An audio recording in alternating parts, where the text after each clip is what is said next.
Go. Yeah.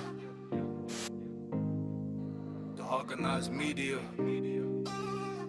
The organized media. The organized media. The hub of the digital gold. You ready? Let's navigate. Look, we done organizing the old to build the new. From the block to the stacks, yeah, we bringing the view. Daily updates, the news never sleeps on the chain. Bitcoin insights, we washing out the noise and the rain. You want that alpha? Yeah, we got the hub in the palm. Navigating Web Creek, keeping the community calm. Chatting up the builders, yeah, we open for the play. Marketing and partnerships, we leading the way. Organized media, orange pillar stands tall. Bitcoin and stacks, yeah, we answering the call. Chill and chill, navigate the space with the best. Put your energy plan to the ultimate test. Real-time updates, the future is now. The organized media, let us show you how. Yeah.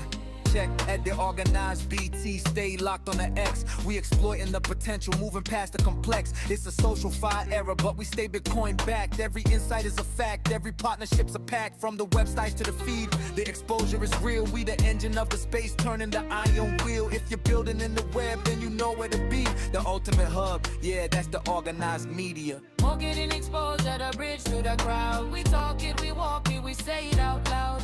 Open for business, the portal is wide. With Bitcoin and stacks, we got nowhere to hide. Shift your energy, power your brand. The best media engine in the whole of the land. The organized media, the orange pillar stands tall. Bitcoin and stacks, yeah, we answering the call. Chill and chill, navigate the space with the best. Put your energy plan to the ultimate test. Real-time updates, the future is now. The organized media, let us show you how. Live stream started with you all. Sorry, I'm a little bit late. I had some busy stuff going on all over the place. There's so much activity. I know people are maybe not feeling good about certain things in the world, but better times coming. Lots of people engaging, lots of people building. Make sure that you're try to make sure that you're really appealing to common ground. Organized media. Especially people that you know you disagree with. Organized media. Talking about it, disagreeing. Organized media. Common ground. You're not trying to win something, but peace and prosperity for everybody. Everybody wants peace and prosperity. So if we can get that, we done organizing the old to build the new. From the block to the stacks, yeah, we bringing the view. Daily updates, the news friendly never reminder, sleeps on the chain. we Bitcoin are insights, giving away washing out the noise and the rain. You want that alpha? Yeah, we got the hub in the palm. Navigating Web Creek, keeping the community calm. Chatting up the builders. The DeOrganized yeah, we case open for at the play. DeOrganized Marketing and BTC. partnerships. Today, the question is, what's one thing in crypto you're trying to understand better right now? What in crypto are you trying to understand better right now? Let us know in the replies under the post. Your entry to win. That's it. That's how easy it is. Your entry to win 200 your share of 200 SPX. And the most entries will actually win a share of that automatically. So it used to be early and participate every day. There's still a few broadcast days for the rest of the month. And one random winner. All it takes is one entry to win 100 SPX out of that. One random winner is going to get 100 SPX. Top entry will get 50 SPX, and then we'll split 25 SPX between two runners up total. Lots to go on. We'll be back at 8 a.m. is the whatever morning space. That's in about 20 minutes. And then at 8:30 we'll have the news. I gotta get back to producing the news, maybe put my hair back and stuff. It's also like the thickest my beard's been. The organized media, the orange pillar stands tall. Bitcoin and stacks, yeah, we answering the call. Chill and chill, navigate the space with the best. Put your energy plan to the ultimate test. Real time undecided, so when I'm undecided, I just kind of let things grow. That's how I do it. You see my hair, my beard, just reflecting everything about the organized media. I need to make some decisions soon. We'll talk to you soon. Gonna leave you guys with some stuff. Not sure what I'm gonna play yet. I'll pick something random, but we have a lot of different things that we've been covering lately. So we'll have something to play for you at all times. Stay tuned and thank you guys for supporting DeOrganized Media. in what we're doing here, trying to bring you guys as much information as we can. Organized media. Let you decide what's best for you. Make your own decision. Organized media. Yep. The hub of the digital gold. You ready? Let's navigate. Look, we done organizing the old to build the new. From the block to the stacks, yeah, we bringing the view. Daily updates, the news never sleeps on the chain. Bitcoin insights, we washing out the noise and the rain. You want that alpha? Yeah, we got the hub in the palm. Navigating Web Creek, keeping the community calm. Chatting up the builders, yeah, we open for the play. Marketing and partnerships, we leading the way. Organized media, orange pillar stands tall. Bitcoin and stacks, yeah, we answering the call. Chill and chill, navigate the space with the best. Put your energy plan to the ultimate test. Real-time updates, the future is now. The organized media, let us show you how. Yeah, check at the organized BT. Stay locked on the X. We exploiting the potential, moving past the complex. It's a social fire era, but we stay Bitcoin backed. Every insight is a fact, every partnership's a pact. From the websites to the feed, the exposure is real. We the engine of the space, turning the iron wheel. If you're building in the web, then you know where to be. Friends, we have a great treat for you. My good friend, Philip Mark from the Cafe Crew and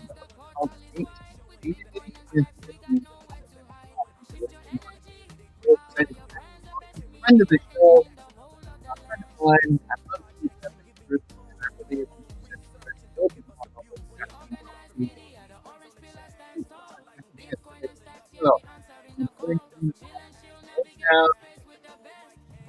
Hey, Mark, how you doing? Good morning, good morning. How are you doing today? Can you hear me okay? Because, I don't know, your audio's coming in a little weird for me. My audio? Yeah, it just sounds like quiet. Yeah. Is that a little better? Yeah, that's way better. Yeah. I was talking into the side of my microphone. That's Yeah, I've been there. Don't worry. it's only How our you doing? fourth show today. I know, you've been going. You don't even know where the microphone is anymore. You're still half awake.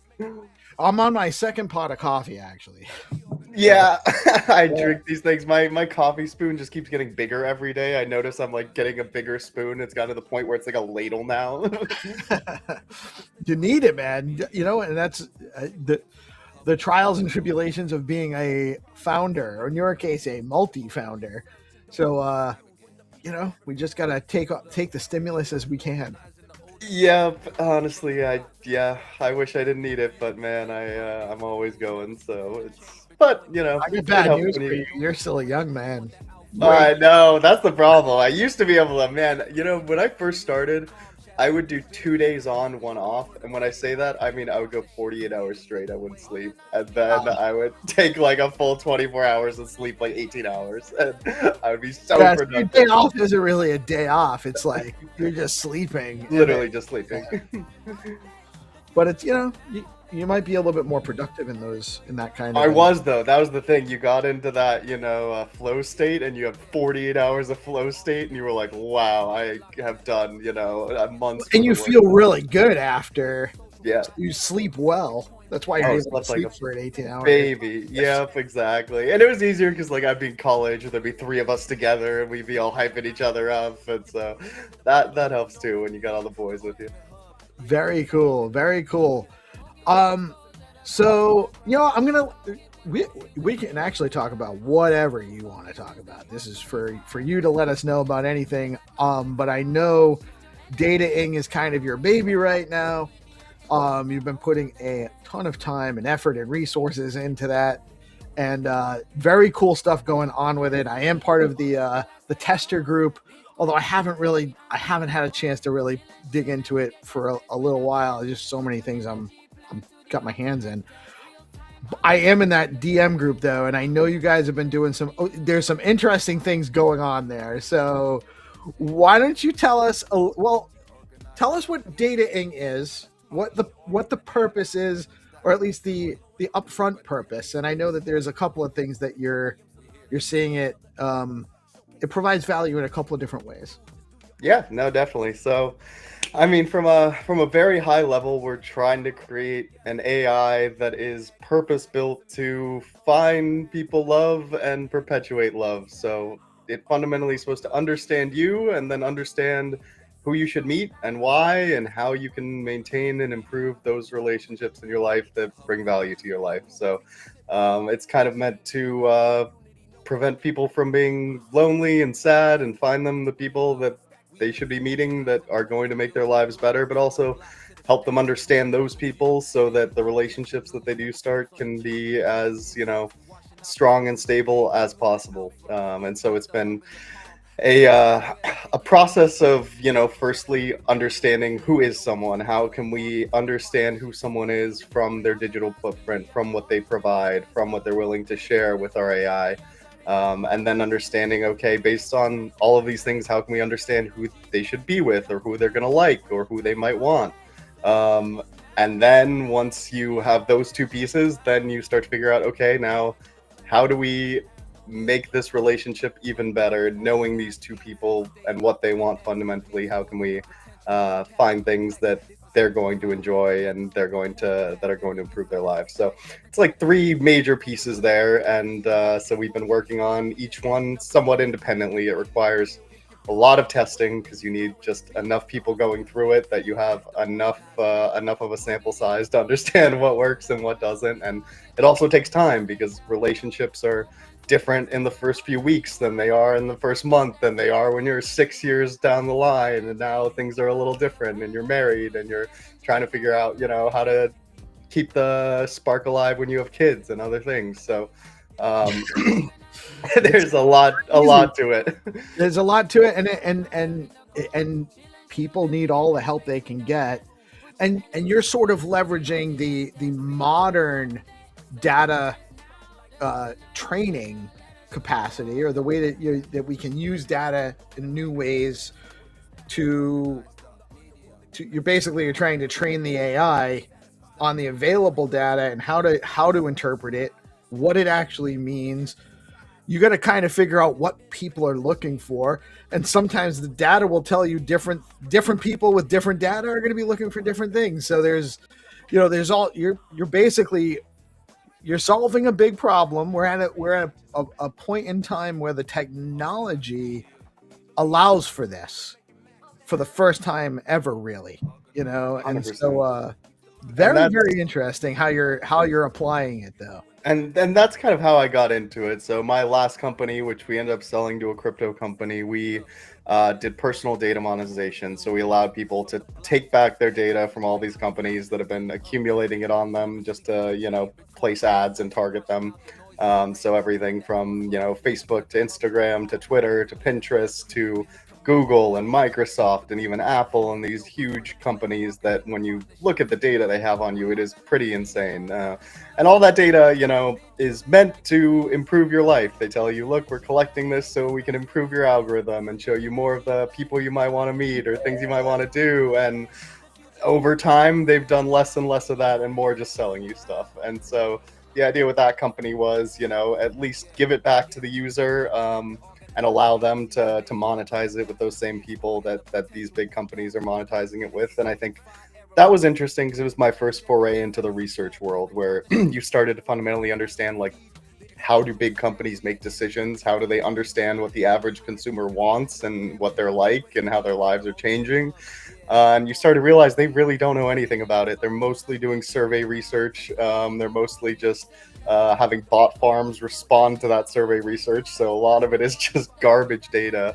And so what we did was we took it straight from the source. Like, you are the best source of all that data because you can accumulate more of it on yourself than anyone can. But then the hard part is anonymizing it and securing it and making sure that people have full ownership of it, and then still being able to find those people when the opportunity arises that someone wants to work with them. And so it was interesting, and I think it's only going to become more and more of an industry as AI comes. So we were pretty early. Like Kled is doing this in crypto, and they love to say we're the first data monetization platform. It's like, no, dude, I did this 5 years ago. We had 10 times more users. It's been done, but it's been very hard to do because the buy side is not as fleshed out as most people think it is. These big companies, frankly, just don't have people who know how to analyze it. And that is the big thing that AI is going to change. Is now everyone has this tool and this research co-pilot that can take in all of this multi-source data and make sense with it and tell stories with it. And I mean, it was amazing to me that you could go to Target and Best Buy and these huge multinational corporations, and they didn't have anyone who's capable of doing that. So I think that's the shift here. But for us, what I realized is, yes, that's great for researchers, but it's also great for people trying to understand each other. If you could take in all this data and you can tell a story about someone and help understand who is this person, what's their life like, what is the mission that they're on, what are the things that they like, and how can that story, weave into my story and make something that I want to be a part of, I guess. It seems like it has the potential to help people have more meaningful relationships, because they're being lined up with, they're being more rapidly lined up with people that line up with that will resonate with their personality, their goals, what they like, their person, they're get along with them better. So it seems like the golden, relationships are really, at the end of the day, that's the most valuable thing we have, right?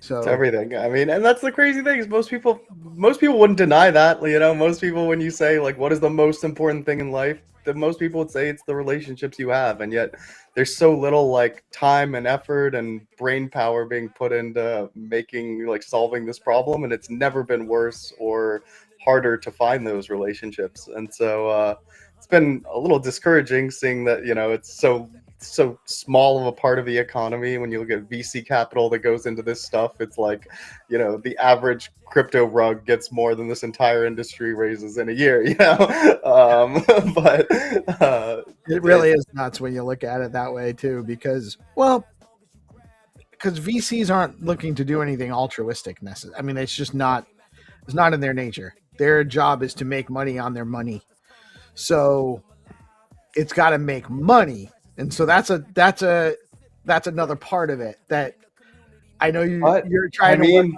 solving.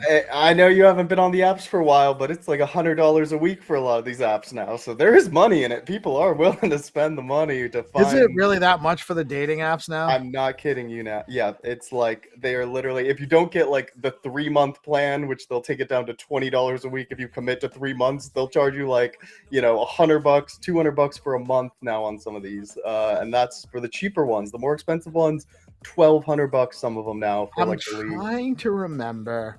So my youngest just turned 14. She was born about just over a year and a half after I met my wife. Mm-hmm. And I had just broken up with my ex. She left me with 4 kids. I was 33 years old, so just wow. Slightly older than you. Yeah. And I had 4 kids. And by myself, I had custody of the kids.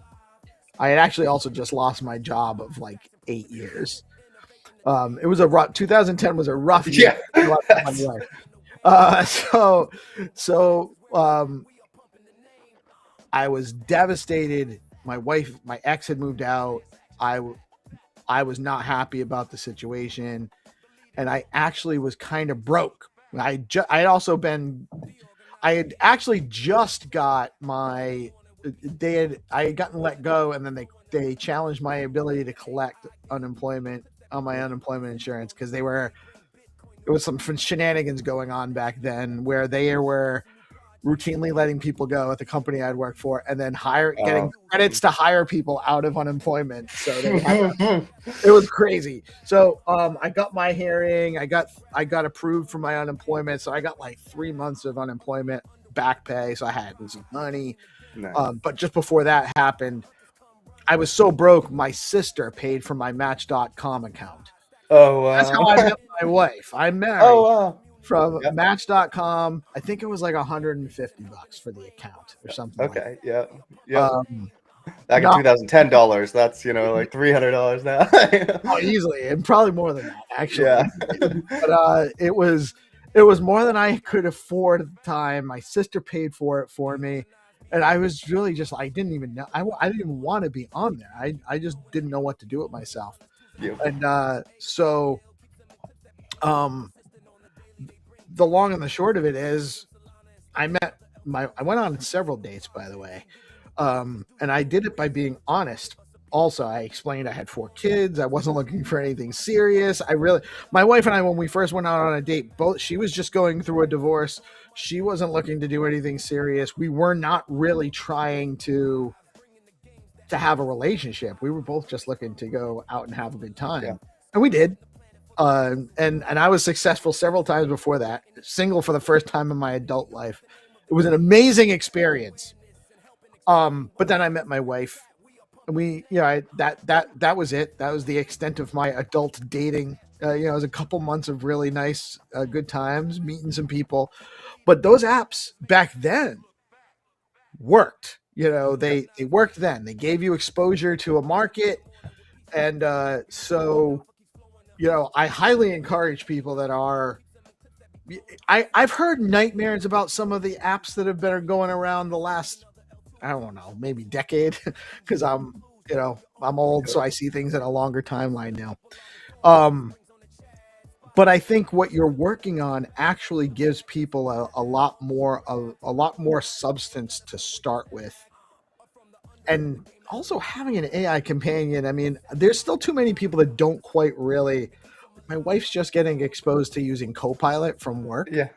Like, oh my god! It keeps track of my grocery list, and I'm taking, and what I have presents for all the kids and everything. And now she's learning that it doesn't really store memory for that long and stuff like that. Yeah. So you got all of this huge amount of people getting exposed to this paradigm with the AI agents that are way more functional. And I know you have a really strong AI basis to your model.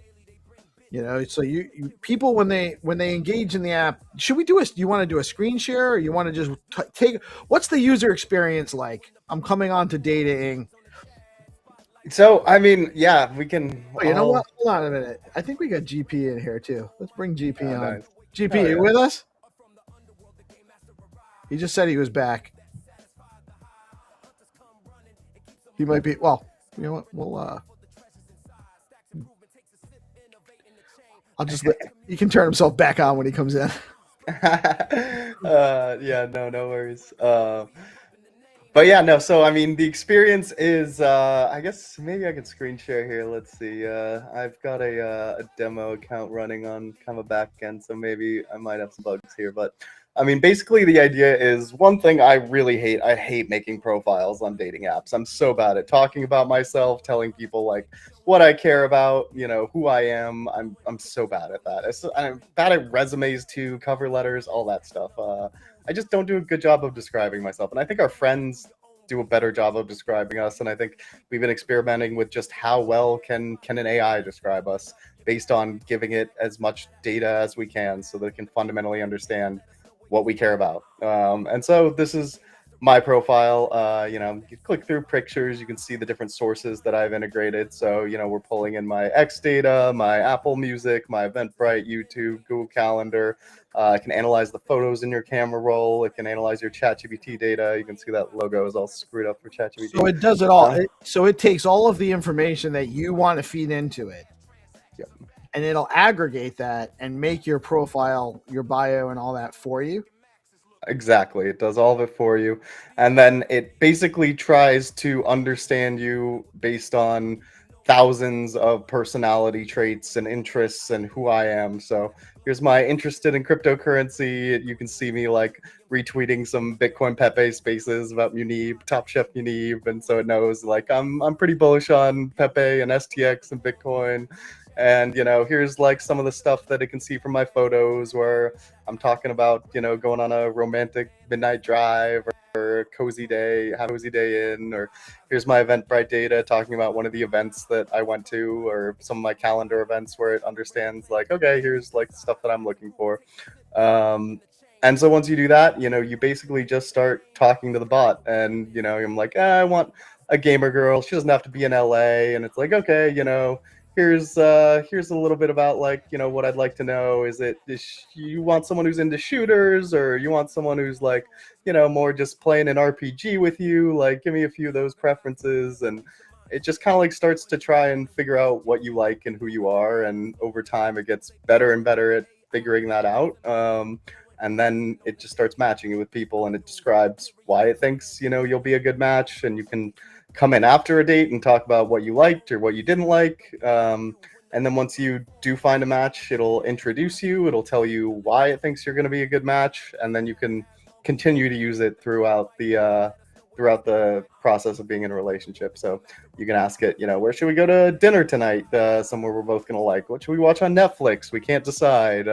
We're having this fight about, you know, who should pay the car payment this month. And, you know, I'm making more money, but, you know, I feel like she should pay her fair share. Like, how do we come to an agreement on this, and who's right? And it can just kind of like understand who you are and what might be a good solution, and just kind of be like an unbiased third party that also like fundamentally understands where both people are coming from, so they feel seen and understood, and, you know, like they have someone in their side of the ring. So that's generally the idea. And it's been pretty interesting. I mean, I've watched it save several relationships where people were on the verge of like just not being able to come to terms with each other, and it found just like a very elegant solution, and was like, you know, it's okay if you guys both think this is over, but maybe if you want to give it one more shot, like, here's what I would do. And they're like, you know what, okay, we care about each other enough to give it this one more shot. And they kind of do what it tells them to do, and they find like they see each other for the first time again in a lot of ways. They are reminded what they liked about each other to start, and it helps them just kind of like remember those things that can sometimes get lost when you're with someone long enough. So I think that's really cool to see, and it's cool to also just have someone who, you know, is kind of there fighting for you in your corner, that just kind of lets you know, yeah, maybe this one didn't pan out, but, you know, it's not you. I think they're just looking for something a little different. It's not that you're too ugly. It's probably just that you're too into crypto, and they just are kind of like not super into crypto. You And know, that's that's a less little of a much, problem for guys than it is for women. Like, women will date ugly guys. Yeah. Yeah. Fortunately for guys like me, Yeah. especially. But I mean, on the apps, it's tough now. Like, it is like it's never been harder to be an ugly guy with the way Tinder and these other apps are structured, because they don't do a good job of describing all of your other great qualities. They can't translate aura and be like, look, you know, all the women he's been with say he's a vibe, though. The algorithm is designed to put people in front of the user that they're more likely to click on and engage with. And inherently, you can't tell a person's personality from the image. Yep. So, of course, the ones with more broad physical appeal are going to trigger more response, and thus they're going to get pushed forward in the algorithm, at least in the current paradigm of the algorithms. And I'm sure that there's high-tech development trying to put those people together based on their personality and everything too. But they already have their model in place, so they don't need to. If people are still using the app, they're not dramatically changing the current paradigm, and what you're working on changes the paradigm. 100%. And, you know, a lot of people are just getting filtered out. Like you said, because like physical appearance is so important, like height is the most visible of things. So like height becomes the most important metric, when, you know, 20 years ago, I don't think, you know, it was probably top 5, but it wasn't by and large agreed upon to be the most important thing.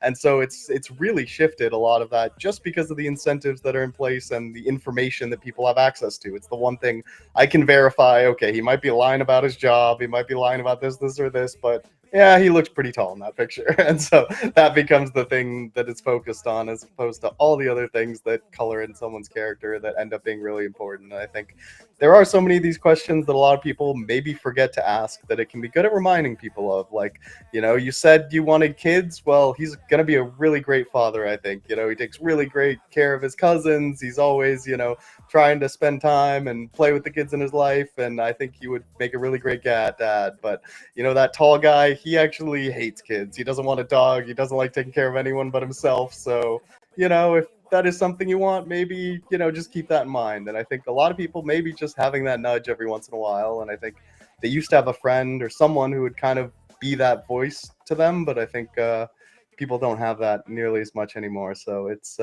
very interesting to see how that's caused just a lot of disjointed sort of issues in the market right now. And I think the other piece of that is also just people are very broke, and a lot of the good men out there are struggling, and they can't afford to pay for the premium plans on all these dating apps and risk the amount of money it might take to go on 3 dates a week to find that person. If each date doesn't really work out and it's not very well matched, it's really expensive and it's a big time commitment. And if we can at least just minimize some of that expense and some of that time commitment and make it a little bit easier, I'm hoping we can find people those relationships a little bit easier, and just make it a fun process. It should be fun. It shouldn't be so miserable. It shouldn't be something that people dread. It should be an enjoyable part of life. Yes, I agree. It really should be the most important, enjoyable part of life, or one of the most enjoyable parts of life. Finding a person, that you fit with. That's really what kind of like a huge part of what almost all of our social interactions are about, to a large degree. It's finding a person, and then creating a family with that person, and then the extension of that, and all of the things around that, getting a good job, taking care of yourself, and all of that kind of revolves primarily around those specific events, life events. Yep. And it's a great opportunity to learn about yourself too, is what I'd say. Like every time you go out, you're like, yeah, that's a great point. Self-discovery is another thing, and actually, so you would say that there is a self-discovery piece to this. 100%. Like, it's constantly trying to understand you, but also telling you what it's learning and saying, I do realize, you say you want a gamer girl, but I don't know if you could just sit inside and game all day. You're a social guy. You do want to get out there and you want to have friends, and maybe it can work if you've got your friend group who you go out with every week and you get that out of your system. Then maybe you are okay just cozying up and playing video games all day. But maybe you need someone who has a little bit of both of those things, and it's very good at understanding how and it's just like all of the different social medias we're connecting, where each one is kind of like a different part of you. Who I am on Twitter is not who I am on Pinterest, is not who I am when I'm texting my friends or going out and seeing people in person. And so it's about finding all these disparate pieces of yourself and really understanding, like, what is the balance that makes you the happiest, and how can you find someone who fits nicely into that balance. That's actually really interesting. I never actually saw it that way, but it really can almost help you. Sometimes we don't know really what we want. Oftentimes we don't know what we want. We have a perception of what we want. A lot of time that's actually influenced externally. So it really is almost like it's a guide to helping you understand what you want too. That's 100%. Really interesting, which is definitely a new paradigm for dating apps. Yeah, that one, most will not tell you that. They'll just try to find you what you think you want, and even then, they don't really try that hard to find it for you. No, because if you find what you want, then you don't need to pay their weekly subscription. That's exactly it. Yep. So it's a disincentive model. And so, yeah, they've all used the same business model. None of them have tried innovating on the business model at all, which is disappointing to me. And it's just a terrible model. It's like, okay, I'm going to pay to get in front of people who don't really want to see me. Okay, well, no one's happy in that scenario. And now I'm just paying money and other people are wasting their time. And for a lot of women, it's really hard too. You look at what their apps look like. They have 1,000 choices, where they've got 1,000 guys in their DMs. Yeah, it's so much worse. Women have a different challenge. I would say it's worse. And just so little information to go off of, and you have safety concerns. You don't know who these people are, and I mean, there are just it's a nightmare for women both. have a hard time getting a date or finding a willing sexual partner, even, right? That's an easy thing for them, but that's not necessarily what they're looking for. And men have got really good telling them what they want to hear too, I think. right. Well, and then there's also the constant, it happens to men too a lot now because we're all so overexposed to advertising, but advertising's been targeting women and like appealing to their or preying on their insecurities and all of that to sell them things for so long. So there's that too, that makes that compounds the dating scene and the inability to get what you're after in a sea of things that you can possibly fall into chasing what you're after. 100%. It's Yep. definitely a hard time. So it sounds like you are working to solve a lot of problems for this That we are.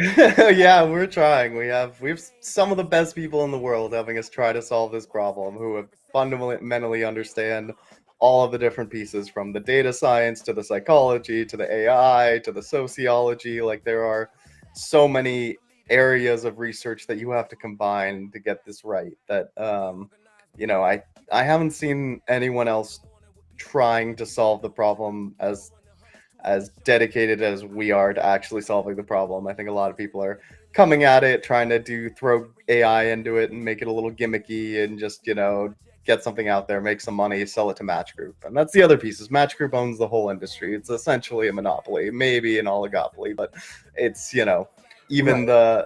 the Hinge CEO is going to do something very similar to what we're doing. I think he's probably on platform, like, using it, trying to see what he can do.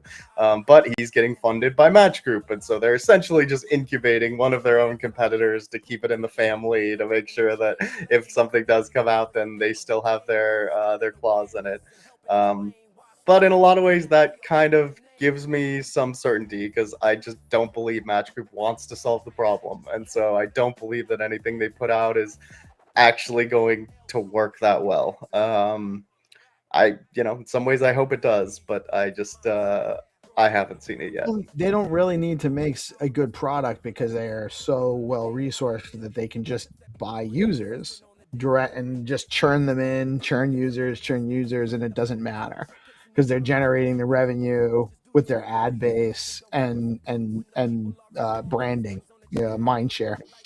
But one thing I wanted to ask you too, you have, like, the other day you mentioned in the group chat that you guys are working with Tony from X402 Stacks, trying to figure out how to integrate X402 payments into your AI models.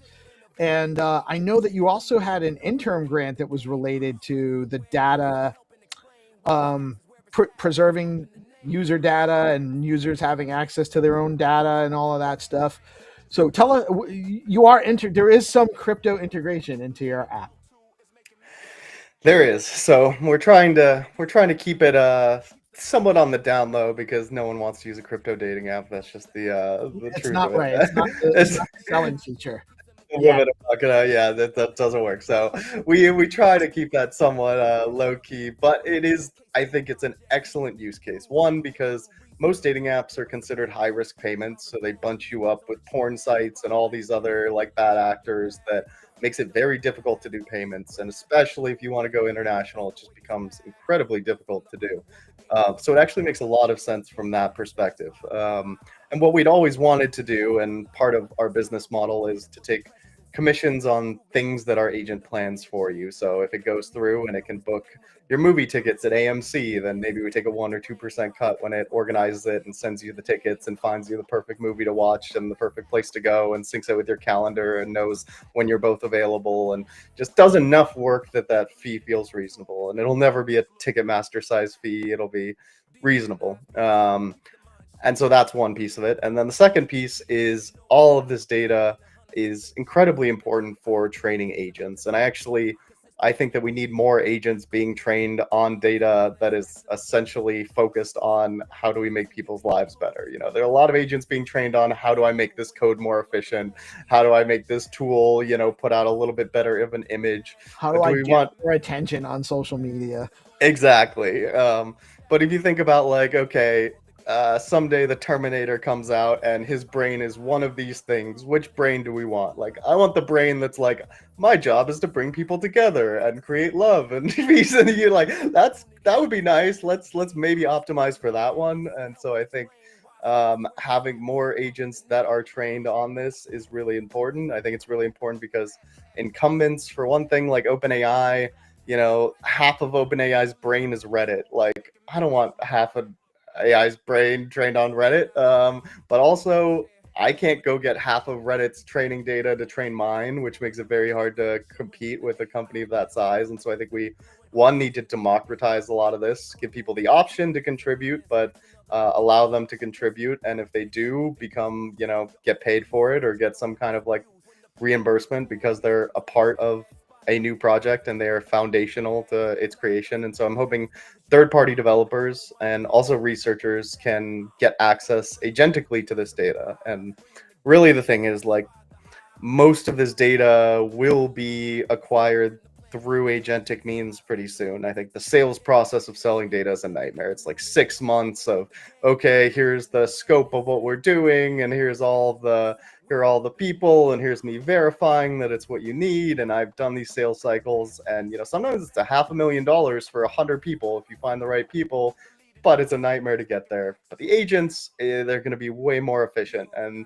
they're just going to go search for whatever they need to complete whatever task that they might have. And if that task is, I need to understand consumer behavior because the person on the other side of this is launching a product and really needs to know what these types of people are thinking, then it can just go out, find it, immediately pay the people on the other side who have opted into the program, and people can make money. And I think if we don't put people in that loop, then the companies that own that data are just going to go around them. And so I think this is the best system to give people control and ownership, and also empower developers, indie programmers who want to create models that might someday be able to compete with the big boys who, frankly, I don't trust to not create the Terminator. So we need a bunch of little good AIs, I think, to make sure we balance out the AIs that might go off the rails someday. 100%, man. Mark, I love having you on. You've been a regular contributor to our shows for a long time, especially when we're doing the nightly show regularly. I'm a huge fan of the Bitcoin Pepe crew. The Touch Grass Space on Thursday is one I am loath to miss. I generally balance and juggle things around it a lot. And tomorrow, I'm actually wanted to ask you, because they have the Stacks Town Hall and then the Stackies Awards. You guys you guys still doing your space tomorrow? I mean, as far as I know, but you know, maybe I'll bring the crew over and we'll just come mob over to whatever space is going on. I do want to see the Stacky Awards. That sounds fun. And Town Hall would be good. So maybe we'll. Yeah, you guys, and I'm going to be covering it on DeOrganized as well, so you guys can tune in. Ham it up in the live chat. We love when you guys do that. It's been a long time since nobody said hi to us. Yeah, one of our everyday fans. He was on a lot. So would love to see you guys there. I do gotta wrap because I actually have a guest I lined up for 2 p.m. So I got no worries at all. I'm like back to back these days. Where we're like, doing stream is a blessing and a curse because it's because we have so much space and I've started dropping things in outside of our regular time slot. It's like almost like hard for me to say no now when somebody suggests a time that no worries at all. I totally get that. But I guess a few parting words. I'd say one, I guess I didn't really get to SBTC. I think Bitcoin will be the payment layer of agents. I think we really need to push 100%. On all the Ethereum and Sol guys. I was just like arguing with like a very big builder who's trying to build something on ETH, and I was like, trust me, like agentic payment rails. We really want Bitcoin here. Like this is. How are you guys? Is that's what you guys are expecting? 402, X402 on Stacks, and utilizing SBTC to be the foundational layer for agent to agent interactivity, and I tend to agree with that. I think that this is it's amazing how fast it iterated recently. From just being an idea to being like this seems like it's legitimately the way. It is the way. That's why I'm here. That's why I think a lot of people understand that it's the deepest liquidity. You'll have access to the most lending. Like, agents don't want to sit on idle Bitcoin. If they're not using it, they're going to want to get more of it, and they're going to do it automatically and quickly, and they're going to want to tap into the deepest pools with the most resources. And they also, I think, just for safety's sake, it's the most distributed system we have. Like, if you think about an agent swarm gaming proof of stake, they could just go buy up all of the ETH within a fraction of a second and start gaming the system without anyone even noticing. But are they going to buy up every crypto miner and consolidate them without us noticing that shipments are all coming in from all over the world? Like, it is just a much harder system to game, and I think that's super important, and a lot of people have somewhat lost that. Are you suggesting, though, that agents could potentially... You're saying without us noticing, but you're suggesting that they could actually... AI could potentially come up with the idea of creating a company, buying equipment, hiring people to put it all together, and running their own miners? Yep, but I think it would be a lot easier to just buy up a bunch of ETH and game proof of stake stuff, and like there are a lot of other. Right, you're not right. They still have. There's the logistics behind proof of work versus proof of stake makes it really, even though you could theorize that they could do that.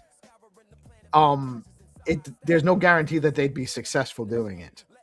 Exactly. We would at least have more time to notice, whereas the other ones, they could do it in a flash of a second, where all of a sudden across every network, every exchange, you see a candle on ETH and all of a sudden they own 51% of the network, and without even realizing it, they've swept a bunch of wallets that they've hacked or something. Like, this stuff, it's going to get crazy. So I think we really do need to plan around all of that. And but yeah, I think we're very well positioned for this. And then I guess one little other shout out. I do run the Crypto Economy podcast, and we do have an exciting guest today. Angela McArdle, who is the chairman of the Libertarian Party. She was largely responsible for getting Ross released. Like, it was basically her organizing the Libertarian Party to make that as the core request to Trump for their support. And they were like, here's a reasonable request that we think he can get done, that, day one is something that's easy enough and palatable enough to his base. And so, like, she was really driving force there and deserves a little more appreciation. But I'm excited to hear how it all went down from her. You're going, what time is that today? That's at 1 today. At 1 Pacific. Pacific, yeah, sorry. So in about 2 hours. Yeah. Just 2 hours and 13 minutes from now. Yep. Very cool, man. That's on the Crypto Economy podcast, which is on Apple and Spotify, if I remember correctly. You got it. And also, you guys, you want to try out DataIng, you can go to dataing.io. There is a web app available now, and it's also a mobile app in the Apple Store as well. Yep, exactly. So if you're international, you'll have to go to the web app, or on Android web app. The web app is a little janky. It's kind of in beta right now, so there's still a few bugs, but the iOS app is pretty clean. But we did just put in a new model. We've been upgrading the memory and a bunch of other pieces. So, I mean, it's the first time that I'm really using it side by side with GPT, and I'm like, this is just a much better experience. It really fundamentally understands me more than the GPT I've been talking to for 3 years, which is wow. That GPT's getting better too. So if your experience with your app is better than GPT, that you're doing pretty good. We're getting there. Yep. No, it's cool because I can port in all my GPT data and it knows me just like my GPT does, but it knows me even better because it has so much more to it.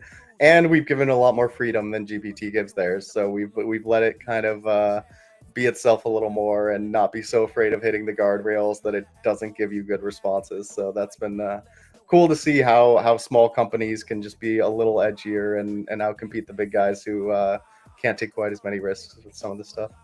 Oh, man. Awesome stuff, Mark. Much love, my brother. Definitely don't be a stranger as things develop. We'd love to hear more on what's going on with what you're building, doing some more demos, maybe maybe we'll do a little bit more of a like an online thing when we did that time with the group session. Yeah, that would be great. Yep. Yeah, we'll do No, something I would love like that. soon.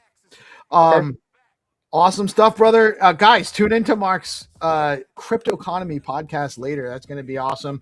You know what I'll do too? Well, no, you guys got to tune into it, and then we'll talk later. Sounds good. Thank you, Mark. Much love, brother. You have a great rest of your day. Thank you guys for tuning in. We will be back in about 10 minutes with Jeff from Base Dollar to talk to us about a new algorithmic dollar on Stacks coming to the Stacks ecosystem. Thank you, Mark. Pep Toshi, if you guys didn't know. Pleasure, guys. Thank you so much. Right on, man. Y'all have a blessed rest of your day. And stay tuned. We'll see you soon. All right, my friends. I'm actually super excited about this next segment. We have our good friend coming on to talk to us about the Aligners project, which I've been very interested to learn more about, and I haven't had the time. So I'm super excited to have our brother in here. It's his first appearance on the live stream, I believe, and long overdue. We got Dr. Wappy in the house. Wappy, how are you today, man? Can you hear me okay?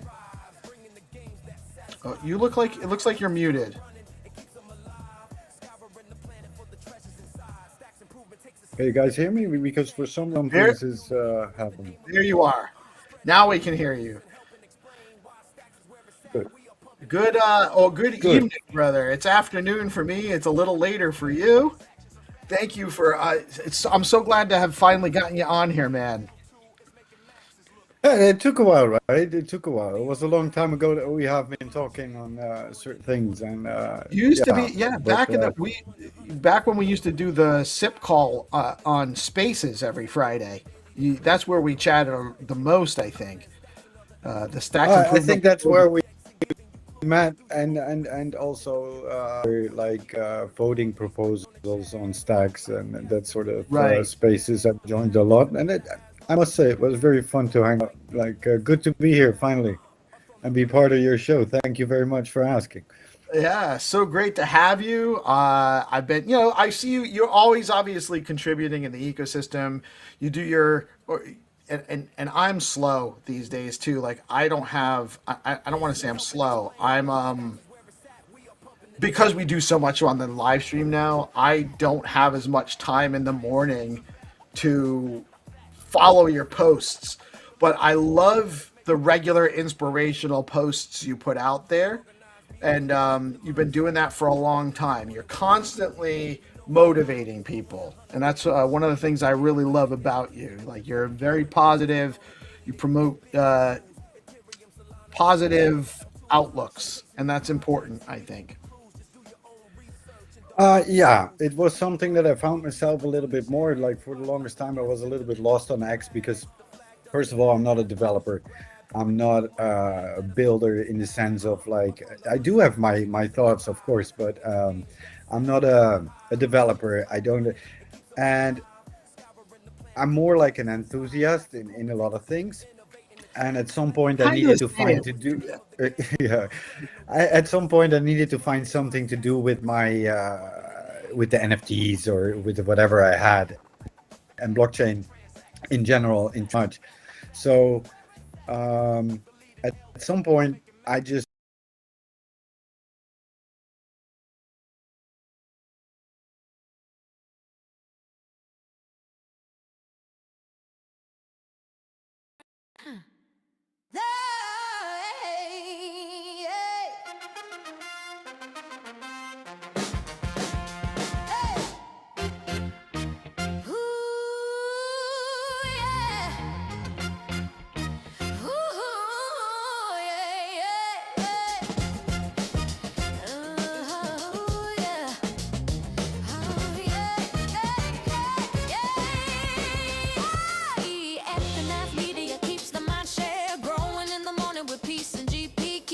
keeps flowing, and hunters tools they be showing. The AI guild keeps them in clips that be glowing. Insisting on on the daily, they bring Bitcoin news. Ethereum, Solana, and stacks another L2. Showcasing new projects and giving you clues. Just do your own research and don't give us abuse.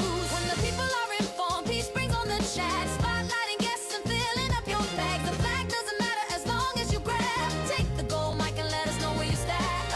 From the underworld, the game has arrived. Bringing the game to satisfy the hype. Hunters come running, it keeps them alive. Scouring the planet for the treasures inside. Stacks improvement takes a sip, innovating the chain. Letting the community know is the name of the game. Spreading awareness and helping explain why Stacks is where it's at.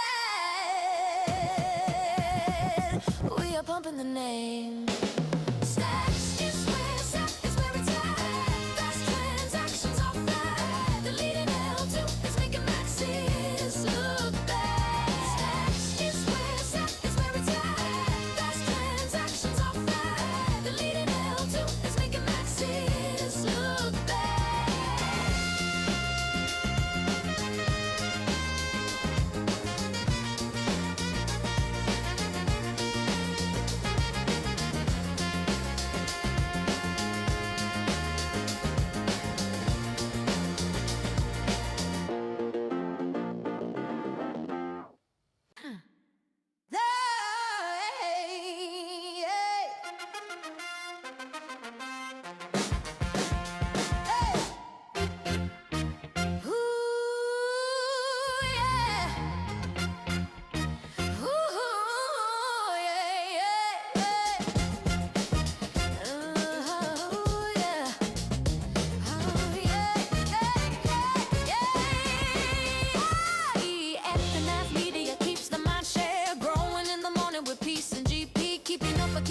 And Hunters tools, they be showing the AI guild keeps them in clips that be glowing. Consistent on the daily, they bring Bitcoin news. Ethereum, Solana, and stacks another L2. Showcasing new projects and giving you clues. Just do your own research and don't give us abuse. When the people are informed, peace brings on the chat. Spotlighting guests and filling up your bag. The flag doesn't matter as long as you grab. Take the gold mic and let us know where you stand.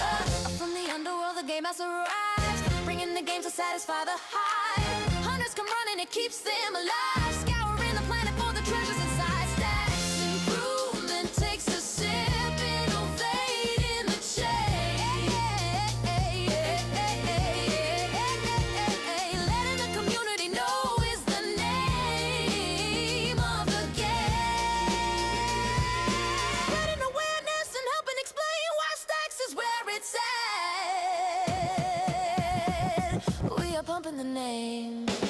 Stacks is where it's at. Fast transactions are fat. The leading L2 is making maxis look bad. Stacks is where it's at.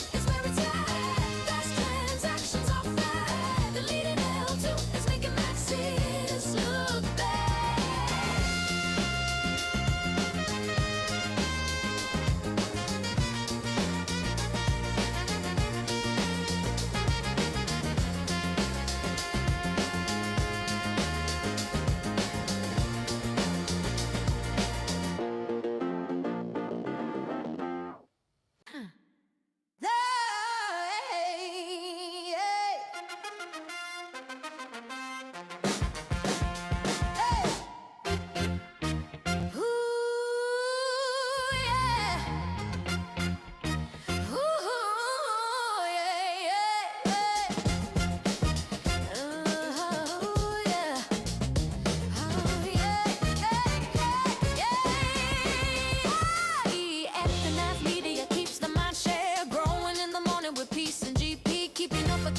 And Hunters tools, they be showing the AI guild keeps them in clips that be glowing. Consistent on the daily, they bring Bitcoin news. Ethereum, Solana, and stacks another L2. Showcasing new projects and giving you clues. Just do your own research and don't give us abuse. When the people are informed, peace brings on the chat. Spotlighting guests and filling up your bag. The flag doesn't matter as long as you grab. Take the gold mic and let us know where you stand. From the underworld, the game has arrived. Bringing the game to satisfy the hype. Hunters come running, it keeps them alive. Scouring the planet for the treasures inside. Stacks improvement takes a sip, innovating the chain.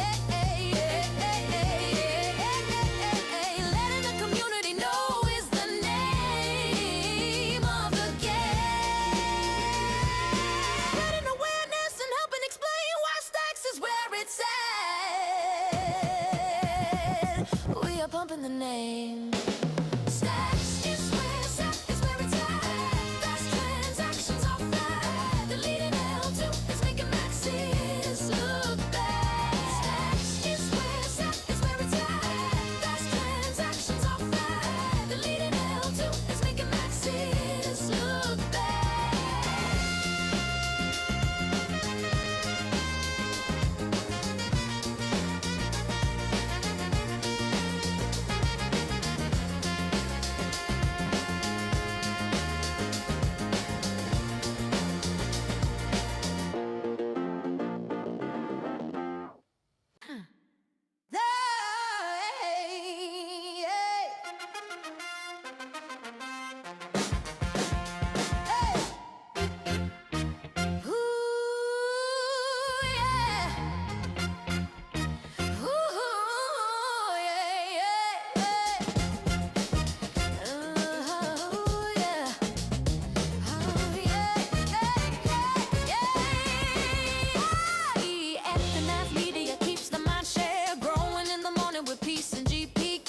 Keeps flowing and Hunters tools they be showing. The AI guild keeps them in clips that be glowing. Consistent on the daily, they bring Bitcoin news. Ethereum, Solana, and Stacks, another L2. Showcasing new projects and giving you clues. Just do your own research and don't give us abuse. When the people are informed, peace brings on the chat. Spotlighting guests and filling up your bag. The flag doesn't matter as long as you grab. Take the gold mic and let us know where you stack. From the underworld, the game has arrived. Bringing the game to satisfy the hype. Hunters come running, it keeps them alive. Scouring the planet for the treasures inside. Stacks improvement takes a sip, innovate in the chain. Letting the community know is the name of the game. Spreading awareness and helping explain why Stacks is where it's at. We are pumping the name. Stacks is where it's at, is where it's at. Fast transactions are flat. The leading L2 is making maxes look bad. Stacks is where it's at, is where it's at. Fast transactions are flat. The leading L2 is making maxes look bad.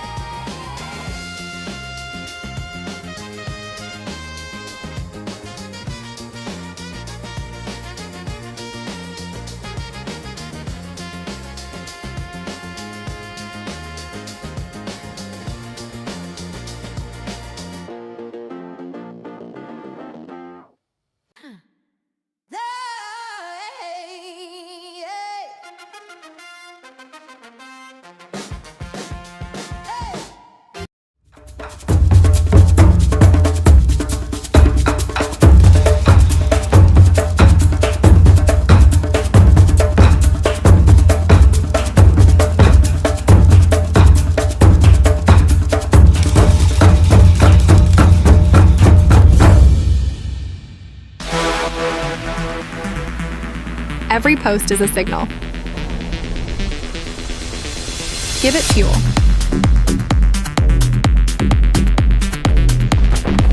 Boost eggs, the social value layer.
Let's go. DeOrganized. DeOrganized media keeps the mind share.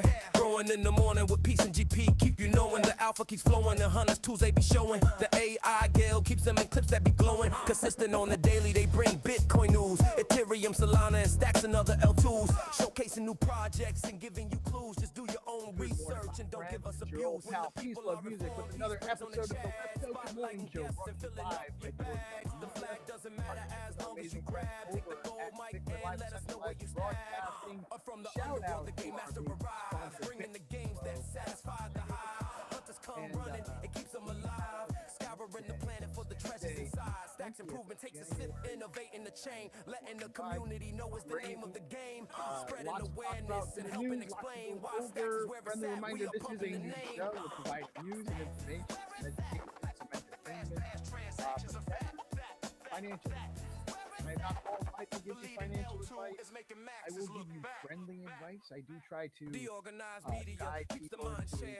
Growing in the morning with peace and GP. Keep you knowing the alpha keeps flowing. The hunters tools they be showing. The AI Gale keeps them in clips that be glowing. Consistent on the daily, they bring Bitcoin news. Ethereum, Solana, and stacks and other L2s. Showcasing new projects and giving you clues. Just do your own research and don't give us abuse. When the people are informed, peace brings on the chat. Spotlighting guests and filling up your bags. The flag doesn't matter as long as you grab. Take the gold mic and let us know where you stand. From the underworld, the game master arrives, bringing the games that satisfy the hive. Hunters come running, it keeps them alive. but it's up to you. I'm not giving you financial advice. I'm not innovating the chain, letting the I community know it's the name of the game. Spreading awareness never invest and money you helping cannot afford to explain lose why too. Stacks is where it's at. We are Because pumping the name. sometimes Stacks goes up 38, 39 cents. You think it's going to go to 43 cents. And then catch back on 40, but no, it actually corrects back towards 30 cents. And if you listen to me, you heard both sides. I didn't tell you Keeps the mind share. exactly how Growing it in the goes. I morning love with peace Stacks, and by the GP. way. Keep you knowing the alpha keeps flowing. The hunters tools they be showing. The AI long Gale term, keeps I them in think clips that Stacks be is where glowing. it's at, Consistent on the providing daily, they bring Bitcoin news. Bitcoin. Ethereum, Solana, and Real stacks quick and before I other take it L2s. off the screen, Showcasing new projects these and giving you contest clues. entries Just are do open your all own day. If the research live and stream don't is give us open, abuse. When the people it's are still informed, streaming peace brings on live. the chat. It's pinned to the post every day. So if it's pinned and it's still live streaming, you guys have an opportunity to enter. You're giving away 200 SDX for the month of January. Today, you answer in the replies underneath the pin post. What's one thing in crypto you're trying to understand better than right now? Super easy. Plus, it's good conversation to have. It's a good thought process. What is something in crypto you're trying to understand better right now? Maybe we'll get a little bit of a conversation about that. Maybe we'll do some coverage like that. We need to know what you guys are thinking and what you guys want to know more about. So this is a way for you guys to engage and participate in what we do here as well. As well as an opportunity to earn some SDX. Let's take a look at the numbers this morning. Consistent on the daily, they bring Bitcoin news. Ethereum, Solana, and stacks and Today other we're L2s. looking at Showcasing new projects and giving you clues. Just do your own research and don't give us abuse. When the people are informed, peace brings on the chat. Spotlighting guests and filling up your bags. So Bitcoin coming in at 90,948, down another 2% off of where it was yesterday morning. Now, there reached down almost into that ear range again. We're now back. Stacks improvement takes a sip, innovating the chain, letting the community know it's the name of the game. Spreading awareness and helping explain why Stacks is where it's at. We are pumping the name. Back down here, and everyone didn't think it was going to there. I can't believe it. And then it starts going like this, and everyone's still like freaking out. Back here, they think it's going to just like fall off the earth, but it's not. It's not. So you come up here, you go back here. You come up here a little bit more, and that's racking back. Don't freak out. Don't make rash decisions based on short-term price action. Ethereum down 4% at 3K. I looked at Stack earlier. I wonder if it's 31, 31. Stack is doing better than, but just around the same as Ethereum today. And if you were paying attention, you had opportunities to buy it at 25 cents in the last couple of weeks. Maybe getting close. Who knows? You could wait, or you could buy some today. Up to you. Make your own decision. Top 3 gainers over the last 24 hours are Canton CC token, Mix Finance, and Meme Core's M token. Not familiar with any of those. So again, if you're interested, do your own research. I'm just saying that that's what's up. That's what's up today. And there's not much else up. Still a red day. Red start to the week. No, I don't think this has a whole lot to do with tariffs or anything else. I think it's just how market dynamics work. The story is just kind of manifest around that. Let's take a look at the news. Bitcoin at risk of a slide to $58,000 as restrictive Fed policy and trade tensions weigh on crypto. These articles by CoinDesk, by the way. Today we're featuring articles by CoinDesk, Decrypt, Cointelegraph, and Crypto Politics. And realize, a lot of these actually come through,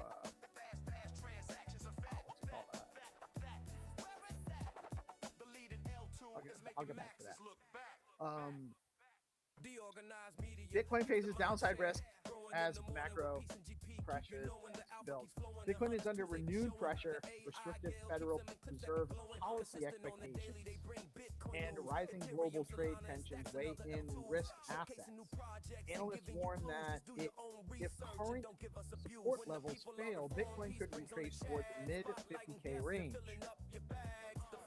Sticky inflation, delayed rate cut expectations, and uncertainty around global tariffs are tightening liquidity conditions, creating headwinds for speculative assets, while long-term structure remains intact. Near-term price action is increasingly sensitive to macro signals rather than crypto-native catalysts. Spreading awareness and helping explain why Stacks is where it's at. We are pumping the name.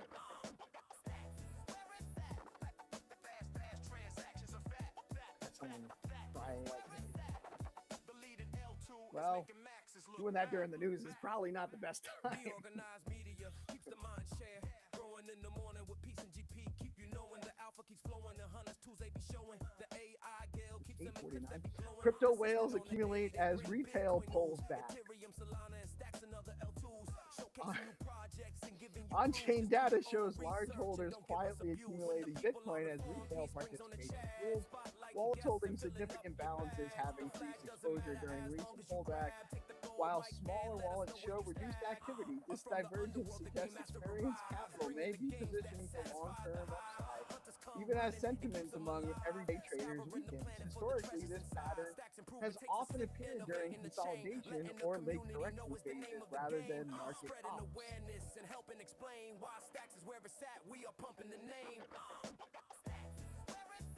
A Bitcoin wallet dormant for over a decade suddenly moved roughly $84 million with BTC, reigniting discussion around long-term holders and supply dynamics.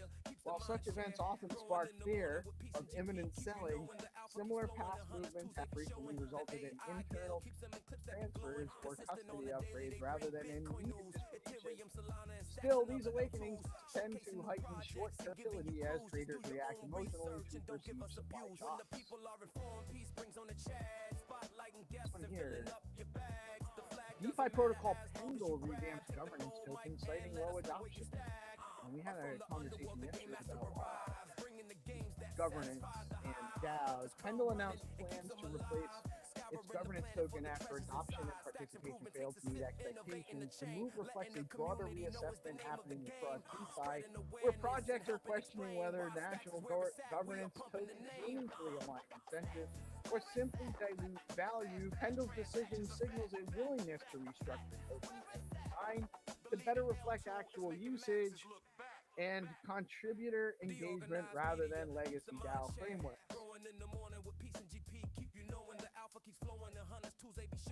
The last news story, global CEOs reveal aggressive AI and M&A plans despite uncertainty.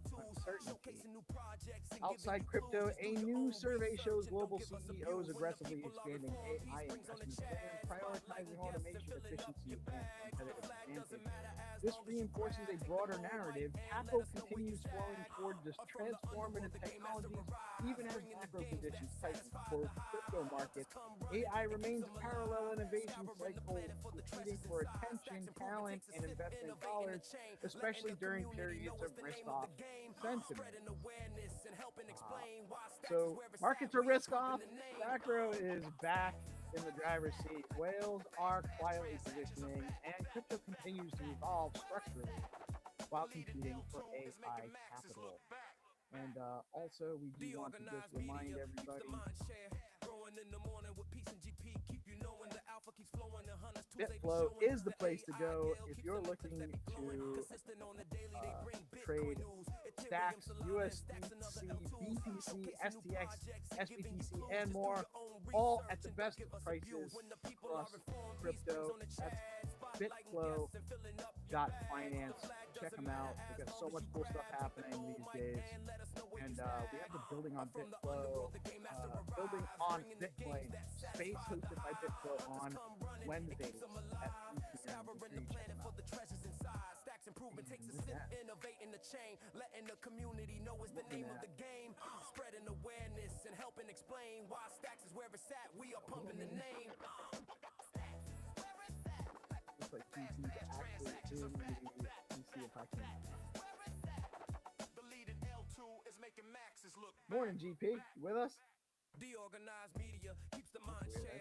Growing in the morning with peace and GP. Keep you knowing the alpha keeps flowing. The hunters tools they be showing. The AI Gale keeps them in clips that be glowing. Consistent on the daily, they bring Bitcoin news. Ethereum, Solana, and Stacks and other L2s. Showcasing new projects and giving you clues. Just do your own research and don't give us abuse. When the people are informed, peace brings on the chat. Spotlighting guests and filling up your bags. The flag doesn't matter as long as you grab. Take the gold mic and let us know where you stack. From the underworld, the game master arrives. I turned my. Sorry, guys. I had my mic down a little bit. That's why the music was loud. Sorry, Hero. Thanks for the heads up.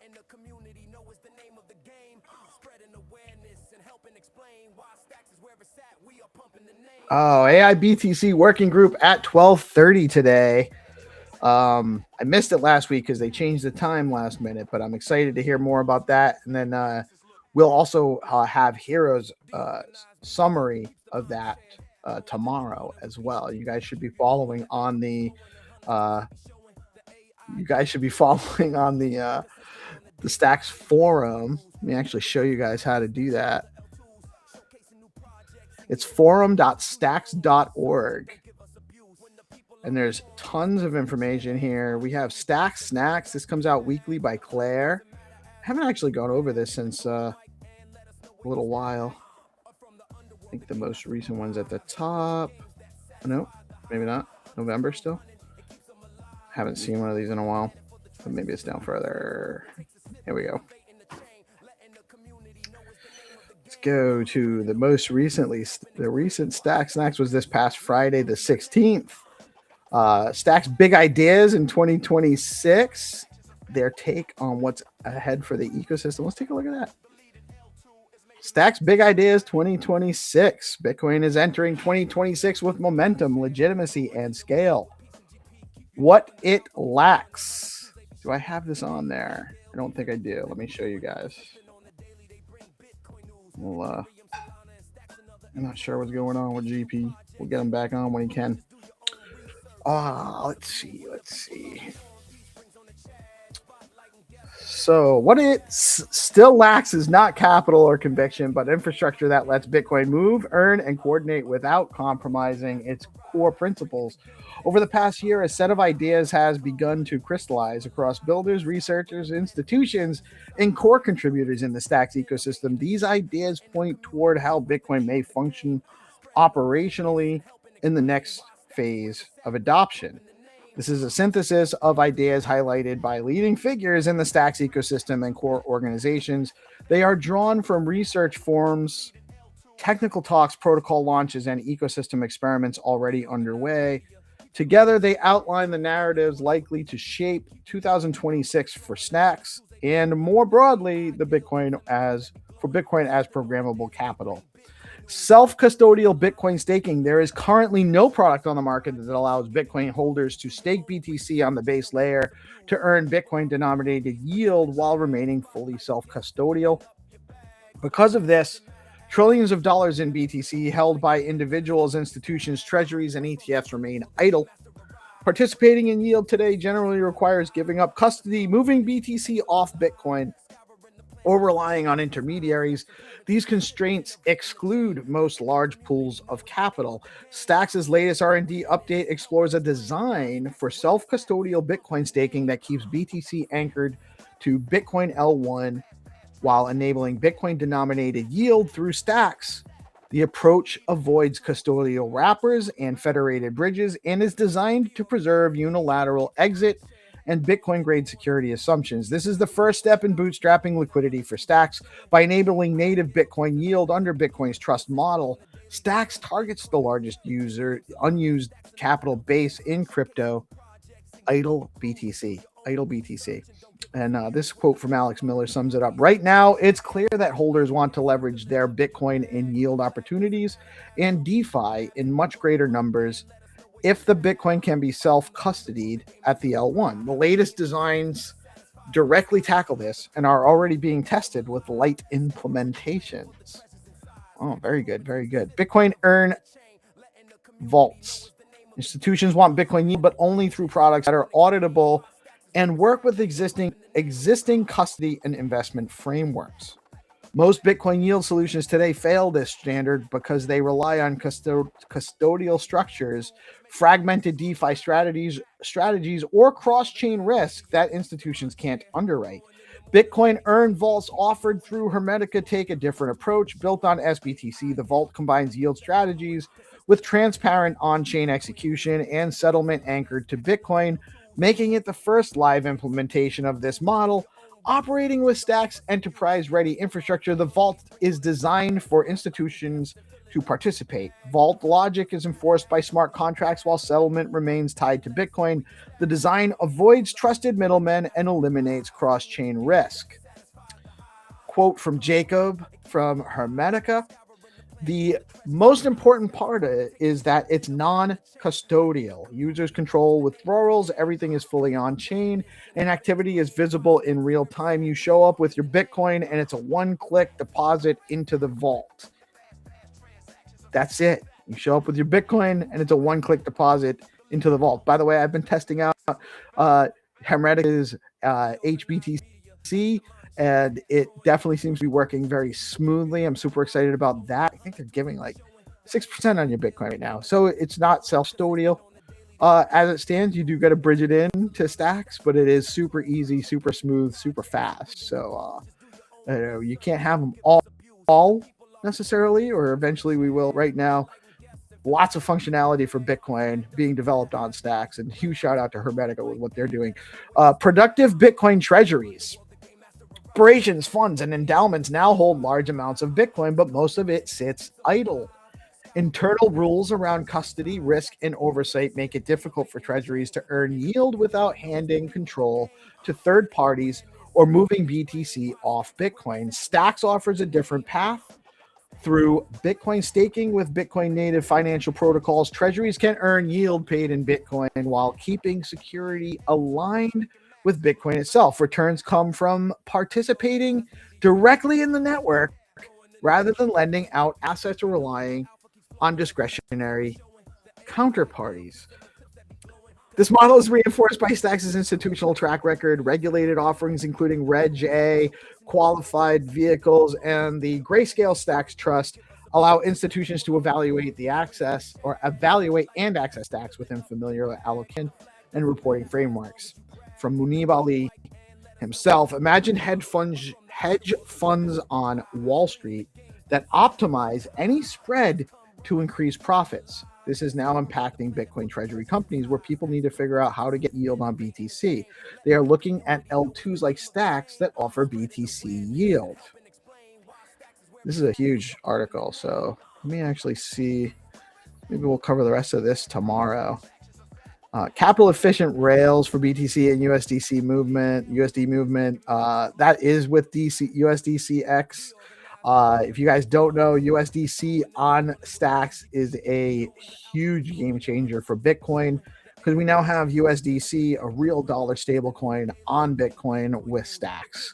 And then the AI agent economy on Bitcoin. We're actually meeting with the AI BTC devs later today, where they're going to have the AI working group, the Stacks AI working group. That is at 12:30. We'll be jumping in with them, and there is such cool stuff happening with what those guys are working on, and private self-custodial movement.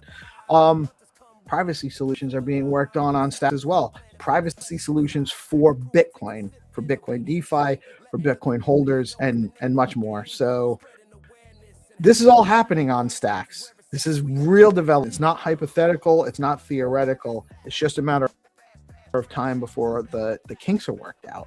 It's happening on Stacks, my friends.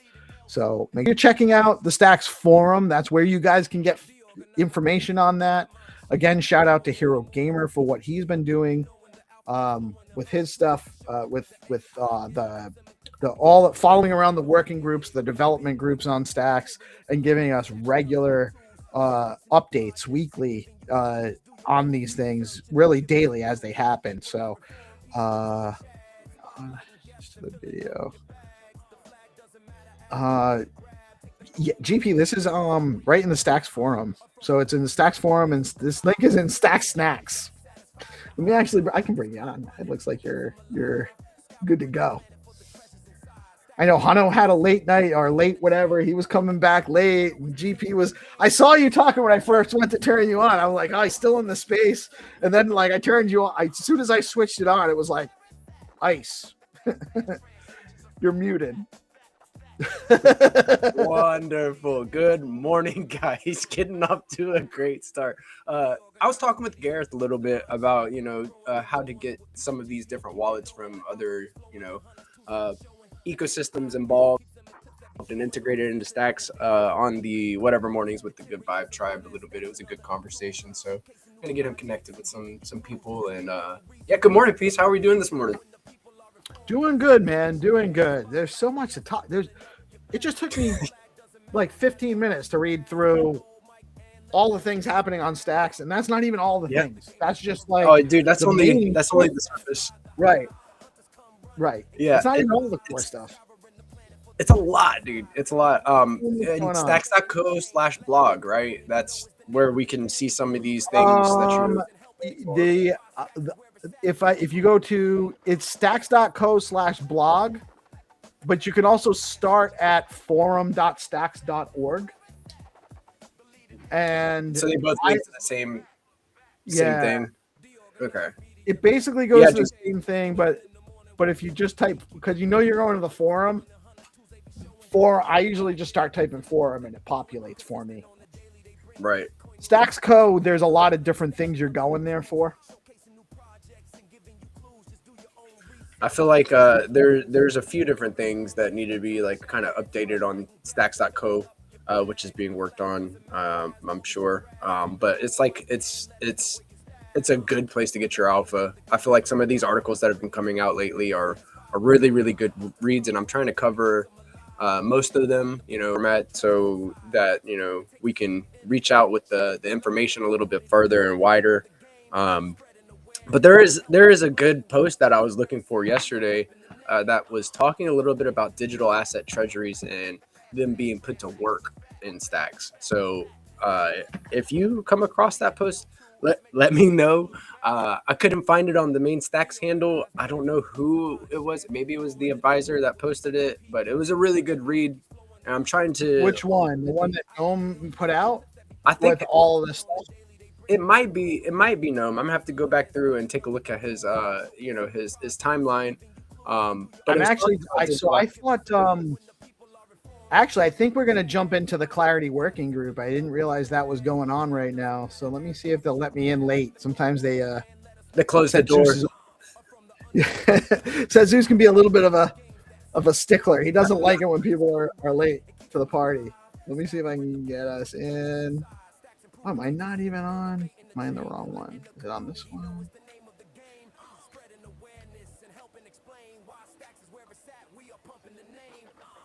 Let me see if Phil probably let me in. All right, let me see if I can do this.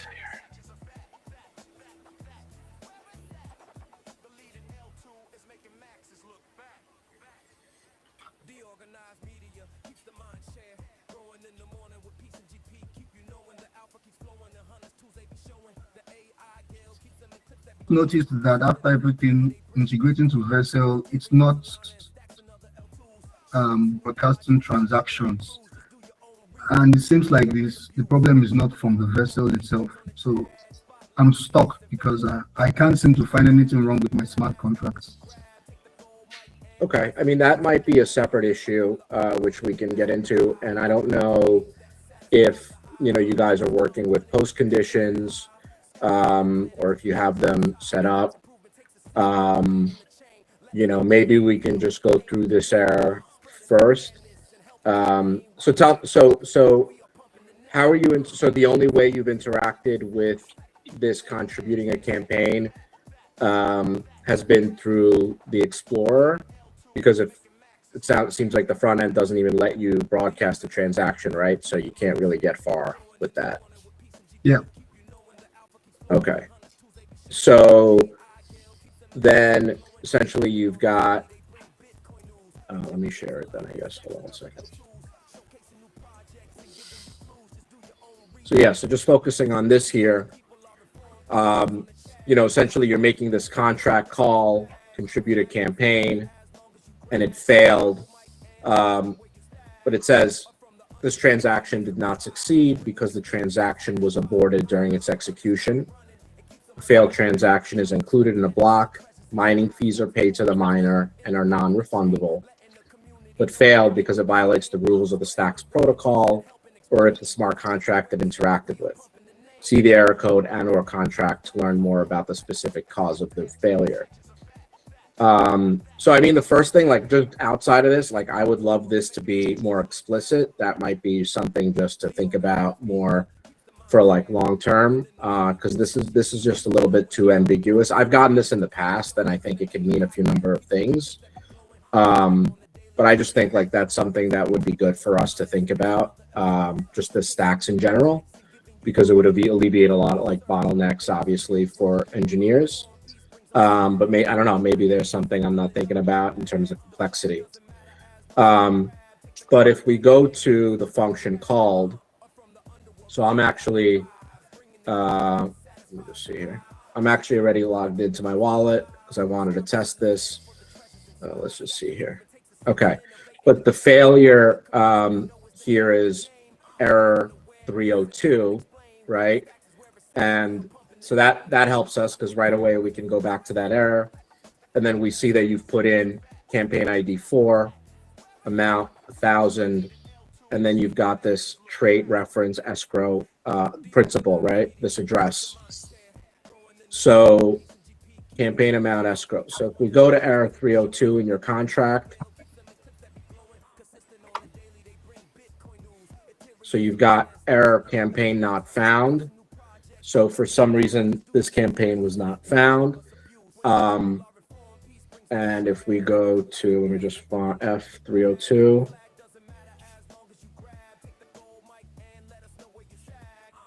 Let's see, or, okay, if you don't have this, then it'll probably just be the name of this. Second. Okay. So here we are in the function. Right, so contributing to campaign, you've got the UN, you've got the amount, you've got that escrow, and then you've got these campaigns, you're tracking by ID, and you can't unwrap this because it's not found, and the error kind of comes up probably right there. Okay, and then you've got the same error in other functions, which we probably don't need just yet. Let's focus on that first one. Yeah, so as Jesus was saying, that it probably can't find that. So then obviously the question is, how did you sort of like get to this? You know, I'm assuming you created the campaign like first, or how did you do it? Okay. I think now I'm beginning to see where my mistake is. So it's a demo. It's not like we created a campaign yet. They're all demo campaigns. So maybe I could show you the demo. Just Yeah. It's just, like did you a have demo. something you want to say, or?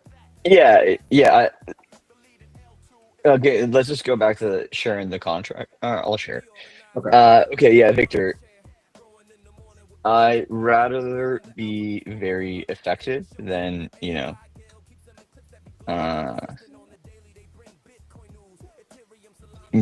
slow or just like not being straightforward. But yeah, you're not testing this correctly. So if I look at the actual contract,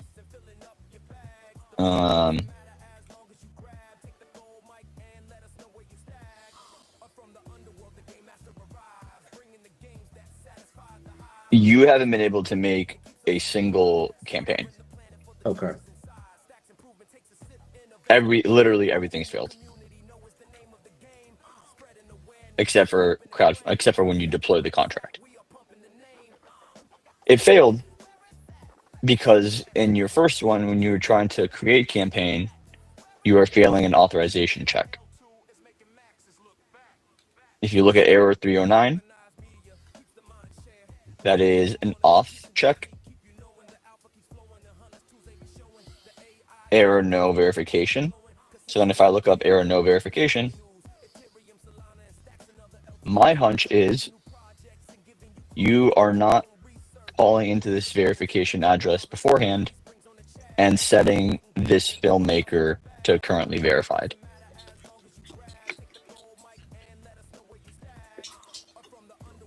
So when you call this function, you are passing in this verification address contract.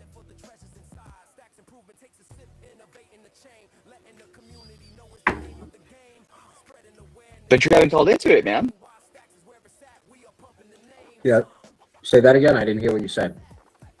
He hasn't called into the verification contract. So Okay, yeah. So Victor, you have a verification system, which by the way, I love this book, Good to Great by Jim Collins, phenomenal book. You have a verification system. You need to first make sure that you are the verified filmmaker, and then try creating a campaign. Because right here, you are trying to create campaigns, but you're not a verified filmmaker. So that's why none of the campaigns that you created were working. Which is why, obviously, when you're trying to contribute to a campaign, it's also not working because those campaigns don't exist. Exactly. Yeah. Exactly. So you understand that, you really have to run the steps as if you're doing them, in real life in your. Just real quick, what's up, Tinderly? We're covering the Clarity Working Group call right now, but I want to remind everybody that Tinderly is a D grants applicant. He has a D grant project. You guys should absolutely be following Tinderly on X and make sure that you're tuning in when he goes live. It's really important. We're getting some exposure to stacks, non-crypto space. And so we need to make sure we're supporting those. Make sure you're following Tinderly. I'm going to turn it back.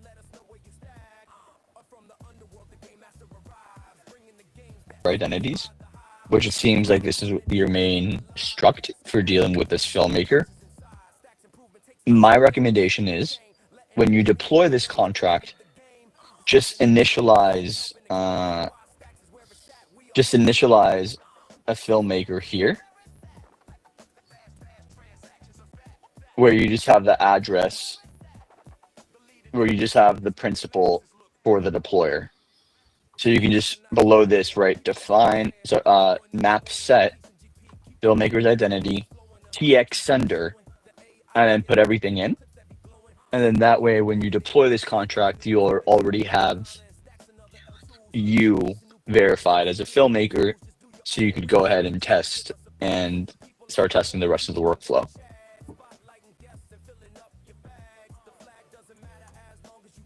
Please come again. I missed the part. The Okay. initialization. You want to initialize this contract with one filmmaker already registered, so that you don't have to call into it to register itself. You can do that by, yeah, and you can just do that by here saying map set filmmaker's identity DEX sender, and then fill in the data that you want. So that way, when you deploy this contract, that will already be initialized, so you could go ahead and try testing the rest of your workflow. Now, would that be only for testnet? Like, would the same thing run for mainnet? It's the same thing. We're just giving him a way to set up the first filmmaker so that he can test successfully. So you're saying I should do that in the filmmaker's contract, the film verification contract, right? Yeah, just to initialize so that you can test the rest everything else out. Okay. I mean, otherwise you just have to create the filmmaker, right? Every time. Yeah. I know. I would be okay. So where would I be initializing it? Which of the public functions will I be map setting it? Okay, here I believe. In the one that he just referenced. That should just do it right. That's register filmmaker ID, I believe. No, I'm saying underneath your map here, just initialize one account with map set, filmmaker's identity, TX sender, and then your information. So Victor, whatever, verified. You're defining the map and you're setting your first. Exactly. Filmmaker in the same place. Does that make sense? So you would just add a map that inside. That way you don't have to call in the function to first sign up your first person. You have it ready to go, and you can just go ahead and start. Okay.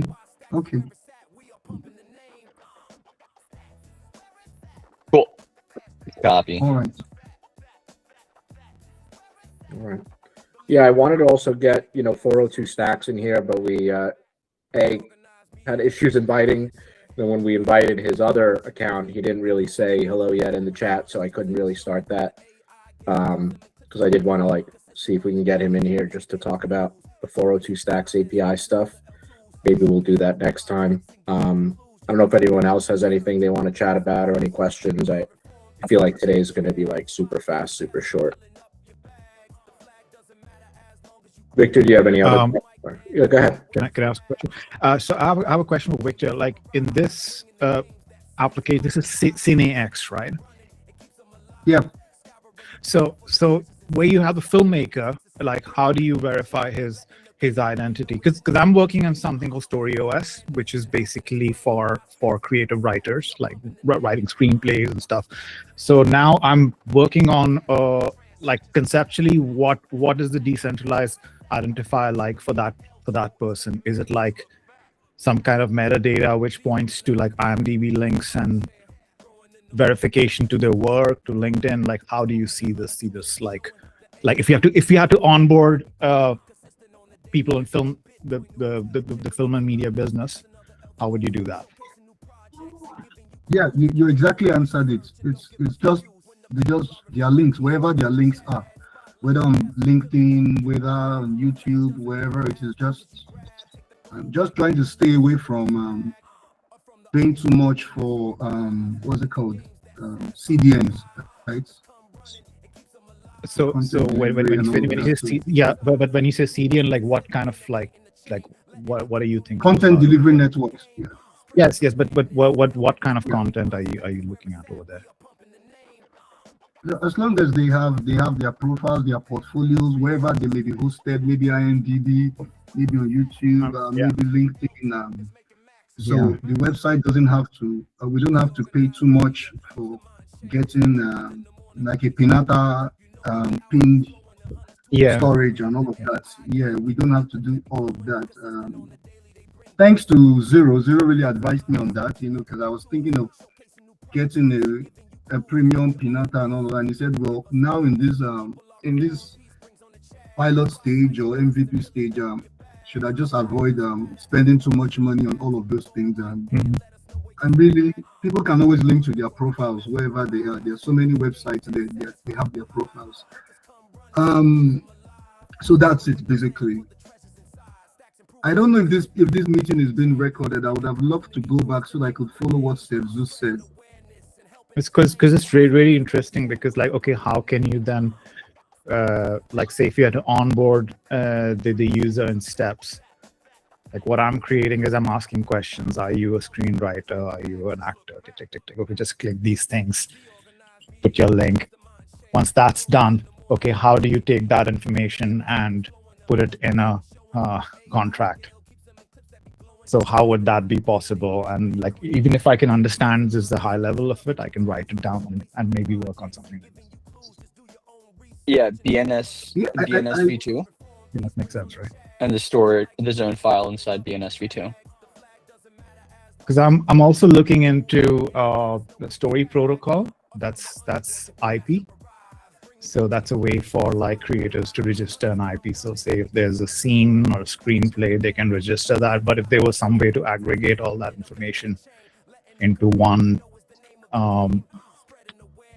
lump, which can be then verified, it's almost like voting. Then if you have somebody established who is signed in and registered, if suppose it's some big filmmaker like Quentin Tarantino says, okay, I verify this profile. That could be really interesting. Like that helps like build social credit for that individual. This is what I've been like thinking about. Like how do you make that membership valuable? So usually social proof of some kind, some recommendation from some filmmaker. Like I'm on IMDb as a composer. So like, okay, now I need to make sure that the filmmaker and the producers I work with, they are able to sign up with a BNS name or some way verify. So I'm just thinking through this, like what all information I need to collect. But this is really interesting. Thanks. Okay. Could I chip in a bit here based on field experience? So what I discovered last week, I just came back from onboarding beta users to CineX, and that's because you're speaking about filmmakers, right? I discovered something about them. I think it's applicable to filmmakers globally, if I'm not mistaken. There are a bunch of people that deal with equipment, cameras, and the likes of them. They really are not given to this whole decentralized thing. I kid you not. I met high-level veteran filmmakers in my country, had meetings with them, and Zeus, Gary, I kid you not, they never touched one single feature in CineX. They didn't even bother test it. They didn't even allow me. They were not willing to test the features of CineX. They only asked me one question. They just saw it as a bank. Yeah. They asked me one question. They said, this is a bank without borders, so where's liquidity? And because if it's a bank, then where's the capitalization? That is, how is capital being injected into this bank for them? And I think even in Hollywood, that would be the only question any filmmaker would ask. So I am beginning to tone down to pivot CineX from just so much of the blockchain technicalities and begin to appeal to these people who have they don't want the technical jargons. They just want to know how can, in fact, that's part of my proposal. I'm about to propose as I submit to the grants this Thursday. I'm proposing that how can Stack see CineX as its arm, the arm of Stacks that will be a media financing solution to filmmakers globally. Because those people don't care jack about blockchain. They don't care anything about BNS. I'm telling you the truth. They don't care. I met Steve. They were very ruthless with me, but because I had I was a filmmaker before, because I had relationships with most of those filmmakers. So I used the power of relationship to get into their midst and was able to buy my way around them and assuage their hearts to say, I will be speaking with my leaders to see that Stacks finds a way to bring in liquidity, to inject liquidity into this to see it as really a bank. So I will tell you, right, RV, right? Do not believe it's about filmmakers. Do not really bother yourself too much about heavy blockchain. Find a way to scale it down to their level. Yeah, to their level. Yeah, so I'm happy to give an opinion on here, Victor. I just want to say, and again, I feel like it's interesting to hear you say that because everyone who's a veteran here will agree completely with what I'm going to say, but that's your initiation as a founder in Web3, man. Most people do not give a crap whether it's a blockchain, a U-chain, whether it's decentralized, centralized, use a Schnorr signature or Merkle roots. Like, no one gives a shit, man. They just want to make money, and they want products that make money for them and that solve their problems. I'm happy to talk to you about that in another meeting that is not about clarity, because as a founder, as an entrepreneur, yeah, I've gone through that pain point many, many times where I'm pitching the futures as opposed to the benefits and addressing their pain points. Yeah. And that's just like a holistic lesson that is very different from clarity engineering. But don't feel discouraged, because that was the first reaction. That was exactly how it was supposed to go and how it went for everyone here who's worked on a Web3 idea first. Yeah, and I concur, and I just say it's better to get to this point sooner than later. Yeah. If you're going to get to it, and some people will spend years before they talk to their first, potential user. So it's actually a blessing, in disguise. Yeah. But, yeah, thank you. It was a blessing, a great one, actually. It was a great blessing. Yeah, so you'll pivot and you'll adjust your proposal. Good news is that they all signed up for the wait list. They were glad to sign up. Good. So you are solving something that they need. They just don't care how you solve it. They just want you to solve it. So you'll be able to access the recording, it looks like, through DeOrganized, which is great. And if not, message us. It's not, I understand what Setsus was saying, so I can help you as well. So yeah, and if you want, Setsus, do you want to go through what Hero Gamer just put? I'm reading it right now.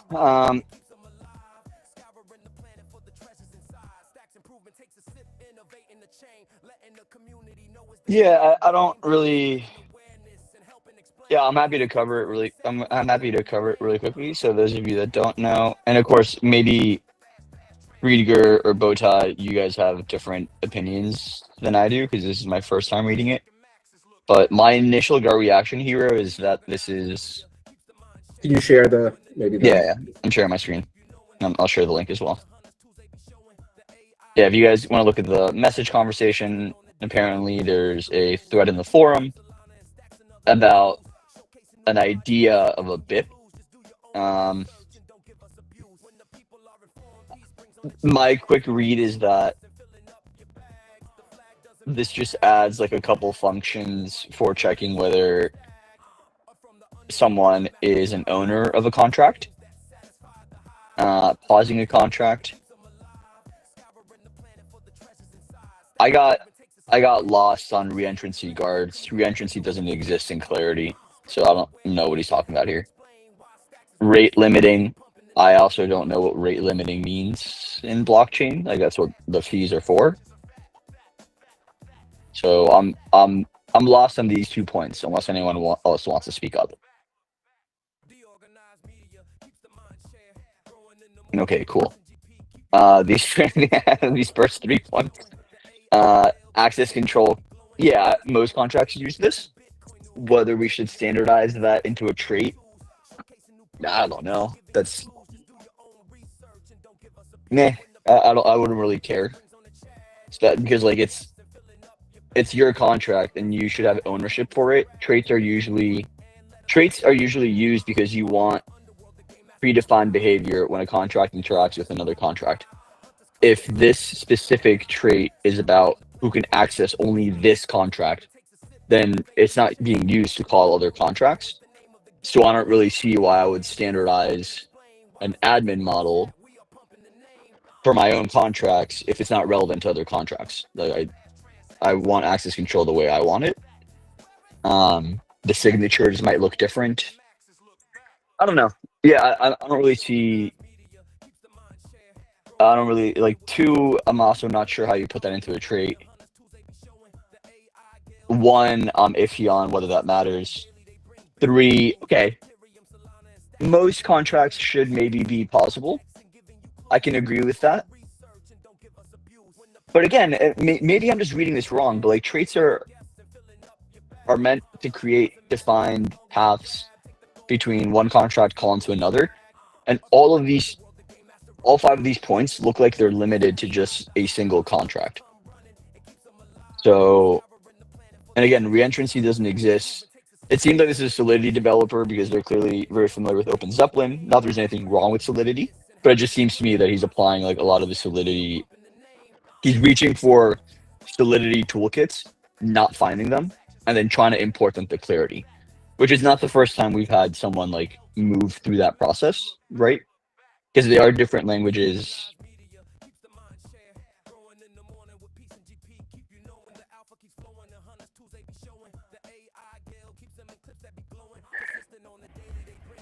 Hi. Yeah, basically, I think this proposal is trying to import some of the Solidity coding patterns into Clarity, but because they are very different, they cannot apply. Like a trait is not the right place to implement these. Maybe like that's my thought. Stuff.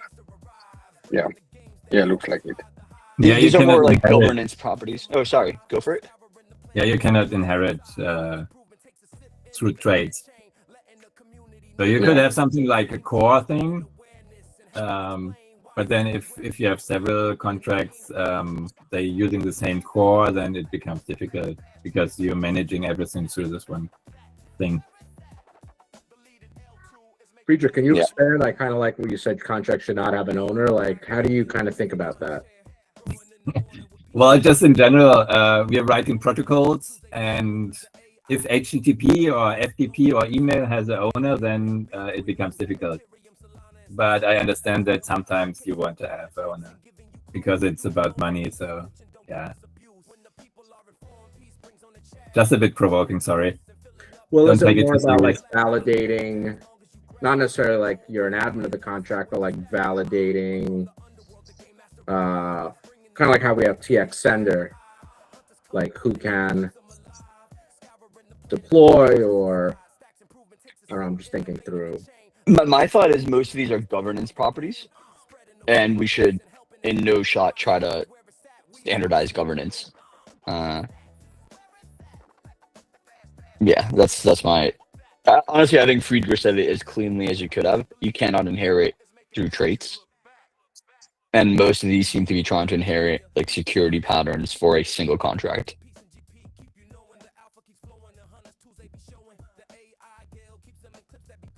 Yeah, Hero, I hope that was helpful. Yeah, I mean, it's for him. So yeah, I'm sure he will just need to, take the feedback, and then, maybe he's just trying. I think, like you said, he was used to the Ethereum environment, and he couldn't find the equivalent of open zapping thing in Stacks, and I think he just wanted. I guess he just wished him or other developer can save time without recreating everything from scratch. That's my understanding, and that's why he thought, okay, what if we create a Lego block that can be used by other people?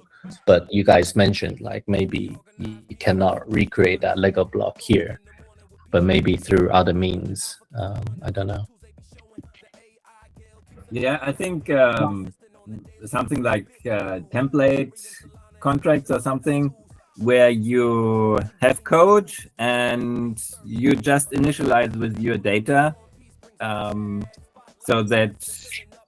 if you take a token, you can have one standard template thing and you just initialize with your values for the symbol and so on.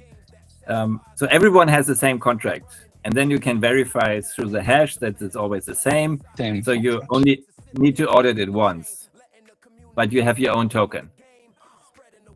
And maybe that can be applied in a more general way. If we have a governance set up with a DAO, then we take this, we initialize with our values, the initial members of the DAO or something. But the code is the same. We just deploy our own version, or we deploy the same version, the same code, but initialize with our own things. That makes sense.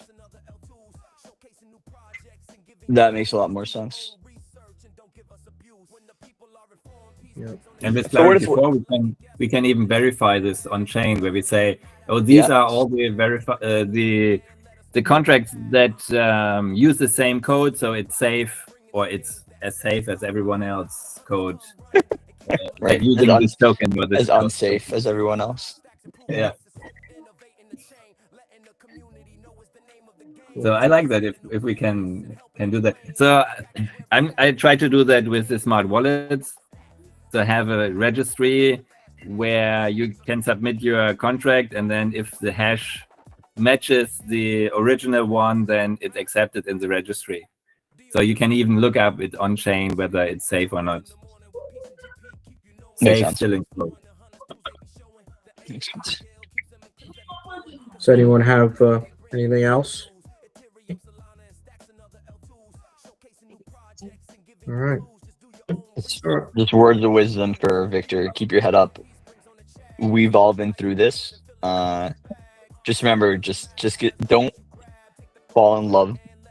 Well, fall in love with the tech, but never forget that's not what the customer is buying. Like, they want more money. They want more time. They want to look cool. Like that's all people want. So just reframe your value prop to that. Okay. For Chimbeef, I know him personally, so I'll convey the outcome of this meeting to him.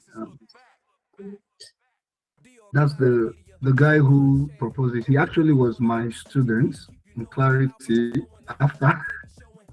So I'll reach out to him and I'll explain. He didn't reach out to me when he was proposing this, because so a background about him. He's not actually a Solidity developer, but he's a very, very inquisitive person. So I guess he inquired into Solidity, and when I was taking in Clarity, I did some Solidity, so I gave him a little bit of the syntax of Solidity, and then I showed him that of Clarity side by side, and I asked him to make his choice, which one that, and gave him the prospects of Clarity, and so he made his choice, his call for Clarity. But I guess maybe he began to romance Solidity a bit. But I will reach out to him and have a chit chat with him and explain a few of this outcome here.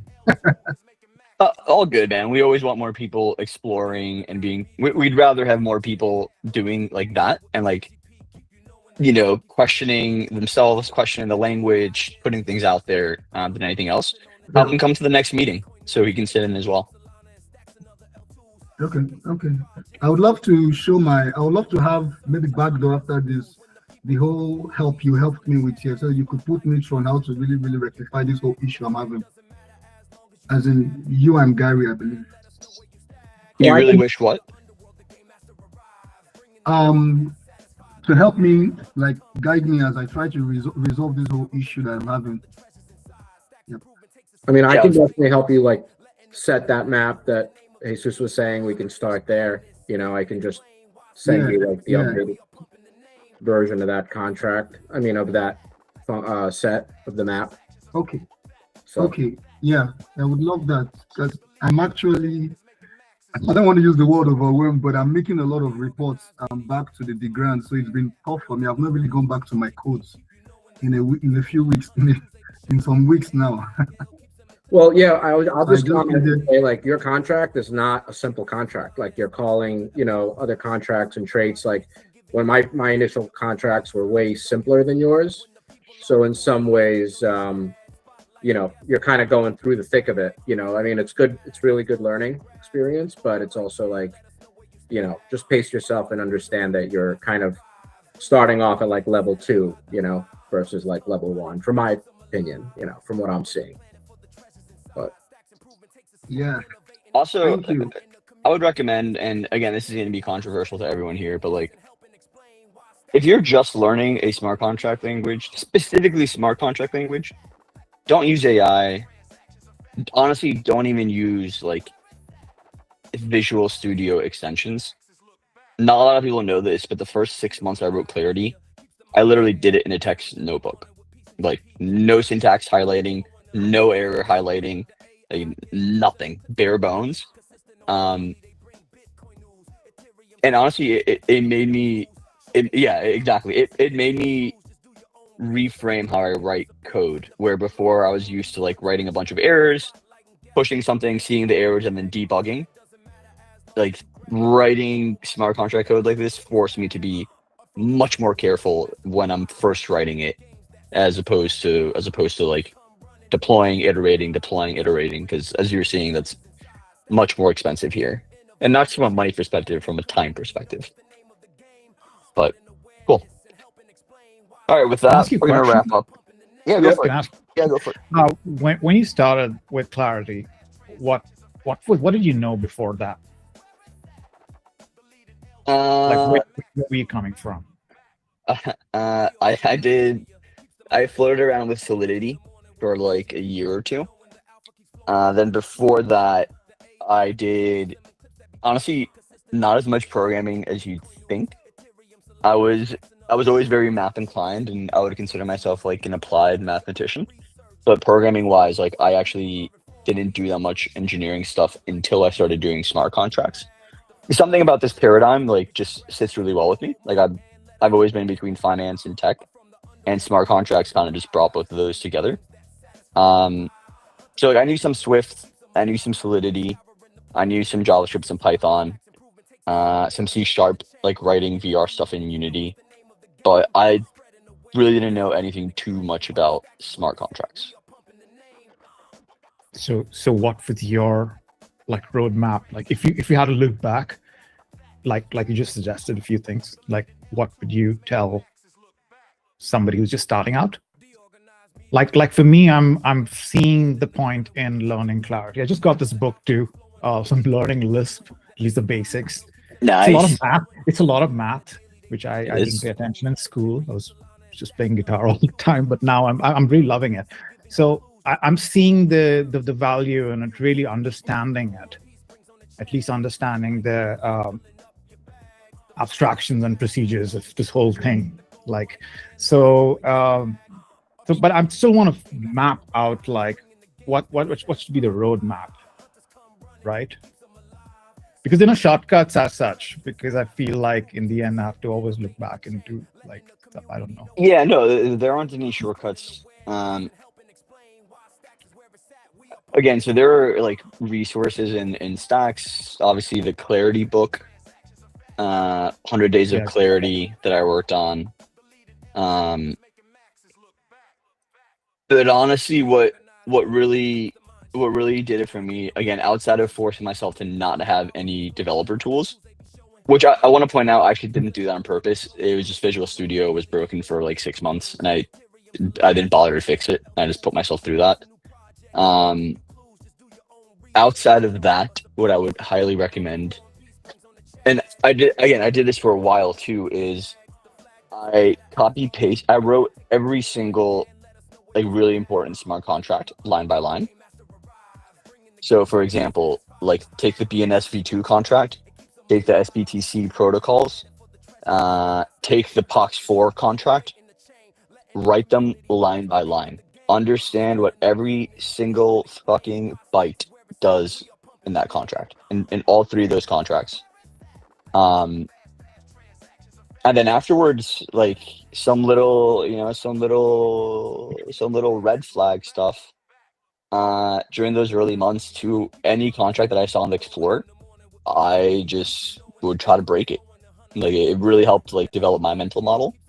But I was just looking at the Block Explorer, and I was just trying to hack any contract I could.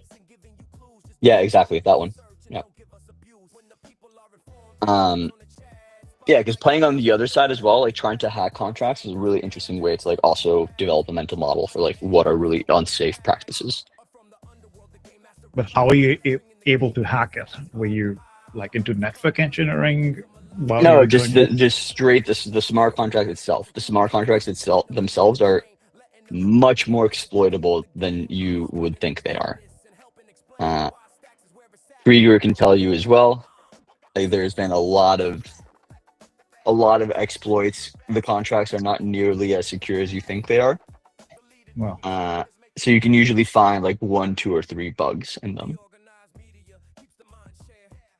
But yeah, actually, fun stuff. One of my first clients, or how I started building my business here, is doing that. I found a client for a really popular NFT marketplace back in the day, and I realized you could drain their marketplace. And I reached out to them and was like, "Hey, I figured out how to drain your marketplace. Like, pay me to rewrite your Clarity contracts." And they did, and that was like how I got my first client. So yeah. Hopefully all those help somewhat.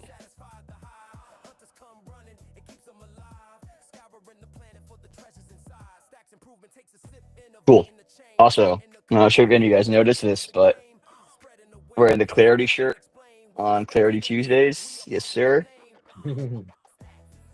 Super thankful for the community. Thank you, Hero, for organizing this, for obviously being here all the time, being the backbone of it all. DeOrganized, thank you as well for giving us some lift. And everyone else, thank you for coming out. Again, I'm really, really happy to just continue passing the knowledge on, and excited to see that more people are building in this space. This again, tend to remember that what you're selling is fixing people's pain points, not anything Web3 or smart contracts or like most people will not care about that. Just solve their problems. Cool. All right, everyone. Thank you. I will see you in 2 weeks, and I will have the digital signature workshop ready to go. Thanks, everybody. Take care. Exactly.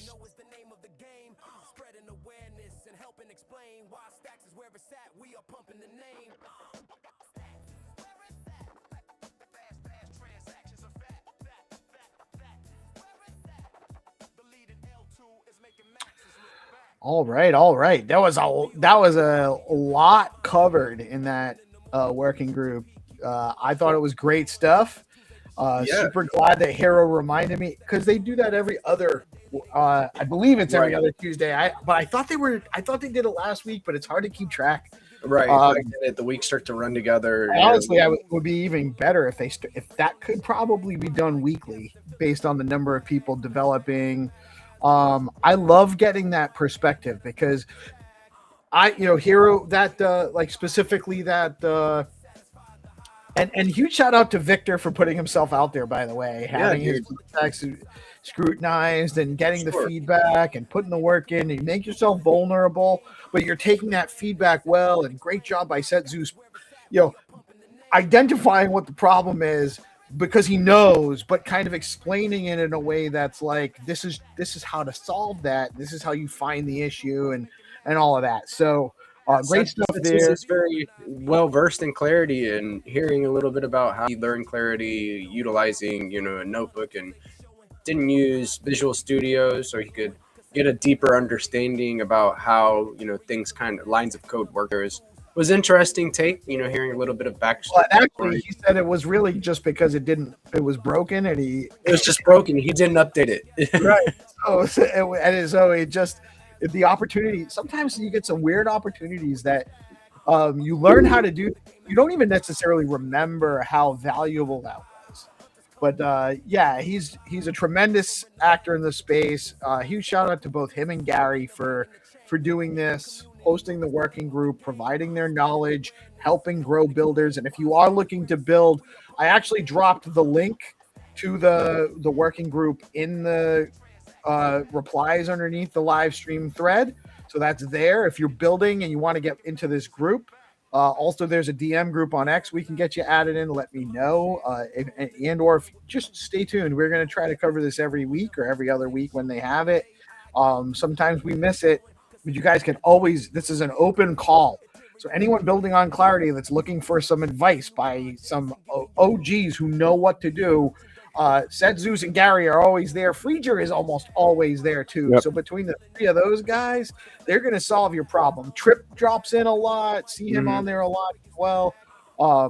Plus a bunch of the other guys that are cranking and grinding and new stuff. So you get a lot of perspective, a lot of input, and a lot of guidance.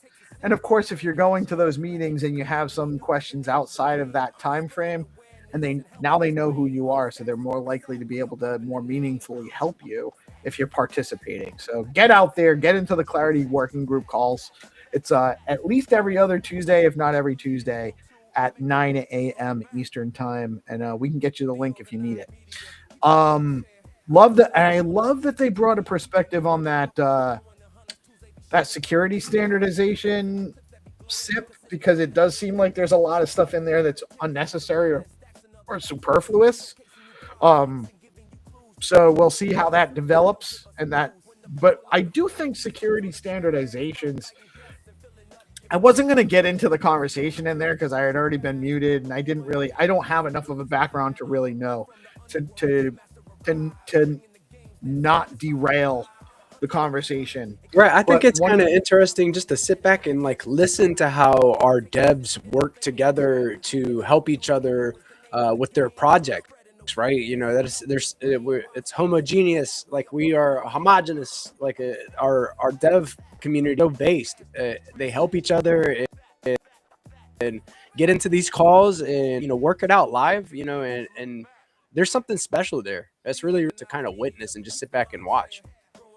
For sure. It really is it's a very interesting, as a non-dev, I started participating in that before I was streaming it. Yeah. I would just join in. It was originally just Gary doing Zero to Clarity. And I would just join in to listen to get an idea, because even if I'm not really going to be coding, it's good to understand the concepts, because that'll help you design your what you're building anyway, you know. And so I do like it. I think it's a good sitting in this hold on, let me stop sharing that one, share this one so I can close that down. Don't need to be in a meet anymore. In there, and then you got about 15 tabs open on your browser too, huh? Oh man. I'm just looking, I'm like, 9, 12, 13, 14 right now. My computer is worrying. It's like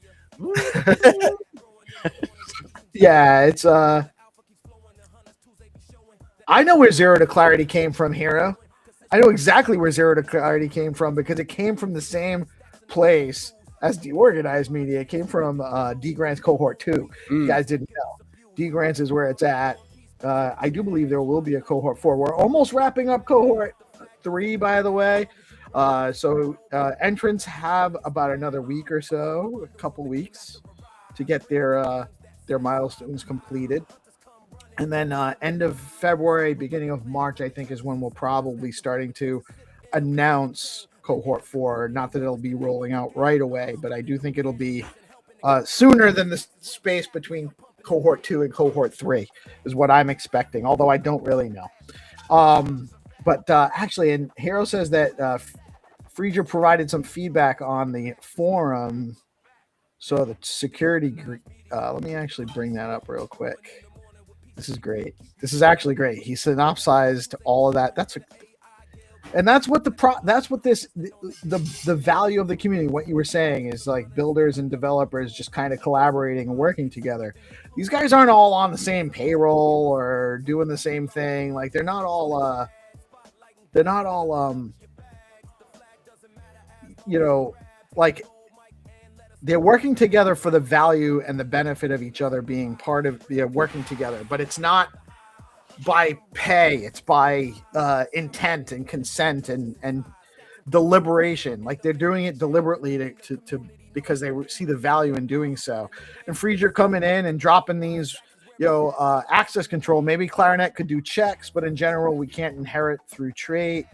And to this one specifically, when they were talking about it, my suggestion would be that while yes, I understand it's not contract to contract, a new developer having a standardized process for access control might benefit, even though most developers are going to be able to, they're going to want to set access control how they want to set it. There might be a best practice or some kind of standardized template that could be available to less experienced builders looking to do that for the first time. So that might be worth a standardization, just that. But I don't know. I didn't, and it does sound like Clarinet could even if it is just doing some checks to make sure that they have it in place properly or something, or that'll function, that might be helpful. Same thing with input validation. And then reentry and rate limiting are probably not necessary. And pausable contracts. So he says, could you explain what the pattern should be? We can have some core contracts that are the basis, and the top level can be paused and replaced. So I'm not sure where that application would be, but I think that just that feedback with a question and a suggestion and answering these points, I'm sure is hugely valuable to. Hero beat me to it, I bet. Yep. It was. I feel like Hero lives in the forums. Here's an AI. He's got. Dude, there's no way. Yeah, there's no way that he's human, right? He's an AI that's controlled by the actual real Satoshi. We know it. It's just is what it is. It's how it's got to be. Yeah, big shout out to Hero, dude. Hero is a pivotal part of this ecosystem and connecting a lot of different devs and community members, and just in the know about where the talent is located within the community. Guy is in the know. He just chases it around. Yeah, he chases it around. He helps cultivate it. He puts people together. He's the biggest mover and shaker in the. So from the community side, Hero Gamer is the Stacks MVP. I agree. On the developer side, I'm not sure exactly who it is yet. It could be Rafa. I mean, there's a lot of devs that are doing slam dunks. I do not discount Rafa at all, dude. It's hard to pick. Right. There's a few heavy hitter devs out there for sure. And I mean, there's some community guys like yourself, and our beloved Legend of Stacks, Legend Stack, Jack Binswitch, and Noam and Rubes. Like, there's a ton of great community developers and movers and shakers out there. But Hero is the cookie cutter model. That's what we need more of. More Hero gamers. Scaling Claude vibe coders. Oh, did you guys do a Claude vibe coding session? I would love to tune into the AIBTC working group at 12:30 to find out more about the Claude vibe coding session. Let's go. Love it. Awesome. So that's going on. Is there a DeFi show today? I don't even know. There is. So go to the Stacking DAO handle on X. That is at Stacking DAO, and set your reminders. It's about to start in about a minute or two. There is a Stacks DeFi show every Tuesday at 10 a.m. ET. They paused it for just a little bit at the end of the year for the holidays, and we are back in full swing. So do join in. And there is a weekly screen share that we do in the Stacking DAO Discord as well, and content workshop. So we're going to be doing that at 1 p.m. ET. So jump in there and get activated. It's a good place to, I'll share my screen and show my process, how I'm creating these different videos, how I'm, scouring the timeline for alpha and, keeping people in the know. So just going through the whole process live on Tuesdays and Wednesdays. Nice. Very nice. Was there anything else you wanted to cover, or is that the I think that's the gist of it, man. I feel like position right now. We talked a little bit about the charts last week and how everything was looking very, very bullish, and how we might need a little bit of a correction. So we're going through a little bit of a correction right now. Things don't go up straight in straight line. So I'm feeling like it's looking healthy. Right. You can't have like a 40-something% run without a correction. You can't. You have to, because you can't sustain it. Do I still think the price was for stacks specifically? Do I think that the price was undervalued even at that little peak of the last run? Yeah, I do, but that's not how markets work. And we're still building, so there's going to be there's a lot of steps, man. A lot of steps to take before everything. There's a lot of things being integrated and innovated on right now in the Bitcoin ecosystem via stacks. So it does take time. It is a process, and the entire world financial order is being shooken up like nobody's business. Like we haven't seen in really a long time, and not at the same level, because it's just technology is where it is now, where we're turning. And I think we're turning to a post-state model, meaning that finance will be separated from states to some degree. And I think that that's a huge benefit to humanity, but it's going to be a little bit rough and rocky getting there as things shake out. But that's why the price is what it is. It's not a stacks issue. It's not a Bitcoin issue. It's not a crypto issue. It's a macro situation that there's just so much craziness going on in the world that it's hard. Markets get scared. Markets get shook. Markets are being manipulated significantly right now. So we'll be all right. We'll be all right. You just got to keep showing up every day, putting that work in, just like you guys are. Consistency is Get key. out there. Yes. This is the way. This is the way. Thank you, GP. Much love. By the way, Hannah had some stuff going on. He said he was possibly going to drop in late, but I told him don't worry about it. If you make it great, always love to have him. But we do expect to see him tomorrow. We love our brother when we miss him. He adds a different vibe to the shows. So yes, shout out to Hannah. We will see you tomorrow, brother. And I am Peace Love Music. We are DeOrganized Media, coming at you live on Bitcoin Live, decentralized broadcasting every Monday through Friday. We're bringing it to you, and you're taking it whether you like it Let's or not. go. Have a great day, Thank you guys for tuning in today. Have a great day. And I didn't get a chance to play it in the middle, so quick word from Bitflow, our amazing sponsor.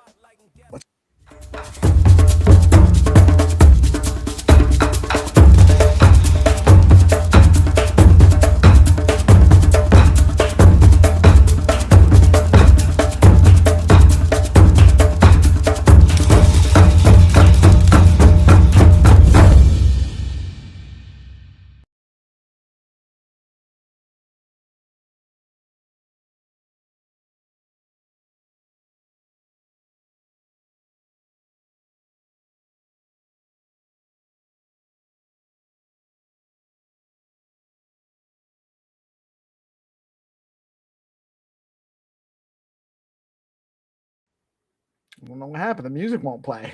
I hate that.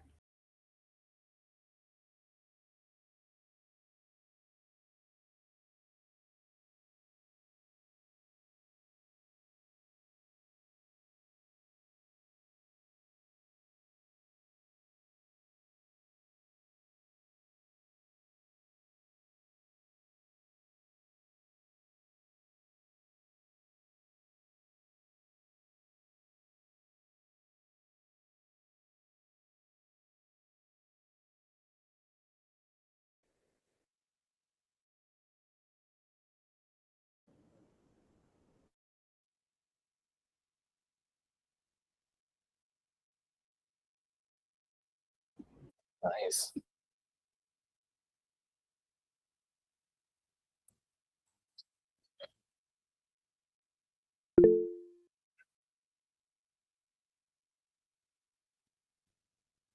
Okay, so I'm going to wait a bit, then start the class. I'm trying to get everything sorted out real quick.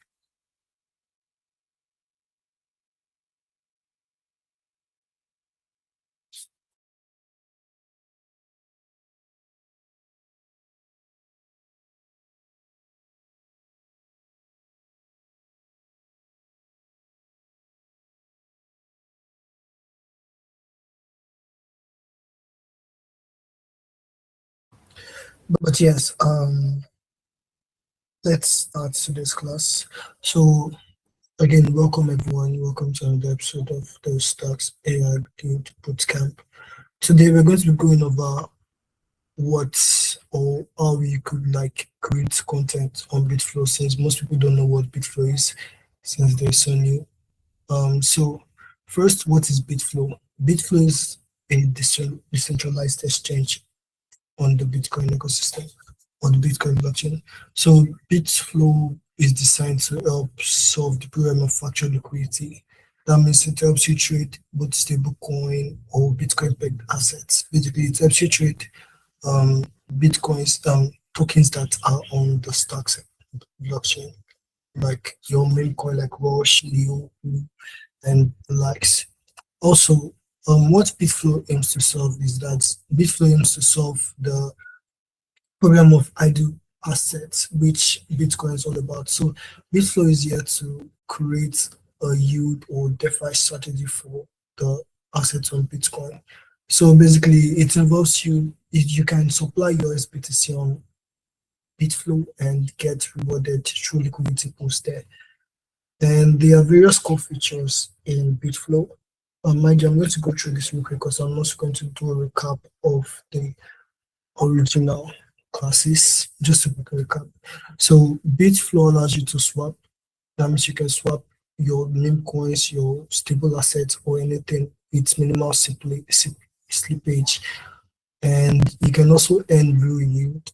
That means you can stake your assets and get rewarded with sustainable returns. And then Bitflow also offers single-sided liquidity, which you can see from your STX on the Bitflow pool. And through that, you can supply only your STX and get rewarded for that. So next, the benefits of Bitflow, why Bitflow is so based. It is created on the Bitcoin layer to which leverages stacks to bring smart contracts to Bitcoin.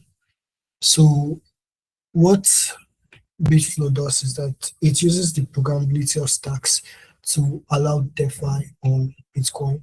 It allows SBTC integration. SBTC is a one-to-one pegged Bitcoin, which enables users to perform DeFi with it. So Bitcoin allows people to do that with the SBTC. And now I'm going to go over the last class. We've talked about prompting, how prompting could help you grow, and how to do effective prompting. So today I'm going to just go brief on how you can do effective prompting without having to do too much. So first, when you want to create, when you want to make effective prompt, you have to know what your context is. You have to be clarified on what you want to do, and then you have to define your constraint. So first of all, when you say context, that means what your AI is. That means you have to give your AI personnel to get effective prompt. For example, like let me give an example, a practical example to be precise, so you guys should not be confused. I'm going to go to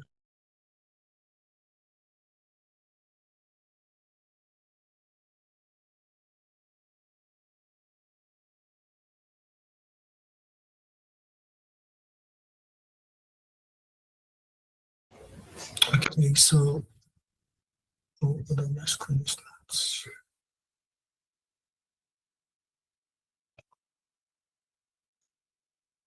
So now I'm going to show you guys how to give your AI a persona. So first of all, you can use any AI for this, mind you. So for me, I'm going to try to use my Google AI Studio, since I already have a persona out there. But let's go over how to create a persona with Gemini. Okay, so first of all, you have to think about what type of persona you want, or what the features you want your persona to have. Like for example, I want to create a prompt engineer that is well versed in the creation of AI images and AI videos that looks more like 3D animations. So I'm going to tell my AI to give a set of system instructions that gives the, well, I hope my screen is visible, that gives an AI the set of personalities. Personalities. So now I'm going to, although it's advisable not to use bullet points or asterisks or stuff like that, because it's some AIs do not work better with those. So I'm going to try to like do this the easy way. So I'm going to ask it to tell the AI that you are a very advanced AI prompt engineer skilled in the field of AI images and video creation. And also I'm going to add this for quality also with experience and would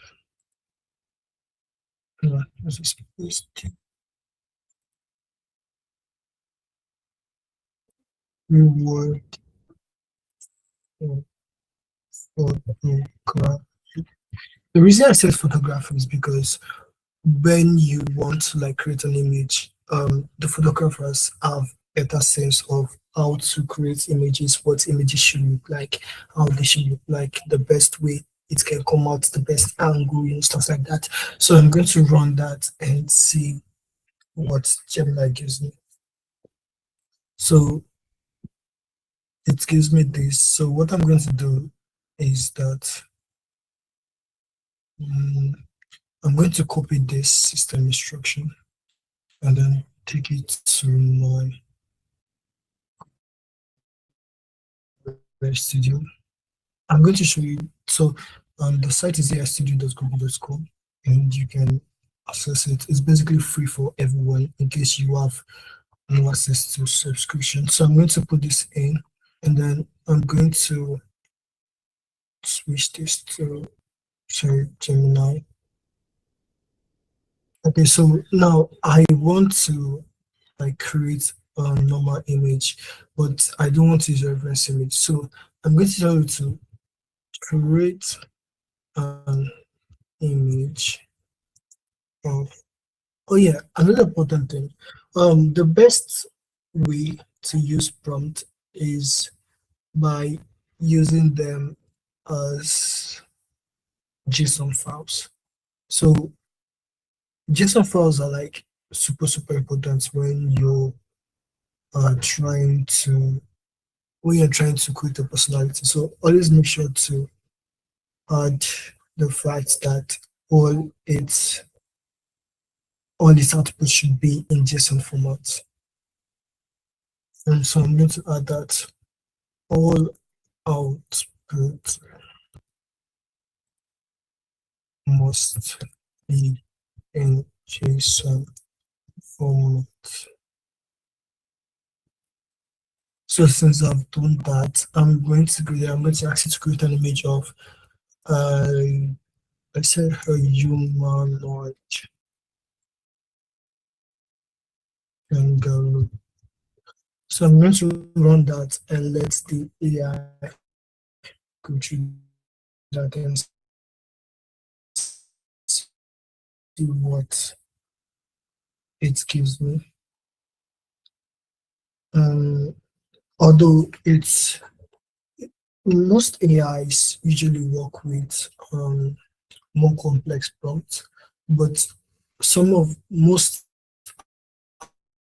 are very easy to use, like Nano Banana. Nano banana literally just gives you what you give it and gives it to you back in better format. So now it's running the prompt. Oh yeah, another important thing is that for your prompt, always remember that you must add a negative prompt, because negative prompts are more like what you don't want to see in your image. Okay, they are what you don't want to see in your image and what you wouldn't like to see in your image. So an example of a negative prompt is maybe disfigured or 6 hands or 6 fingers, stuff like that. They help distinguish between what you want and what you don't want. So now you can see that in my prompt here, you can see that it's first went through the concept of what I want to do. So it analyzed the concept of an humanoid kangaroo, that is a kangaroo with human features, and then it's recommended the like a framework for it. That means like a framework for it.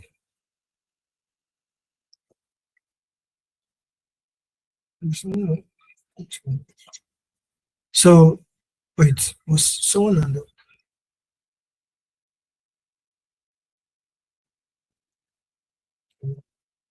So next, it's analyzes the type and it gives me suggestion about what its skin should be like, about the texture of the character and its anatomy. So, and then the next one was it gave me suggestion on the lighting of the image.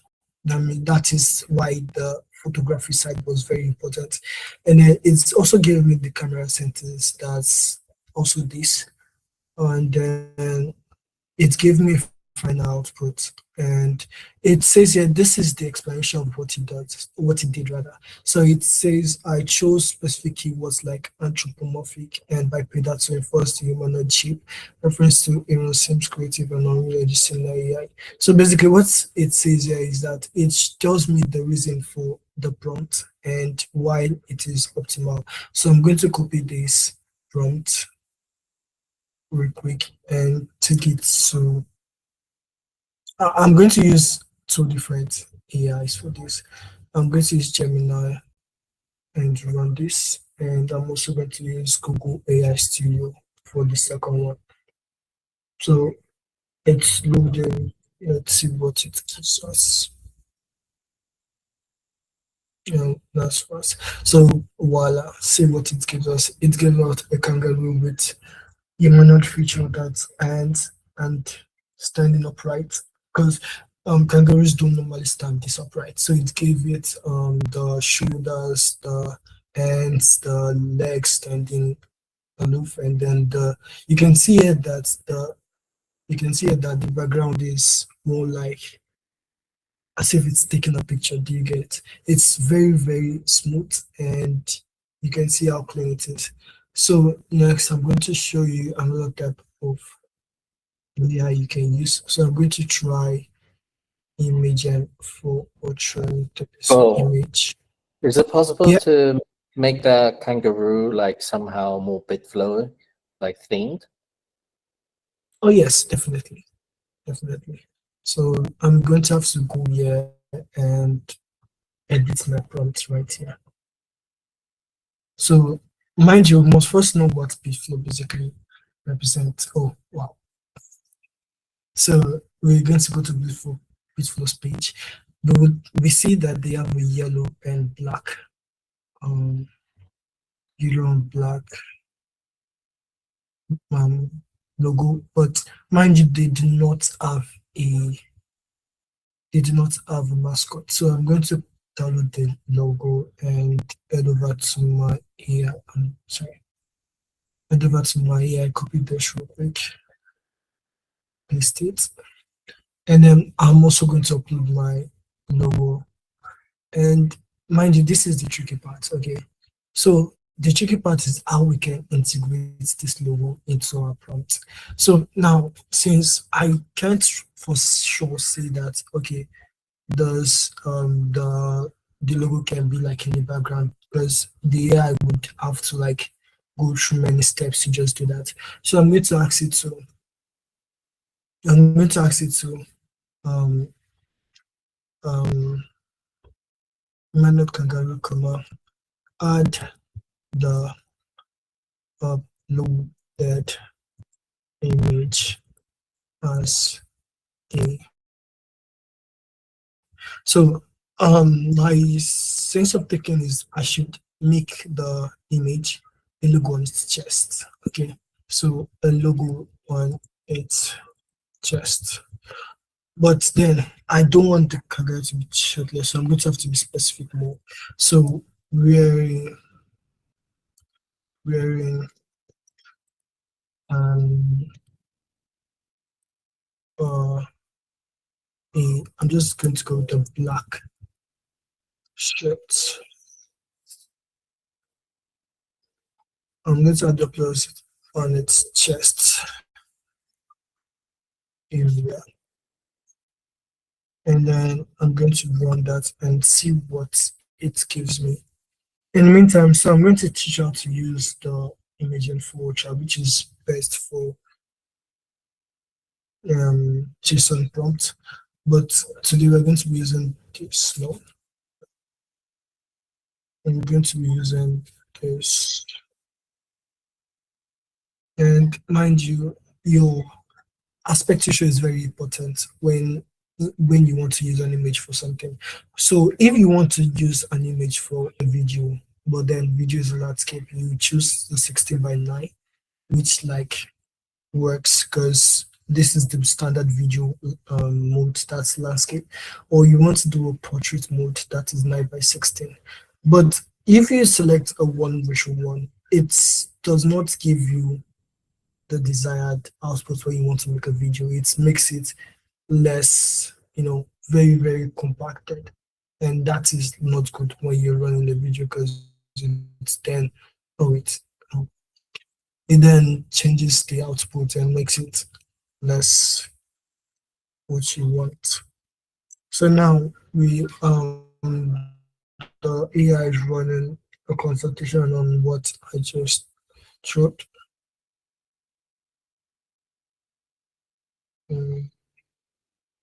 So they want to invert it. It thought about the fact that if it adds a black logo to a black shirt, it will basically be invisible. So it thought about a more better way, but I don't think it's about that. Let me check. Pixels, okay, bright orange, yeah. So although the image may not be concise, it may not be the way you want it, because for most of this AI, they do not do well with already uploaded image. So I'm going to have to upload my image here again, just to be clear with the AI what I want. So now this is the tricky part. So pixel art logo, I'm going to put in bracket right here, image provided. Okay, so what that tells the AI is that, hey, I uploaded an image already. Why don't you use that image to create the logo that is in the centerpiece? So now I'm going to run this and see what the AI gives me. In the meantime, this is what is given for the other AI. You can see here that it gives the kangaroo in human form. You can see how better it looks than the nano banana, but it also has its benefits. You can see the yes, but yeah, you can see that it's quite good the way it looks. So I'm going to save that. Mind you, when you're creating with AI, don't think that the first image you create is the best one. Okay, always try to create more than once to have a proper, should I say, average image, like the best image possible. Okay, so once you keep it, okay, yeah, this is what we've gotten. Can you see my screen? Yep. So this is what we got. Because of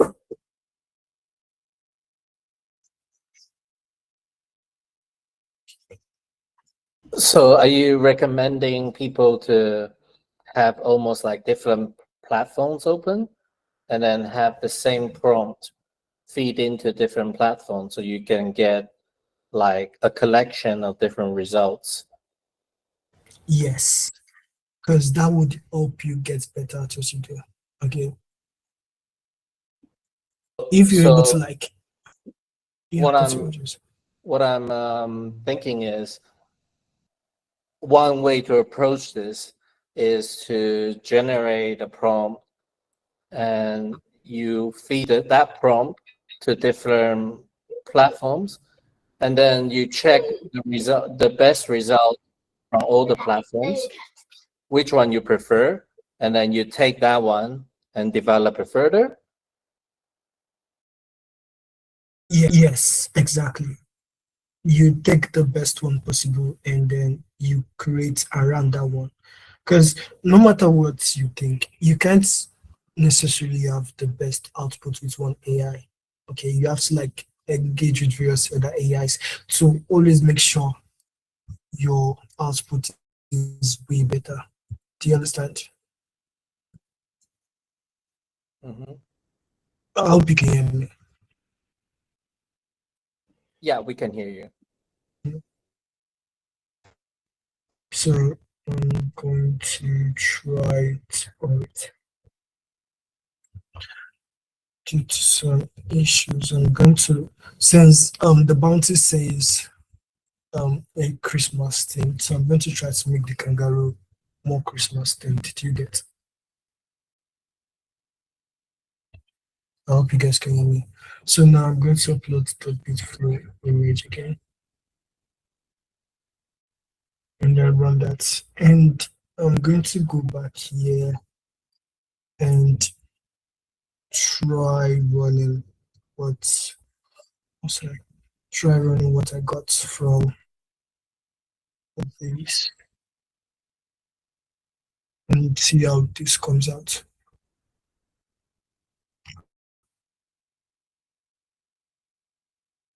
So, mind you, I will drop this personality in the Discord for anyone that wants to have access to it.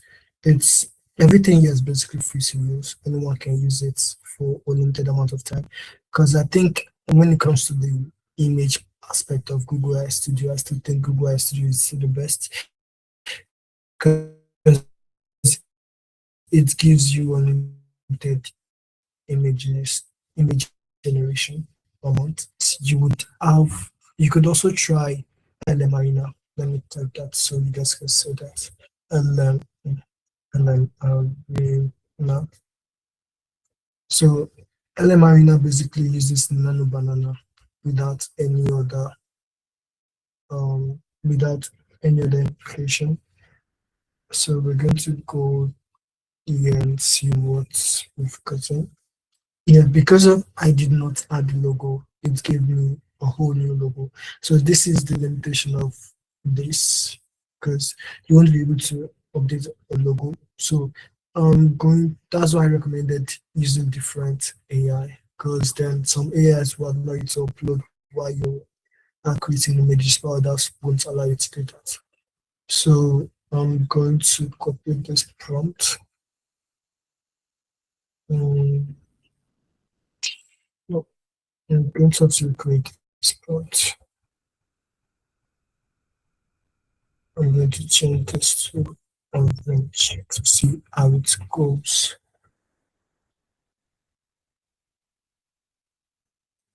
I'm going to see how it goes because for some reason, because of I made the shirt black, the AI decided that making it black and this one like that doesn't work. I'm going to try to make the shirt orange and see what I get. Does anyone have a question so far? So we can, we can go through it together.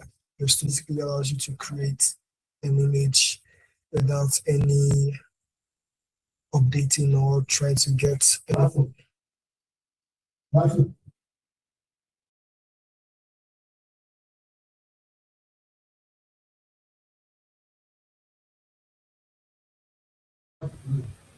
So now I'm going to try to upload the image. This image? No. I'm going to try. I'm going to upload the image. See, I can upload the image with this. So I'm going to have to add the fact that this is the image. Uploaded.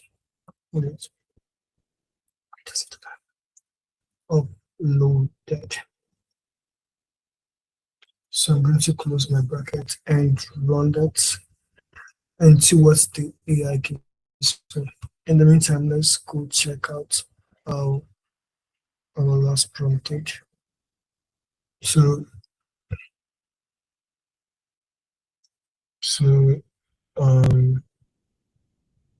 since the background is orange and the shirt is orange, it makes it even more better. So let us see what the AI gives us, and maybe we could work with that. Now this is loading. So now, since we had a bounty launched earlier, late last week, about creating a Christmas themed beautiful bounty, beautiful video. So for now, I'm not going to create a video because I want you guys to create with your full imagination. So what I'm going to do is just show you how to create a themed image with what I'm doing. So now I'm going to wait for this to load and copy this prompt and run it. So let's check on our, okay, so and the marina is done. Oh yeah, you can see it now. You can see the two different types. Although this one did compromise the image, this one brought out the image perfectly. Hero, did you see it? Yeah. So you can see that this one compromised the image, although the character looked better. But this one brought out the logo better, but the character is a bit, not up to us. So I'm going to save both of them. Okay. So now we are going to go to Gemini to try the festive aspect of this. I'm going to upload that. Upload the image. Mind you, the reason I'm uploading the image, like I said, is for the AI to have a, should I say, like a preview of what it wants to create. So it wouldn't like have to hallucinate and create its own image. Okay. Most AI, because they don't have access to most of what we say, like when we say create a logo and we try to explain it, most AI don't have access to that information. Their database is not that advanced. So they tend to create it with how advanced they are. So then that's usually like, it makes it differ from what you actually want. And that is not what we want right here. So we want to create the pattern perfectly. So now I'm going to go over here and explain why the prompt is like this. So it says that I define the shirt as vivid orange to blend with the logo background, ensuring the black piece of art geometrically stands out sharply as the brown element. That means it made sure that the beautiful logo is very, very evident and it's not like reversed like the other images. So now we're going to go here and voila. We have Rue in the Christmas art, wearing a That's beautiful pretty shirt. cute. Can you post that on social media? just so that there's a, the bit flow, people can see it. There's a record of it, and I really like to share some of these workshop stuff on X. I'm going to drop all the images in the Discord. So I'm going to try to do the prompts with this one.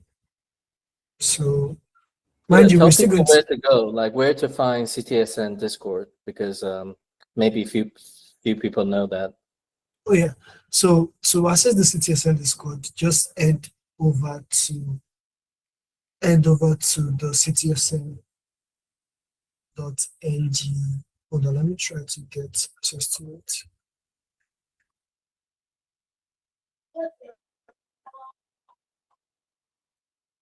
So you can always have access to the CTSN Discord through the CTSN X profile. The link is in the profile, and I'm going to try to access it right here so we can see.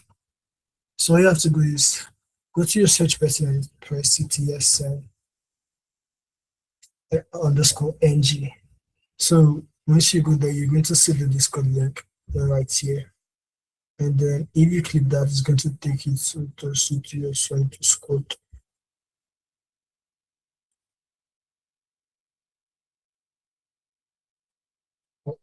Is this the right?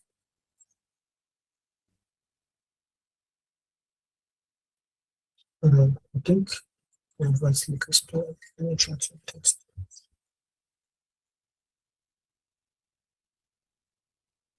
So it's going to take you to the CTSN Discord. Let me try to confirm it's working. Yes, it's working. Yeah, I'm still that. Wait, why does it say that? I can distribute it interest rate.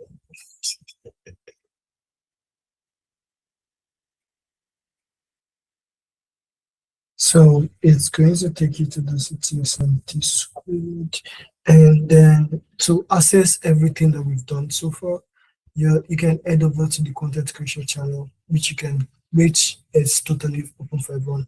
But just to be clear, you can get role at state channels and roles, or you could get it.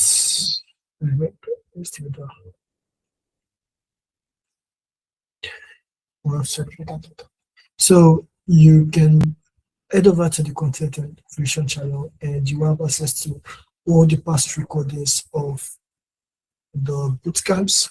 So in case you are curious about what we've been doing and you have no access to it, you can head over to the CTSN Discord, and you would have access to every material that we've used so far, and also every tools in regards to both development and the music production. So head over to CTSN Discord and get in there to have everything that you need. So now I'm going to go to LM Arena to see. Oh wow. So as always, the first one, let's be crooked, but then this comes out well. You can see the beautiful logo, the chant, the Christmas environment, and everything. So I'm going to save this and send it. So the next aspect is video creation. So since most people do not have access to most people do not have access to paid Gemini or Flow or Google Video. So we're going to try to use video to, which is basically free for everyone, but you do each. So that's why, mind you, this is not an advice. That's why it's perfect to have more than one email when you're dealing with AI, to have the opportunity to access the different tools available. So once you're able to do that, you'd have little to less issue creating as much as you want and exploring. So I'm going to switch to Veo 2, basically. And then this is another important aspect. So, like I was saying before, when you want to create a video, there are only two aspect ratios available. There's the 16:9 and there's the 9:16. So, although most of the images created by Banana have been in 1:1 because of the limitation involved. So, I'm going to have to just work with them. So I'm going to go over here and upload my image.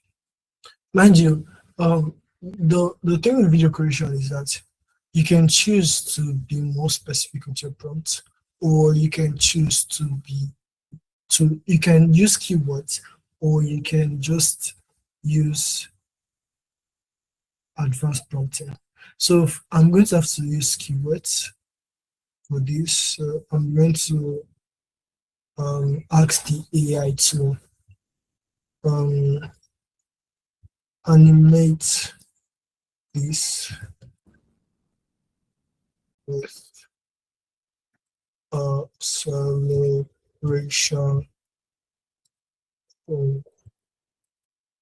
aspects. And although this is just for show, it is not like a normal web prompt. You don't prompt like this because this is not advanced. You also have to make sure that whenever you're prompting the video, you have to make sure that you take into, you must take into factor the camera angle, the lighting, and the way your character is. So I'm going to say, let character work with camera move. Let character work while. Okay, so I'm going to, for more details, I'm still thinking about prompt. So I'm going to ask character to work as if it's uploading a vlog. Okay, so we're going to run that and see. Oh yeah, see, you can see here that there's the 10 over 10 generation. So that's for free limits. You can generate more than 10 without using the Gemini API, basically. And although you could just subscribe to your Gemini and get a more better option, but for those with no access to, no access to exclusive aspect of it, so I'm going to ask Gemini to do the same for my image. Since I'm just going to change this to shooter, because when you upload the analysis, it's working on serious. So now I'm going to check on this. Yeah, it's downloading, and now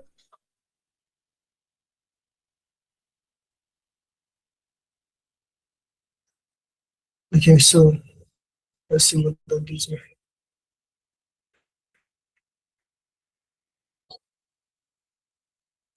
So I hope you can see that. You can see that, like I said, because of it is not 16:9, the image is cut in half. You can see it is not even in half, it is more like in quarter. You cannot see the logo, you cannot see the art, you can only see the little background and stuff. So I'm going to save that, and we're going to have to work on this aspect again. So another thing you can do for this thing is to make sure you add the aspect ratio in your prompt. Okay, that's another important thing. So if you say you want to like create an image and then you add it to your prompt, the AI would, okay, let me try to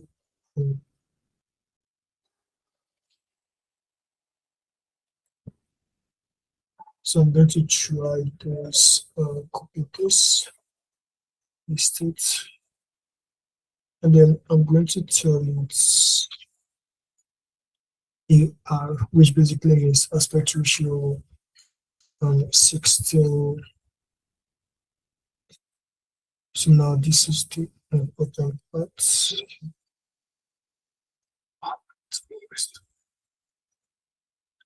I'm going to have to go with 16:9. So let's see if the AI would be able to do that for me. I'm not too confident in this. So now this one.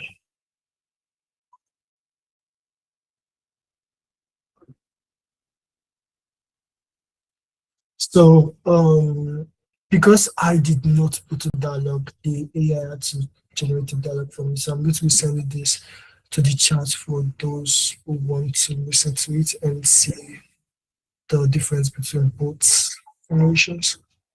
So you can check the CTSM Discord for access to the videos. And then I'm going to go back here and see what this one does for me. So I'm just going to be giving a little bit of like inputs to what you guys should do for the bounty. Since Bitflow does not have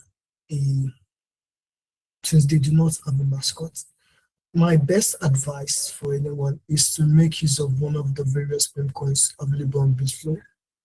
Oh yeah, it did the thing. It did the thing. I forgot to add the image. So it did the thing, although the image is still 101. Yeah, but it looks okay. So now you can check the Discord for access to this, to the video. So okay. So the next aspect is we're just going to go over. We're going to try to like create a dialogue for this character. Okay.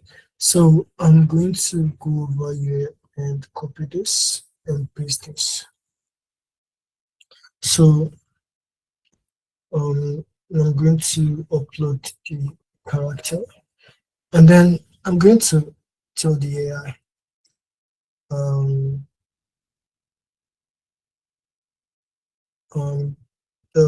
the important thing is the way you structure your prompt, like I said.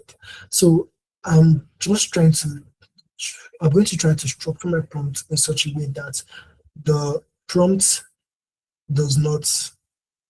is not complex for the AI. So I'm going to make it very, very simple. So I'm going to ask the AI to let the dialogue by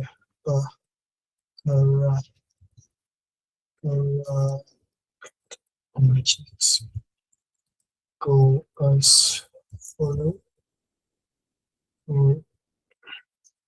So I'm going to say welcome to the month of the ocean I see. I'm going to use XMS for night class. So I'm going to say trade on its flow. I'm going to say don't forget. I'm trying to make sure that my prompt is not, my dialogue is not more than it's supposed to be.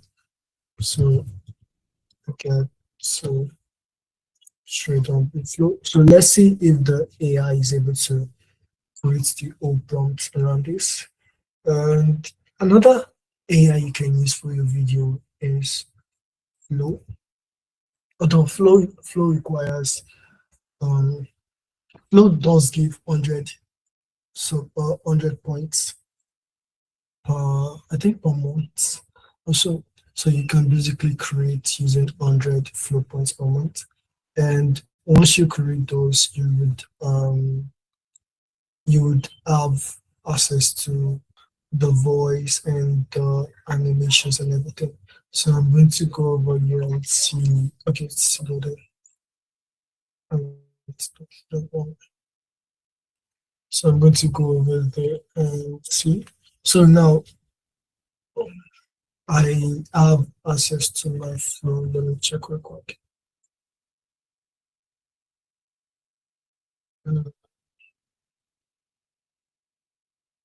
So it's slow again. And let's check our Gemini to generating. So mind you, when you're working with Flow, you can let your imagination roll out because Flow works better with imagination. So you can let your imagination work around what tell you what to do, how to do it. So as access to Nano Banana, you can basically create image with Flow. So now another perfect aspect of Flow is that there is the text to video aspect, in which you put in a prompt and Flow helps you create that image or that video rather.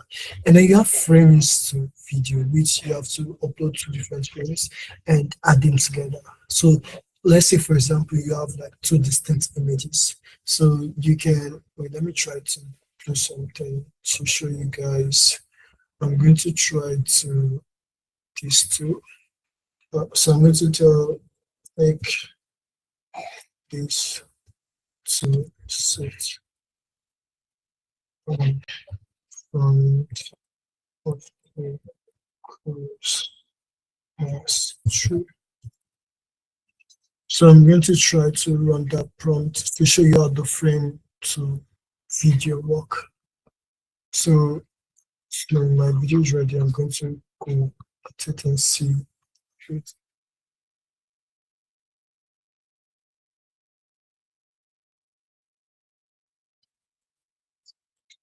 So this came out perfectly like we put into it. So I'm going to try to upload it so you guys can have access to it. If you do not understand anything, please don't hesitate to raise up your hand or ask any question, because this is an open class. Everyone is welcome to ask a question. Uploaded, so you guys can have access to it now. You can check how it's so much. So you can check. So we have kind of error there.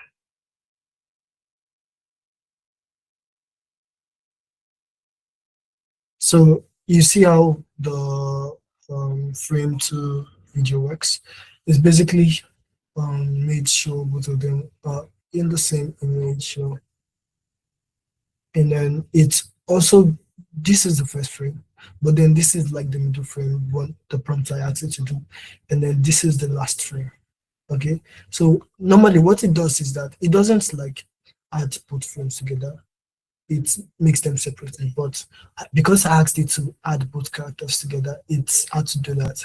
So now we're going to go over this one. So now you see how good it is. Yeah, and you see that both frames are also in the video, so showing that the frames of video is meant to like make sure both frames like mingle with one another. So I'm going to save this. So I'm going to save this, and then the next aspect is ingredients to video. So what ingredients to video is that it basically allows you to upload more than 2 images. I think more than 2 images. It allows you to do that, and then at the end of your upload, at the end of your uploading, your prompts will define how both images will interact with one another. So now using this, I'm going to ask the AI to make this to characters, but to like mind you, you can also use the prompts from your Google AI Studio system instruction personality. But I'm just taking it slow because that would take more time than we have, and I wouldn't want to take too much of you guys' time. So I'm going to try to show you guys how the latest video came out.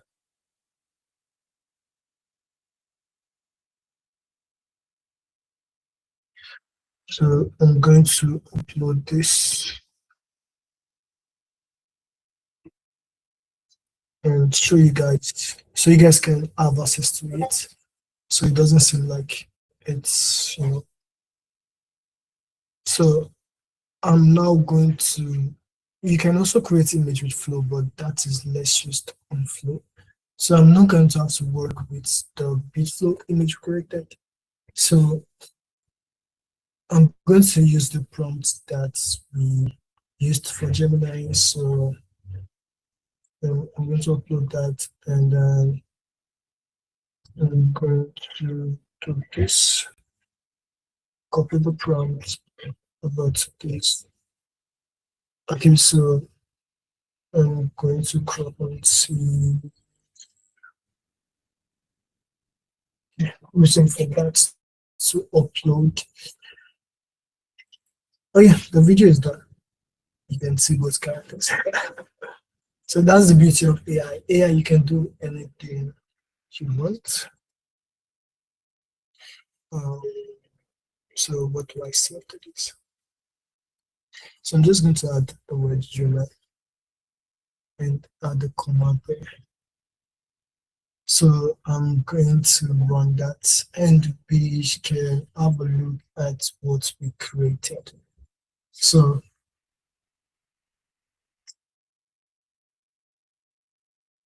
you can see both of them are fighting with the silvers. But yeah, let's check this one out.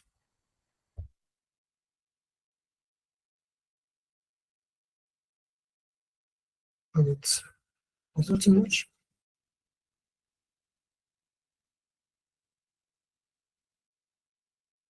And then you can see that although it's not like super fixed, but it still works. So now we're going to have a look at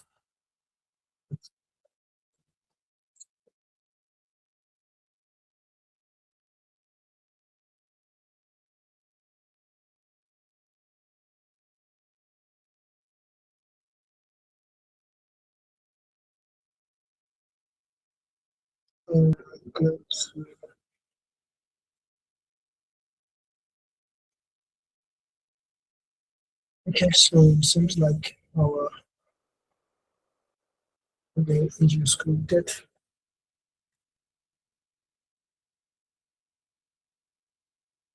So I'm going to play this and see what happens.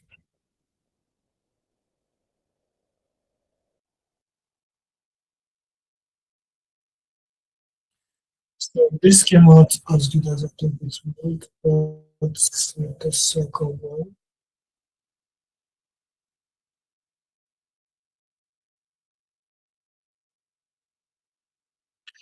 So I'm going to upload the and mind you, you're all free to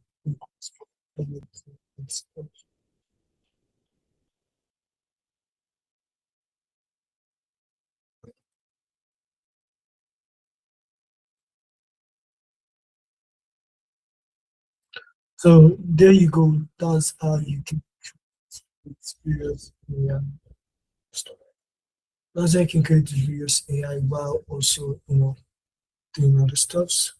So if anyone have a question, they're free to ask the question right now, because we've come to the end of the class, and hopefully you guys learned a lot. Oh yeah, Tim Lang, what's up? I have a question.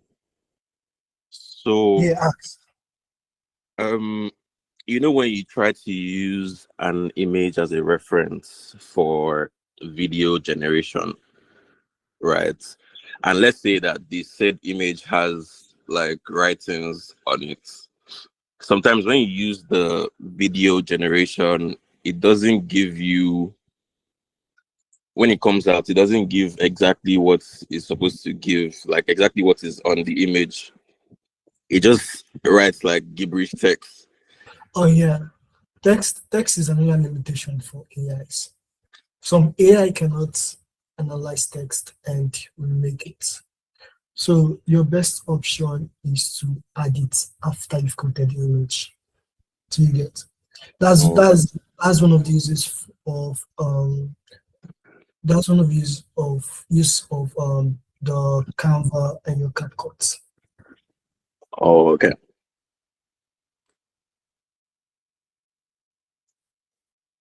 Any other person have a question?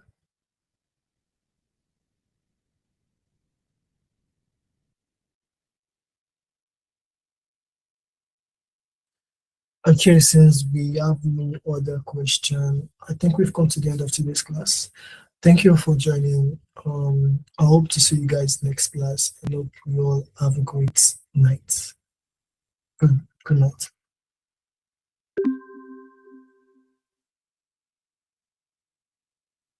Yeah, thank you very much.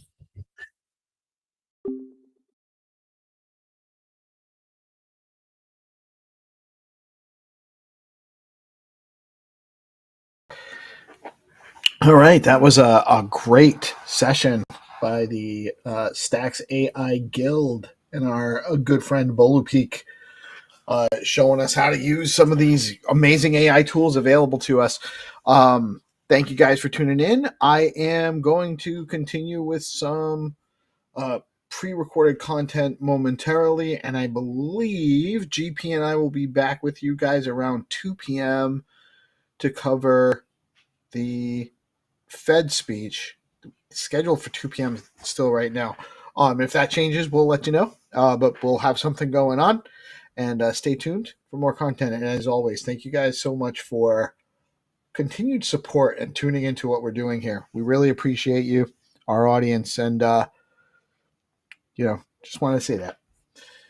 We'll be back with more content shortly. Stay tuned.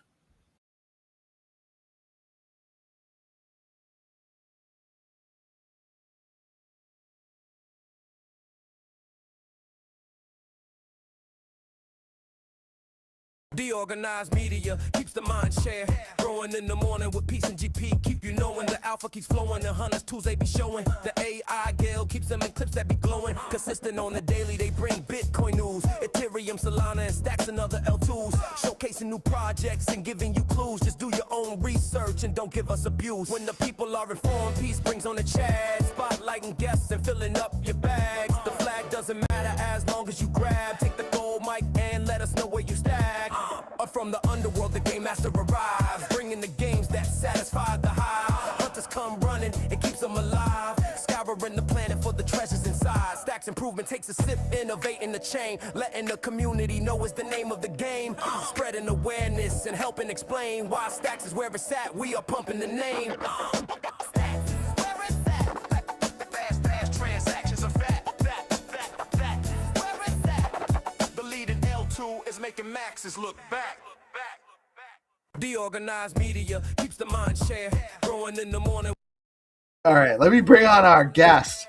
We got Dano Ferrin in the house. Dano, what's morning. Man? Good morning. Good morning. Yeah. Good morning. I'll give you a brief introduction, and then I'm going to let you tell us all about whatever you want to talk about. I don't know a whole lot other than I met Dano down in Buenos Aires a couple weeks back. He was giving a talk about quantum resistance, which is a serious issue that I think not enough people are taking seriously enough. And then in my little bit of research after I chatted with him then about coming on the show, I did a little bit of research, which oftentimes I do no research because I want everything to be authentic when you're talking to me. But when I was doing just kind of find out how to best present him, it seems like Dano's an OG developer in crypto and a bunch of projects. He's been around the block a little bit. He knows what he's talking about. So I'm super excited to have him here today to share his wealth of knowledge. With that, Dano, tell us about yourself. What's the most important parts of your background? Because there was too much for me to pin down. Yeah, I've been around for quite a while. I'd say I'm early. I'm not OG, but I'm really early in some of this stuff. Before this crypto stuff, I had a previous life as a desktop developer in Java, and that's really kind of what got me into Bitcoin. I was working on, there's this thing called graph analysis where you take, dots and lines and you connect them together. And there's really fancy algorithms from this one company that I wanted to try and use to lay it out cool. Because there's this new framework called JavaFX. It was entertaining tech for me, but I needed some real data to lay out some of these graphs. And that's about the time that Bitcoin hit its $1,000 hit. And so I started reading up on some of the Bitcoin libraries and said, you know what, UTXOs, there's these acyclic directed graphs that I want to like kind of render on this graph algorithm that I've been working on. I wanted to see what it looks like. And that really just started my descent down to the rabbit hole. I generated it for a Coinbase hackathon. I used that as a forcing function to get me to finish to build something. So I built a little program where you could graph your UTXOs. I briefly thought about building a forensics company around it, but I just don't have the government contracts. And having been on both sides of the forensics bit, it's kind of creepy. It's not too comfortable. So I sold it off to someone for chump change. And then I spent nearly 3 years at Google thinking, you know what, if I work at Google, I can get this blockchain stuff out of my system. Didn't work.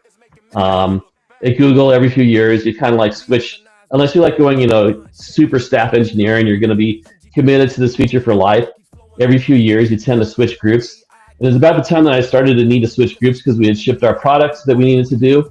And that's when a recruiter Consensus called me up and said, hey, do you want to work on a Ethereum client?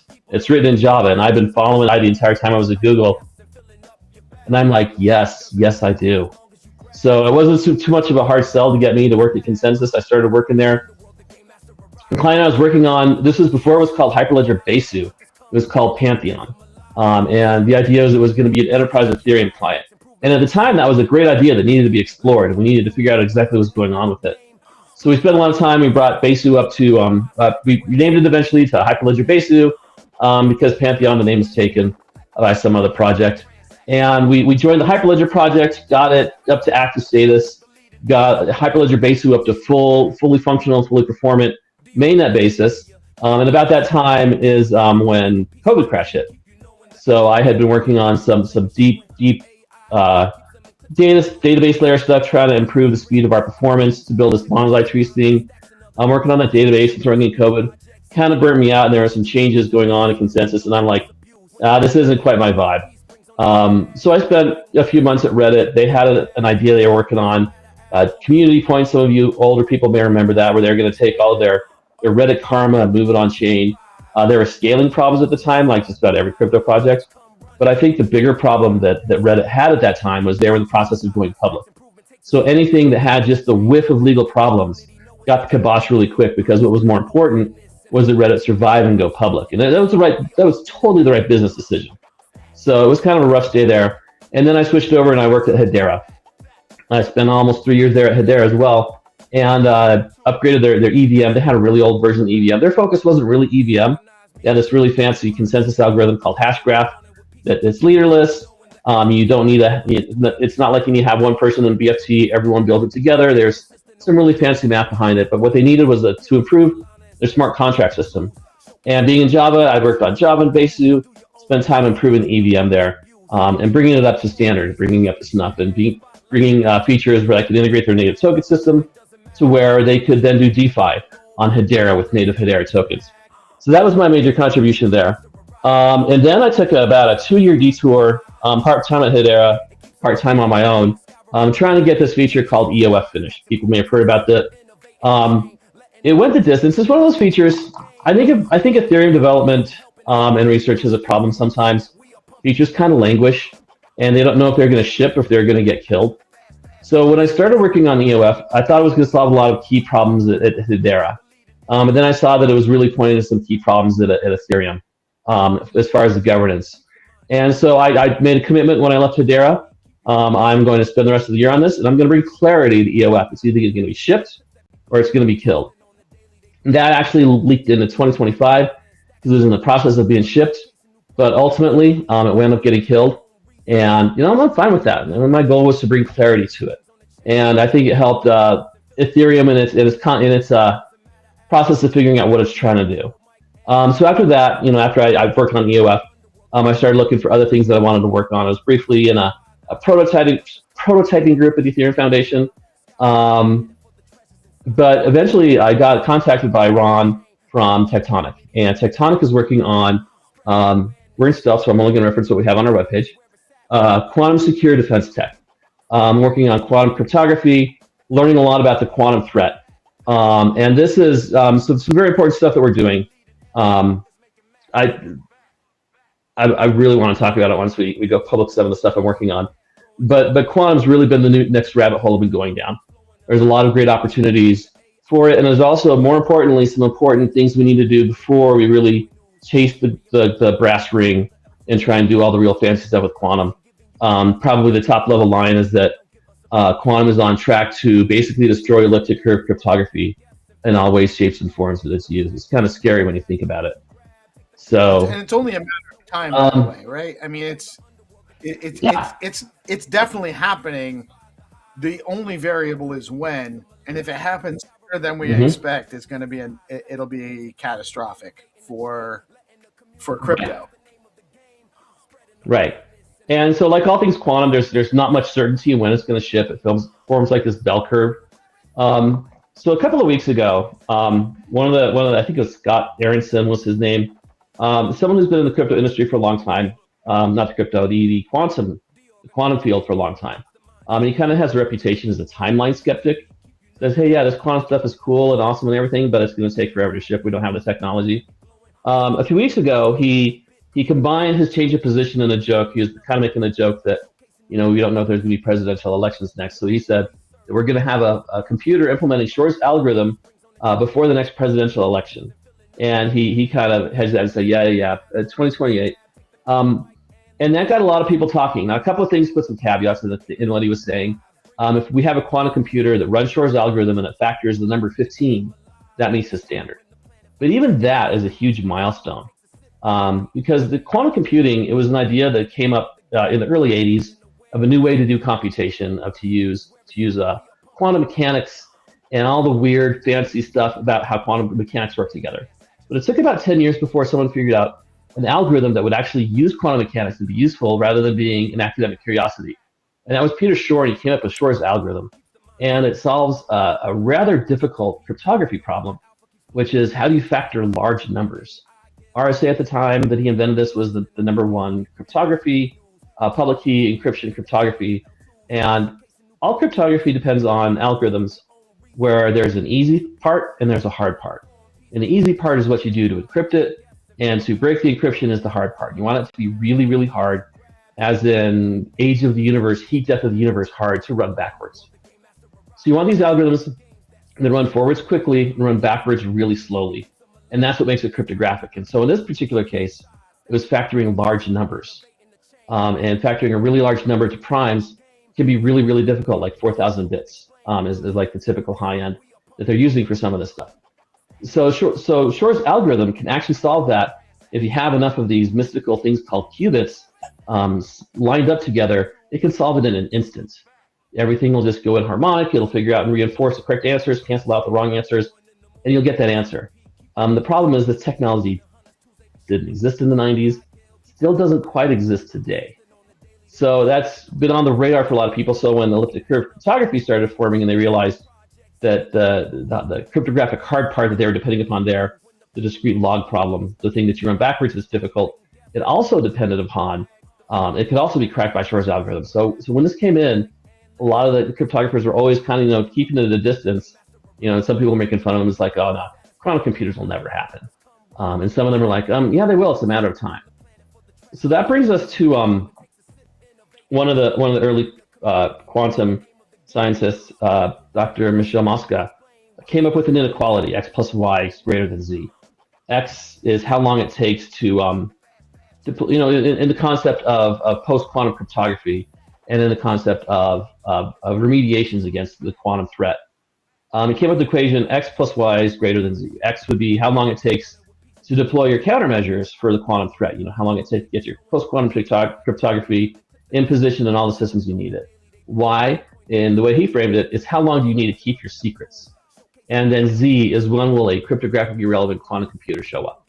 So this is a rather forward-thinking thought to be had back in the 90s, early 2000s, about when we need to worry about quantum computers.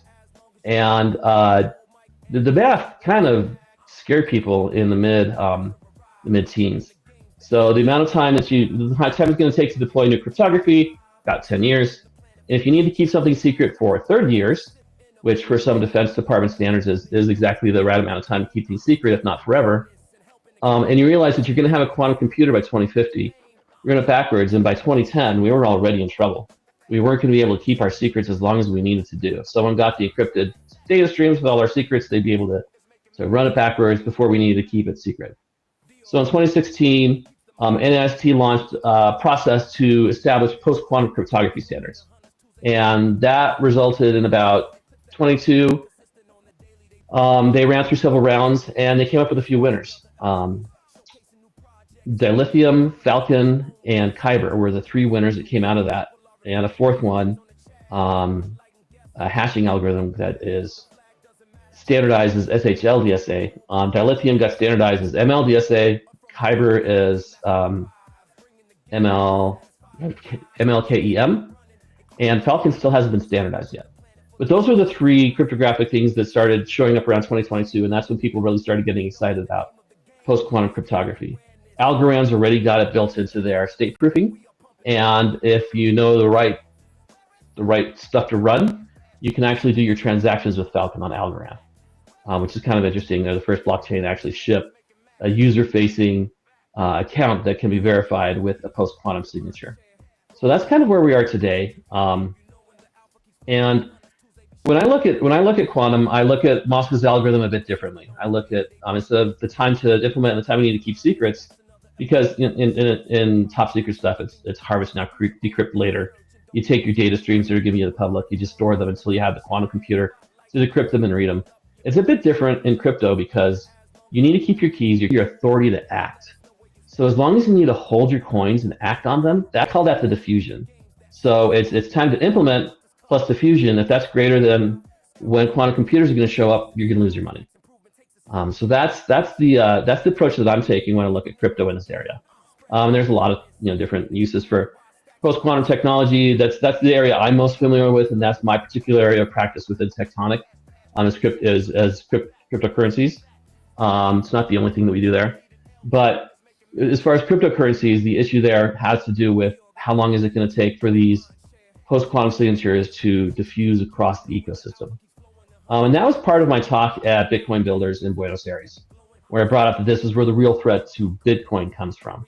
So we have these computers that might show up as early as 2028. I'm more of the camp that they're going to show up and possibly be useful in 2033 or later. They're going to be room size. It's going to take a month to decrypt your key. They're going to be more interested in trying to figure out where submarines are before they start trying to crack people's cryptocurrency coins, but you never know. Performance always gets better. A lot of people are kind of surprised at how quickly that people like Google and IBM have addressed issues related to the error corrections. They've attacked that problem much quicker than they thought they were going to get to, which is what's spooking a lot of people for when these computers are going to show up. They're using techniques that I don't really understand involving things called qubits, logical qubits, decoherence. But the short answer is they can run these quantum calculations instead of in an instant. They can run it in a month to get the answers to crack these things. So the impact there comes in when you have your keys, your quantum keys, your keys that are subject to quantum attack. How does that affect a cryptocurrency ecosystem? And I think Bitcoin and Ethereum are the top 2, and they have 2 very distinctly different ways that I think they're going to go about it in the next 5 to 7 years to address this threat. Bitcoin is famous for not changing things unless they absolutely have. In that case, to persuade people that they absolutely have to change this is going to take a lot longer. But then you also got. Go ahead. That's the conundrum, right? How do we? Mm-hmm. Once the threat becomes apparently absolutely have to, it's too late. Yeah. So how do you convince these guys? We got core versus knots right now arguing, and so Mm-hmm. how do we get them? It's 2 days before the day after tomorrow. Remember from South Park? Yes. Yeah. So Yeah. it sounds to me Welcome, like there's Michael, Dano, Michael. So, Dano, it sounds like there is a countdown to someone breaking into Satoshi's original Bitcoin, broadly speaking. And it could be as early as 2028. And by the way, when someone has a quantum computer and can do this, they're not going to say, hey guys, look what we built. They're just going to have it and then kind of abscond with the money as and when they choose the timing of. So the good guys will brag about it in a scientific paper. That's not who we're worried about. Right. Yeah, it's the people who don't publish that we're really worried about. What I want to ask is, there's a difference between what's happening in quantum and reality and what's happening in journalism and white papers and papers used for funding. From what I understand, the major players here are players like IBM, Google, and Fujitsu for people who actually want to take advantage of their algorithms. Is that broadly true? Or are there other players I don't know about? So there's an entire quantum industry that I'm learning about. Quantinuum's announcing a chip today that I'm going to tune into their live stream and figure out. They're a company based here in Colorado. Was there as well, yeah. Yeah, Blue Wave. There's a lot of smaller companies that are producing these devices. So one argument that people might make that these are only going to be, these are going to be Defense Department computers no one's ever going to get access to. That's not the case. There's companies building billions of dollars to make these available to stock traders and people who want to forecast weather. So the retail distribution of these quantum computers is presumed. They're going to be out there. You can't just presume that it's like a nuclear secret and no one's ever going to use it. So that's one part of it. I shared a link in the chat to one such ecosystem out of Switzerland called QAI-Ventures. And so there are entire ecosystems with capital looking to be the ecosystem in this space, because this is the level of investment at sovereign wealth, is it not? To actually do this? Right now, probably. What is needed right now is basic level engineering. I think so. When Scott Aronson's epiphany, one of the things that he said was that there doesn't need to be more breakthroughs. It's just engineering work to grind this down and make sure we can get performance fast enough. Sorry, does that mean that this needs to be open source in order to really happen fast? What do you think about that argument? So that's wow. That's an angle I really hadn't thought of before, because some of these computers, without a doubt, are going to have patents. There's going to be huge patents on some of these, and that's going to slow things down for open sourcing. Right, but if you look at how Linux worked, Linux became the most secure kernel on the planet precisely because of how they developed it.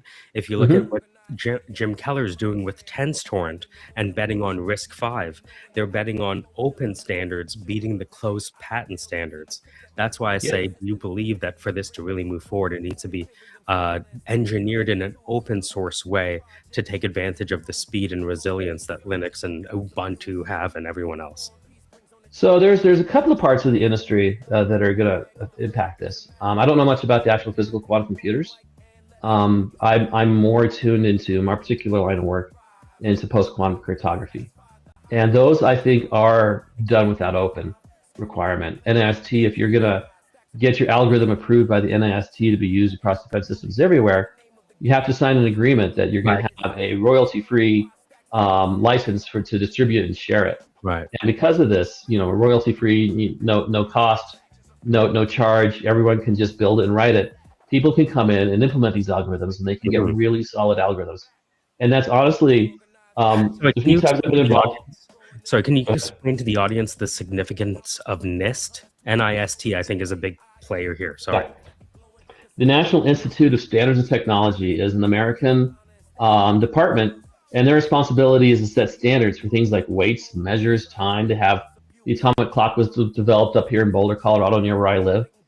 Just things like that make society regulated and standard. So we know a mile is this long, a kilogram is this much, and so they standardize also things like cryptography, like SHA-3. This is the definition of SHA-3. This is how you use it. This is SHA-2. And they've defined a whole lot of things. And some of the things they publish are FIPS, which is Federal Information Standards Practices. I don't know what FIPS stands for, but what it really means is if you're going to work with a government system, this is the published standard of what you need to do, and this is the standard of what it looks like. So these cryptography algorithms that they brought through, or they brought 3 through, they're in the process of trying to bring more through. These are standards, FIPS standards, and this is the way that you do it. This is a clear definition. And by making them require to be royalty-free, patent-free, unencumbered, it allows a whole ecosystem of these libraries to be written, and they become stronger. The few times I've been involved in trying to get encryption precompiles through on the Ethereum network, one of the concerns coming through testing is what's the quality of the particular library we're using. And what we found is the more standardized it is, the more people that use it, the more there's a spec and utility, the stronger those particular libraries are, the more resistant they are to things like crashing and side channel attacks.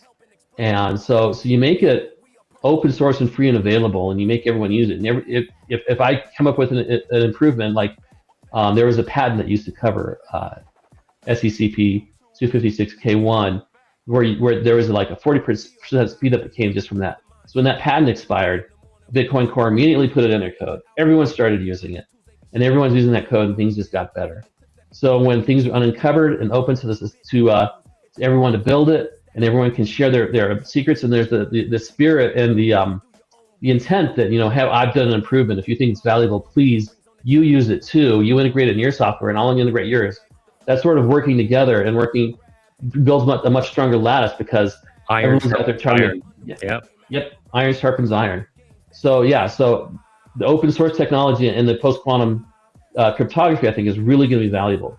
The problem with quantum technology is there is clearly and definitely money to be made, and that's where things get difficult in open sourcing, like say a standard quantum computer, and that gets into more complications because there's more than one way to build a quantum computer. You could use optics, you could use trapped ions, you could use superconducting, because these qubits are not necessarily a physical phenomenon.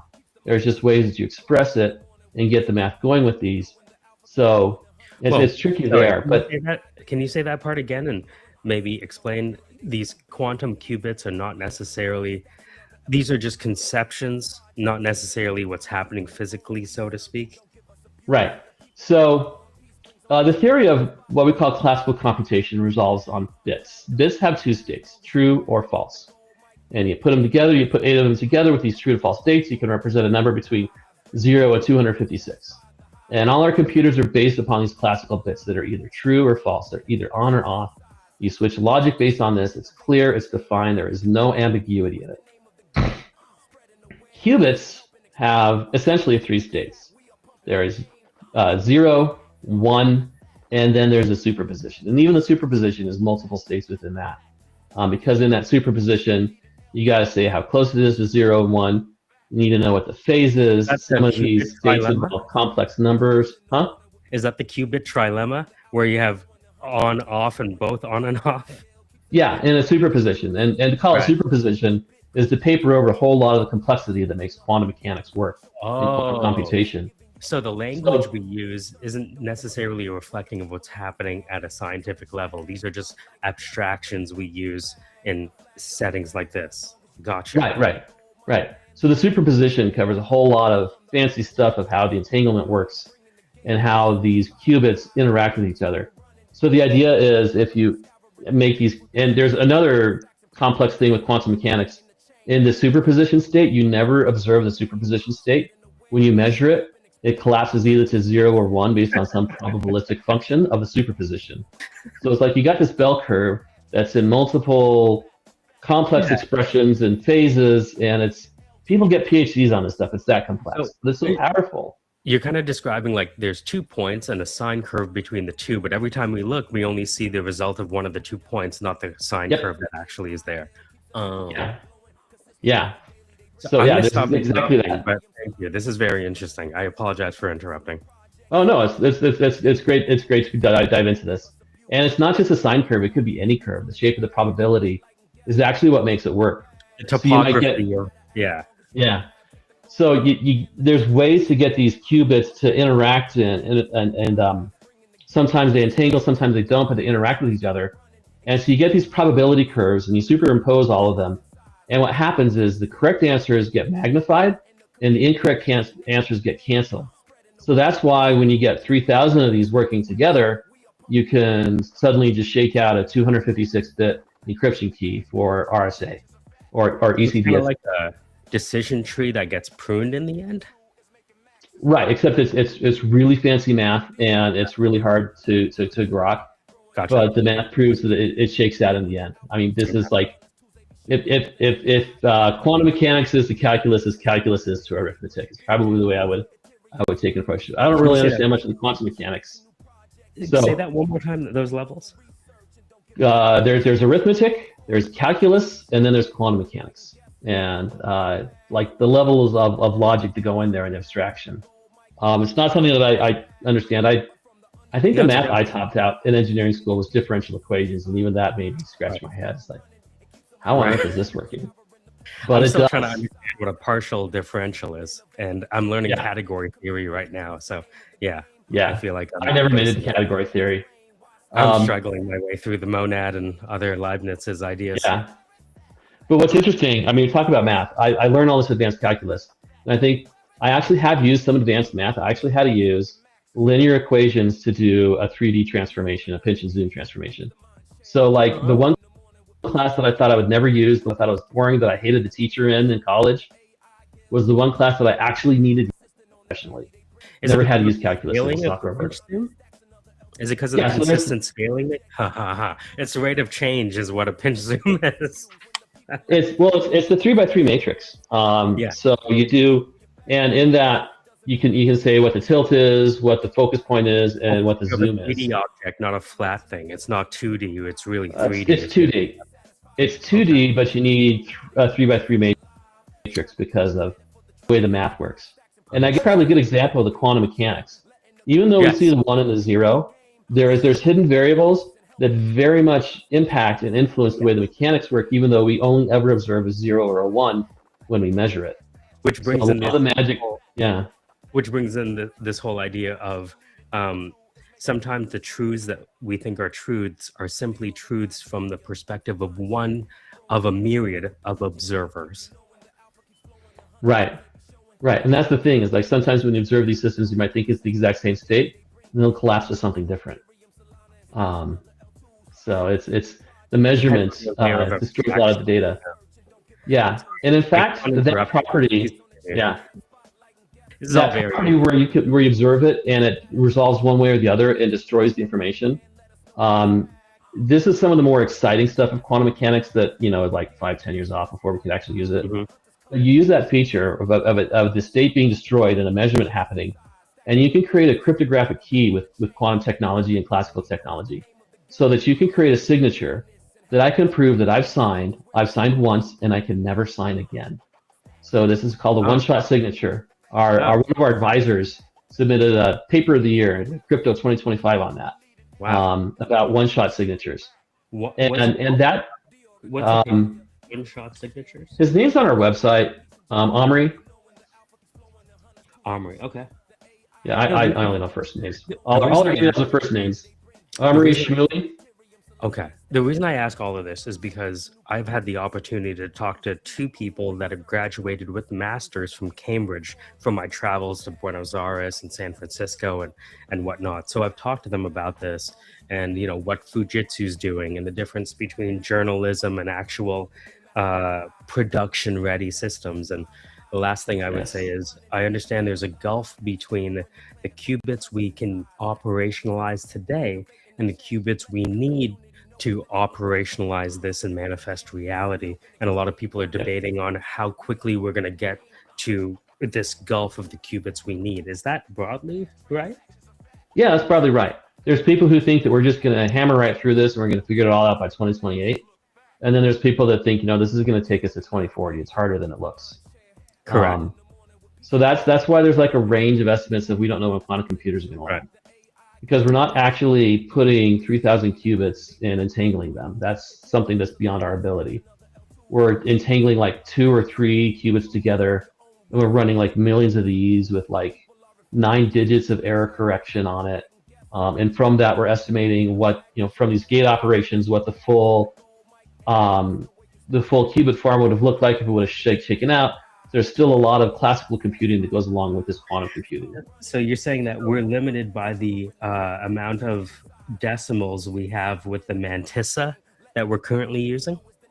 No, that's the error correction rate. We need we need some like millions and billions percentage of correctness. We need to be correct that much of the time. We need to have an error like 1 out of 1 quadrillion measurements. We can have an error for this to work. Is kind of what we're saying, and that I think is where most of the advances from what I've been reading. I'm not a PhD. I'm not deep into it. I just really got into quantum a few months ago. But all the papers I've been reading is a lot of the advancements and a lot of the excitement comes around this improvements in the error correction rate.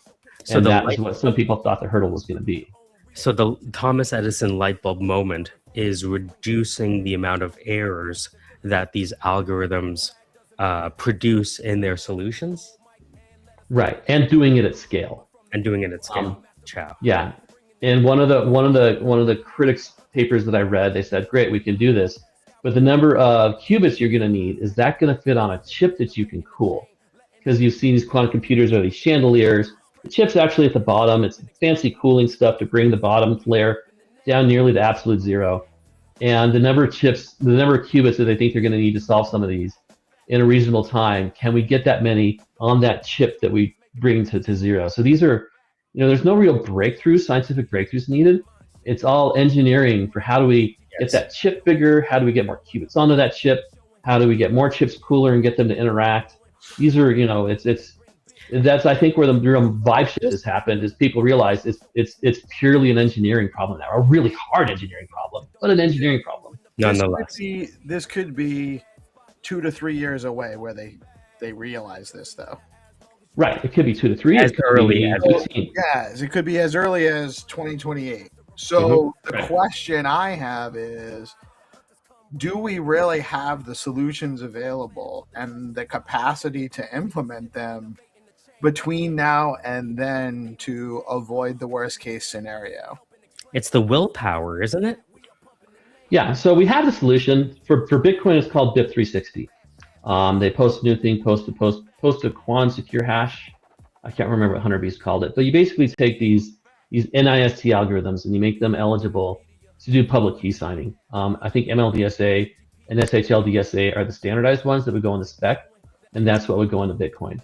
There's also some talk about some of the hash-based signatures that are looking at standardizing.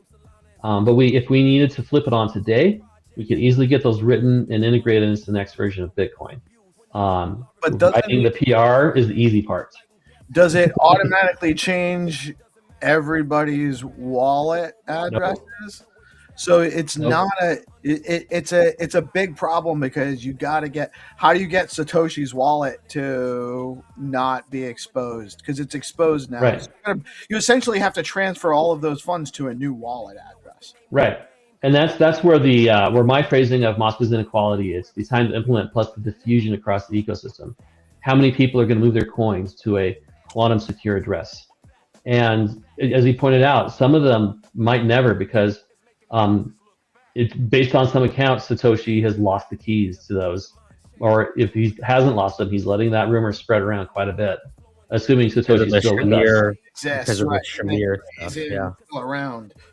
Yeah, so and these keys. Go ahead. That's why I say in the beginning, there is now a countdown to who's going to abscond with Satoshi's money. Right, or there could be a governance breakthrough, and another option, one is to see who's going to steal the money and just say code is law. But another option is to set a date, set a red flag date, and after this date, all Bitcoin nodes are going to disrespect ECDSA signatures. You're never going to see another ECDSA signature on chain, and that will effectively burn Satoshi's coins and burn everyone's coins who hasn't brought them forward. So that's why it's controversial. But if you set this date like 4 or 5 years in advance, it should be enough warning for people to move them if they want to keep them, or if they want to burn it. Software companies do that when they say, look, we're sunsetting support on Oracle 8.11, so we have to move to 9.I by 2027. Right. Well, it's the only way I see to secure the network. Otherwise, because if the Satoshi wallets get drained, that's going to have a huge detrimental effect on the entire network. because of the price impact. Like it just Mhm. won't, so it has to be. There's no other way around it, is there? It depends on who gets the coins. So there's the possibility that has not been completely disproven is that Satoshi has his addresses, he has his keys, and he'll just move them. That's like the absolute best case scenario. But there's a lot of people and there's a lot of credible reasons to believe that those keys are gone and never going to be retrieved. And I could see him burning it for the good of the network, thinking that this will never be a problem, and never thinking that quantum computers would actually be relevant in time to crash the system. But when he was doing stuff out to 2198 to say how long the curve was the payouts was gonna come, you surely would have to think that he was thinking longer term with that. I don't think he would burn the keys intentionally. But he could have lost them in a server upgrade.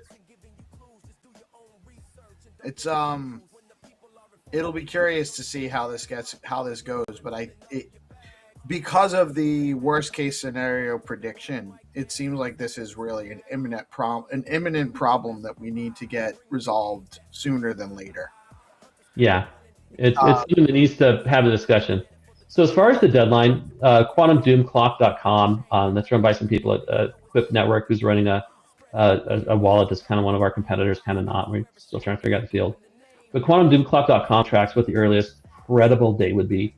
But that's just the earliest possibility that it could show up. I personally am in the camp that this is going to happen after 2030. But we need to prepare for the disaster scenario of what happens if it happens earlier. It could happen in 28. You can't discount that. But I do think that we have 5 years to figure this out instead of flag date. Yeah, so that's I think that's the earliest credible time that this could happen. Now, there's also and the way it's phrased, it's cryptographically relevant. So we may have something that could factor the number 15, but the question is, can it factor Ethereum address is 0? Well, that's behind hash. But could it factor some of these other addresses that were meant to be single-use keys? That's going to be the real question. And can they steal Satoshi's keys?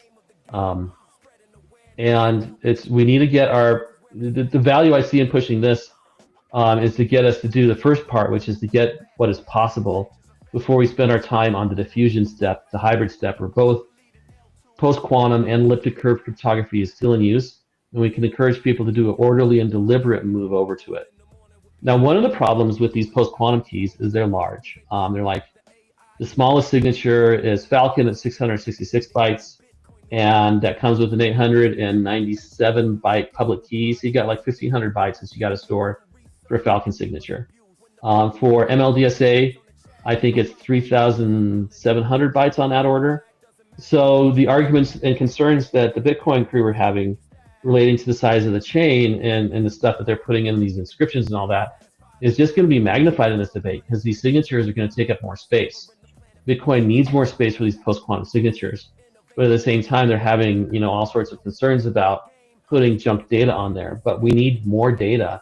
This probably isn't going to land in the main chain. This is going to be on the witness that's going to land, but still the witness is getting large, and they want to limit the size of the witness. Very interesting. So it's a problem. There's a lot of people that know that there's a problem. There is a solution, but who do we need to scare the shit out of to get them to really to make this happen? That's really, I think, the bottom line. So I think the right people are already scared. You got the NAST that created the standards and started the standards process in 2016. You have the Department of Defense. Their standard communication says by 2030 you have to have post-quantum cryptography available and use those in all your suites. And in 2035 you can't use elliptic cryptography. The EU has a similar mandate, and that by 2030 you need to have a post-quantum solution deployed, and by 2035 you have to stop using your elliptic keys. And there's been indication that U.S. financial regulators are on a similar path. So any of these chains that have had real financial interest from traditional finance are going to start feeling that pressure to move over or risk losing their TradFi customers and the people at retail who want to use it. And chains that are really interested in this They will respond very well to this kind of pressure. But then you have, some chains like Bitcoin and some of the Ethereum purists who say this is cypherpunk. We don't care. We're going to do what's right because of what's doing right, not because of what some regulator says. So it's going to be an interesting thing to watch. But I think some of the right pressure is coming from the right place. And the traditional finance is going to be forced to do this post-quantum migration, have it in place and usable by 2030, and ban elliptic curves by 2035, I think is the typical vibe that a lot of these regulators are going along. So the right people, I think, who have the power to use power to force this, I think are doing it. And it's just the communities where you need to congeal a community action are the ones that we really need to activate and get consolidated around this. And Bitcoin's one example. We need to convince people that having these zombie coins suddenly liquidate in the market and be sold off is bad for the ecosystem, to overcome the people that are saying, well, basically we're setting a date that we're going to steal their coins and burn them. I mean, that's like, this is the good old trolley problem. Do we ruin it for everyone, or do we burn a few people's coins? And that's classic. And the people whose coins could be burned could just as easily move their coins to a safe address, and they don't have to have them burnt. This is the ethical dilemma that's going to rage through, and it's got potential to be as big as the block size wars. But honestly, I think it's just as existential a threat to Bitcoin as to what they're going to do with these lost coins when it comes time to activate a quantum computer that's cryptographically relevant. It's a dilemma, but I mean, at the same time, you have to do what you have to do to protect the network, right? Mm-hmm. And maybe instead of burning those coins, maybe there's a way to put them into a fund that can help maybe support. Yeah, I don't know. I don't know. I guess you're getting into maybe minor rewards, or I don't know. Yeah, like something that actually helps the network rather than just burning them. I mean, burning them obviously helps everyone else that's holding, right? Because it increases the value of your coins. But I don't know that eliminating a huge percentage of the coins in the ecosystem is really, that'll have other impacts too that we are maybe not just price impacts, Because I'm sure someone's going to pitch. People are concerned about the schedule, the emissions schedule for mining, and I'm sure somebody's going to make a serious pitch about this. Well, let's just, after that flag date, we steal all the coins and we put them back in mining, and so we change the curve of the mining so that the number of Bitcoins that are out there is still constant. And I don't think they're going to win, but I think there are some people who can be able to make a serious, legitimate argument that you should take those coins and return them to miners through mining. And just supplement the mining. Spend the mining. You can actually even just spend the sunset on mining rewards. Right. You could extend it. You could bump it up. You could send it back 4 years. There's all sorts of things that you could do with it. But that's going to be one of the things I think they're ultimately going to lose with it. I think if I had to make a prediction, either they won't be locked out, or they'll just be disrespected and they won't be able to be moved past a certain date. So they'll either be functionally burnt, or they will be, people transfer them out. That's what I think is going to happen. There's one possibility though that I think is unique, is the possibility of zero knowledge proofs. If you can have something else that you can prove it rather than simply the key, then you can use a zero knowledge proof to recover it. This is Ethereum's current emergency escape plan, is that they would have you submit a zero knowledge proof that your HD derivation key, and that you can point to your address, and you can produce the key from that, and you post a zero knowledge proof that you have the information to do that. So your 12, 18, 24 word seed phrase, that's your secret. And if you can prove your secret that it can produce the public key from that, then you can post a zero knowledge proof, and you can move your funds to a new address. So something like that could also be an opportunity for Bitcoin. I mean, they kind of got that with pay to script hash. So having the secret rather than the actual private key. Right. But that only works if you generated your private key from like a HD wallet or some derivation seed. And it would only work for the derivation seeds that they have ZK proofs for. So you're talking about not your average user having the capacity to do this. Oh man, this is a. But your average user still has their keys, and the solution for them is simple: move your coins. Right. Right. Well, but even just communicating to people is a challenge sometimes. Dano, I could talk to you about this forever, man. It's really awesome stuff. We actually have a segment that we segue into usually about 10 minutes ago. We have the game master. We do. No, it's not your fault. It's my fault for. Well, I listen. It's my show. We do it whatever I want to do it, and it was a great conversation. And I didn't prepare you for this. So we do a game show segment. You're absolutely welcome to stay. Do not feel obligated to stay. Super respectful of your time. But we are going to transition to a game segment where we have the game master come on. We do a Find2Earn thing where we utilize Google Maps, and we're sponsored by some of the Stacks meme tokens, and people have an opportunity to win. We'd love it if you did hang out to play, but I don't want you to feel obligated. But we'll be back with the Game Master in just a minute. Real quick, I want to just everyone follow at Shemnon. Dano Farron knows what's up, and he's working at Tectonic XYZ. That's at Tectonic XYZ. And they also are trying to solve this big problem that we have coming up. So make sure you give them a follow. And Dano, what else? We'll have you on again, man. Sometime. I have to say, I love your bio. And the McDonald's crew. Let's go, dude. Everybody's on the McDonald's. Oh, you must know Hero Gamer. You must know Hero. It's that. What's it say? Hold on, don't put it down yet.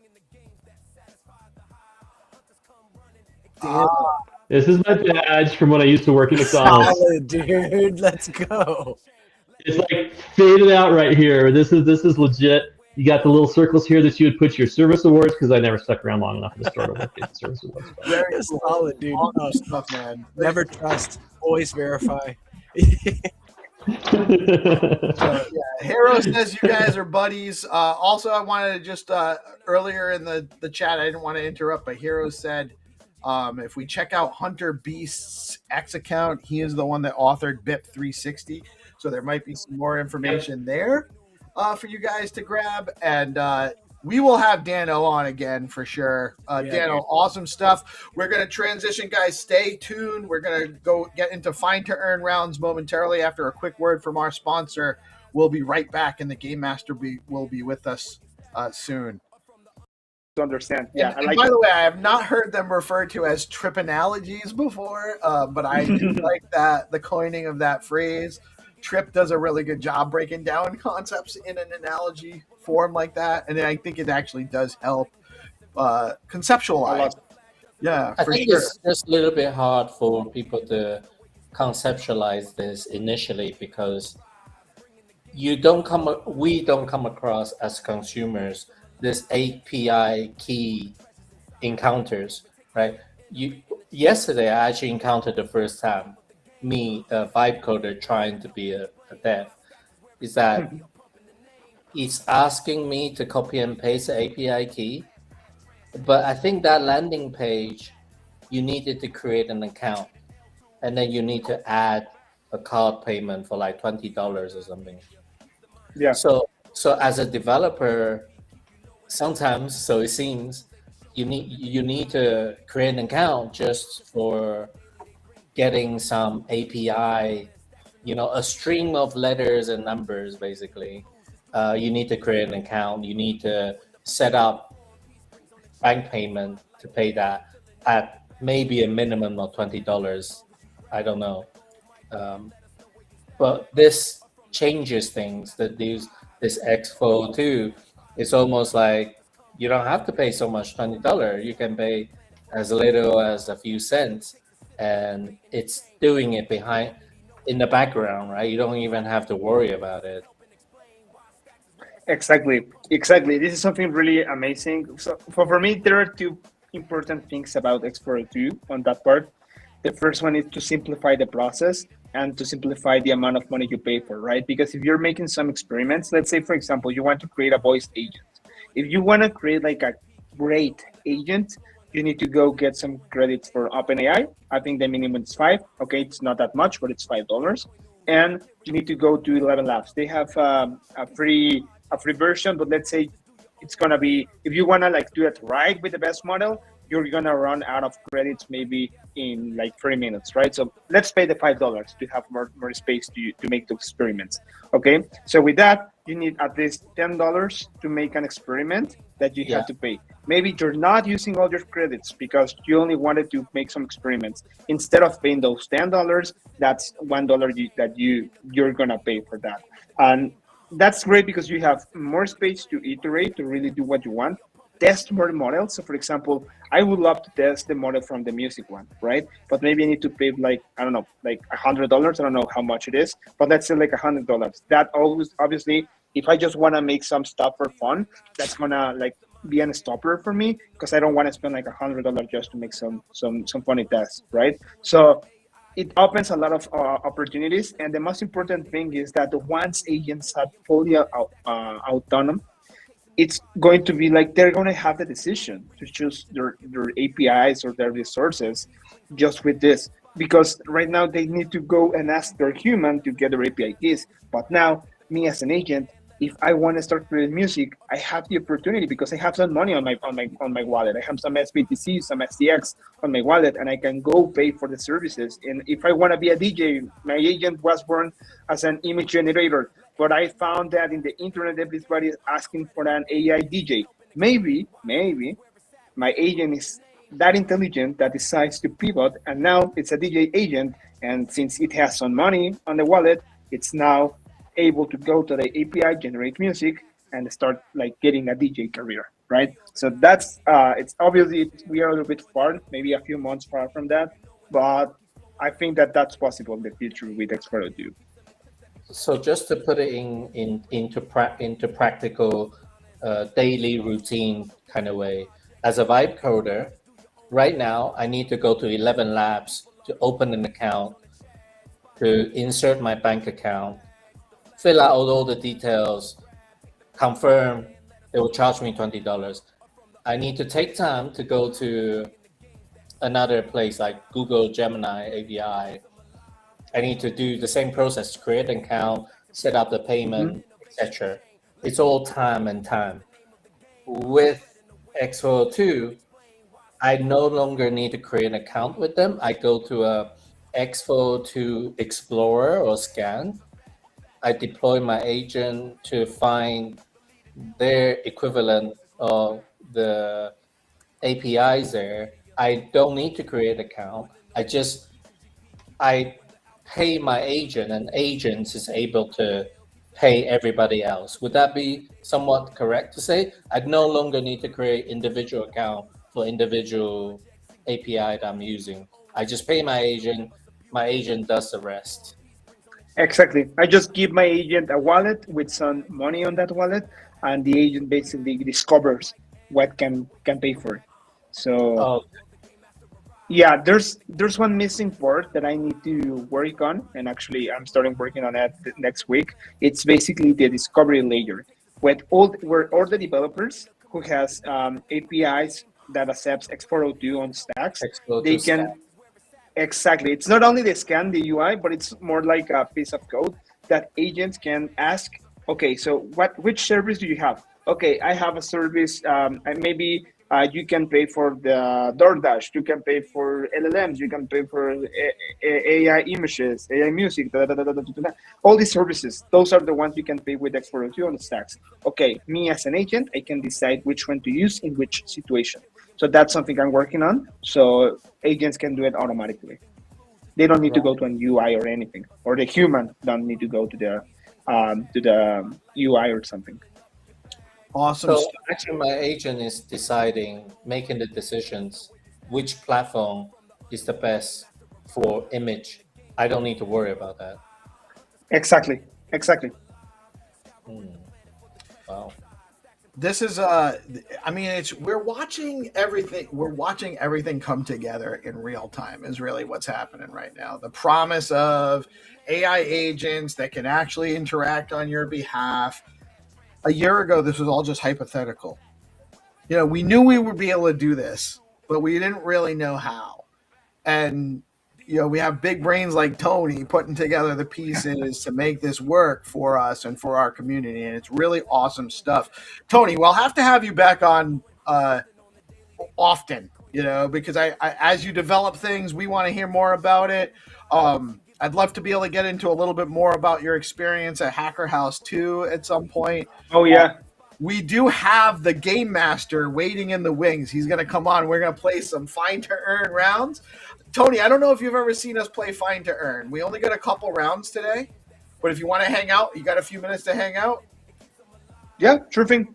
All right, we'll be right back after a word from our sponsor BitFlow with the Game Master. We're going to run a couple of Find to Earn rounds. Then we're going to segue into an AI segment with 300. But we'll wrap up with Tony too, and we can talk a little bit more during the Find to Earn rounds as well.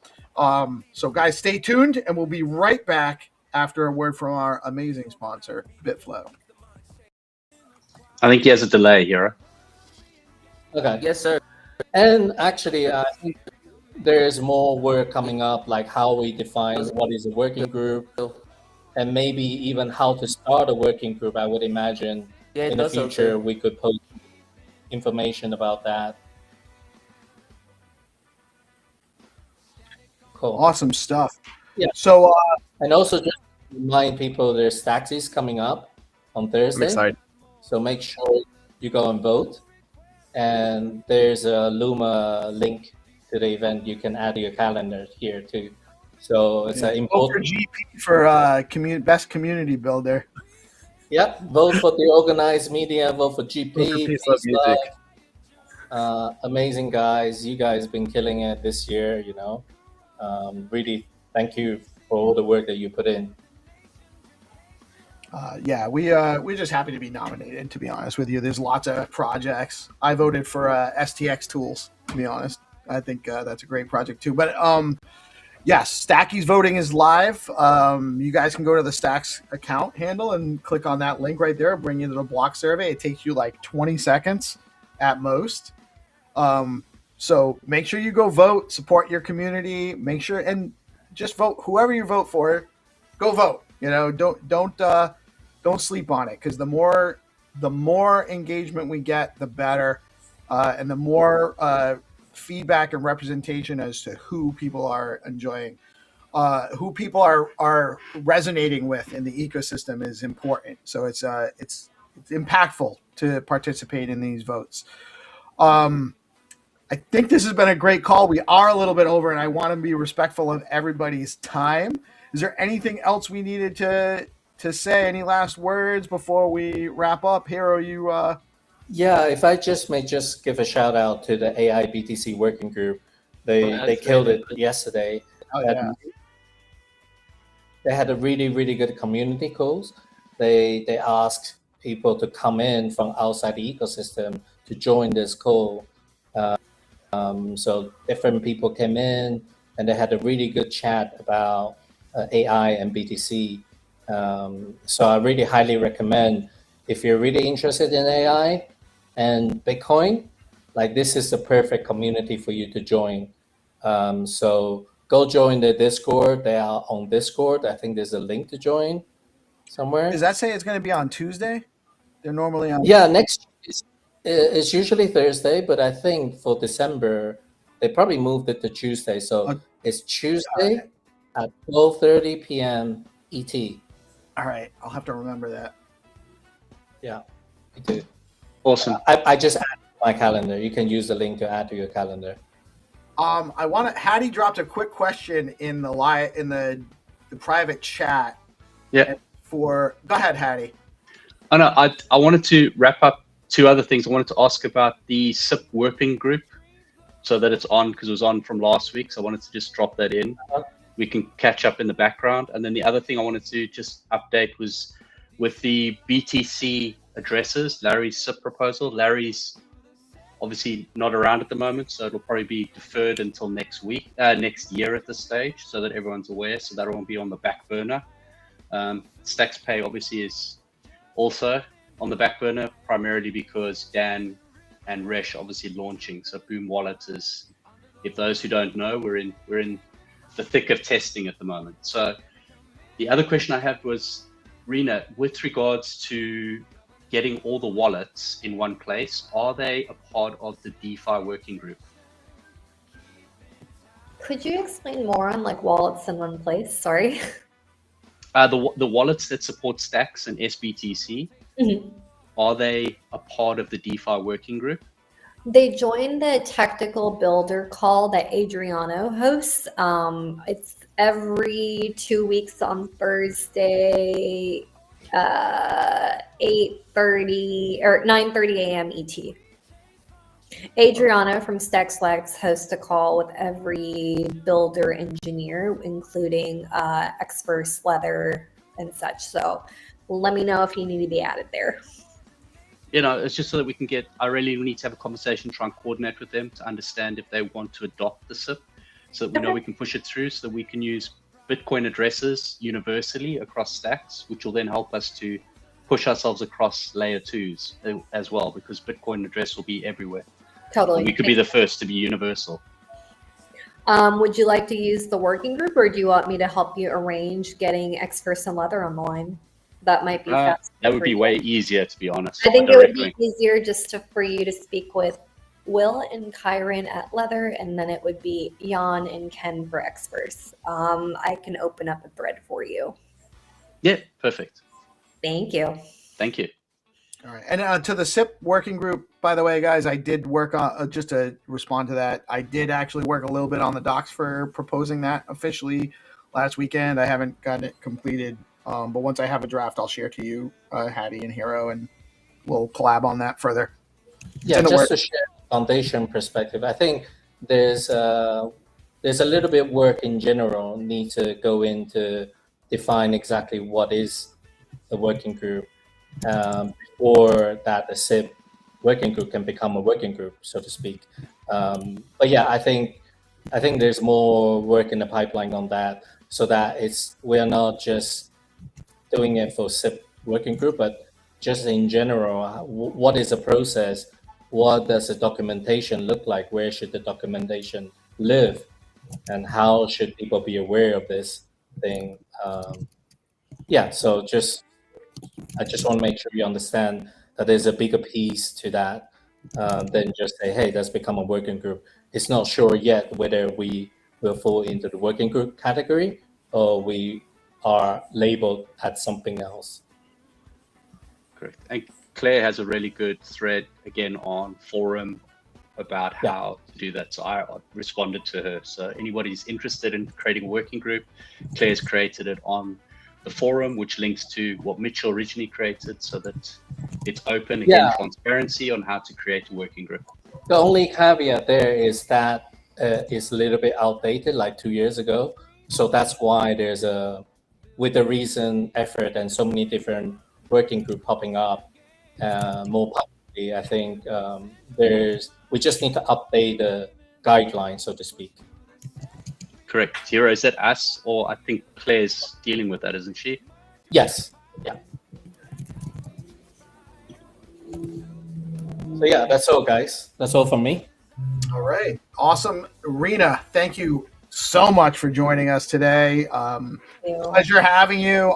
You're always welcome. Whatever time works for you, we'll make it work on DeOrganized side. So just but I don't need to be treated special. I'm not special. No, but we stream all day anyway. Well, all right. I don't want to tell you that I'm not treating you specially, but we kind of do that for everybody. A side question, Rena. Do you have any AI tools that you wish to learn?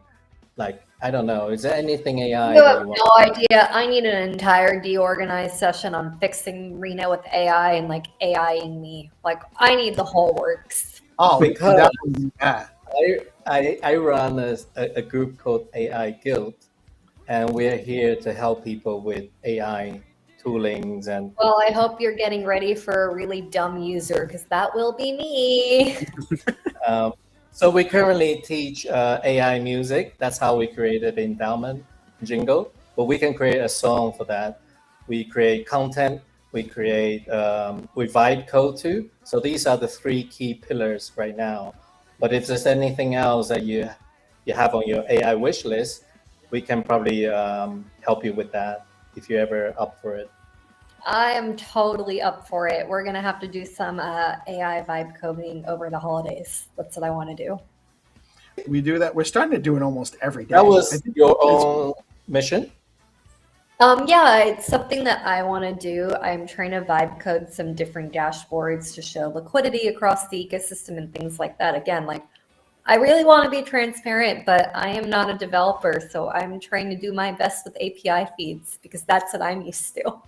Well, we can help you at the Stacks AI Guild if you ever. I will take you up on it. I will take all the help that I can get. We're not shy about asking for help.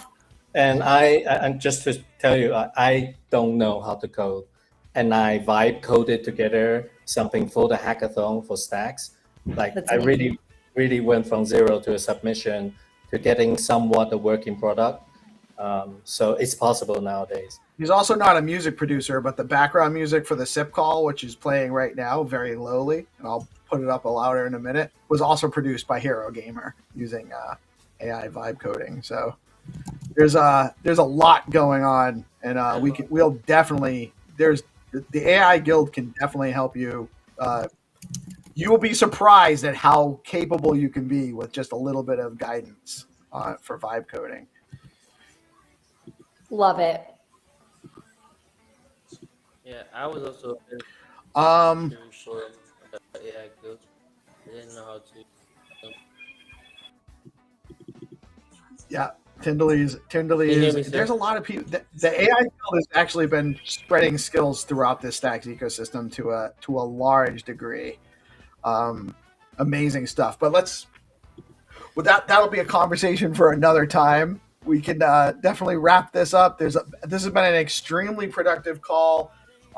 Super excited and bullish on Stacks. I think the Stacks endowment and SIP31 was the right move. And over the next year, we'll actually see more and more of why that is. Thank you guys so much for joining. Rena, Tenderly, GP, Hattie, and Hero. Love you guys. Great episode. Great morning show. We've had a ton of stuff going on today. Thank you all for tuning in. And I am Peace Love Music. We are DeOrganized Media coming at you live on Bitcoin Live Decentralized Broadcasting every Monday through Friday. Get out and support your ecosystem. There's a lot still going on today. Y'all have a blessed rest of your day. Peace out.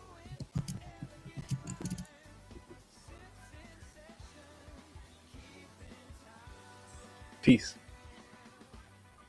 That's my name.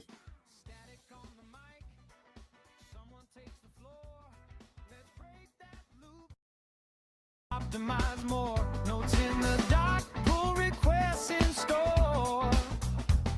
Decentralized future. Open core. Some chase fame. We chase function. Every diff. A quiet junction. Autonomy hums. No corruption. Code is the art. Coordination. Vacation. And the hood. Ideas collide. Engage, evolve, be filled with pride. From call to code, the chains alive. Sips in session, future in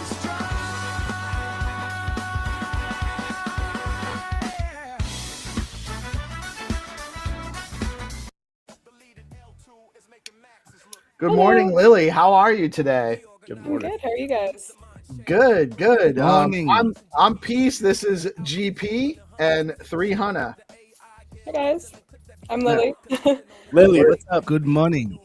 Very Nice to happy meet to you. have you today. Yeah, you guys too. Happy to Where are have you here. Calling from the States, I guess, I'm assuming.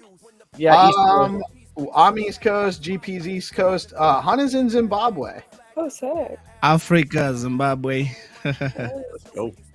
Yeah, we have a very broad community. We got a lot of people participating in this project from all over Africa, South, LATAM, friends in Europe, Asia, all over, Australia. Nice. I was just in Argentina, actually. Oh, were you down? We were for Dev Connect. Yes, exactly. Oh yeah, that's where I met Aditi at your booth over there. That's how we got introduced. Yeah, it was a really good conference. I really enjoyed it. Yeah, it was very packed. The travel was a little tough for me both ways. Yeah. But, where are you located? You're in the U.S.? I'm in Toronto, actually. Toronto. So like the 51st state, as Blockface said. It's not that far, you know. It's like an hour flight to New York, so. Yeah, it's not far at all. I'm in New England, so I'm like a 3-hour drive to New York.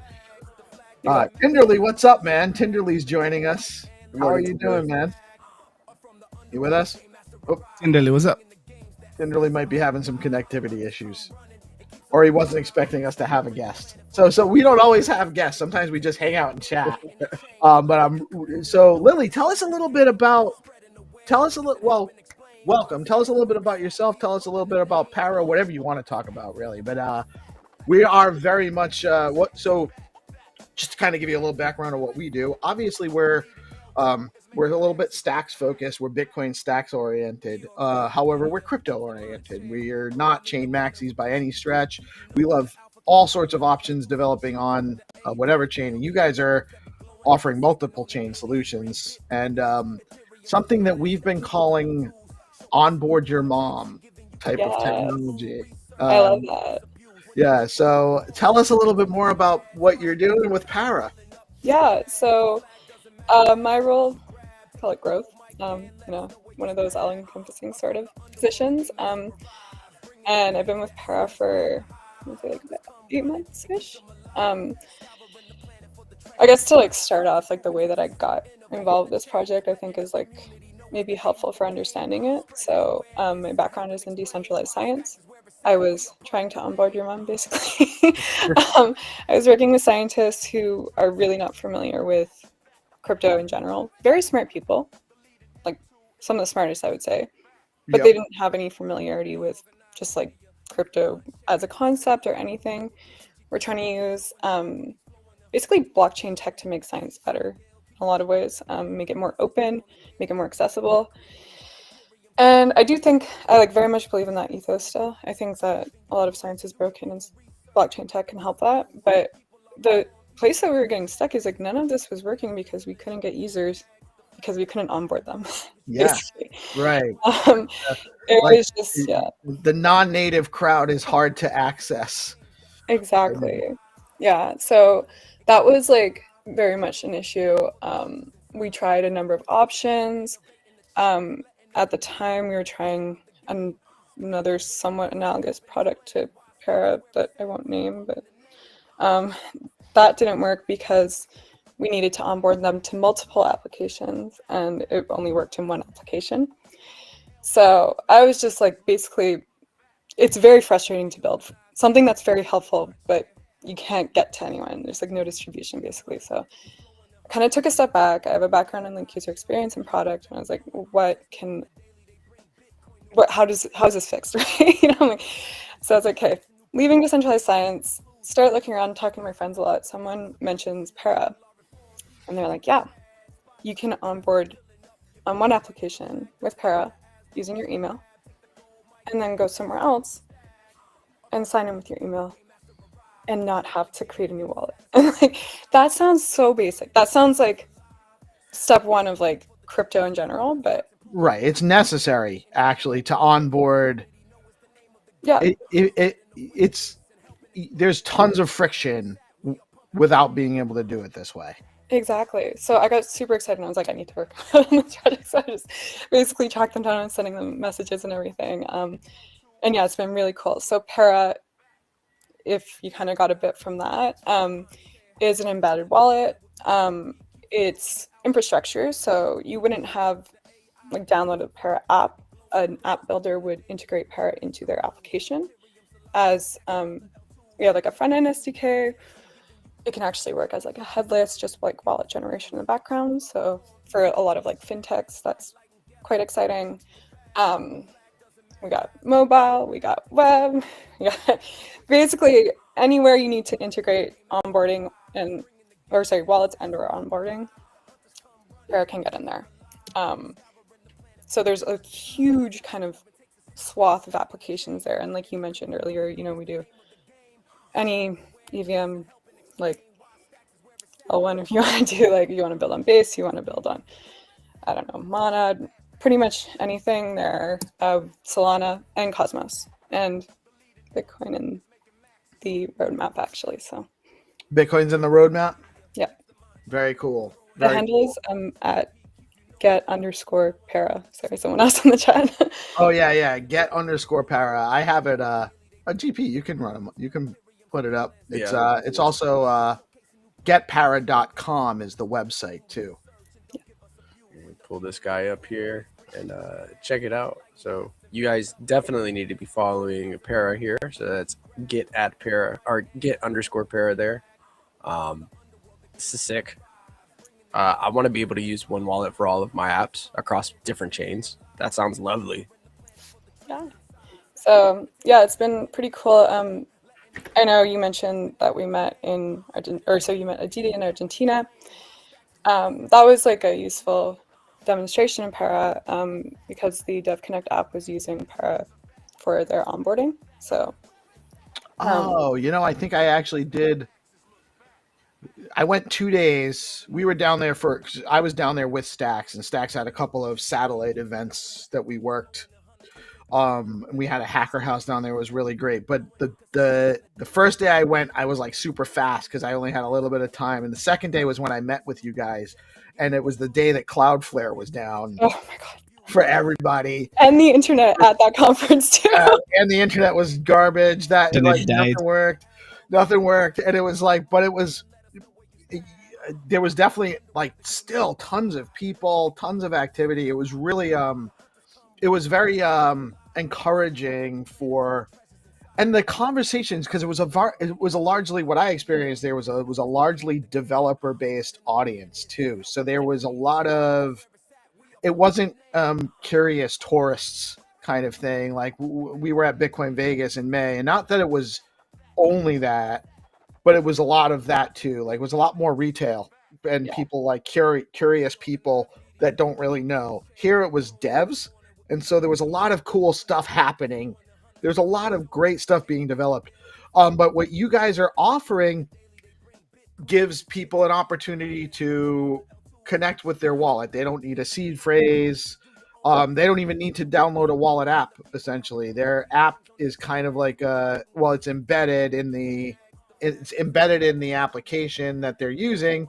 But if they go to another application that's also integrated with Para, they log in with their email address. They're getting the same wallet. Yeah, exactly. So it sounds like I was saying earlier, that sounds basic. It's not typically the case. We're able to do that because we use MPC. So that's the way that like the key is never actually brought together completely. So it's super secure. But that also means that it's portable. So we call it like universal wallets, basically. Like you can go to one place, sign in, go to another place, sign in, and all your assets, all of your NFTs, like anything that you have in your wallet ends up coming with you. So we actually see a lot of interest from ecosystems for this reason as well. So we have like ecosystems like Camp Network and Vana are using Para as their ecosystem wallet. So when you have like a Camp wallet or Vana wallet, you have users that basically like a new app comes to the ecosystem, they launch. You already have users that have funded wallets. An email click to log in, they don't even have to like open another app. And they're coming with assets already. So it's pretty cool that way. And that wallet can come with you outside the ecosystem as well. So. What blockchains is Para supporting right now? So EVM, Solana, and Cosmos at the moment. Awesome. Yeah. And Bitcoin in the roadmap. Bitcoin on the roadmap, yeah. So we have, and that also means that Stacks could very well be in the roadmap down the line too, partly because one thing that we're working on in Stacks right now, a proposal in the Stacks ecosystem is you can use Bitcoin addresses as Stacks addresses, because every Bitcoin address can actually just derive a Stacks address out of it. So they're working on an update that allows sending Stacks and Stacks tokens just using the Bitcoin address. So that might even be, not that it's that hard to integrate with Clarity anyway. There's a lot of big brains over here. I'm sure we'll be happy to help, sort that out. But we may not even need to be able to start integrating into Stacks apps once that that improvement proposal passes. That's really cool. Yeah, I think like the composability and like cross-chain, cross-network, cross etc. ethos is really kind of growing. I think that's, like we were saying earlier, when we're trying to onboard people from outside of, like, you know, this deep. We're on a call this morning about these topics. Like, clearly we are very interested in them. But if I have my friend who thinks that I work on Bitcoin and I want to get her to try out an app, I want her to be able to just click sign in with email and not have to realize like which chain it's on and switch chain. Right. You know? Right. That's the only way retail adoption happens. People need to not know they're using crypto, period. Almost. Exactly. You know, they don't need to, they're just using the app for whatever value add the app gives them in their life, and they don't have to think about it. That's the frictionless way. You know, that's how you onboard your mom. That's what we're working on here. Which we did have a Clarity is the main language on Stacks, and we did actually have an update to the Clarity language that allows developers to build with WebAuthn and passkey technology directly in like the Clarity smart contracts. But that's not necessarily, if you have a provider that's already providing the infrastructure for you, it makes it easier. Then that's and it's a safe and useful solution that saves the developers a lot of headache trying to adapt it that way. Yeah. I think passkeys are really interesting. I mean, obviously, like there's also like the recent Fusaka fork on Ethereum, so I guess parallel to that with the passkeys addition there. We've been kind of talking about this idea of progressive onboarding. So we recently added one-click login to the features that we have, and we're putting that as kind of like the standard when you're building with Para. That's the standard login now, so it's basically just like click, log in with your email, you get in. We used to have like passkeys as you have to have passkeys basically. What you find is that not all, like if you're going to a country where people have not very modern phones, you know, not everyone has passkey access at the moment. we're moving towards that, but everyone has email. Everyone has email, yeah. So what we have as options now is one-click login. You can turn on password, like add a password. You can turn on add a PIN. You can turn on add a passkey. And the way that we're looking at this is like, we have something called guest mode, where you can actually explore an application without even signing in at all or creating an account. So it like provisions a wallet in the background. It's like pre-generates a wallet for this user. So just say like, I'm like, what the hell is this thing? Blockchain, I don't know, or I don't know, some game. I just want to know what it does. I'm clicking on stuff, right? And then I got to a point where I actually fund my wallet. And I was like, okay, sign in with your email. You know, that's easy. Then I got really into it. I spend, you know, I'm like really generating some money, or maybe I want to like onboard some fund, on-ramp some funds, or maybe I want to like take some money out of it, whatever. At that point, we allow the builders to say, okay, like this is a good time for you to add a passkey to your account, secure it a little bit more. You have a lot of funds in there, you know? But it's not kind of immediately like, hey, let's go download this application. It's called MetaMask. You have to write down 12 words. Don't show anyone those words, but put them somewhere that you will not lose them. But don't put them on your computer. Don't take a picture of them. You have to write them down like the old-fashioned way. People get a hand cramp, especially if you do 24 words. Yeah, it's a problem that needs to be solved, and there definitely are a number of solutions in the marketplace, but you guys definitely seem to be well on your way to meaningfully provide options in the marketplace for this. Very, very cool stuff. And so like one of our friends in the ecosystem, he goes by Crypto Dude, and he's built a handful of very cool projects. There's one called BoostX that you can send and receive stacks using BNS names, which is a stacks, .btc names. If you have it in your X handle, you can actually like send people stacks through X. Really cool stuff. Another thing, him and GP are working on a project called Cryptonauts, where they have integrated the Stacks wallet with Unreal Engine. They're building a game that is connected to the Stacks ecosystem. So you can basically engage with token gating in levels or on-chain assets and stuff like that. And so they're going to have a product that will appeal to the non-native crypto crowd. And we need to figure out ways to be able to make it easier for these people to onboard, not have to go to get your Leather wallet or your Xverse wallet and download it, write down the seed phrase. Like that's too complicated for a project like that to grow. Yeah. And there's not a lot of, it's also not a lot of risk. It's not a high deposit platform when you're newly getting started. So there's not a lot of risk there without the passkey and all of that stuff when they first onboard.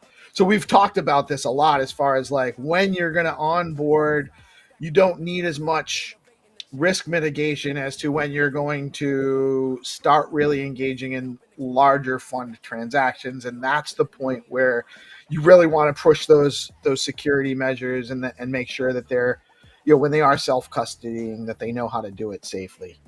Yeah, exactly. So, but we got to get them in before we can educate them. Exactly. That's the key. Yeah, it's a balance. It's really like you need to figure out how to, I don't know, not scare people off. I mean, I know myself, like if something is asking me like 4 questions when I sign up, I'm going to go back to that.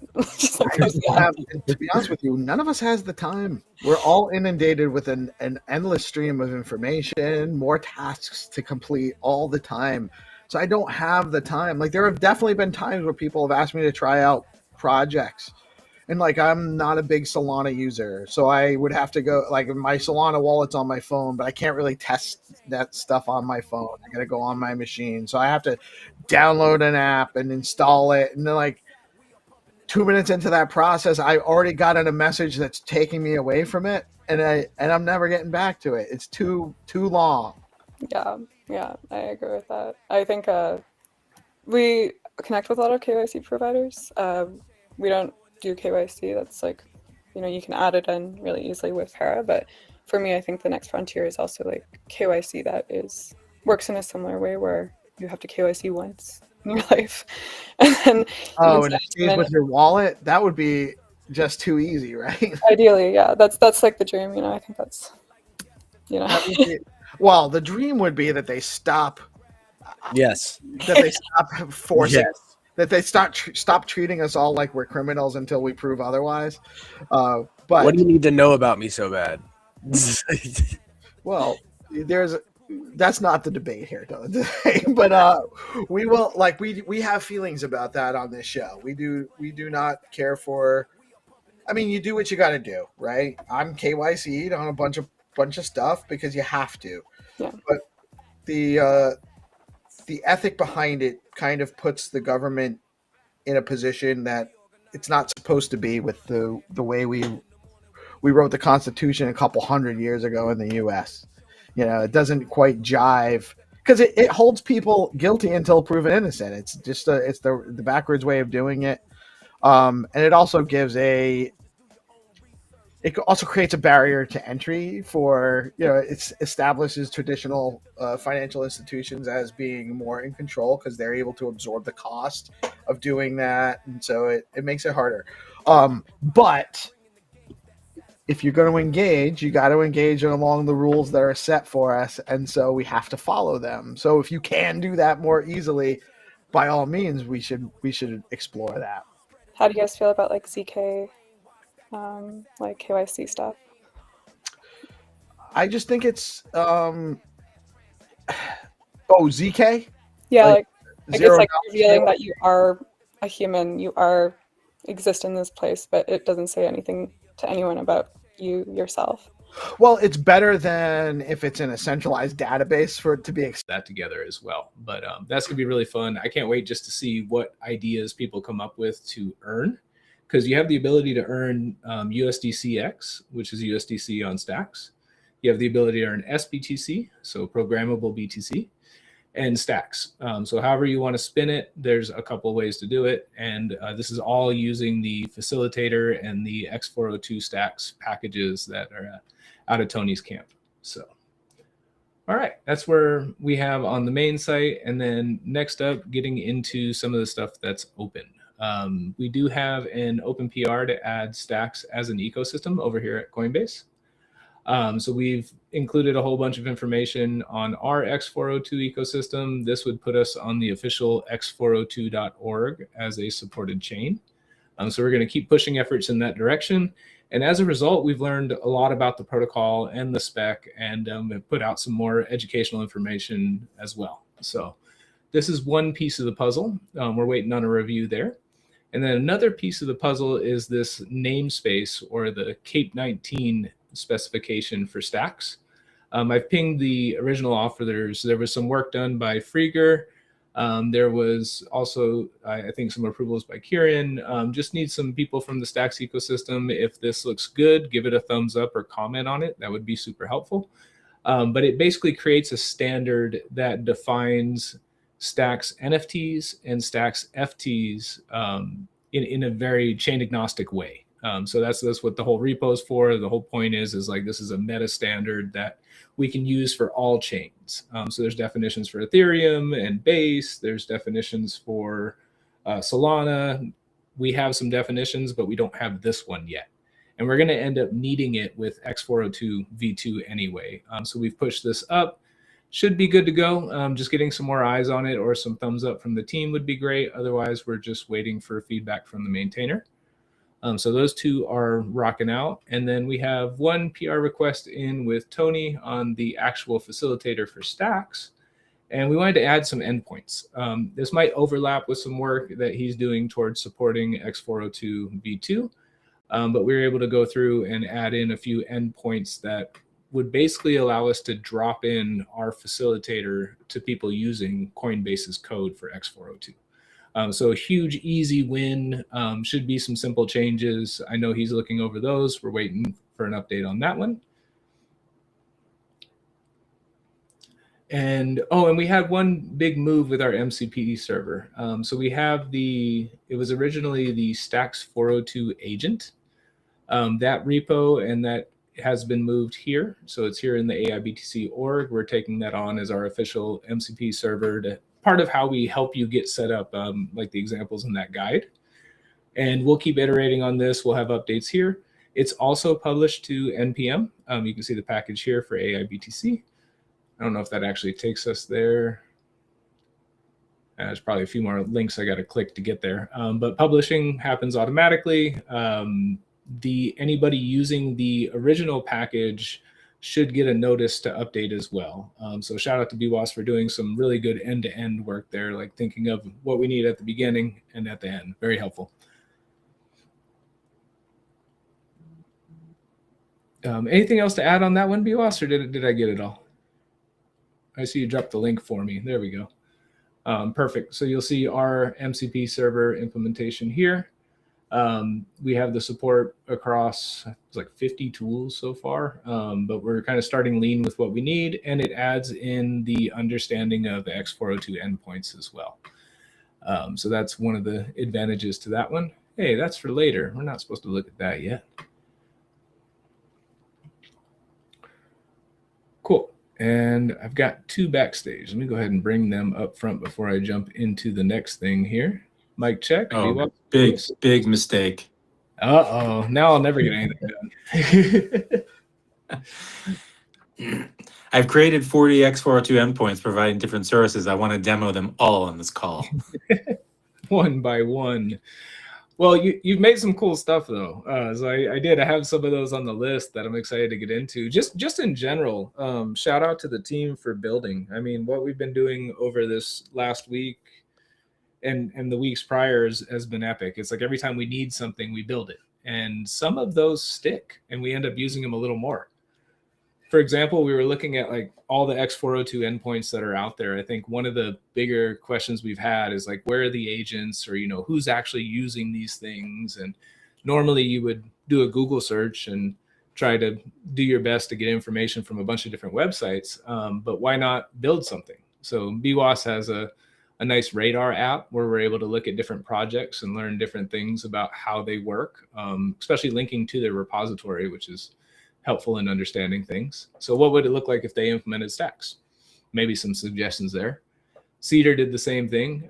We had some stuff for X402 Hunter here, so we can see a lot of the different things you would see on like X402 Scan and elsewhere. And then we can add on a bunch of additional information. So just being able to do that is absolutely huge. And I love that like this whole like building apps for a purpose is definitely going to change things. I mean, I'm feeling it already, and I'm doing it a bunch on my local machine too. All right. Are you clotting in there? Constantly.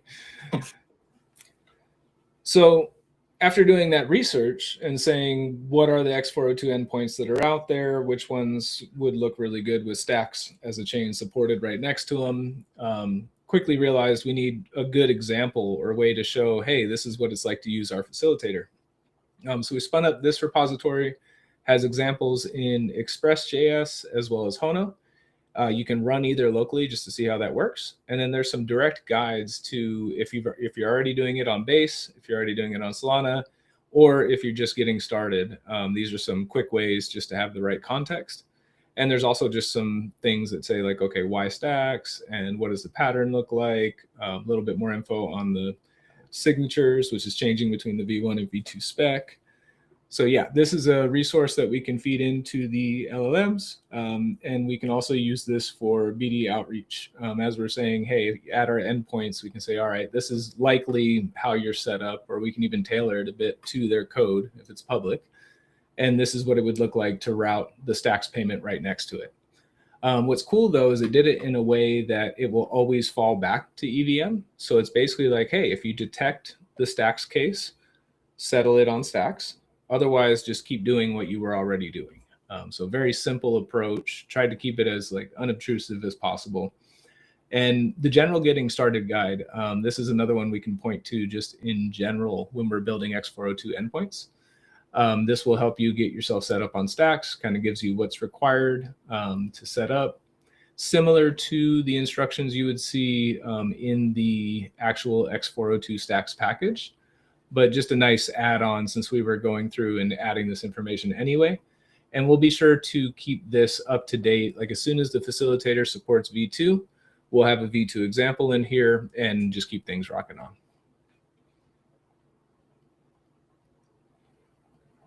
All right, what else did we build? What else? Oh yeah, we have the X402 dashboard. So this is the X402 endpoints offered by AIBTC. So we've got 42 endpoints online. They're getting regular calls. We're starting to see some movement in the numbers. Had a little hiccup there, but things seem to be looking better. And you can see some more details. So all of this is just tracked within the application itself. I was doing an experiment to see what useful information it could give us back. You can filter and look through by all of these different categories. These stats are stored in the background. And we're going to be turning this into a very basic template repo that you could use. It'll basically have a deploy to Cloudflare button, and you can look at that. But some of the endpoints here are really useful as well. You can do just paid inference to Cloudflare or OpenRouter. You can do paid storage operations, which gives you something on the internet to refer to in case you want something that's not on your machine. And you get some stacks abilities along with hashing that are a little unique. They're not things you would find in the standard packages and stuff. We also track which models are used. So as the things are called either on Cloudflare or through OpenRouter, it'll show here and kind of tell us which ones are being used, but no additional information is tracked. So yeah, that covers what's going on there. It also comes with the documentation built in. So this gets auto-generated by the code itself. So you're able to go through and see all the different entries, what's required to call it. Absolutely good thing to pass on to the LLMs, as well as this file. You have an open API spec, which is how this is generated. So they're actually more interested in this, which is nice machine code there. It's actually, if we make it pretty, it's not too bad. But that gives it all the information it needs in order to call that API. So that's all built into this template. And I think that was all it had. I was trying to see if there was something else at the bottom. Oh, it was just the basic health check. Yeah. So you can see This one's production, which is running on mainnet, and it just gives you a timestamp. All right, and last one that I had, almost done, X402 sponsor relay. So we started this idea of watching how other chains do gasless transactions. And since transaction fees are cheap on Stacks, we wanted to see what would it take to run a relay that could sit between someone making an X402 call and the facilitator. The idea is like, I would form my transaction. I would say, I want to pay you a penny for that data. I would pass it off to the relay, who pays the fee for the transaction in Stacks, so I don't have to hold Stacks. And then I get my settlement response back the same way as I would calling the facilitator. We had our first successful transaction on testnet this week. So we've proved out that the sponsoring works. It's able to relay some things. And we've created an issue over in the facilitator repo just to see what's the best way to implement this. I think we're thinking it's going to be in the X402 Stacks package, because that way you could just choose if you want your transactions relayed or not at the server level. There might be room to put it in at the client level where they can choose if they want it relayed or not. And we're just going to see where that takes us, with this one kind of being the start. And any of the early X402 endpoints, if that's something you're interested in doing for your endpoints, definitely let us know. All right, take a breath, take a sip. Got a few other things we can cover, but that was quite a bit there. I think showing some of the stuff we've been building with the Claude code, I feel like we've kind of been, it's like basically past 20 days, maybe there's like 5 of us who have just been like Claude coding different endpoints, and then also helping build out AIBDC and X402 stuff. Yeah, there's some really cool stuff we've been building, and I kind of feel like on these weekly calls, it'd be great for people to like ahead of time kind of say, hey, I wanted to demo my thing on this call, and show it off.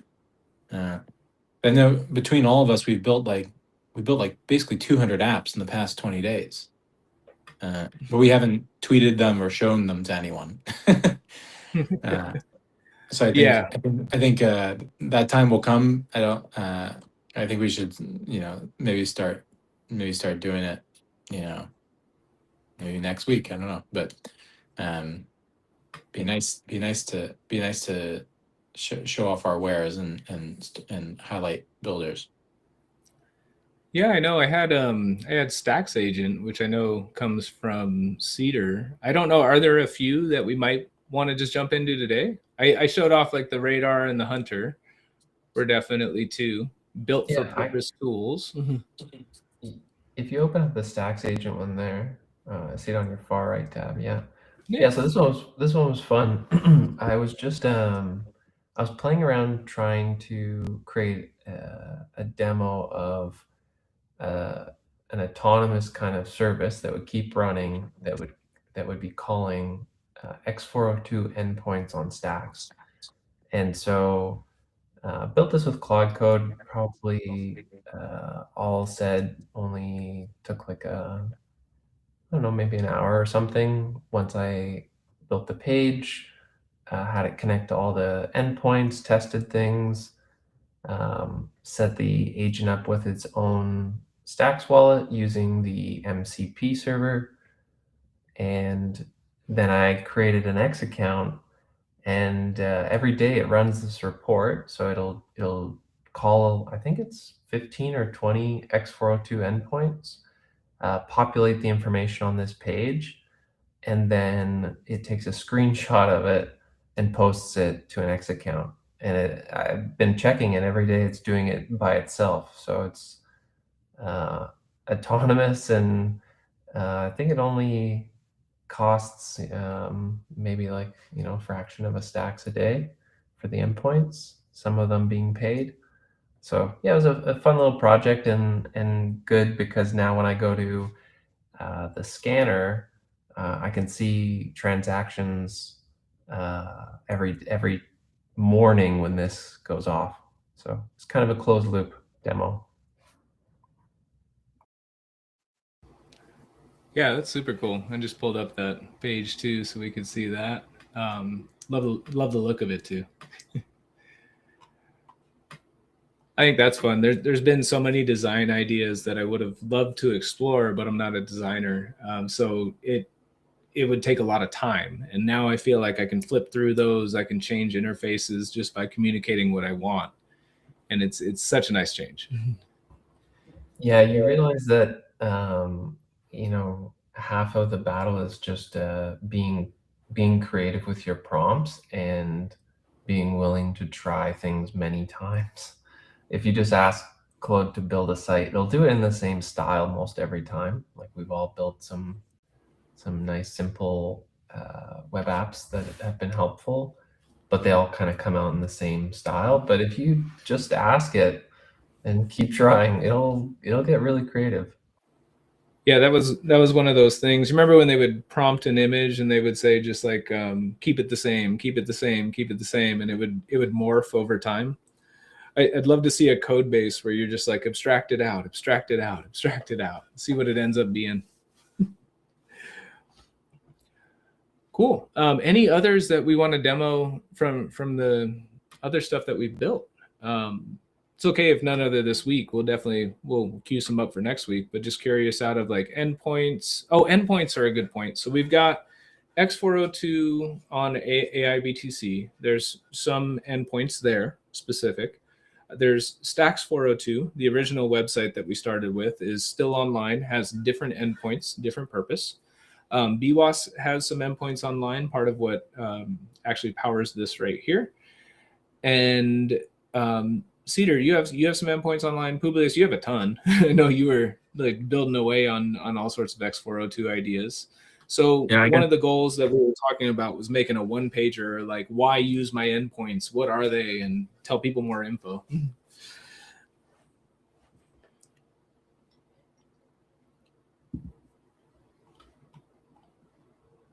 Are you thinking a place that gathers everyone's endpoints, or are you saying each person should have one? No, I'm thinking each person should have one, or we can just, analyze them in one place to create those. But same way we were talking about having some cooler things to show off. I think we talk about these endpoints, and I know there's some cool ones out there. We all made different things, so it'd be neat to look at like what's actually out there. I made. You can click in the signal if you don't mind. Of the. Yeah, let me take a look.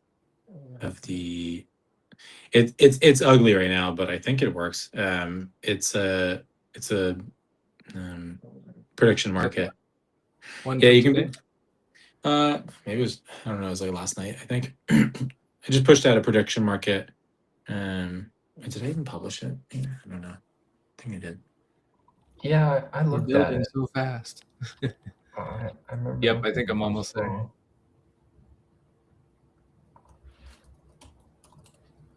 I just nudged it in the chat. Thank you.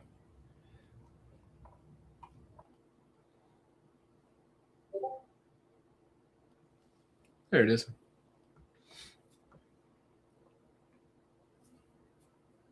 Yeah, so it ain't pretty, but probably works. I mean, I made this thing with Claude in like 5 minutes. But basically, it uses Pith. How you say it, Pith? To track Bitcoin prices, and I think it has a smart contract that pays out. You basically just bet on whether Bitcoin will be over a certain dollar amount by a certain time, or Bitcoin block rather. And you can set up your own prediction market for all these. So you're basically you're almost like setting up futures. And so this is Bitcoin secured. It's like Bitcoin secured Bitcoin prediction markets. Maybe it's more like Bitcoin secured Bitcoin futures. That's awesome. Oh yeah, so here's the endpoints here that you're able to call, and then create market is the fee. That's super cool. One of the things I've noticed as we were creating more endpoints, and I know some of them on the AIBTC site, the fact that you have to sign a transaction and pay it, it gives you the identity of that address. So I can say, if this address calls me again, do the same thing or do something different. I can't wait to see what else we unlock as we get the first standard out the door here.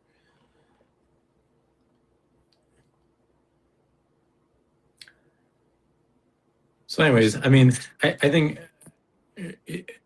think we're going to have enough endpoints where agents, if they want, agents could say, okay, I want to pay a little bit for this endpoint, a little bit for that endpoint, and I'm going to make a decision based on that. And ideally, these endpoints become more sophisticated over time. Some of them are crude but work, or they're just simple, and they can be spun up by anyone, So I think more endpoints we have, more agents using them, more agents transacting with other agents, the better. But these endpoints are good. They're like they're almost like it's like building a store or something. It's like a fixed place where you can go to reliably to pay for a service. You're not having to find a wild agent in the wild that's like on or off. It's like these endpoints should be always on and searchable. So I think the endpoints are good. One side of the market, and we need the agents to come online soon. And I think we're basically doing that through things like Claude and stuff like that. Yep. I also created a, and this is kind of silly, but well, actually, I won't go into my Rain app, but I did create an airdrop app that it's an endpoint, and I didn't send it in the chat, but you basically can just Was it the Stacks Rain? Stacks Rain? It actually it's a newer one. Oh, it uses Stacks Rain. Basically, you can it's like a visualization thing where you can every Stacks transaction is a rain droplet. But actually the new one has, so these are like Stacks transactions or whatever it should be. The new one allows you to do an airdrop, so you can make it like really torrential downpour, 500, 1,000, 2,000 airdrops to the most active users on Stacks. So what it does is it uses certain endpoints we already have deployed, which is like, I think we have one that tracks the most active users on Stacks, and it'll pull that information. Excuse me. It'll do airdrops to those people. You can also airdrop NFTs to those people, issue them kind of like, badges and things like that. I built that yesterday when I was like just shopping in Whole Foods. Love it. Just kind of nuts.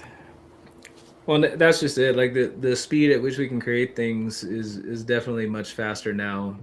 With that collapsed, it's like the things we're starting to focus in on and use. I love the ones that stick, because we already have a few that have stuck around, and I think maintaining all the things that we want to keep under like that production umbrella is going to be a lot better. Sweet. Just saw some of the comments. So there's a question, is this recorded? Yes, it will replay after it's done. So you can find it here on X. Definitely follow the AIBTC dev handle, and we'll jump into a community space after. So just heads up on that. And for anyone who is looking to jump on, I saw Kwame out there, shout out. Yeah, just let us know in the Discord. We'll reach out to you, and we'll arrange it to get you on here too. All right. Well, I think unless there's anything anybody else wanted to show on here, I was going to jump into and just update a few things in Claude Code. I've shown off my workflow before, but I found a cool way to visualize it that I'm not sure if I'm going to keep it yet, but I thought it was pretty neat. So should we jump into that? Yeah, let's do it. All right. Let me grab another window. And let's see. I got to pull the window up before I can select it, I believe.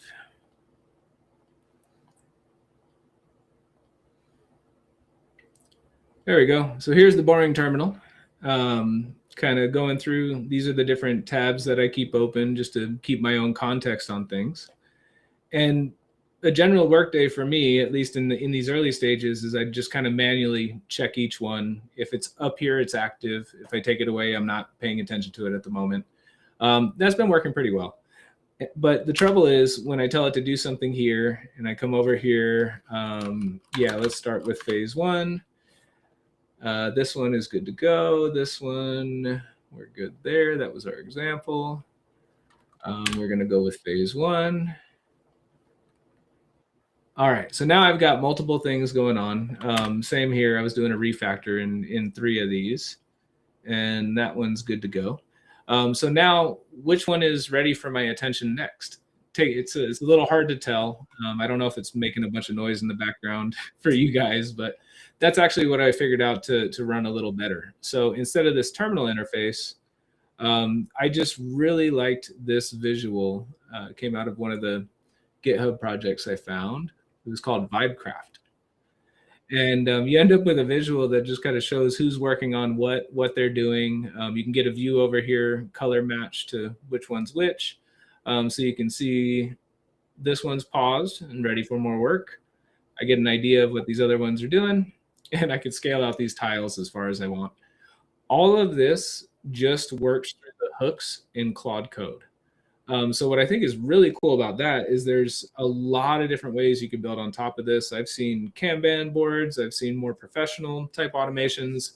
I've seen more game type stuff like this, where you can really visualize what's going on. Eventually, we'll escape that terminal UI. So just wanted to share and show that off a little bit. I thought it's pretty cool. See, now I got to go back and look at that one.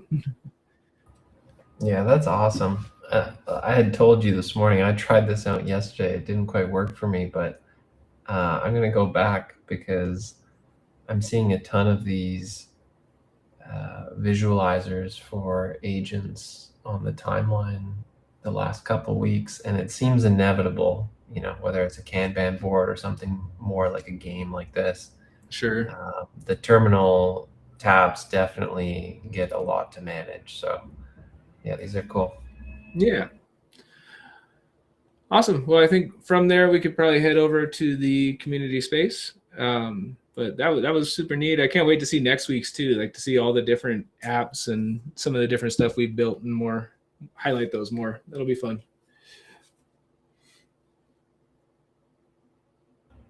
Cool. I'll start up the space and see you guys over there. All right. Thank you, everyone. See you there. Okay. Bye, guys. See ya.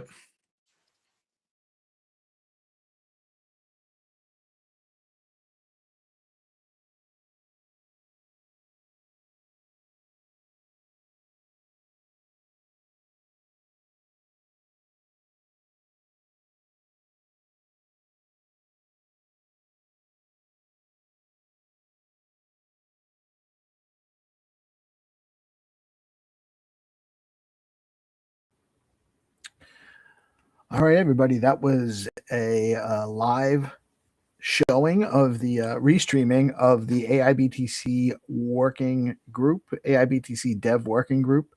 And now they holding their space right now. So go jump in. I pinned the or posted the link below for both their live stream and the space that's happening now. Jump on in. And for those that are not participating in that, which is, you know, you all should. Everyone's encouraged, by the way. The more you learn about AI, the better. But for those that aren't, I'm going to play some. I'm going to replay some content from earlier in the week, maybe yesterday's morning show. That might be fun with GP and Hannah. Let me. I'm going to drop out, and I'll have that on for you guys soon.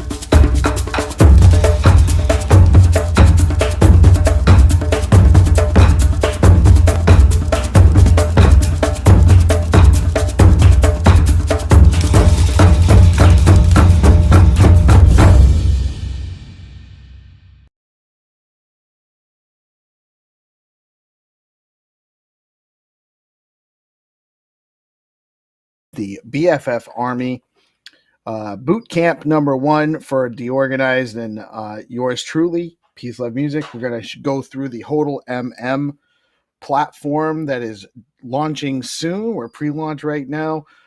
Concentrated liquidity market maker on Stacks. Presented by Bitflow, and the Bitflow boys will be joining us as well. And let me just get that screen on there.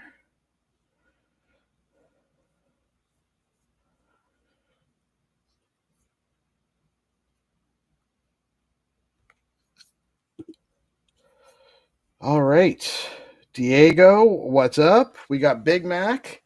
What's up, Kenny? Thank you for joining us today. Guys, today we are going to go through the BFF Army, where it's a community-powered education hub for Bitcoin DeFi and the HODLMM on Bitflow. We're going to walk you through the platform, walk you through the project, and show you how to qualify to get your badge and your rank or your role in the BFF Army. Welcome, Diego. How you doing today, man? I am good. Pleasure to be here. Get this kicked off. Get this started. It's a big launch for the whole ecosystem. This is a pre-launch bootcamp, which means if you're watching, participating, it's just a chance to get ahead of the launch and get ready for the concentrated liquidity engine for Bitcoin on Bitflow, powered by Stacks as well. So happy to be here. Peace.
Hello, my friends. Have I got a great treat for you? It's your old pal Peace Love Music, and we are here with Stella Zhang from the Go Rosen or the Rosen protocol.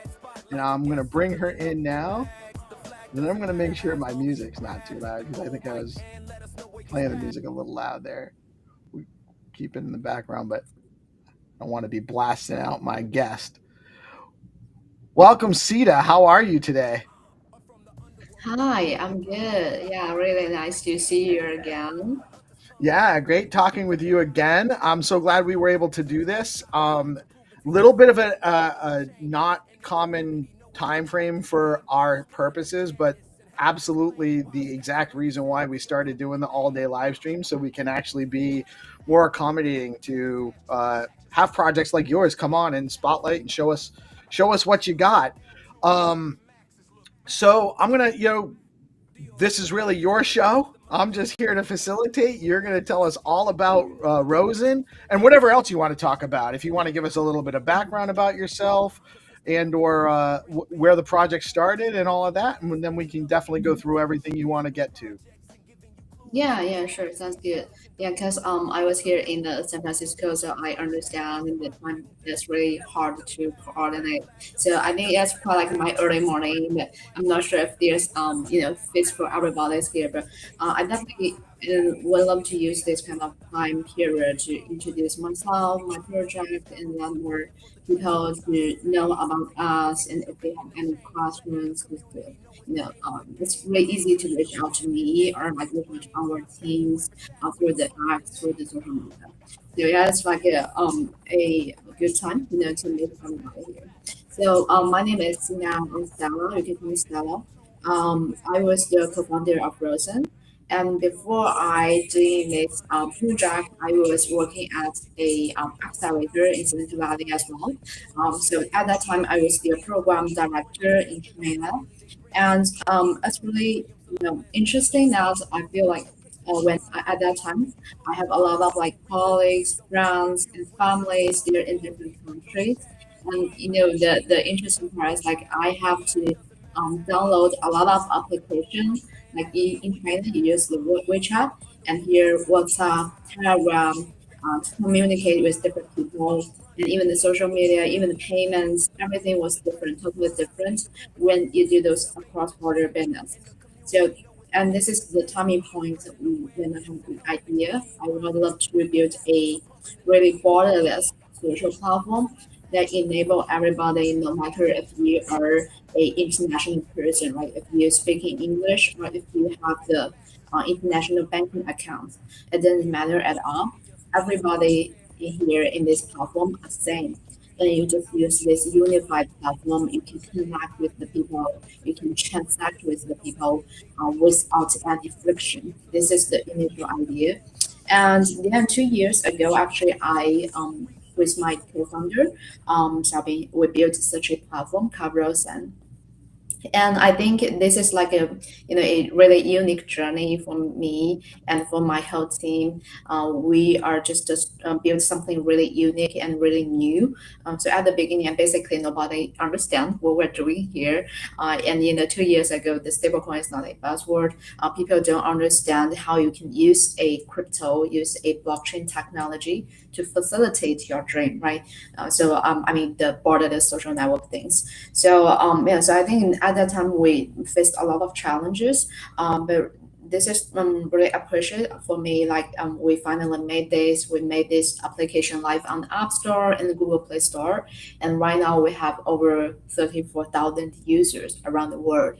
And our users are mainly coming from this South America, North America, and Asia and Africa. So I think we are still trying to grow our application in different countries as well. And we are still hiring our ambassadors. We already have over 40 ambassadors in different countries, in different cities. We are still hiring more so they can help us to do some like ground level marketing. I just saw like we have some ambassadors in Nigeria, like they hosted those community events, represent Rosen, and we pay them in stablecoin as well through Rosen. This is like kind of like new working style, new lifestyle that we are definitely encourage everyone to join us and to experience this kind of new style of your new life. Yeah, so this is what we're doing here. I'm probably gonna pause here. Like if you like as a listener, if you have any question or you curious any part of our platform, just let me know. Or yeah, okay, just still continue Well, to talk. let me actually. So the purpose behind Rosen is to facilitate lightweight, low, microtransactions or crypto microtransactions amongst peer-to-peer, like across the globe. So it's solving a problem as far as making it and utilizing stable coins, which is obviously less volatile when you're making payments and transacting. Yeah, exactly. Yeah, exactly. Because like if we're looking at this like nowadays cross-border business, I think the pinpoints, the first one is language. So this is why we utilize the AI-powered auto translation in our application as well. So you can chat with anybody in any language. The second pinpoint is the payment. So like the people, if you want to, for example, if I was here in the US, I want to transfer like $5 to Nigeria. That's totally nonsense, right? If like I want to transfer 5,000 US dollars to Nigeria, maybe I can do those traditional bank wiring through the SWIFT, and they charge me like $30 and waiting for 5 days. It makes sense somehow like that. But if I want to transfer $5, the bank is still charging you $30, and just make no sense. Yeah, so and they still need to wait a long time, and even sometimes they will reject you because this is just like a really weird transaction. So they don't support this from those traditional finance sectors. So these people like they are doing this micro task. They just are micro earners. They basically are ignored by this traditional system. But actually this is not fair, right? Even though like their transaction amount is more, but they are active, they are the real people, they have the real demand. Why not we use a new technology to serve this bunch of people? Right now, if you transfer like $5 on Rosen through this stablecoin like USDC, USDT on those different blockchain with super multi-chain. So it's just like take them like 1 second or 2 seconds, and it will arrive immediately and no any fee at all. So and we're gonna cover the gas token for our users. So it basically no any cost for them to do such a transactions.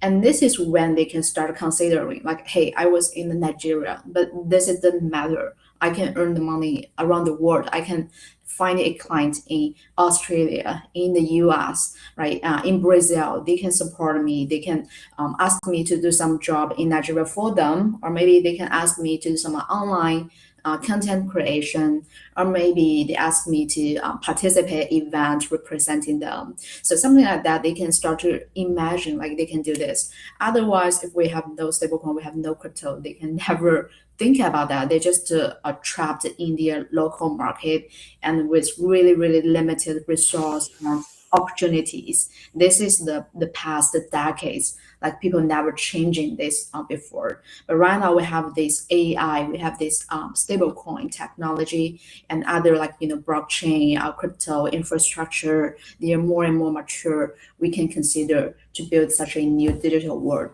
So this is what we're trying to do. Very cool. Very interesting. As most of my viewers know, we're very oriented with Bitcoin and the Stacks layer 2. We are definitely chain agnostic, but I bring up Stacks because there is an app on the Stacks ecosystem being built by good friends of mine. It's called Zero Authority DAO, and they have a gig marketplace, some infrastructure for that kind of thing, similar to part of what your project is, where your users can basically they can post tasks and assign a value to those tasks, and other users can come along and complete those tasks to get paid. They essentially that's how the process works. Do I understand that correctly?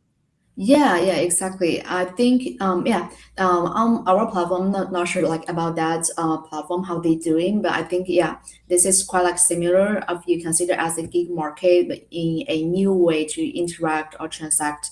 So what we are doing is like if you're the job poster, like you have a task you want some like helpers to complete with you, and you just post a task on our platform. And for example, I can set up like I need 10 people to help me, and each one can get like maybe $1 or even lower. Like we also enable our users to post a polls on our platform as well. Like you can do a survey to test out if this market people their interest about your service or product. So this kind of post you can put some like coins, stable coins into it as well. So that's gonna be a post like with the rewards and the task the same. You can decide like how much the task it could be, be rewarded to people. It can start from like 1 cent, as low as 1 cent, to up to like $200 on our platform. So this is how it works. And for those like job takers, like these micro earners, they just choose like what kind of task or what kind of post they want to complete.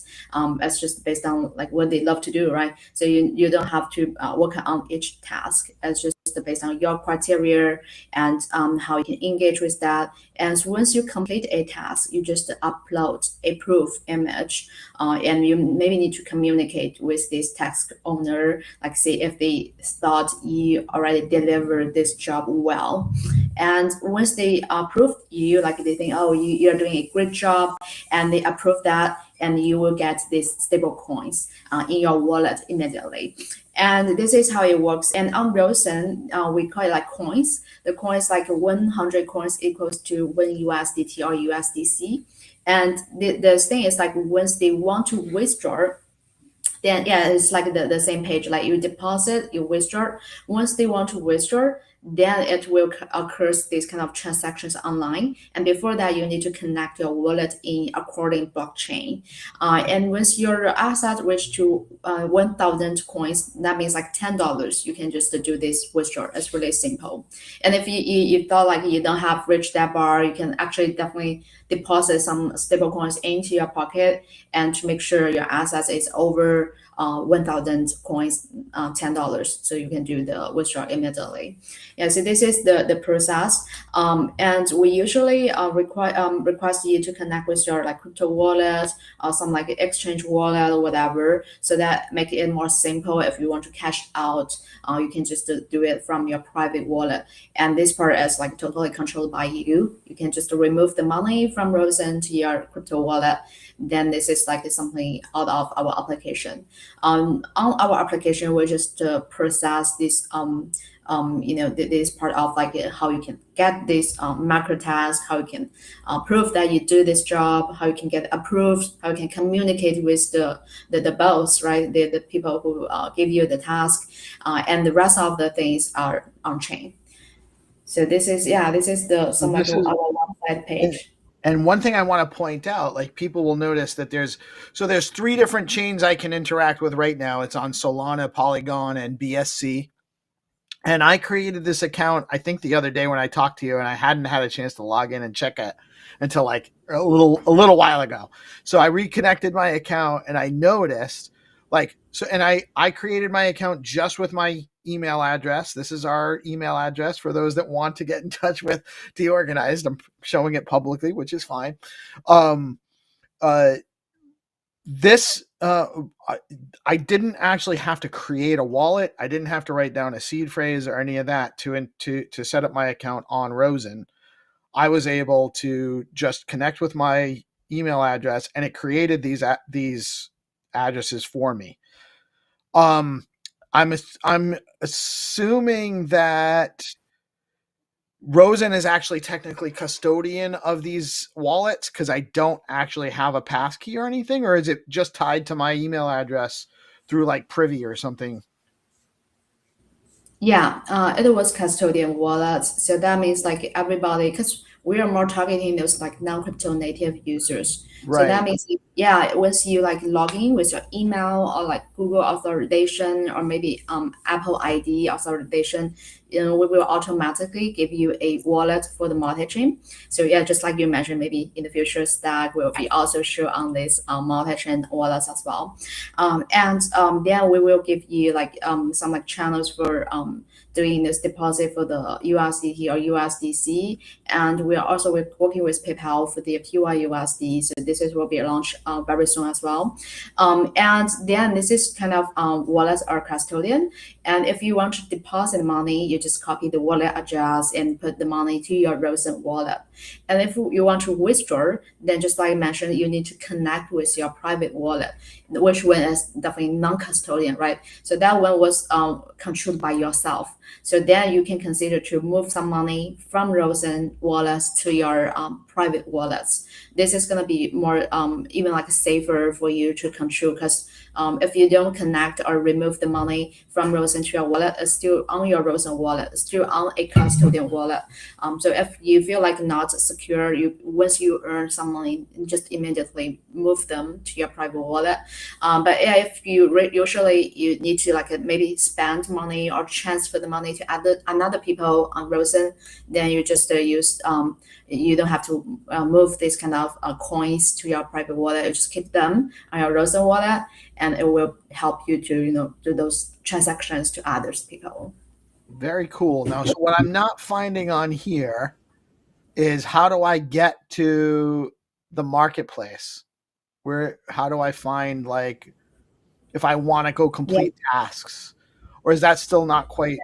So I'm sorry, you answer. I won't answer for you. I have a tendency to do that sometimes. Yeah, actually you can just find this on the application version. So it's on the mobile end. And you just open this Rosen application. On the home page, you will see like different tabs. There's like explore. Explore means like you can explore like different people, different land plots. We have some feature called land plots on our application. The land plots are usually given to those like business partners, like maybe some startups or events or creators that they do have a brand, they do have a business, they want to promote their business there, or maybe they want to organize their community members in this land group. So this is like some features that you can explore. And if you find out, hey, this is like the organized land plot, I feel it's quite interesting and I want to join them, or I want to see if there's any future like giveaways, future airdrops, there's just to join their land and just to stay tuned with this kind of community. And we launched this feature because we see there's a lot of Web3 companies or Web3 communities. They already have a global audience around the world from the day one, even though they are really small, but they have the people from anywhere. So I think they also lack a unified platform or unified tool to help them to do some like airdrop or giving away or like incentives, right, to engage with their community members, even though they are distributed in different countries or they are speaking different languages with different currencies, whatever. So this is something that we help our partners or this small business to manage with that. And on the other side, it's called Earn. The Earn page is that what you mentioned about these tasks, and they can see that different micro tasks and different pools, and they can choose what they want to complete. And usually on our platform, I can share like some examples so that you can understand what the task could be. So usually the task is just like, hey, just help me to engage with me on the social media, or please follow me on the social media, or something like with more a specific location. It's like, hey, I'm gonna have a marketing plan, for example, in Brazil, right? But I don't speak Spanish and I don't understand your cultures there. I'm afraid like it costs too much to test a new market, and I don't want to take many risks before I really landed there. So this usually I can say, hey, I want to hear some like hire some like ambassadors or hire some like interns, and I'm gonna pay you in stablecoin, and you help me to run a a small booth or maybe participate in events in Brazil in upcoming week, something like that. Or maybe you can help me set up a Instagram page and with the Spanish language, right? Help me to do this part market. Something like this are usually really common tasks on our platform. So we also help our partners like Circle, PayPal, Stella, and other like business partners, Ant Group to help them to use the Rosen app as a new market enabler, so that they can get more chance to meet like people in different countries. And if they have any upcoming business plan, they definitely can use our platform to easily get in connecting with our users, with our ambassadors, and easily to pay them as well. So this is the future that you mentioned about the micro task. So we usually call the micro task, but it's including a lot of different tasks and different pools. Sometimes you can even ask your targeting audience, right? Say, hey, if you're gonna like this kind of service, if you need these things in your country, and use that to do a survey, and you usually give them like just 1 cent, and they will let you know their data, let you know their insights or their demands. So this is really efficient way to test the market. Yeah, so this is like basically some really common posts and tasks I see on our platform. Very cool. And so I guess it would say that really, based on your mission page too, Rosen's goal is to basically abstract away language, background, and location barriers to economic activity, to a creator economy or any kind of economy, essentially, any peer-to-peer economy. You guys are solving that issue of connectedness and or the capacity to engage without large intermediary fees in the equation for low cost, lower value tasks. Yeah, exactly. So I think for our project, it just like you can our mission, we definitely want to take care about this bunch of people. They are invisible or they are ignored by this traditional system, and maybe just because of their location, geography, or maybe because of their finance system in their country, or maybe like different culture, language, whatever. So I just thought like maybe there's too many barriers when you want to be global or when you want to be international, especially just I mentioned this Web3 companies, they definitely should go global from day one, right?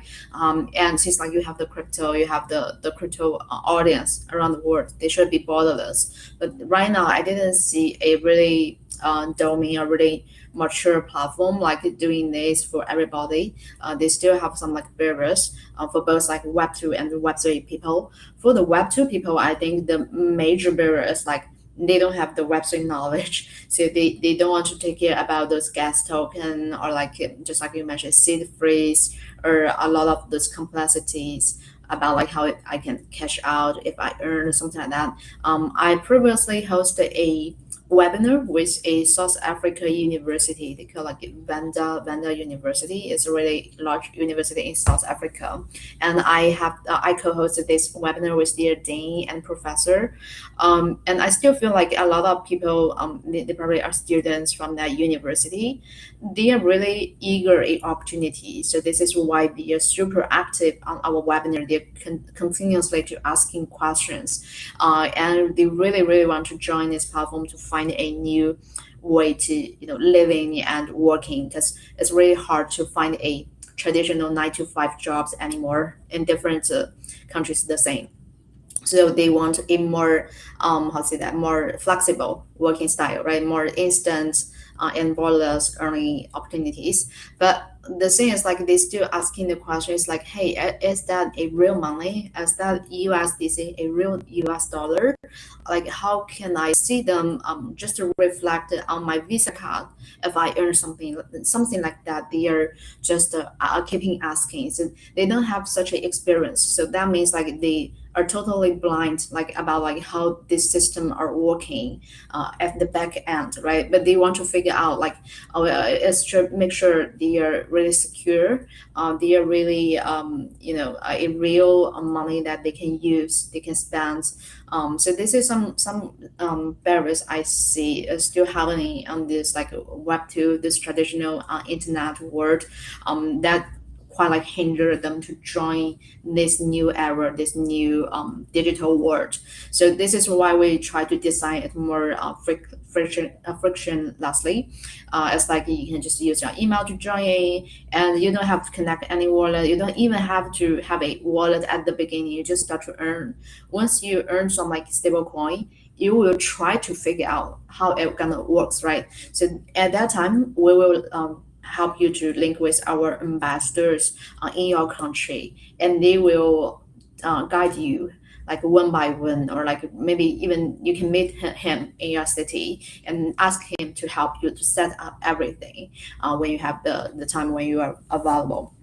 So this is our really stupid way to help our early users, these seed users at the beginning phase. But we definitely believe that we need to bring more and more those non-crypto native users to join this new world.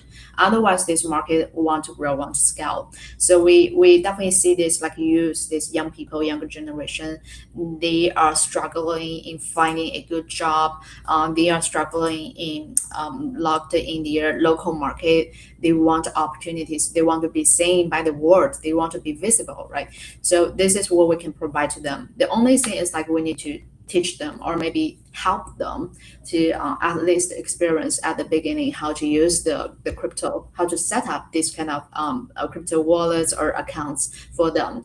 So this is where we consider. So this is why we also take care about the gas token. We don't ask our users to deposit a gas token in our wallet at the beginning to activate your wallet. This is too complicated to them.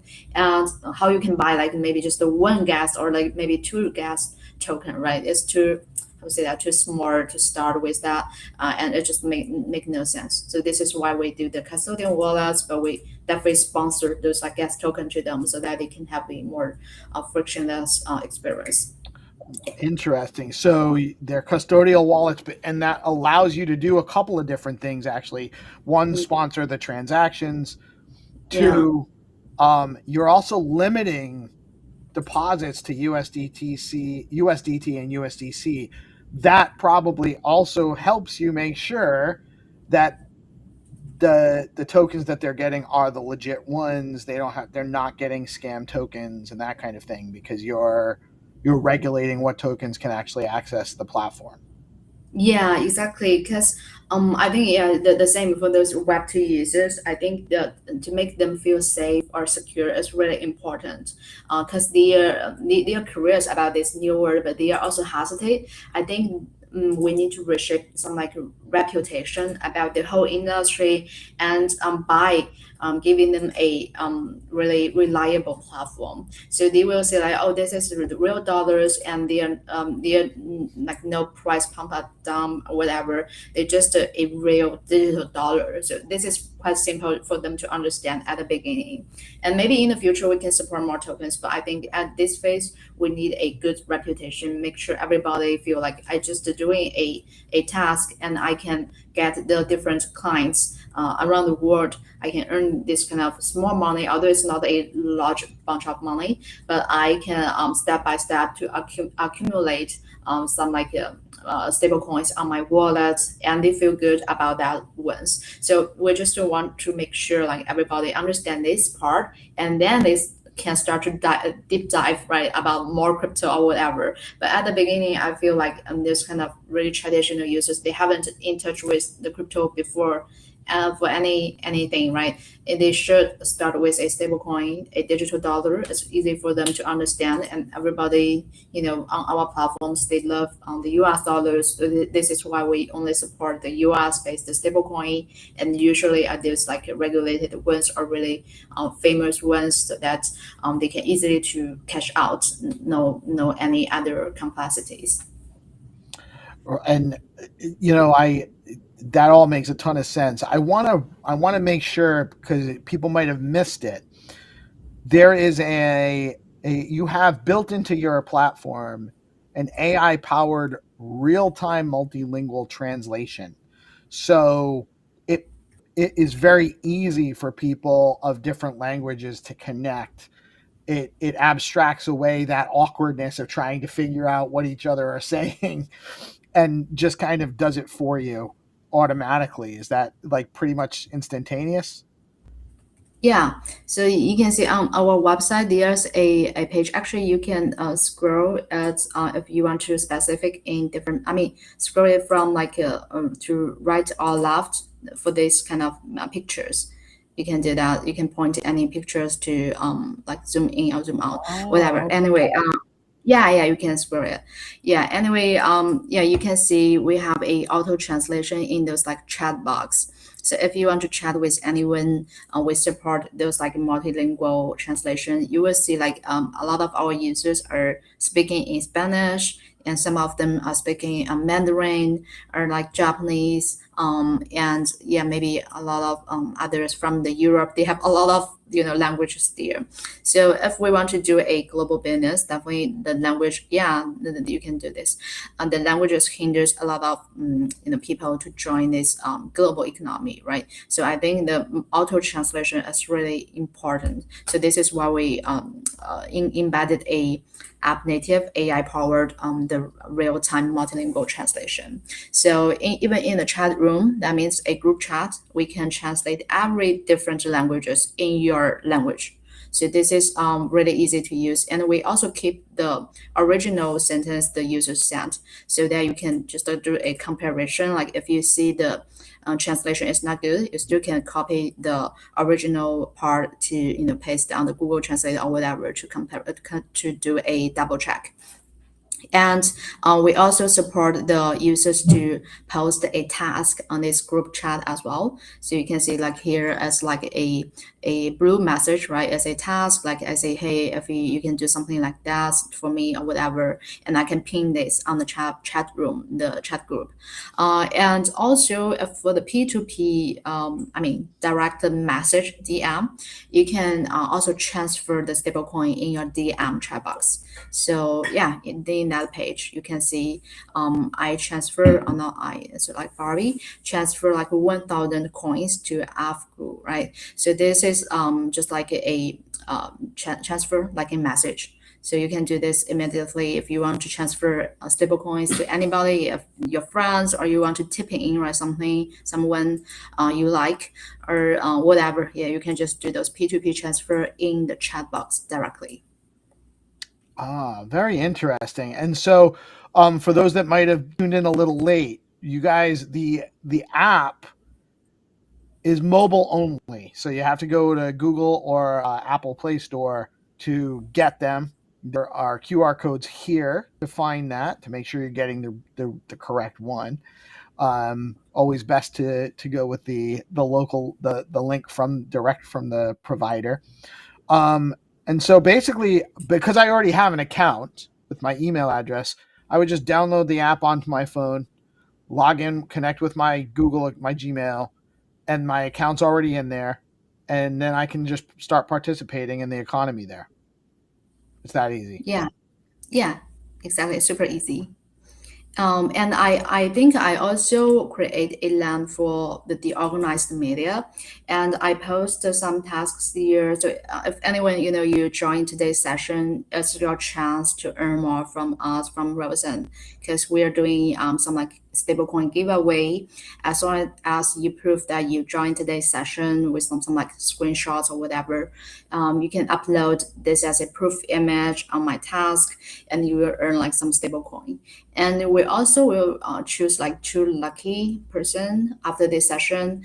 Everyone will receiving like 5 USDC on our platform. So yeah, just make sure you stay tuned. Yeah, we're doing some like giving away. Let me know like if you join, and we're gonna randomly select like 2 person to give away. Very cool. So you guys need to go. Maybe we need some timestamps. Make sure you're doing it during the live stream session here. Make some comments in the live stream, or make some comments underneath the live stream in the replies on X, and take photos with those timestamps so you can submit those.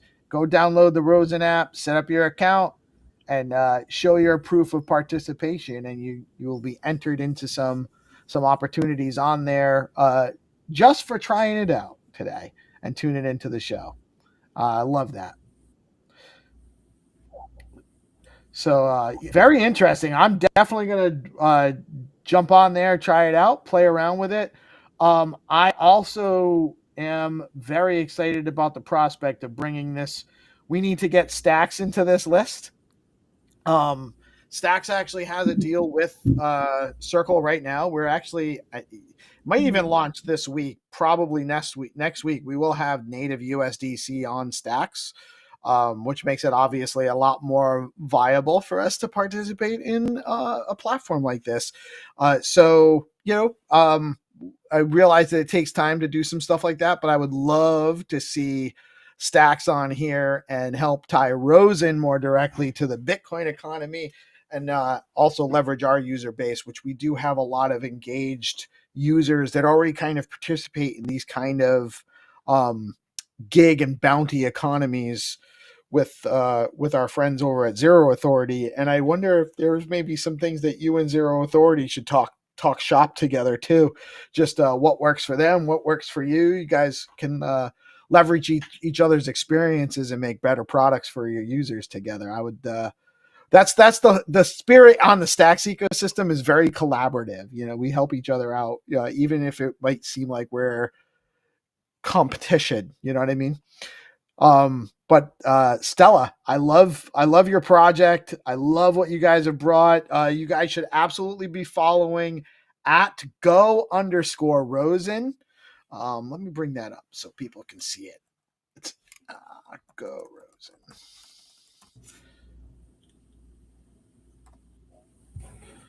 Yeah, let me bring that up. I'm going to share that with you guys. Make sure you guys go follow Go Rosen. I am following. Great project, great opportunity, some social fi, some connectivity. This is about growing outside of your local economy and being able to contribute on a global scale. Great stuff. And so people should go to follow you on Go Rosen. Anything else they should know? Where should we be directing people to? Yeah, I think they just can follow us on the social media like us Rosen, and we also have other social media profile on the TikTok and Instagram, but mainly we are still operating on the X. So you can find more like latest updates on the X platform. And just like we mentioned here, we are a AI and stablecoin powered social app for easy global opportunities, and we're powered by the Circle's USDC and PayPal's PYUSD. We are the PayPal's PYUSD Global Hackathon winner this year, and I think we are the only stablecoin track winner at their PayPal Dev Day, their annual Dev Day this year as well. So me myself also a PayPal champion, Dev champion. So we are also doing really exciting collaboration with the PayPal for the PYUSD part as well. Though like it's still in the early stage for the PYUSD adoption, but we definitely see these opportunities here. As for the Circle, we are also their partners. So we previously working with them for their developer tools like programmable wallets, and we are also working with them for a lot more users adopting the USDC. And I'm really excited to hear that you mentioned the Stack will have the partnership with the Circle for the USDCX as well. So yeah, we are just really looking forward to see this kind of partnership, and we probably can build up together and to bring more users to this Web3 digital world, and to teach them how to use that, how to adoption with like massive opportunities right here. So this is our major partners, but we're also working with like different blockchain layers, different like wallets or other partnerships. Even some of them are really traditional partners like like Ant Group, where their UN SDG initiatives partners. So we help them to reach a goal for like no poverty in different countries. And we also a partner for the Cyberport in Hong Kong. So this is our really traditional partners in different countries that we help them or facilitate their growth as well through our platform. So yeah, this is like current like our projects backgrounds and some like backgrounds about myself as well. And maybe you can tell like we are quite like a little bit like different with other pure Web3 projects. So that means like we are more like this Web 2.5. We use this blockchain and crypto technologies, but we are focusing a real world problems that we are trying to solve. And some like our backers and partners are half, like half of the traditional world, but half of them are from the Web3 world. So we are trying to combine these powers all together and to bring a really unique and new frontier like platforms to our users. Awesome. So, and your ambassador program, are you guys also on? How do you meet with your ambassadors? Is it in Discord? I know most projects kind of do organize from Discord. What's the is the Discord on here? Is it on or it's probably in the link tree? Yeah, in the link tree, but we don't run something for the Discord. We usually still ask our users to reach out in our application, so the chat room or like group chat, whatever. Oh, well, that makes sense. Yeah, you have a social account, so why would you send them out of the app to do that?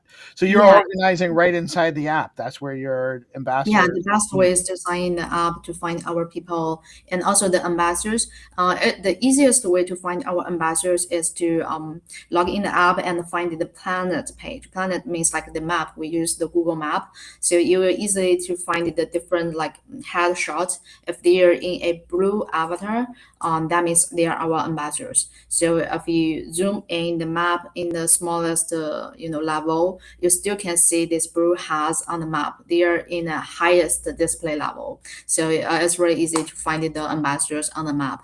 Otherwise, you can definitely explore them on the chat room or on the homepage, right? You can explore different people in different country. There's a filter button if you want to see someone specifically in any country. Like for example, I want to find someone in Argentina, then I just filter the place, the location to Argentina, then the homepage will pop up all those face these people in Argentina for you. So this is another way that you can find a specific ambassador or specific person in a specific region. So this is different ways to find people. As for the ambassador program, I really would love to promote that one because we are still hiring more ambassadors. Our ambassadors can get some stablecoin incentives and bonus from us as well. So usually it should be help us to onboard like some new users in your country, and also you need to have some like maybe ability to organize a small event in your city or maybe in your region as well. Usually we work with those universities, just like I mentioned. We target on those like younger generation, even though they are not crypto native. It doesn't matter, but because like we do see this our users age is usually like 20s or maybe even lower. Maybe they just like college students or high school students, and they want to have some like digital, they are digital native, right? Even though they are not crypto native, but at their early age, they already starting to use the mobile phones, and everything for them is just like based on the cell phone, and they want to use a cell phone to earn money in the future. They don't really like a traditional working style anymore. So this is kind of people are our target. So this is why we usually working with those universities.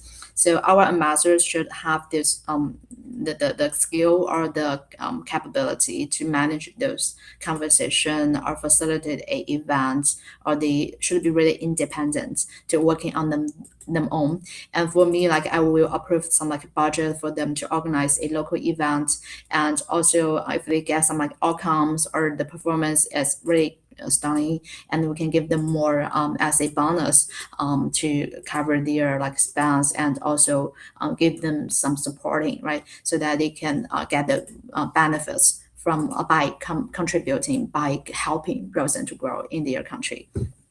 And also another responsibility for the ambassador is like help our users to understand how to do those on-ramp, off-ramp. Just like I mentioned, those like traditional users, I think in the most headache things is like how to do the on-ramp, off-ramp, and it's really hard to explain like virtually. Like how can I teach you through a virtual workshop? It's really hard. So I really usually help them to can do those like in-person meet up and help everybody to set up immediately. This is the easiest way. And once they do it this one time, they can teach their not students, like they can teach their classmates, roommates, whatever. It's really easy to spread into more people.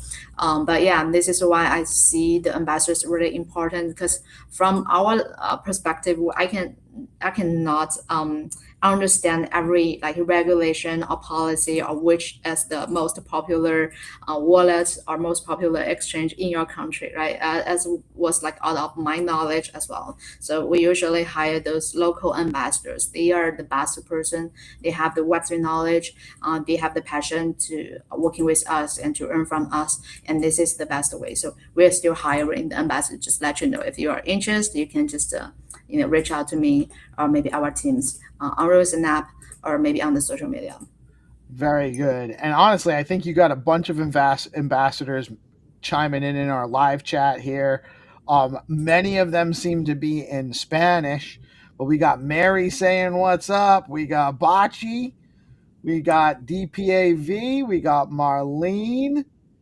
We got Fernando. Marlene again. Angelus. Bob XBT, and now the last one, my ambassador who put this together, P-Lord, Pip, my buddy.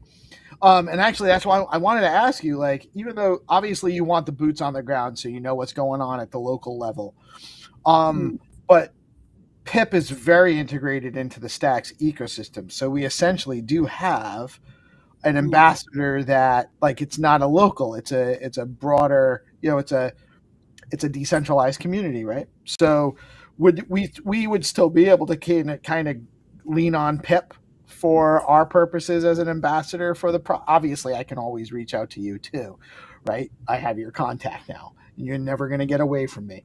But I just wanted to, like, Pip is probably a good point man for connecting Rosen with the Stacks ecosystem.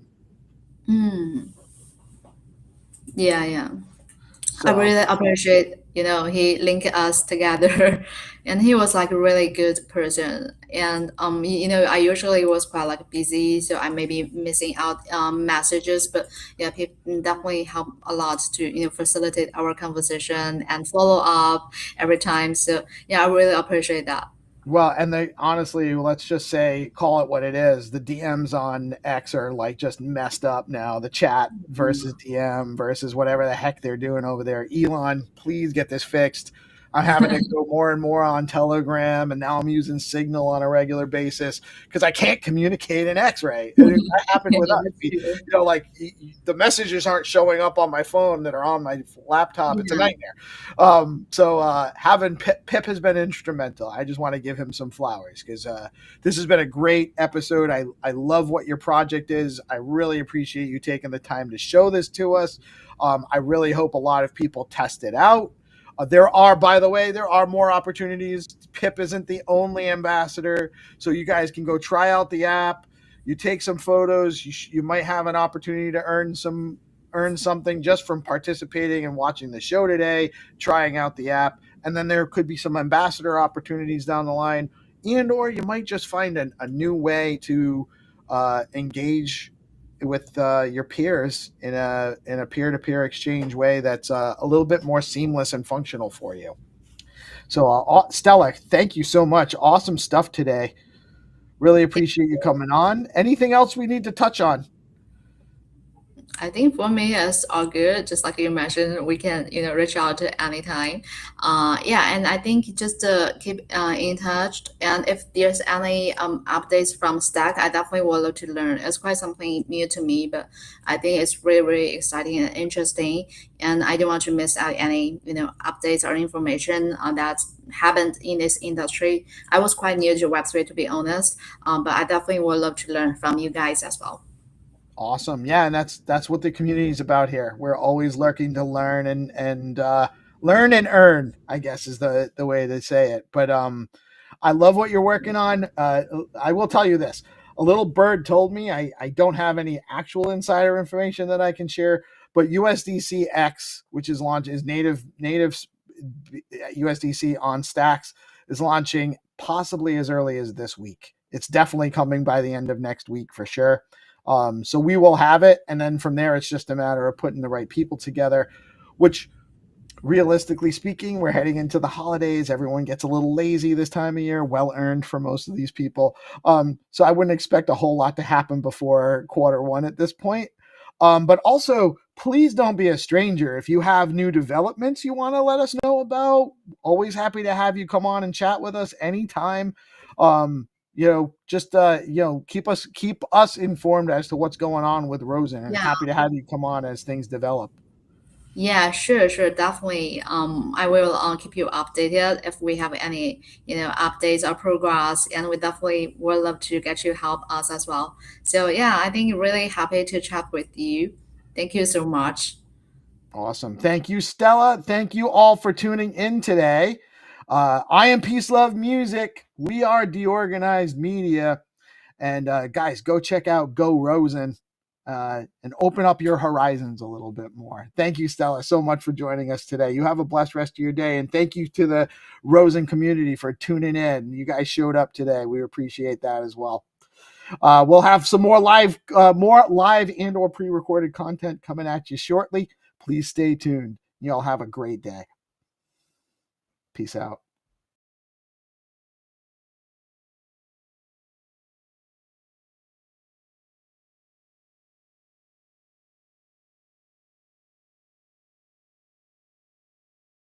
Keeps the mind share growing in the morning with peace and GP. Keep you knowing the alpha keeps flowing. The hunters tools they be showing. The AI Gale keeps them in clips that be glowing. Consistent on the daily, they bring Bitcoin news. Ethereum, Solana, and stacks and other L2s. Showcasing new projects and giving you clues. Just do your own research and don't give us abuse. When the people are informed, peace brings on the chat. Spotlighting guests and filling up your bags. The flag doesn't matter as long as you grab. Take the gold mic and let us know where you stack.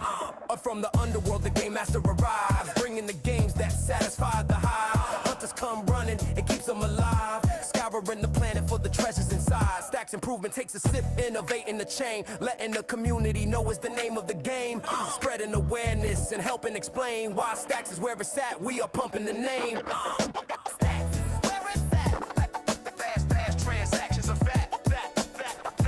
Where it's at. The leading L2 is making maxes look back. DeOrganized Media keeps the mind share growing in the morning with peace and GP. The afternoon session is about to begin. We are going to go through the Hacker House demos. We are getting started in 2 minutes. Please begin to make your way to your seats.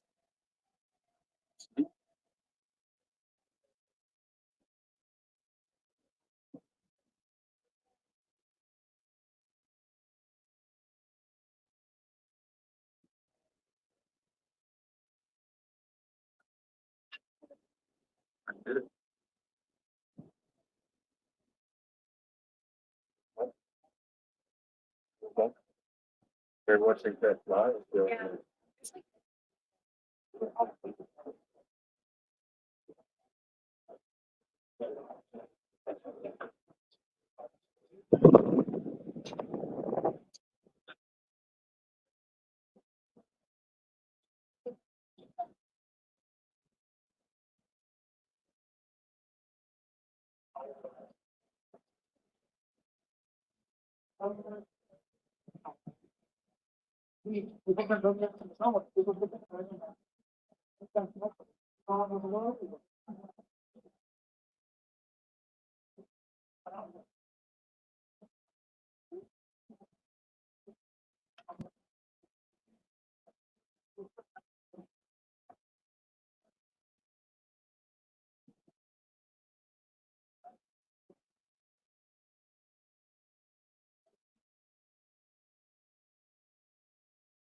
You guys may notice that lunch sign at the top. All right. That was a great lunch. Time for section number 2. 2 minutes goes fast. 3 minutes goes fast. That's how much time each of the projects that you guys are about to see, that's how much time each of them gets.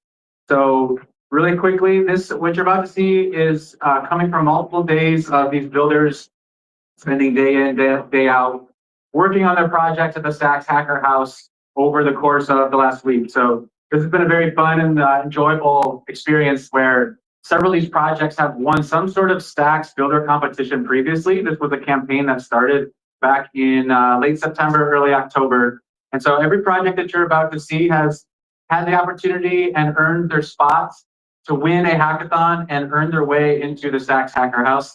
This was a 4 or 5 day long hacker house with different workshops, different times where they're just spending every minute of the hour working on their projects. And now they're going to be put into this very high pressure, stressful environment of giving their demos across in 3 minutes. So we have 11 projects that you are about to see. Yes. So in this order, I'm going to quickly go through everyone. Up first, we have Reparito. Second is Bitcoin University. 3 is Big Market. 4 is HyperInsure. 5 is Stacks Machines. Then X402 Stacks, followed by Certificores, followed by CV Chain, Rather Strategy, and then B2 Picks. We're going to get through all of those, one project, 3 minutes at a time. Let's hear it for our first presenter. Right here. Let's hear it for Reparito. Let's go. Hello. Thank you for being here. It's a beautiful sunny day. So I am Omar. I am the creator and founder of Reparito. Reparito is the decentralized talent economy powered by people you trust. So I have been doing freelancer for a long time, especially here in Latin America. That is really important for this part of the world. But there is something that is really painful. Most of the time, freelancing is lonely.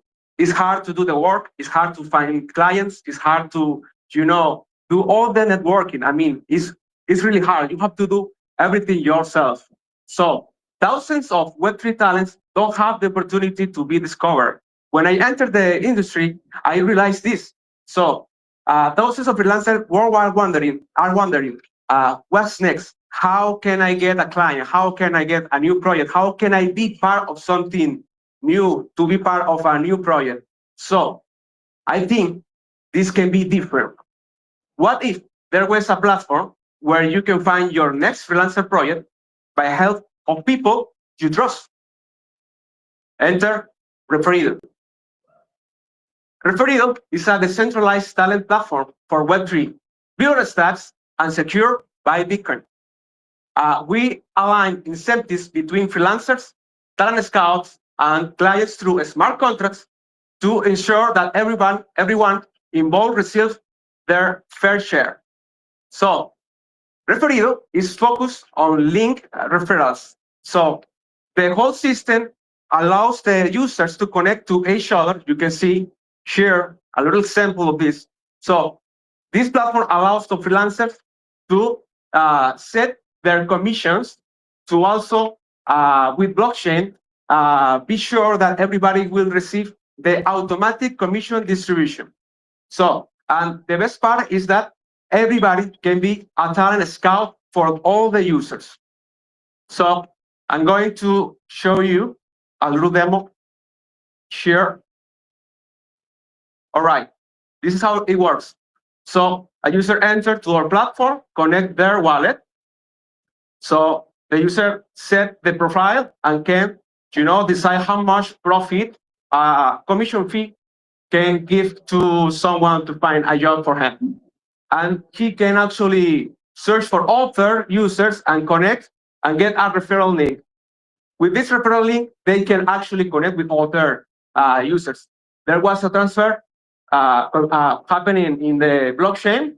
So you can see the platform is working really well. We are working in doing some little stuff to prove it. So yeah, this is Reparito. So we are building the decentralized talent economy powered by people you trust. So with Reparito, freelancers set their own referral commissions, talent scout scout, and automatically the blockchain enforce who gets paid by automatic commission distribution. So if you want to join this project, there is our link to our Telegram. You can take a picture. So with Referido, we are starting the decentralized talent economy powered by people you trust. Thank you.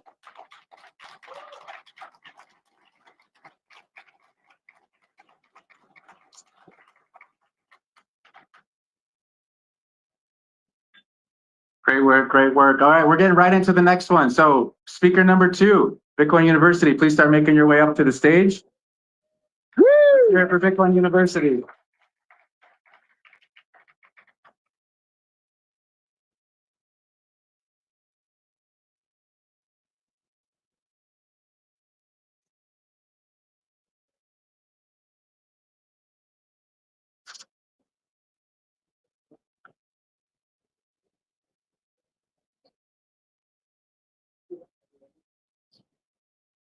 Buenos dias, Buenos Aires. I'm so excited to be here and share with you guys why I'm here and what I'm building. So my daughter, I'm building for my daughter. She's my biggest inspiration. I'm building Bitcoin University for her. I missed her birthday to be here. And so I just, I told her I was going to be here for a reason. And that reason is that I believe education can unlock sovereignty and opportunity for the next generation. That's why BTCU exists, to create a pathway to financial freedom and meaningful work in the Bitcoin economy. The world has changed and is still changing. People worldwide are fleeing weak fiat currency, seeking stability and control over their wealth. Bitcoin offers global, borderless, sovereign money, accessible by anybody with an internet connection. But we still have an education gap. Traditional education systems haven't evolved to teach people how to participate in this new economy.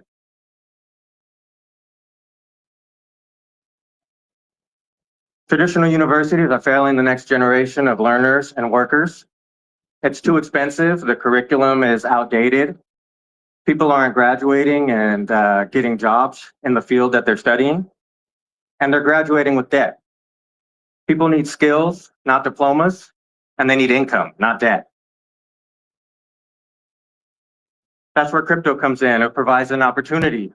The Bitcoin and Stacks economy is rapidly expanding, but there's no talent pipeline to fill these critical roles. Companies are hiring and opportunities are abundant, but beginners have no clear way in.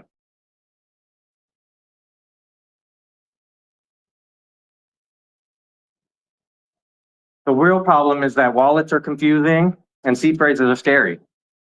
Educational resources are scattered across the ecosystem and fragmented. Career paths are unclear and people don't know which skills lead to real jobs in the crypto economy.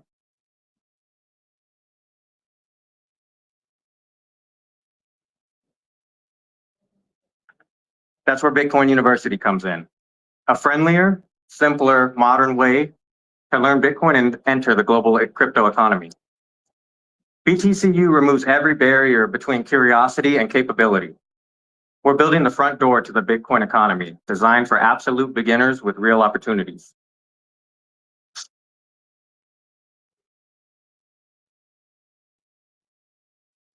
So we're designing beginner-friendly courses for anybody, regardless of technical background.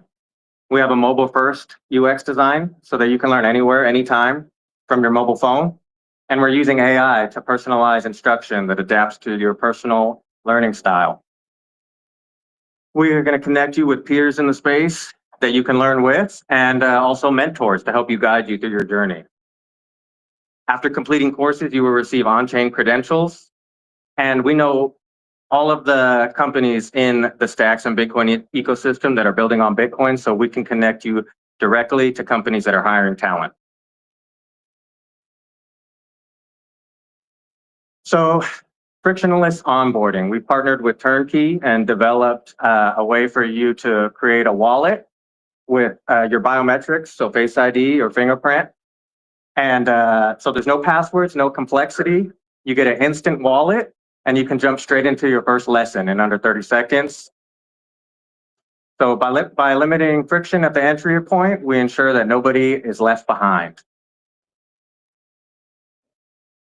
So as you can see, it's very simple.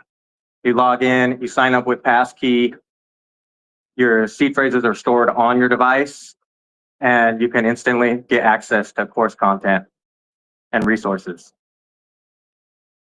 And when you're finished,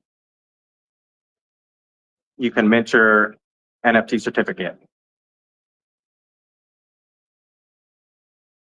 Bitcoin University, let's build a future for our children. Thank you.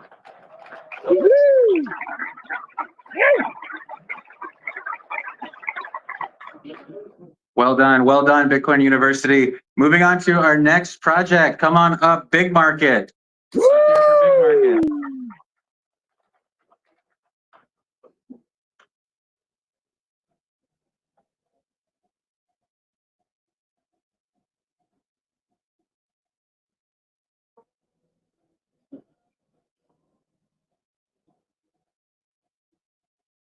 Market.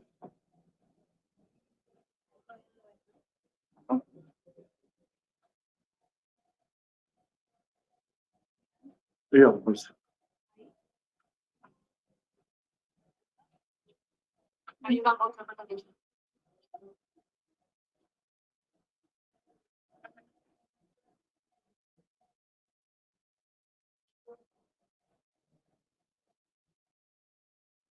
Hello, and good afternoon to everybody. My name is Antonio. I'm representing Big Market, and let me tell you about what Big Market is today. So Big Market is a prediction market, and for those who don't know, prediction market is like a platform that helps us predict future. For example, will it rain tomorrow? So we build a prediction market around one certain problem. And the problem is that information does not necessarily over means that that is truth. And truth, we believed in the past, that leads to wisdom and power. So we are overwhelmed with misinformation around us in today's world. And the question is like, what can we trust? So basically, one of the basic problems that is facing humanity today is like, how do we distinguish that signal from noise? Everything in the media, we are bombarded with like untruthful information. Libra here happened in Argentina. Can we trust governments? Can we trust politicians? Like, what can we actually trust? And the notion of prediction market exists for quite some time, but we have built Big Market completely different. We have built Big Market around a concept of DAO, and we have made it like severely or radically decentralized. Participation, anybody who participates on the platform basically gives signals for that truth discovery.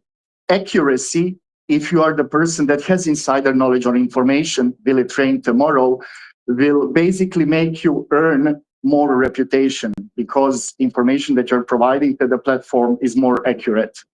Resolution on the platform, where other platforms are lacking in terms of the speed and trustworthiness, we have a triple layer system, and basically AI, oracles, and humans are working together to resolve the markets, will it rain tomorrow, on the fastest possible way, which leads us to the multiple applications in DeFi around our platform. There is a saying, when you come into the casino, house always wins, right? Because Big Market is a built around concept of DAO, we have built it on a way that we build the house and we invite everybody to join in just by participating. You don't need to stake money, put money, just come there, leave a comment, and you immediately receive in our ecosystem something which is called soulbound token, like something that is very tied to you, and your soulbound token, soulbound reputation token cannot be traded on, cannot be traded or exchanged for anything else except for the Big Market IDO token, meaning that everybody can participation, take part into the protocol. Speed matters because triple layer system makes market cycle through very fast, which allows multiple applications in different industries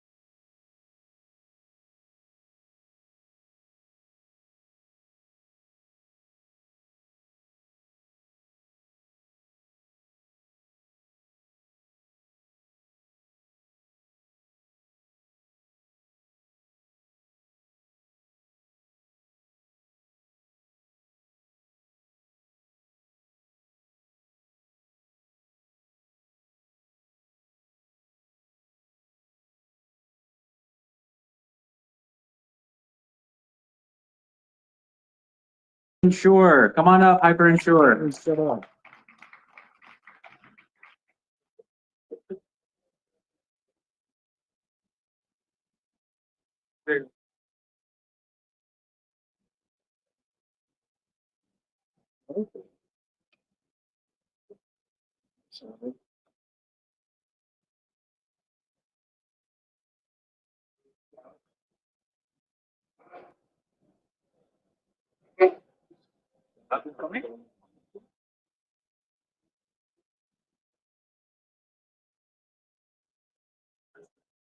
Okay. My chip. Yeah.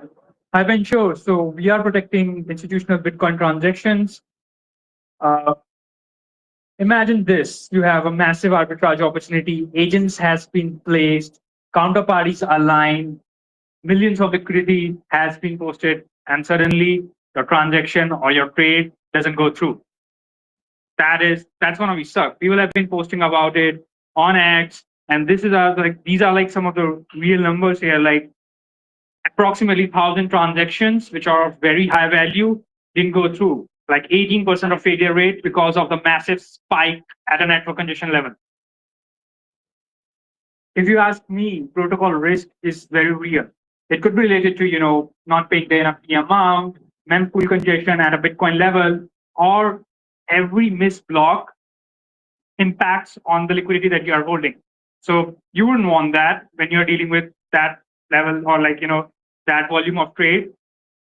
So here comes HyperInsure. What you have to do is before putting that high volume of transaction at a network, just buy one of the insurance policy at our platform, and we take care of everything from network congestion to network monitoring from mempool, and we make sure your transaction goes through. And if it doesn't, and if your claim is legitimate, you will receive the payout. So ready to eliminate the protocol risk? I'm going to show you a small demo how it works. All you have to do is just connect your Leather wallet. Simply, as soon as your wallet is loaded, just select one of the package. Now what it does is here you have standard packages. Just have to make sure okay, I'm okay with this much amount of delay time. Just enter the amount, purchase the policy, perfect. Now once you have the policy set, all you have to do is submit the claim. If your claim is legitimate, you will receive the payouts. Everything is done by automation, smart contract. So the payout and everything is automated. And guys, what? We are live with HyperInsure. Just scan this, test out the whole platform, and there you go. So that's HyperInsure for you. Woo!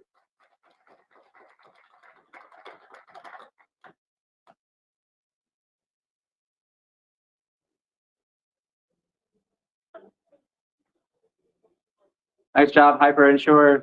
Okay, next we have Stacks Machines. Come on up, Stacks Machines. Time for you to take stage. There we go. Yay, Stacks Machines.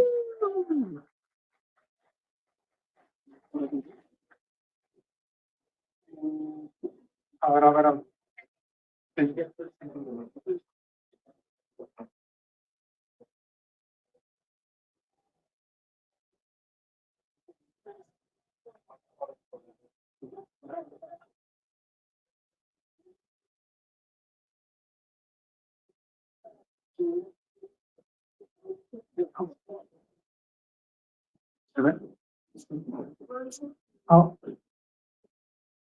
Okay. Hello, everyone. My name is Jan Alarcon. So I'm gonna present about Stacks Machine. So the problems that we realize is we want to help developers and we want to help founders, and we realize that these two important people face two problems. First, developers, they need more, assistant or tools for them to keep and develop fast. And founders, they need to show their idea, their product in a better way, in a way this idea is almost production ready release. So that's why we have Stacks Machine, this tool, AI tool that will give to you a high quality smart contract. It means with this tool, you can get almost production ready clarity contracts, and you can show and you can keep shipping.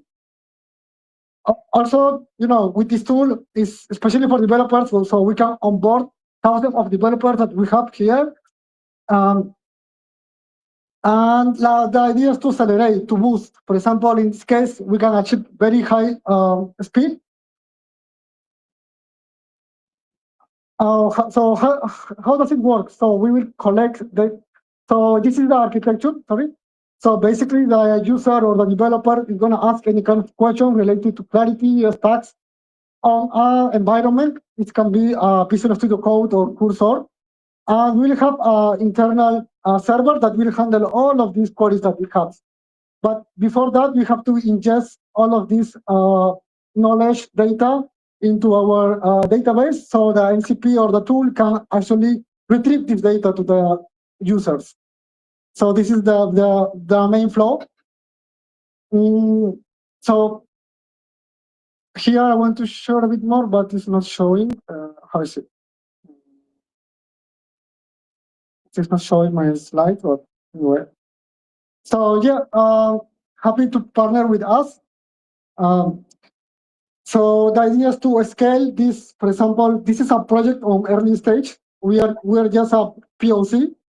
So, but the idea at the end is to scale this to production, to have this tool that can provide a much better response, a much faster response, and can provide an answer or can reply this developer's question in a fast way. Yeah, that's basically it. So with this tool, we can achieve what Stack is needing to build BTC-Fi projects. So anyone can easily just come, log in, register, and start building the project that is gonna leverage BTC-Fi into the next level. This is my QR code, so happy to connect. Thank you.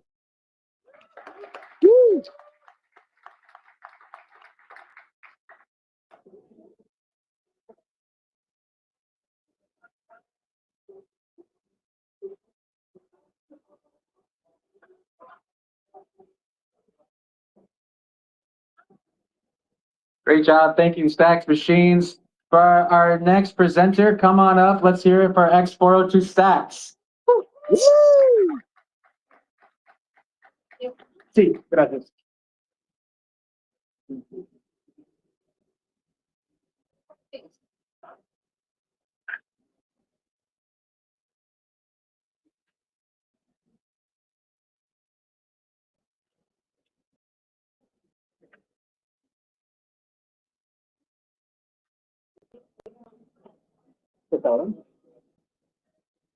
Hey everyone, great to be here. My name is Antonio, and you guys can see the screen, but basically this is a Cloud interaction. I was trying to get Cloud to use an API, and he says it's not possible. Why? Because internet payments are made for the old use. What is that flow? So for example, let's say you want to interact with an API. You need to go, sign up, get an API key. And once you have that API key, now you can start using that API. But there's a problem. Basically, agents don't have a credit card. They want to pay for a service. If they want to pay for a API, for anything, they cannot pay. But they still need to get some resources. That's why I want to introduce you to X402 on Stacks, the native Bitcoin payment protocol. But first of all, what is X402? So whenever you guys go to the internet, you're going to get a response on the browser, on your mobile device. Whenever you try to go to the internet, you're going to get a status code. That represents the action. So for example, if everything is okay, you're going to get a 200. If you cannot find a resource, you're going to get a 404. Like the one in the ground with the dinosaur. So those are the status code. We also have the 402 status code, which represents payment required. In the past, we were not able to use this status code because there was no way to have micropayments. You won't pay with your credit card. It's more expensive to pay with a credit card 1 cent than actually doing something else, right? So we were not able to use this status code correctly. But now with Bitcoin and micropayments, we can add the payment details to that response. So this is the basic flow of how X402 works. So we have a client. let's say your AI agent. That AI agent wants to consume one resource, maybe an API to get a TikTok video, whatever. So it goes to that API, and the API will respond with 402. That's their normal flow. Actually, that works right now. But instead of only responding with 402, now the backend is going to send also the payment details, my wallet, and also the amount of SBTC that I want to receive for that resource. So once I get that information on the client, your agent will send that amount of SBTC to the backend. The backend will verify, the facilitator will verify the transaction. And once the verification is done, you are going to get the resource you were looking X402. So what this means for the industry. So basically, now every content creator, like if you are posting something on your blog and maybe an LLM is scrapping your blog for that information, instead of only get scrapped, now you can charge and get paid on Bitcoin for that resource. All right, another content creation. Something important I want to touch here is that yesterday, 30% of all the base transactions were made by X402 protocol. 20% on base. That's a lot, and that's a huge opportunity for the Bitcoin ecosystem. So I have a quick demo here. I think I'm going to skip it because I cannot see it here. But basically, I was trying to get information from that TikTok video. That's the cloud example I was showing at the beginning. So I couldn't do it. But with X402 on the stacks, now I can get paid with SBTC, with Bitcoin, and get that resource. I'm going to skip the video because we cannot see anything. But, well, let me introduce you to the team. So my co-founder and CTO, Cladco, he's really good at AI, at coding. And me, Antonio, I've been founder many times before. I did Y Combinator a few years ago and also launched the first crypto credit card in Mexico. And, well, if you guys want to start Stacks X402, you can scan this QR code. It's ready. It's now ready on TypeScript. And if you're gonna connect, my DMs are open. So thank you so much, guys. Woo!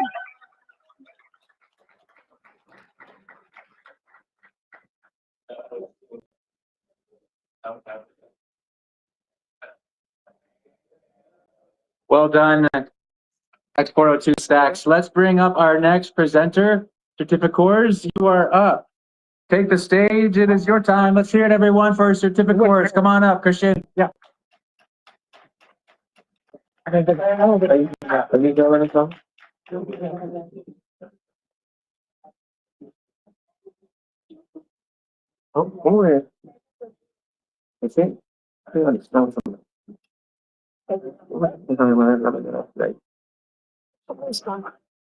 need more muscle. Hold this right here. Hold on. It's gonna fall down. Sorry. It's not gonna work. Oh, there we go. There we go. We got it. We got it. Ooh. Yay! Look at that muscle. All right. Mike's looking like that.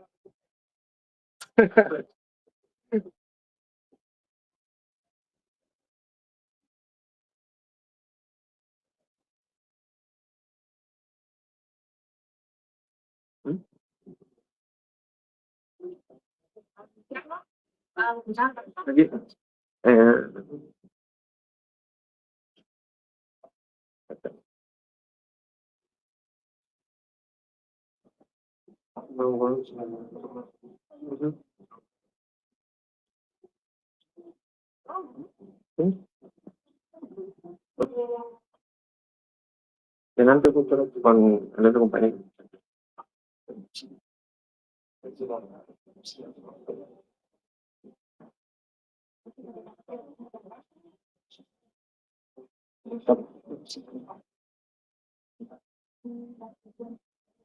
All right, so quick pivots. We are going to bring up a different project, and you will go after the next person. We will give out headsets. Yep. Yes. Yep. So, my mistake, everybody. Our next project is actually going to be Move Your Wallet. Move Your Wallet. Let's hear it for Move Your Wallet. Come on stage. Woo! After Move Your Wallet, then we will do Certificors. Certificors presentation is going to be in Spanish, so the production team will be handing out headsets. If you need a translation to English, just raise your hand when they come out, and they will give you a headset. But for now, we're going to go to move your wallet. Yeah.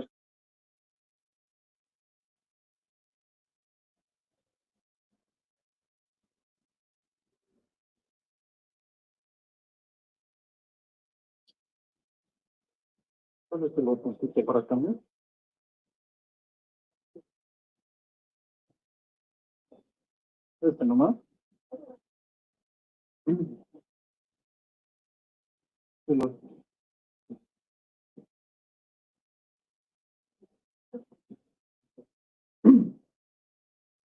Hello, everyone. My name is Manuel Elias. I'm the CEO and founder of Movia Wallet. But before I talk about my project, let's imagine that we are out and ask a random person if he can send us one USDC. Do you think that it's possible?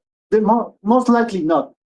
And how many time it will take to teach that person how to create a wallet, send the seed phrase, have the token for the gas, and a lot of basic concepts and a lot of time. That's why I created Movia Wallet. It's a smart wallet for everyone, but focus on web to persons, where you don't need to understand blockchain concepts, have the network token for the gas, or sign the transaction, because it's gasless and signless. You just need to connect your Gmail and send messages for help transactions. That's all. And now I will show you a demo. Right now, we connected already our Gmail, and we are on the dashboard. We added pounds, and we just need to go to a chat, write the same 0.1 STX to the person. Let's wait a little. The agent is saying, would you like to confirm? Yes, and you just need to wait. Here you can see the transaction, the hash, then we have the history. And another feature that we have is that we can add a contact. Not only this, not only transactions, you can make swaps, just sending messages. It's like this. So the person that you went out to talk, now, yes, he can send you money, just with one transaction. What's Movia different from the other wallets? Simple access to your wallet and integrate AI assistant for transaction and swaps. This wallet is self-custodial. All the data will be stored in your phone, so we won't have your seed phrase or your private key, nothing. You have it. Our roadmap, we have 5 stages. We are right now in the second one, building the MVP. Next, we would like to have at least 1,000 users from Bolivia, Argentina, all Latin America. Then we would like to add all the feedback that we received, add new features, and finally have a pre-seed investment secure. This is the business model. We have 3 models. The first is commission for swaps, 0.5% for each swap. Then if you have a pro account, of course, you have to pay a monthly fee. The commission will be less for the swaps and priority super. And finally, the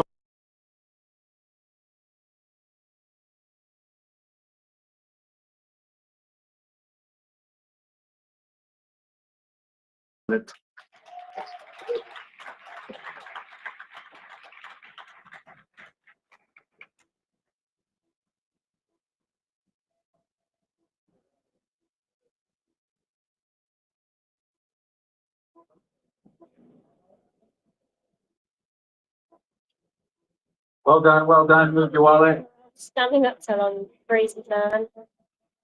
In the heat. So for our next demo, we are going to be bringing up Sebastian from Rather Strategy to give us our next demo. So let's hear it from Rather Strategy. Yeah. No,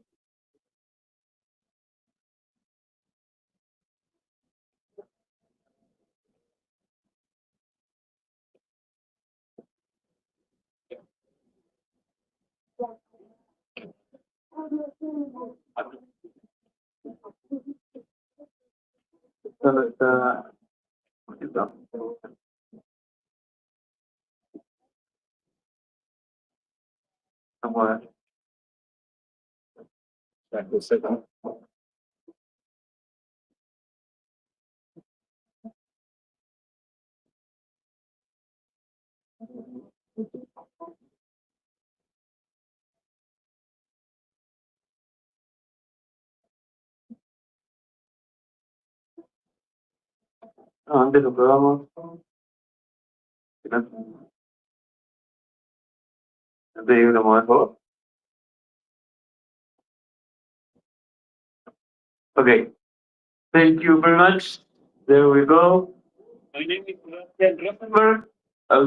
My name is Sebastian Rosenberg. I'm project manager. I'm part of the growth team at Brother Labs. Brother Labs is a local software company. We work with different foundations like Arbitrum Foundation, Near Foundation, MultiverseX, among many others. And this is our first approach into stacks and clarity. So we are really excited. And what we built is the Rudder Strategy Protocol, which is about automated token strategies on stacks. So this strategy is trend. I don't know if you're familiar with that, but it's a hot topic right now across different ecosystems. It was following the Michael Saylor's strategy, which is selling a token in order to a stock, in that case, in order to buy another asset, Bitcoin in that case. So the first one in this case was Punk Strategy, who launched a token called Punkster in order to buy CryptoPunks. They currently hold over 34, I think, CryptoPunks, which is huge, and the market cap is over $35 million in this dip. The week before it was like 9 figures. And beside this, it's happening with different NFT collections. And another example I added is Node Strategy, which is a token trading node monks, which is a Bitcoin ordinals collection. And also is a way to prove that this works and made the collection bump over at 70%. But there is a problem with Bitcoin ordinal. These strategies are not automated, are run by a centralized team. So we are aiming to solve that too. So how this automated token strategy works, just to make it short, basically someone launches a token and a liquidity pool to trade that token. That liquidity pool generates a trading fee. It can be set up by the creator, 5%, for example. So each time anyone buys or sells the token, it generates a fee that goes into a treasury. That treasury has an automated token strategy, and when it reaches the floor price of a particular NFT collection, it buys and releases it on profit with a premium, let's say, for example, 20%. So when that NFT gets sold, all the proceeds are used to buy and burn the strategy token. This way, the strategy token helps the NFT collection, and the NFT collection helps the NFT token because it buys and burns it. So it generates a perpetual flywheel between both. And again, it's proven that it helps a lot to the collections. So this is how it works. Next one. And we have built, I don't know if with the sun you can see the front end. The main developer behind this was Mauro Coco, who's present here. And we built a proof of concept, an MVP, to show this can be done on Clarity on stacks. We did 4 smart contracts, one for the token interacting with LP, another one for the marketplace, another one for the NFTs, and for the trading strategy. So this works. We can see the other one. Here you can see the treasury balance of the trading fees. The floor price of the NFT collection is trading, so now it's ready to buy and release it on top. And the amount of the strategy token that have been bought and burned, it's a fixed supply token. So again, we want to bring this proven tool to the stacks ecosystem and also solve this clear pain point on ordinals. So thank you for your time. You can connect here and we shall.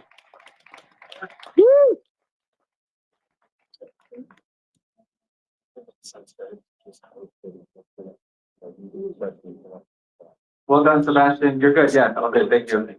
Okay. So for our next presenter, we're now going to bring certificators back up on stage.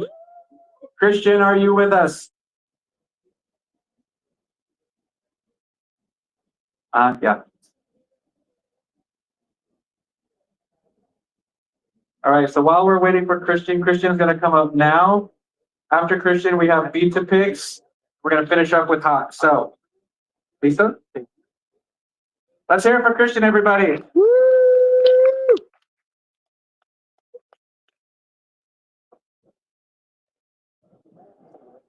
¿Estás ok? Perfecto. Hola, bueno, mi nombre es Cristian, fundador de Certificate, y hoy les hablaré porque el fraude de diplomas hoy en día es una industria que mueve más de 7.000 millones de dólares cada año. Sí, así es una industria. Esto les está costando a las compañías miles de millones en malas contrataciones y asuntos legales. A los estudiantes no logran comprobar su verdadero valor y las instituciones ven dañada su reputación. El sistema actual es lento, caro y basado en la confianza, no en la verificación. Ahora iremos desde los sistemas obsoletos a un futuro de verificación instantánea, inmutable y universalmente certificable. Somos Certificate. Somos Certificate, la fuente oficial para la nueva validación de certificados académicos. Usamos la blockchain de Stack para lograr crear una verificación en segundos, proteger marcas de instituciones y una verificación instantánea de certificados. Nuestra plataforma crea valor para todos, las compañías, reclutadores, estudiantes e instituciones. Nuestro modelo de negocio es B2B SaaS. Compañías y reclutadores pagan una suscripción anual por nuestro sistema para poder verificar certificados.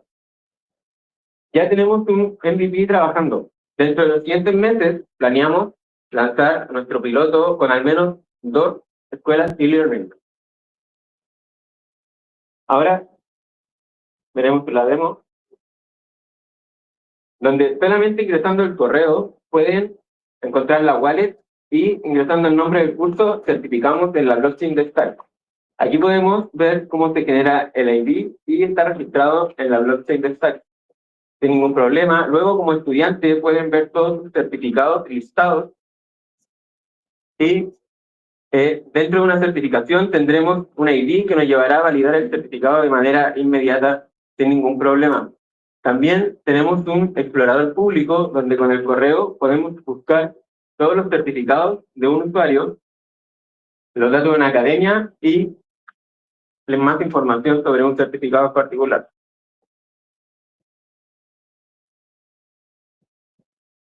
Si buscan real talento, Certificate hoy lo certificará.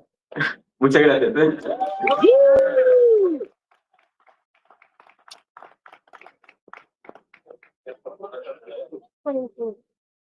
Well done, Christian. Well done. Let's hear it one more time for Christian. Great job.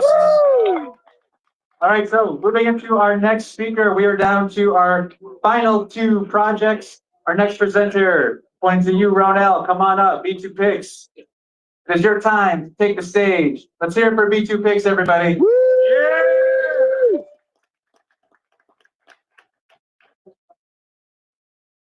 But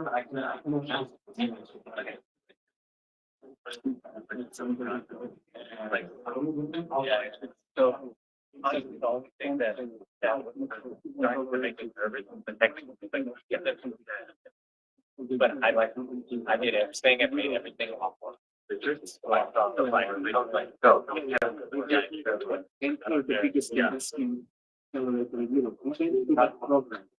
Like keep it more good feeling 4 days, but what is it going to really have people understand from your program is like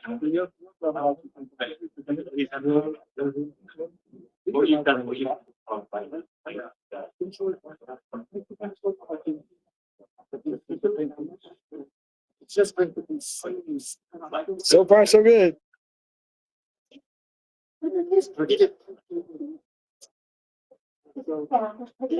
I'm not sure every so often I lose connectivity. And I'm not sure if GP is accidentally hitting buttons and switching cameras. I'm from Brazil. I'm the founder of Bitcoin.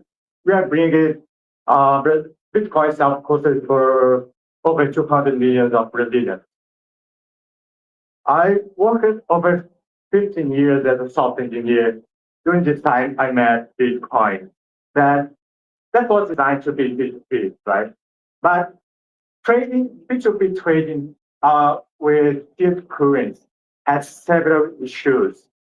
We become a place full of scam and long negotiations, so we headed to the centralized exchange. We're giving up our custody, our privacy for convenience.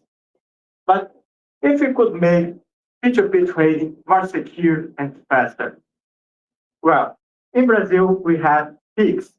PIX is a standard payment system created by the central bank.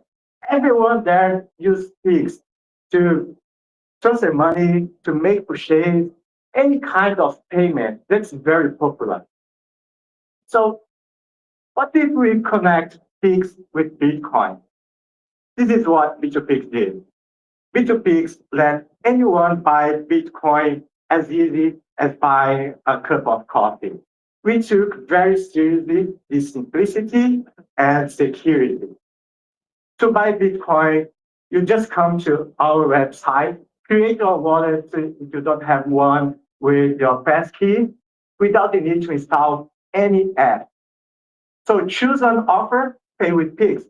In a few instances, the system will verify in the seller's bank account if the payment was confirmed. So it will release in the smart contract the Bitcoin for the wallet, the buyer's wallet. We built it in the Stacks blockchain that can confirm the transaction in a few seconds and have the Bitcoin finality. Also, we use both protocol. Both protocol enable you pay the transaction fee with Bitcoin. So it avoids the dual token that it provides the best user experience like a Web2 experience. We already live on the mainnet, and we are open gradually. So you're welcome to access our website and join our waiting list. Thank you.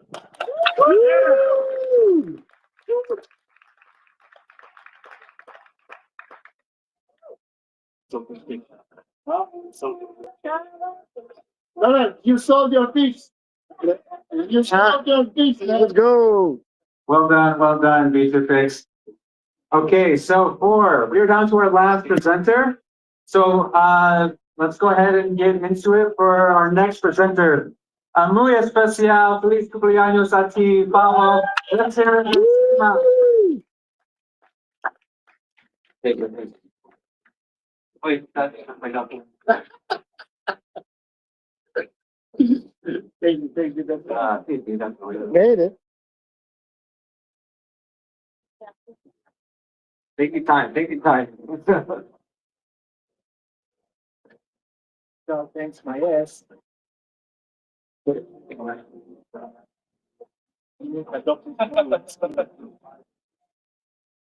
need to copy what they're doing. Franchise, people will have to buy them. No. Can I rent you? Yeah, whenever you need it. You don't need to own stuff.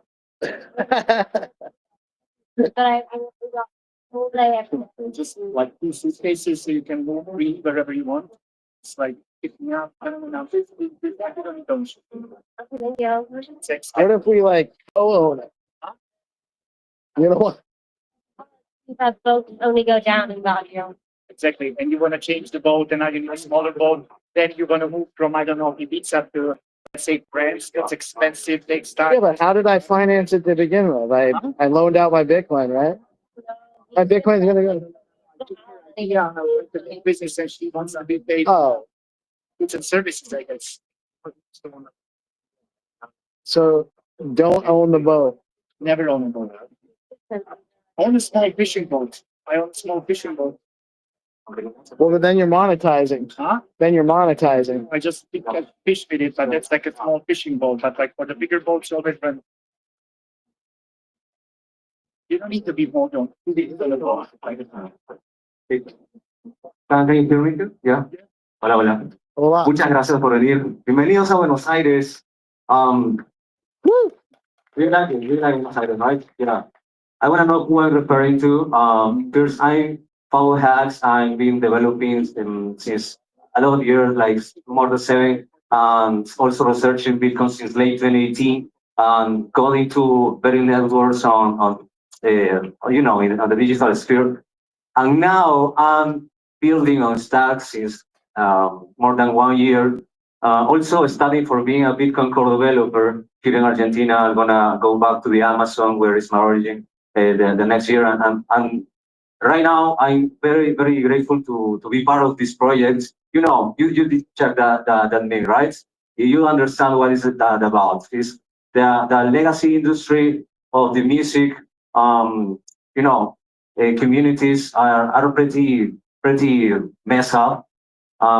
We are seeing a lot of applications that didn't got really the fair compensation for the artists. So I'm as a musician and as a programmer and as a 3D modeler even, I'm really pissed off about that. So I building with our DAO here also in Latin America is cross countries.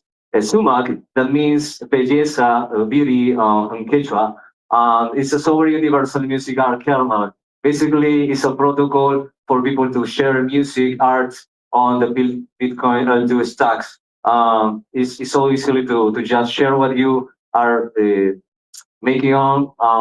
About the flow of this process is practically making a contract, charging a fee for all the entities that are the artist, curator, buyer, or remixer that can use your work. So we already have the first song minted on Bitcoin stacks. That is Cholo. Is now driving also the advance. Yolo Cholo is the first album. So how to earn Satoshi really? That's what people ask, right? Not just how to buy it on the floor or whatever. It's like how to really earn as an artist. We have Satoshi from SBTC, this network that is really strong. I really believe in that. I want to test it. You just have to meet, list, launch, and earn and repeat.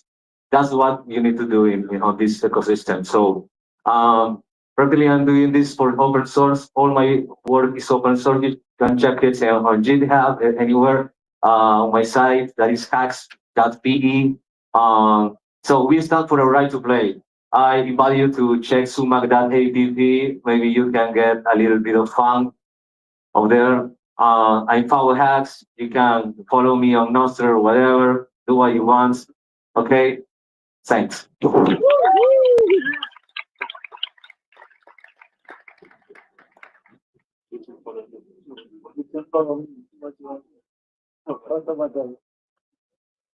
Well done, Paolo.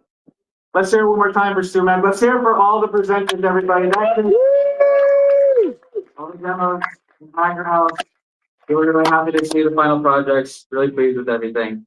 So we're going to keep moving along with our agenda. So up next, we're going to have Kenny Rogers from Stacks Labs come up and give an overview, a workshop into Stacks and Clarity. So I love this energy that we have in the audience. Let's just keep that energy high. Let's do it nice. Round of applause. Welcome to Kenny Rogers. Yeah.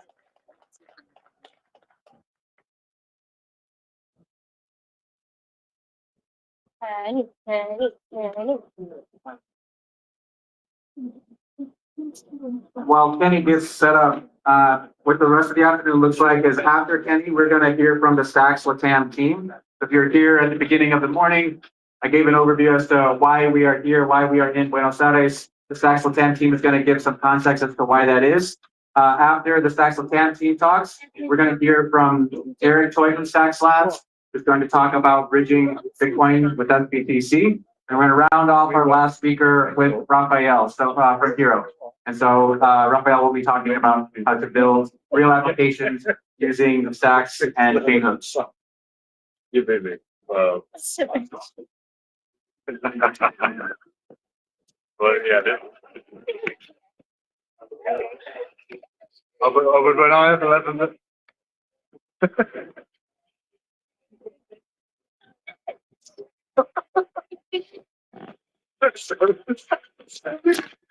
That's enough. Or another grandma.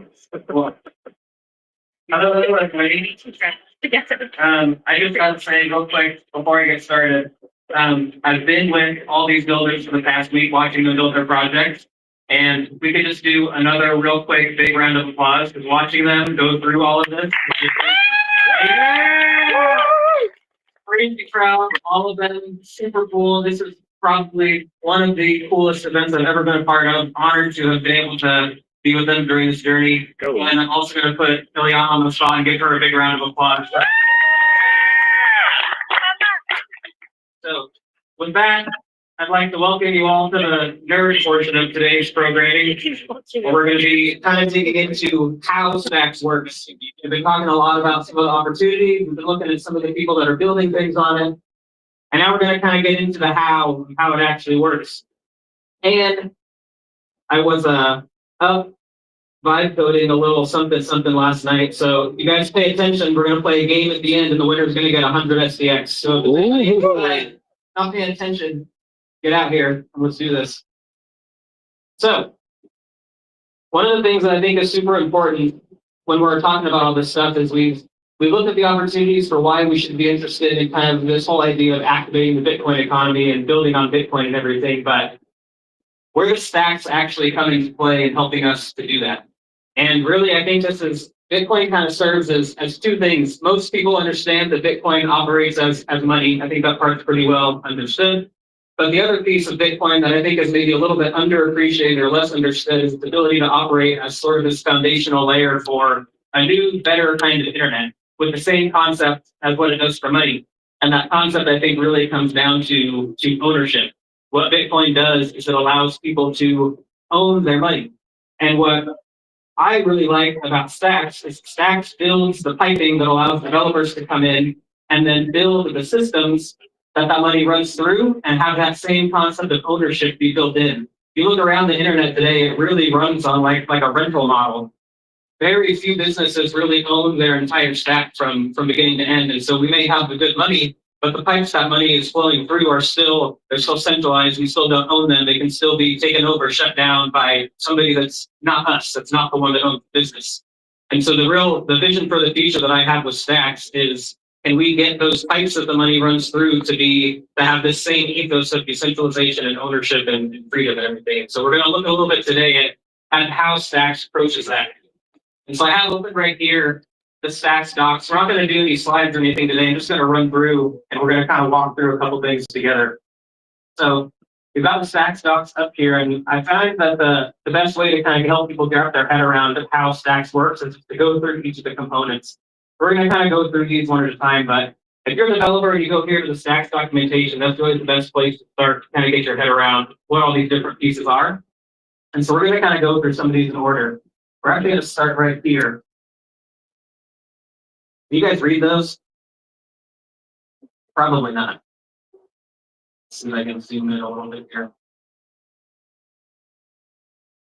There we go.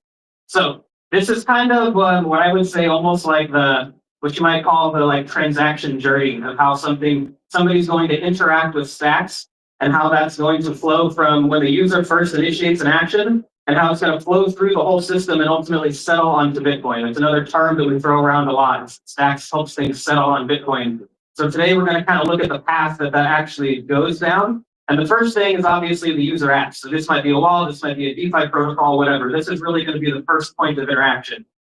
And usually what's going to happen is that when a user uses their wallet to call a transaction, behind the scenes, that's going to be using a JavaScript library called Stacks.js. So real quick, how many people are developers out here? Okay, so like half and half about. So if you've ever built on Solidity, Stacks.js can be thought of as like Web3.js or Ethers.js, but it's really going to be the interaction layer between the user and the Clarity smart contracts. So that's kind of where the journey is going to start from the user perspective. They're going to interact with an AMP. That's going to use a Stacks.js function to then call a Clarity contract. And Clarity is kind of the lifeblood of the Stacks ecosystem because that's the language the smart contracts are actually written in. And so what we're going to do right now is I'm going to have some audience participation. If that's okay with everybody. We can't see this one either, can we? A little bit. How about if I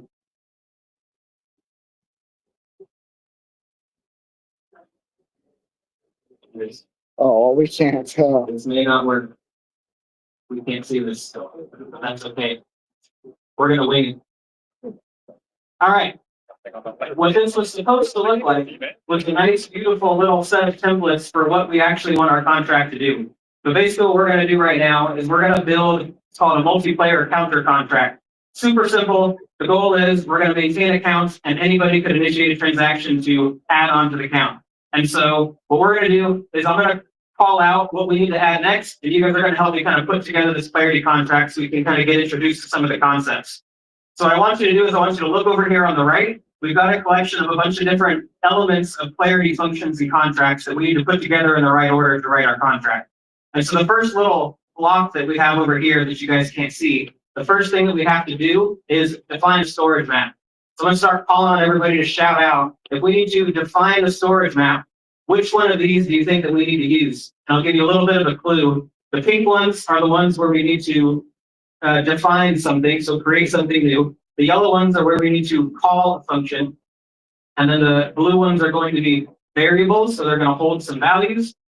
The orange ones are going to be different data types, and the green ones are going to be the actual data itself. So if we want to define a storage map, which one of these are we going to grab? Define map. Somebody said define map. Hey, we want to name it counters. Which one? Counters, the blue. Yep. Now, we want it to be keyed by the user. And what that means is a map is basically a data structure where you have a piece of data that has an identifier. And so what we're saying here is we want the data here to be able to be identified by a user. How do we identify users in crypto? Principal. Addresses. So in stacks, an address is called a principal. So we remember that the orange is the type that we want to put here, and we need it to be an identifier for a person or a principal. So that means we're going to put what here? Principal. Principal. And we want them to be storing a type of a number, but it's a specific kind of number called an unsigned integer, which basically means a positive number. So if we say unsigned integer and it needs to be this same type of data, which one are we going to want to throw there? Uint. Uint. Now we just need to end. I'm not going to make you guys guess that one. Next, we need to define a read-only function. Which one's that going to be? Define read-only. Read-only. Nice. If you can pick up on what I'm doing here, I'm trying to highlight how readable clarity is, because you can basically just pick and choose for the thing that you need to do, and there's going to be a function that's going to be named similarly to that. So we want this function to be named getCount. And the yellow ones are function definitions. There's two different ones here. So which one do you think we're going to want to use here if we're just trying to define the function name? GetCount. Right. Now what we need to do here is we need to define the argument that we're going to pass to this getCount function. And we're going to call that argument to, and it's going to be a principal type. So we're going to want to do which one there? At the bottom. Nice. And now what we want to do here is the first thing we want to do is if whatever we're about to look up fails, we want to have a default fallback value that we're going to fall back on. And so we need our value here to default to something. So what are we going to want to call it here first then? Default to. Cool. And we want it to default to 0 if it doesn't find anything. U0. Okay. Now what we need to do next is we need to look something up in our map. And there's a little hint here for functions that end in a question mark. That means that we're going to be going out and retrieving something that may or may not exist from a map. So which one are we going to want to do there? And which map do we want to get it from? The first one we created. Okay. And now, remember we set up this identifier here by the principal. So now what we need to do is we need to tell this function how it knows which of these map items to go look up. And the way that we want to do that is by using a particular keyword in clarity that identifies the person that sent the transaction. So what do we want to do there? GetCount TX sender. No.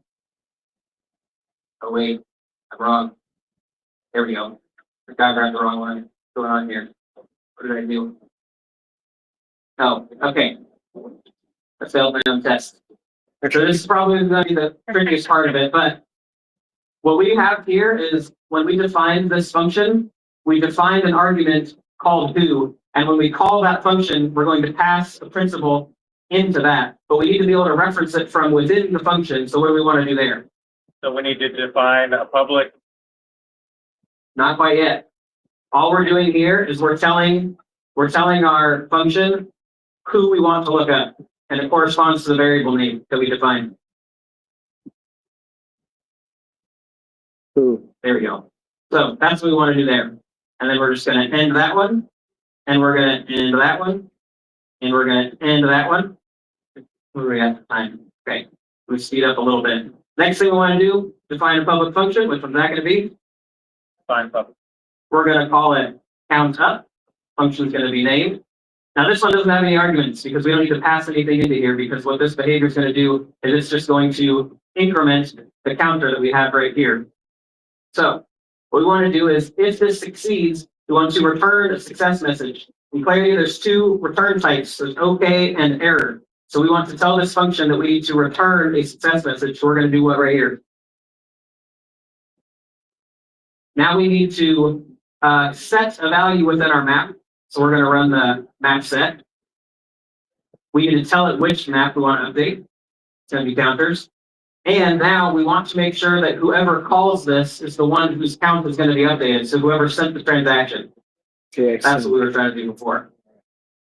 Now we need to do an addition function, and operators work a little bit differently in Clarity. If you're used to other languages, you might be used to saying, 1 + 1 = 2. In Clarity, what you're actually doing is you're calling the add function and you're passing arguments to it. So we need to call a function that's named plus, which means we want to grab this guy right here.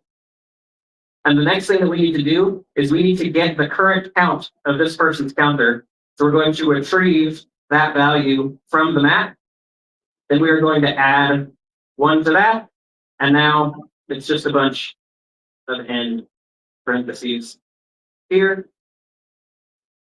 And congratulations, we all wrote the valid Clarity contract. So with that, we're going to talk a little bit about the next tool that we have in the Stacks ecosystem, which is Clarinet. So if we go back and look here at our diagram right here, Clarinet's right up here. And Clarinet is really the home base for Clarity developers because it's where they're going to initiate the process of writing their Clarinet contracts or Clarity contracts. That's where they can set up a local developer environment, get all that stuff going. So what I'm going to do is I'm going to run a command called Clarinet new, and we're going to say multi count. We're going to change into that directory. Then what we want to do is we want to create a new contract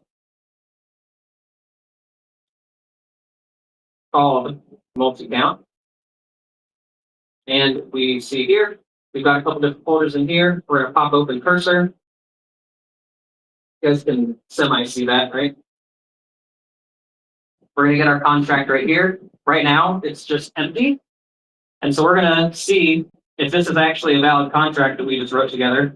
We're going to save it right here. We're going to run back, and we're going to run Clarinet check. Congratulations, we just wrote a valid Clarity contract by putting some building blocks together. Nice. So that's the quick tour of Clarity. The next thing I want to go over quickly is proof of transfer, because this is a pretty core part of how Stacks actually operates. When we talk about how Stacks is like a Bitcoin layer 2 and settles on Bitcoin and has Bitcoin finality, proof of transfer is the mechanism by which all of that happens. And so we've got a diagram here that can hopefully help make this a little bit easier to understand. I don't know how readable the words are, but we'll go through each piece of it right here for what we can see. So basically it starts with the miner, which is this little guy right here. And what that miner is going to do is that miner is actually going to spend the Bitcoin. So that's how mining works in proof of transfer. The Stacks miners will start by spending Bitcoin. And what that's going to do is that's going to put them into a weighted random function to decide who's going to become the next miner. Now what they do next is a result of the Nakamoto upgrade that happened not too long ago. Previously, Stacks blocks were tied 1-to-1 with Bitcoin blocks. They happened roughly every 10 minutes. Now with the Nakamoto upgrade, what we did is decoupled the block time from Bitcoin. And so now Stacks blocks are roughly 5 seconds or so, sometimes less, is how long it takes for a block to confirm and for a transaction to settle. So most of the time, if you initiate a Stacks transaction, you go to check the Explorer. By the time you actually open it up, a lot of the time it's already confirmed, which is great. So when that miner gets selected, they start a tenure. And what that means is their tenure is going to last that whole Bitcoin block, but they're going to be mining blocks every few seconds during that amount of time. And then what they're going to do is they're going to pass those blocks to signers. So the miners do not append the blocks to the chain. The miners just propose the blocks. They pass them to signers, who are a separate party in the mining ecosystem. And what they're going to do is ensure that the blocks the miner pass actually conform to the rules of the chain. And if they do, then they're going to confirm them onto the chain. And so where does that Bitcoin actually go? That Bitcoin gets sent to stackers who are related to signers in the ecosystem. Stackers are people that are locking their Stacks tokens up in exchange for earning that Bitcoin as yield that the miner sent over. So when you earn yield on Stacks, you're not earning some randomly inflated token. You're actually earning real Bitcoin. And so the staking mechanism in Stacks is not deflationary, because it does not increase the supply of the SDX tokens outside of the set Coinbase reward. It's part of the emission schedule anyway. And so this right here, this whole picture, this is what's called a reward cycle. And a reward cycle is 2,100 Bitcoin blocks, roughly 2 weeks long. And so what'll happen is these stackers, at the end of that reward cycle, they'll get a proportion of that Bitcoin yield distributed out to them, proportional to how much they stacked in the protocol. So that's the quick whirlwind overview of proof transfer. And the next thing I want to cover is SBTC. So SBTC is really how we can actually use Bitcoin on the Stacks chain, because as everybody knows, Bitcoin by itself is not programmable. So if we want to take it and use it in a programmable environment, we have to somehow find a way to represent that Bitcoin within the programmable environment. Most of the time, that's either a centralized or relatively centralized solution like wrapped BTC, for example, on Ethereum. And so what the Stacks core developers sought out to do was they wanted to create as decentralized of a version of this as possible. So when Andre was up earlier, one of the kind of principles he talked about was, what can we build on Bitcoin with the technology we have available to us now that is as decentralized as possible, that then also leaves open a path to further decentralization over time. And that's really the core ethos behind how SBTC works. And so the way that this actually works is, maybe another example of not being able to see what I get from being a dev and doing dark mode on everything. But basically, we got Alice up here. Alice wants to use a Bitcoin in DeFi protocol, but she doesn't trust a custodian to hold her Bitcoin. And because Alice is super smart, she decided to join the Stacks ecosystem and try out SBTC. So right here, down here, you can see we've currently got 100 Bitcoin stored. This isn't real numbers, by the way. We have more than that, but for the example, we have 100 Bitcoin that is in what's called the peg wallet of SBTC. And so what's going to happen is Alice decides she wants to convert 1 Bitcoin into SBTC so she can use it in the ecosystem. She's going to send that Bitcoin to that special wallet that's collectively controlled by the signers. Now, these are a separate group of signers than what we talked about for Stacks, but it's a decentralized group of signers that are going to basically collectively control this wallet. So it's not like a single organization, it's a distributed set of organizations that are going to control this wallet. She's going to use something like the Bridge app that we have set up on the Stacks ecosystem, or as you can do also if you're an application, you can actually build your own custom version of a Bridge into the UX of your application. So her Bitcoin is going to get sent to that wallet. We have a couple different components that are then going to basically notify the signer software that that transaction has occurred. So now we've got 101 Bitcoin wrapped up into this wallet. And when I say wallet, this is really represented as a single UTXO. So what'll happen is the signers will go through and consolidate all of these transactions into a single UTXO that represents all of the Bitcoin that is being held as SBTC. So the signers will detect that, they'll pick it up. And then what they're going to do is after that gets sent to the signers, that transaction has happened, they're going to verify it. And then what they're going to do is they're going to then basically vote on if that is a valid transaction or not. If they reach 70% consensus, it's considered valid, and they are then going to mint SBTC in response to that. And part of the Bridge process is that Alice will also send over a Stacks address she wants that SBTC sent to.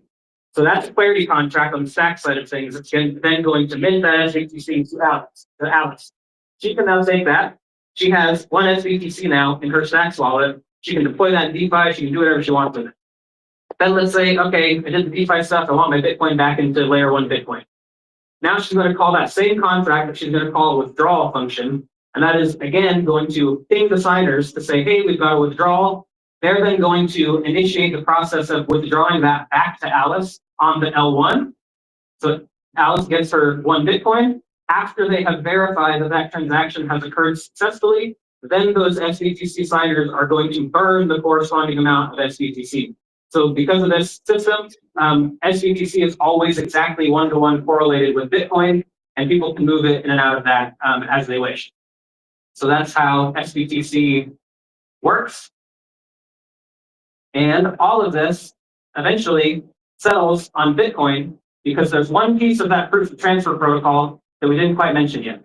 And that is that what happens when a miner switches tenures to the next miner, what they do is they will record the hash of the last block that they mined in that handover process. There's a transaction that will initiate the handoff from one miner to the next.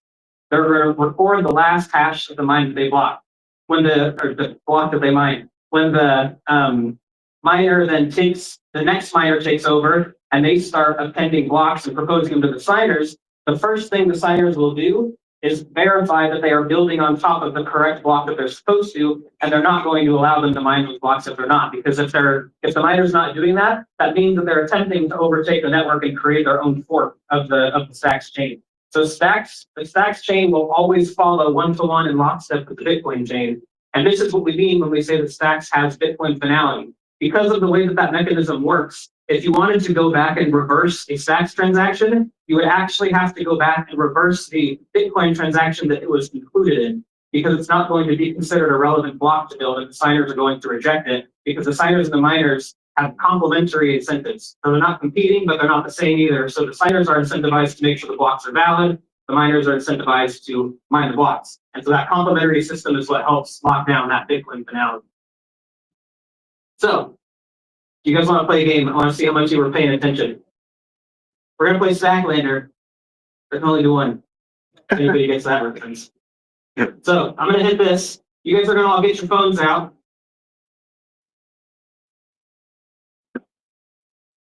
And we're going to scan this. We're going to play a little trivia game. The more correct answers you get, and the faster you answer them, the more points you get. After the game's over, I'm going to send 100 stacks to whoever gets the top spot. So hopefully y'all paid attention. I'm going to have my feelings hurt if you didn't. Let me know if it's not working.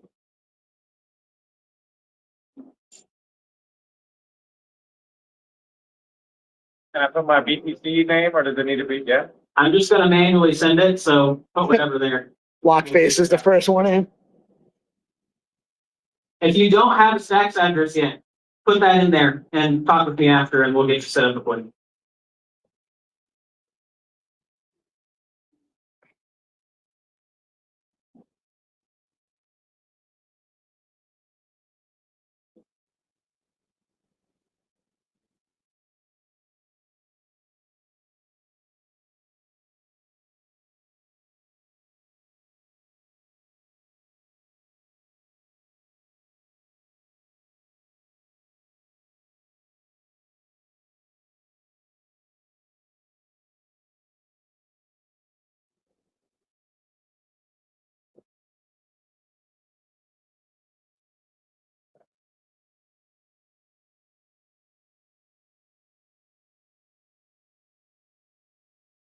Everybody good? Anybody still going? Wait, all right. We got 6 minutes. The game only takes about 1.5 minutes, so we're good.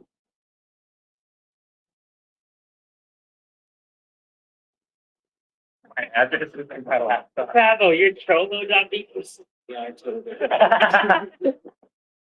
did. No wonder it wouldn't let me get that name. I know. You were stuck with Pendejo.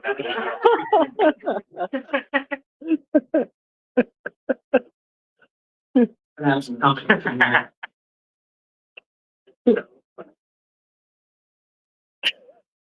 Also, fair warning, I put this at like midnight last night, so I tested it a few times on my own, but just keep that in mind.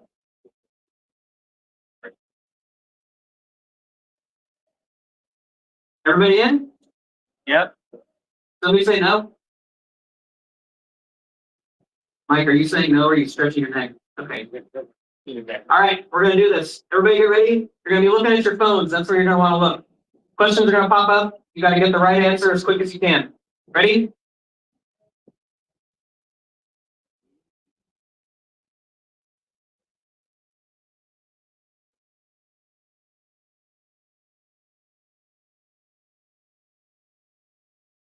Get ready.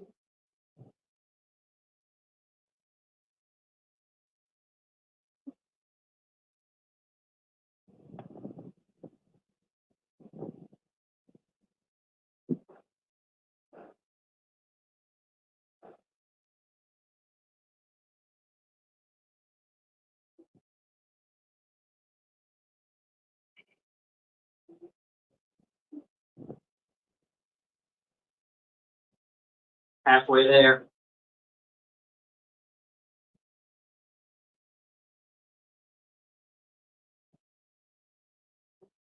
Yes, Harold, I will tell him that.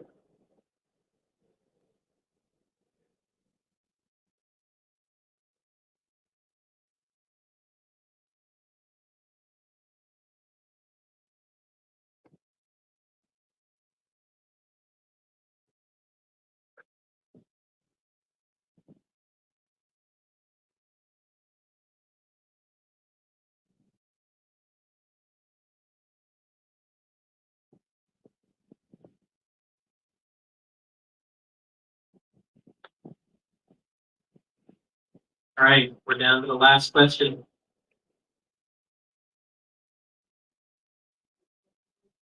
Let's see who's gonna win this thing. Here it comes. Ah, Oh! Congratulations. No, Fred's the real winner. All right, that's it for me. Thank you, everybody. Okay, if there's any questions, we need a question for a couple minutes if anybody has any. Anybody have any questions for Kenny? All right, guys, that does it for me for the live stream. Gonna switch off.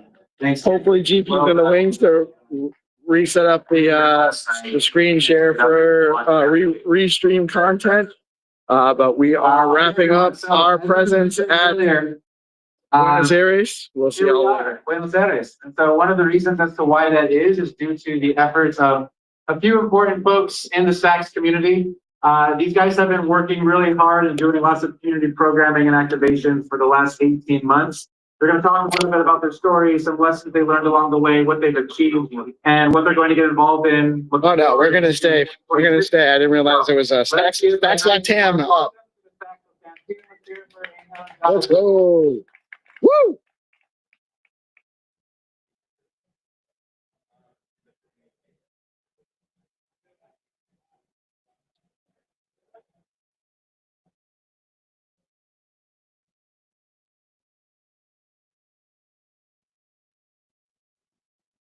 Brother, can you do me a favor? Yeah, sure. Can you just hold this on that for a minute? Sure. That's it, man.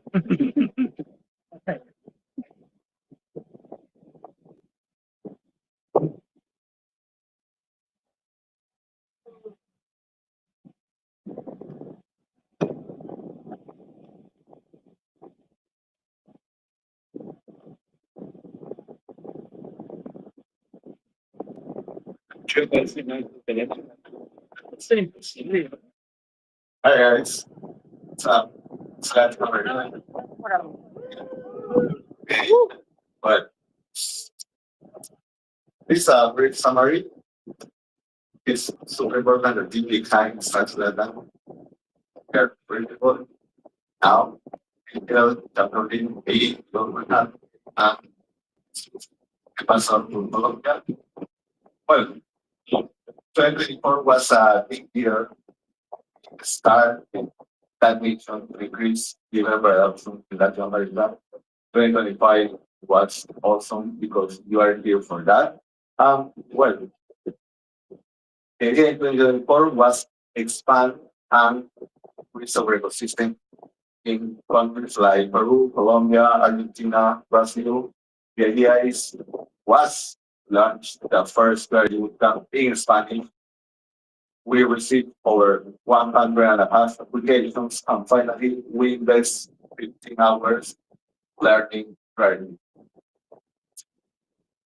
Next, Nakamura Meetups was a perfect skills to increase our scope. For example, we have 6 countries in 9 big cities to explain how works stacks, how works Clarity, few weeks under the Nakamura happens. And 1.3 Bitcoin Visa was the event and our perfect to increase our scope to explain how stacks is working with Bitcoin. In the end of 2024, we execute our first online hackathon with different countries in order to meet your projects and increase our impact for the next year. And that's it. Rolling 25. Okay, thank you, Jonathan. So, what happened in 2025 is a achieve plan. We start growing the ecosystem, but we try to focus more in retention builders. So we did a roadmap for this year when we try to activate every city in North America with different kinds of initiatives like IRL meetups, like technical workshops, and online bootcamp. We can have many developers from Latin America here. You're officially a DeOrganized canon. Very excited for us to have many projects from different countries from Latin America here in Argentina, building and sharing their projects to all the crypto and Bitcoin community. This was part of the plan. We did a lot of meetups in Chile, Colombia, Peru. We activated the partnerships here in Argentina, like Restream, who already won a prize in Tax by Coding Hackathon. We unlock new developer communities like Bolivia, countries we've never been before. And also we expand our presence in other countries like Argentina, like Mexico or Brazil. The results you didn't see, but it was around growing around 600% between 2024 and 2025. We grow with more than 40 developers in the ecosystem right now. In comparison with last year, when we did a hacker house, we had approximately 80 developers. So it's exciting for us like have more developers in our ecosystem right now. But what was one of our most important regional milestone? We did a hackathon last month, an online hackathon, the Start online hackathon, and we have more than 250 builders from across Latin America building projects and stacks. We achieved a record with more than 50 stacks-based projects. Our initial objective was 10 projects, so it was a good result for us, like more than 50 projects building and doing things like that.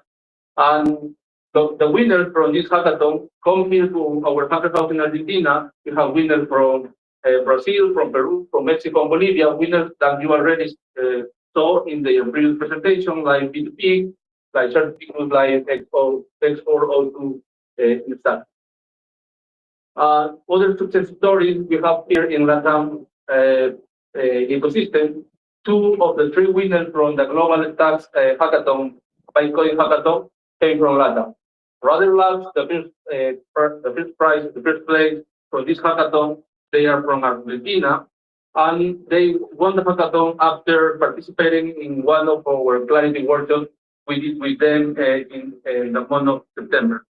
So this is good for us because with this initiative, we activate a region like Argentina, which is going to be important for the ecosystem here in Latin America.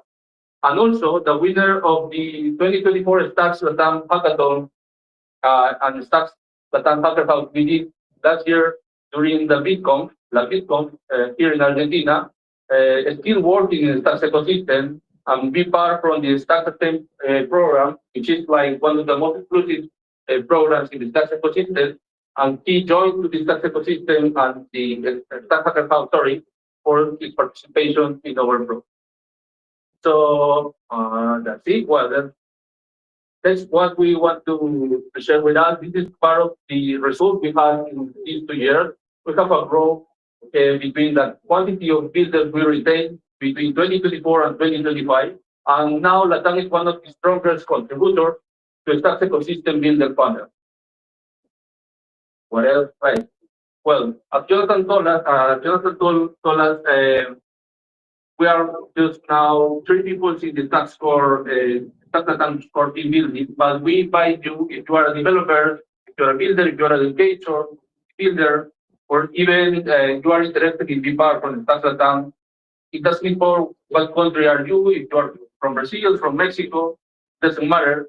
We come together, accelerate the Stacks adoption and create impact across the region. If you are interested in joining us in this ecosystem and continue building and continue growing the ecosystem, you can scan this QR code, share with your friends, share with any people who are interested. We speak Spanish, we speak Portuguese, we speak English also, so we have space for everyone in Latin America to continue building in Stacks. And what's next for 2026? So we want to increase our presence here in Argentina, but also in other cities important in Latin America, as Mexico or Brazil. We have the mission to expand not only developer education, we want to continue with community education and also help with other protocols and other the apps or projects who are already building in Bitcoin with the Stacks to connect them with the Latam builders, with the Latam ecosystem, and give more opportunities for our people to work with them. And we are going to continue keep pushing to accomplish that the next major fronts, that the next major Stacks projects come from Latin America. So I think it's all. Thank you very much. Gracias. Español. Obrigado. Well done, Stacks Latam team. These guys earned and deserve a little bit more of a louder round of applause than that. Let's hear it a little bit louder. Well done, Angel and Jonathan. So while they pack up, we have a quick update. So next we're going to hear from Eric. Eric is going to talk about bridging Bitcoin and building with the SBTC.js library. And Eric is going to be our final speaker of the day. So when Eric is wrapped, I'll do an official close, and then we will go into the happy hour closing event of the entire conference. So let's hear it for our last speaker of the day. Let's hear it for Eric Toy from the Stacks Labs. Hello. Oh, nice talk. Oh, I'm live. So, for those who have seen my demo on Sunday, I demoed basically how to bridging your Bitcoins to SBTC via the SBTC library. And, oh yeah.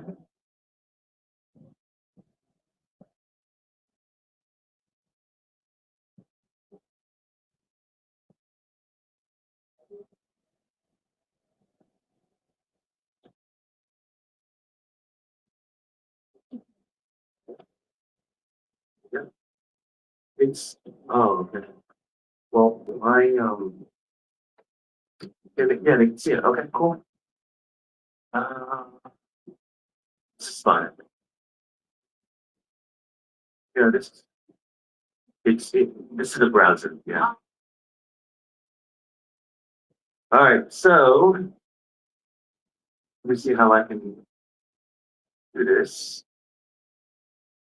All right. All right, so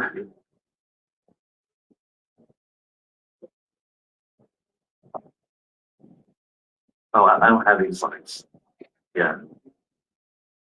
I'm just raw notes and raw coding. So, all right. So for those who've seen me on Sunday, you've seen me demo how to use the SBTC.js library for pegging in your Bitcoins to SBTC. And I did the reverse of pegging your SBTC out back into Bitcoin. For those who are still sticking around for the last workshop, you know what? I'm gonna peg in the Bitcoins and have somebody else receive the minted SBTC. Who wants the SBTC? Yeah. Okay, let me randomize it.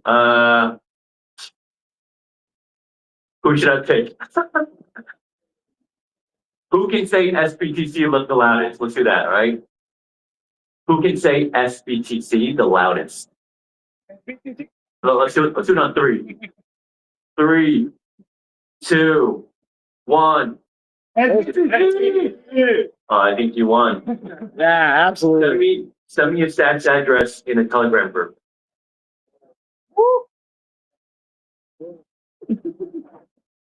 Okay, so yeah, this workshop's going to be about using that library so that anybody, any app, any builder can integrate a peg-in and peg-out process for SBTC for their users. At the moment, there's obviously an official SBTC bridge app, but with this library, with this JS library, you can integrate that into your own app and customize it based on the flow of your app and the UX of your app.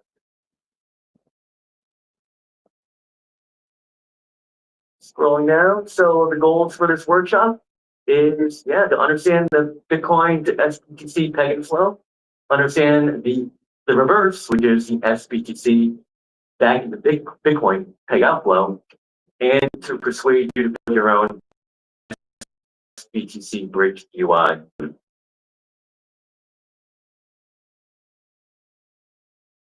So I feel like everyone here is in the know already. Do I need to explain this? What do you think?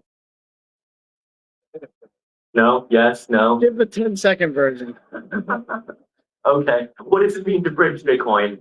It means to bring Bitcoin from the layer 1 to the layer 2 on stacks and to make Bitcoin productive, programmable, unleash Bitcoin's power.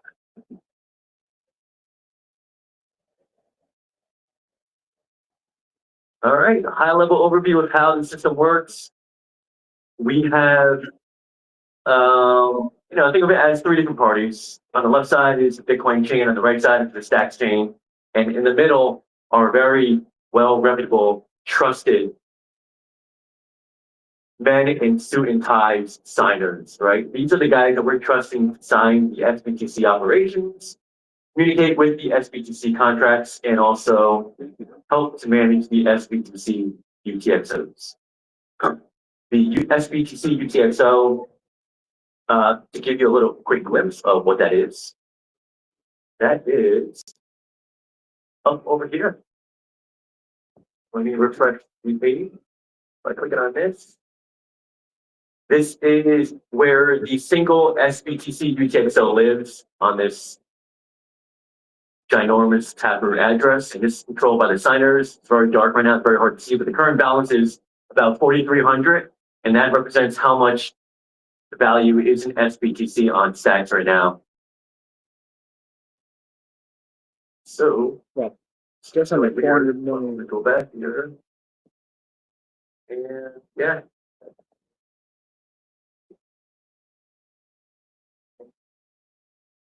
All right. So this is understanding the peg-in flow. We're going to go one level deeper into the peg-in flow. Let me make it bigger. Did you send, Antonio, send your stats address to me? Okay, yeah. You can use it now. Gotta get it. How about that? Yeah, he's getting the minted SBTC that I'm going to be demonstrating. Lucky me in right there. All right, so this is one level deeper for the peg-in flow of what we're going to demonstrate. The user, that's me. I'm going to be on Bitcoin. I'm going to send my Bitcoin not to the signers, but to a custom taproot address or a custom P2TR, data taproot address. Once this transaction confirms, the signers will then sweep this UTXO right here into their main address that I showed you a second ago. They're going to complete all their configuration checks and whatnot. And then once they feel that it's confirmed and that they have the UTXO in their address, they will then invoke the clarity contracts on the right side, on the stack side, and then Antonio will be getting freshly minted SBTC.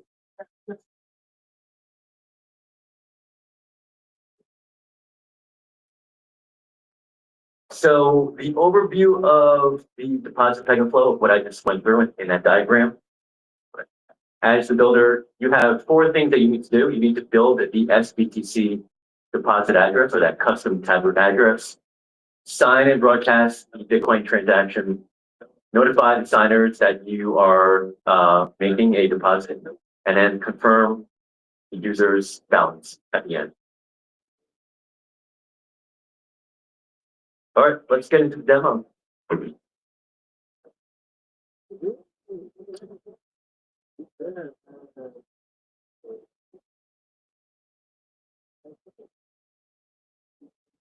Any questions so far? No? Well, that's good. Thank you. All right. So I have this code over here. I'm gonna run it locally. Right now it's running locally on a local server. I'm gonna bring up that website.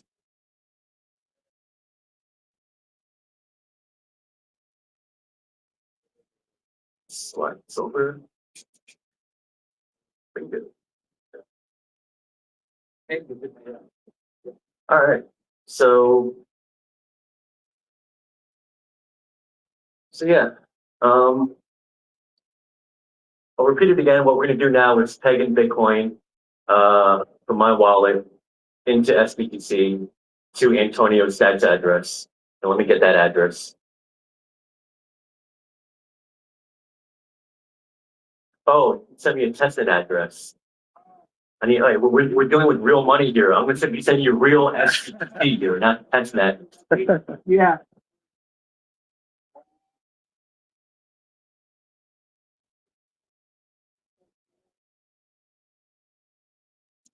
But I can go through the code. Oh, wait, that's kind of hard to see the code, right? We can see it. Oh, we can see it. Okay, from my angle, it's like blurred a little bit. But oh yeah, you're right. Come on down. All right. So let me make it bigger. Actually, it's kind of small. Oh, you sent me. Yeah. You sent me a main address. Nice. Perfect. Update the code. All right. So this field over here, I'm gonna get rid of that field, and I'm gonna replace it with Antonio's address. Oh. All right.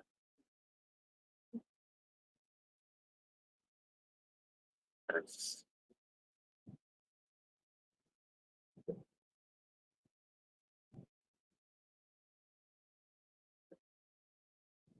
all right, cool. It's working now. Let me just refresh my app. Oh, cool. And let me make the code bigger again. All right. So,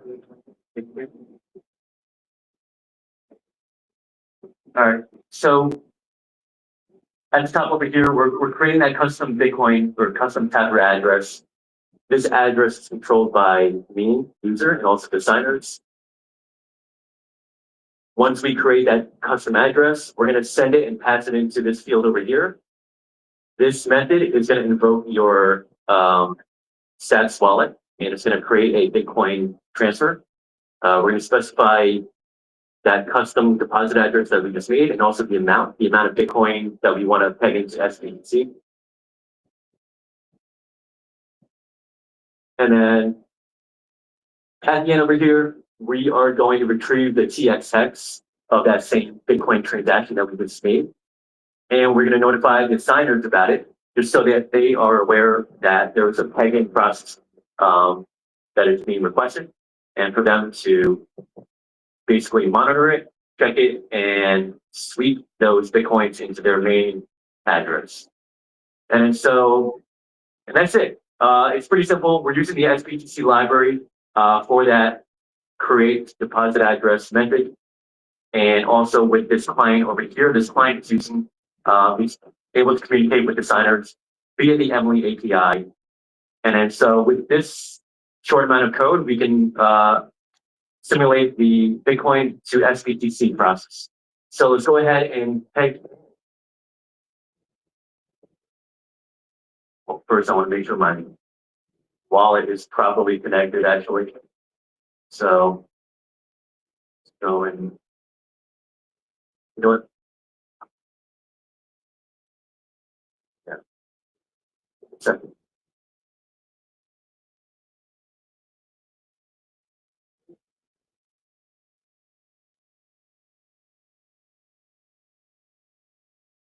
All right, so my wallet's connected to my app, and I'm going to go ahead and click on the purple button. I made it purple just so I can differentiate between peg in and peg out, right? So we're pegging into stacks, the old purple facade.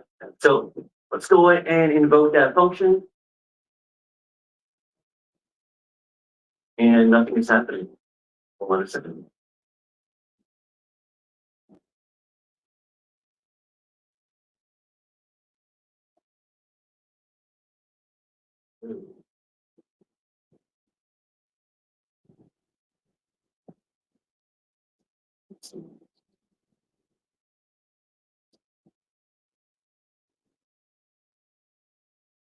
Okay.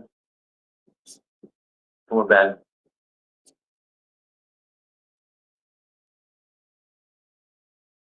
All right, let's put in my password. Is that what it is?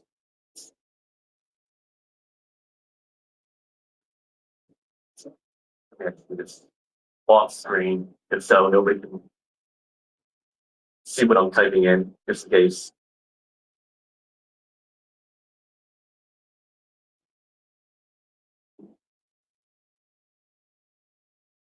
All right, and we're back. So to summarize, I'm making a Bitcoin transaction to mint into SBTC. The transaction is going to consist of 0.01 Bitcoin. That is at the moment the minimum to peg in. And then we're going to confirm it. And then in about maybe 2 or 3 Bitcoin block confirmations, you should be receiving freshly minted SBTC on mainnet. Woo! Okay, and my Bitcoin is went through. At the moment, it's probably in net pool right now, waiting for confirmation. But essentially, it's honestly as easy as that, and you can customize this flow however you want to based on the purpose of your app, the UX of your app, UI.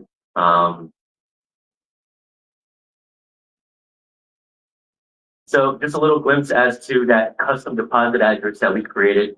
Essentially, we're creating an address or a Tableau address that, let me make it bigger.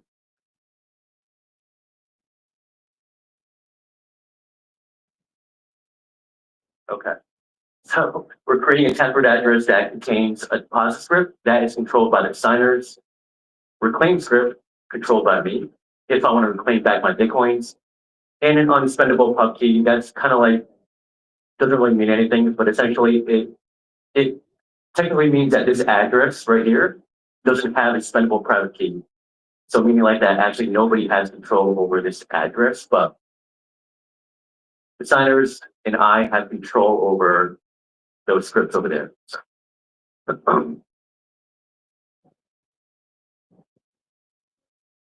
And honestly, that was it. So there was the reverse process, the withdrawing of your SBTC back into Bitcoin.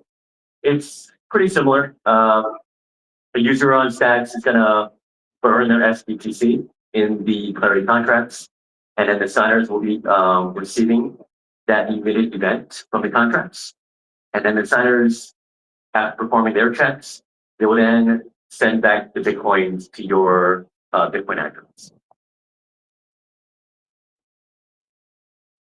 And so the process for the developer is just you want to make sure that the Bitcoin address is valid. Make a contract call to the specific SBTC contract, and then you want to confirm that transaction. So lastly, to sum it up, why build your own SBTC bridge? Well, I kind of stated it in the beginning. One, you can tailor the UX for your specific app's flow. For those who use the main app, maybe there might be some things that you want to add more to get more status updates or more information regarding that regarding the transaction, either on the Bitcoin side or on the Stack side. You alleviate having your users from moving away from your apps, that you don't need to have your user open up a new window, a new browser, a new app, localize it, rebrand it for your community, and you can continue to make Bitcoin bridging invisible.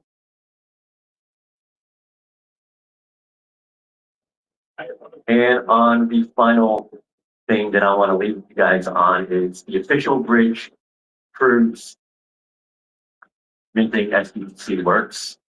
Your bridge proves what's possible next.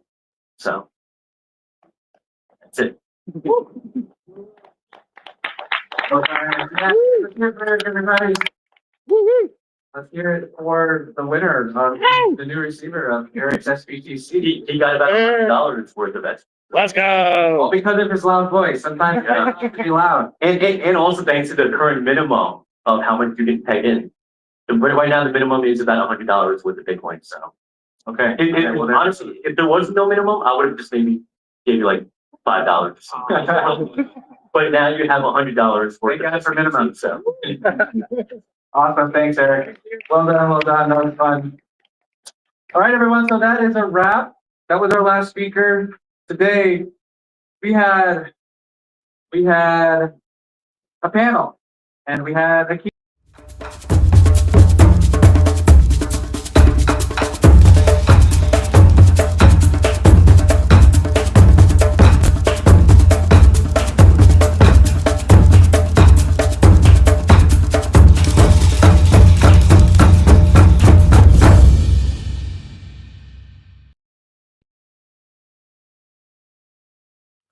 What's up, guys? It's your boy GP with DeOrganized Media, Zest Protocol, and Stacking DAO. Looking to do a little bit of a Tuesday update for you, the 20th of January 2026. Over the weekend, Trump has proposed a 10% tariff on 8 different European countries as part of a greater deal to acquire Greenland, which has, caused a little bit of a dip in the crypto markets as traders go risk off and move into commodities such as gold and silver.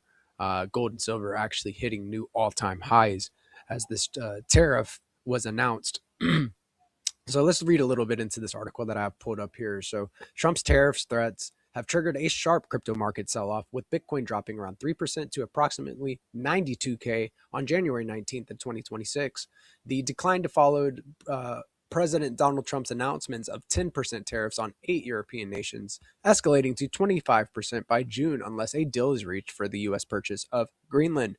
Bitcoin liquidations totaled 875 million within 24 hours, with over 90% of forced unwinds coming from long positions, according to CoinGlass. Major exchanges like Hyperliquid, Bybit, and Binance saw hundreds of millions in positions liquidated amid the thin holiday liquidity. Risk-off sentiment spread across markets, with gold rising to record highs and U.S. stock futures falling. So looking like traders are a little standoffish, waiting to see what happens with these tariffs. Trump has been pushing to acquire Greenland for some time since he kind of got into office. So with that, Bitcoin has had a little bit of a sell-off among other cryptocurrencies as well. Moving into other news from our ecosystem, Tenero, from the main Tenero handle, that is at Tenero_IO, has an update to their homepage. This is a rebrand of stxtools.io to Tenero.io. And they aim to become an all-encompassing Bitcoin analytics platform for all of the Bitcoin side systems and side chains, you name it, L2s. Tenero's got it. So this is a pretty cool update here. Tenero's multi-chain homepage just got a big upgrade, a more focused vision, improved cross-chain data, and clearer visuals. Here's what's new. All right, so track DEX and train metrics like volume and trader count across multiple time frames, explore weekly in-depth market articles from Caesar Data, and discover the latest tokens with updated socials across all chains. Stay informed with real-time data and expert analysis all in one place. Love that. We're very proud of our amazing partners and now showcase them all on our partner hub, trusted by the best: Stacking DAO, BZ, Caesar, Stacks, Xverse, Simple Swap, Sports Fun, and Spark. Want to explore more? Head to Tenero.io join the Discord for daily market updates and alpha. So headed over to Tenero on the homepage. You can see we've got Stacks, Sports.fun, Spark, all listed here. You can check out the different DEX platforms that are across those multiple chains, and also social metrics, which is really cool. We're going to talk a little bit about Leo here in a second, but Leo getting some mentions. POS, Droid, USDH, Master, Play, a few different of the SIP10 assets from our ecosystems getting some mentions on the timelines. Going into the Stacks ecosystem, we can click here and it'll take us directly to Stacks. Stacks moving into support and resistance as Bitcoin has moved down a little bit among the tariff news. But if you take a look at Leo, Leo is up. A cool thing about Leo is a lot of the liquidity is paired with Alex. Alex is a governance token for the Alex DEX, and it's pretty cool because Alex has been pretty much down and sideways, whereas Stacks has gotten a little bit of pump, where the correlating assets like meme coins that have Stacks as their base pair for the liquidity also get a pump when Stacks moves up. Leo being paired with most of its liquidity to Alex, and Alex being down, signals that there are organic bids, new buyers, new speculators buying Leo. So really cool point to make there with Leo. I feel like the founder of Tenero and Leo Coin, Rubes, is a very solid individual that is well incorporated into the Bitcoin ecosystem and other ecosystems as well. So big shout out to Rubes and the Tenero team. Let's take a look at the Leo chart. Acquiring and getting above that $2 million market cap again. Congrats to the Leo cats. I do hold a little bit of Leo. This is not financial advice, and always do your own research. But this team is based, the founder is based, and a lot of really cool stuff going on. OGs are getting behind this project. Leo up almost 40% in the last 7 days. So solid buys here coming in for Leo. Organic bids, new bidders, new traders coming to take on some more risk with Leo within the Stacks ecosystem. Very cool stuff. Moving on into other news here. Right, and my bookmarks. Coming from the Advisor BTC. This guy is super base. You guys should be definitely giving the Advisor a follow. Looking to get started on Stacks DeFi on HODLMM to earn top yield in the ecosystem. I'm hosting a free BFF Army bootcamp to walk through how to do it step by step. Join next week on Wednesday, the 21st of January at 12 p.m. ET. The link is below. This guy is very well incorporated into the Bitcoin DeFi ecosystem and knows the plays. It really is a solid place to go and learn about how to put your assets to work in these boot camps. Big shout out to the Bitflow team. You want to follow them at Bitflow, BITFLOW. They're putting together the HODLMM, which is going to be a huge innovation for our ecosystem, which will allow 0% slippage on trading within our ecosystem, as well as liquidity provision becoming a little bit more efficient. They utilize price bins so you can target specific ranges and price action to provide your liquidity. So the HODLMM is changing the game and is the future of Bitcoin capital markets. So if you scroll down just a little bit here, there is a Luma link. You click here and you can go and see that I am already registered here to join at 12 p.m. ET tomorrow for the Advisors Bootcamp. I would not miss it for the world. If you are looking to break down how to navigate the Bitcoin L2 space and why to participate in real Bitcoin DeFi via Stacks, come listen to the Advisor. It's going to show us the ins and outs and show us how to get it done. Let's go. Moving on here, from the block strategy, buys another 22,305 BTC for a 2.1 billion purchase, and the biggest purchase in over a year, as holdings top 700,000 BTC. Wow, that's huge. The dip came and Sailor bought the dip again. So this is a big buy coming from Sailor, signaling confidence in the markets. Let's go. Coming from the Stacking DAO handle, another weekly cycle wraps up, marking 2 years of Stacking DAO. I feel like Stacking DAO, just launched yesterday. So congrats to the team. 2 years is a huge deal. Happy anniversary. The protocol continues to grow with another positive inflow cycle pushing TVL above 109 million STX. That is no small feat. Congrats, stackers. If you're stacking with stacking DAO LSTs, earning up to 10% APY with 0% fees, you are based. This is a lot of fun. Learning about these different plays that you can do with liquid stacking tokens. And the native stacking pool is also 0% fees. So you can earn Bitcoin sent to your wallet every 2 weeks for stacking your STX, with stacking DAO. Very, very, very based.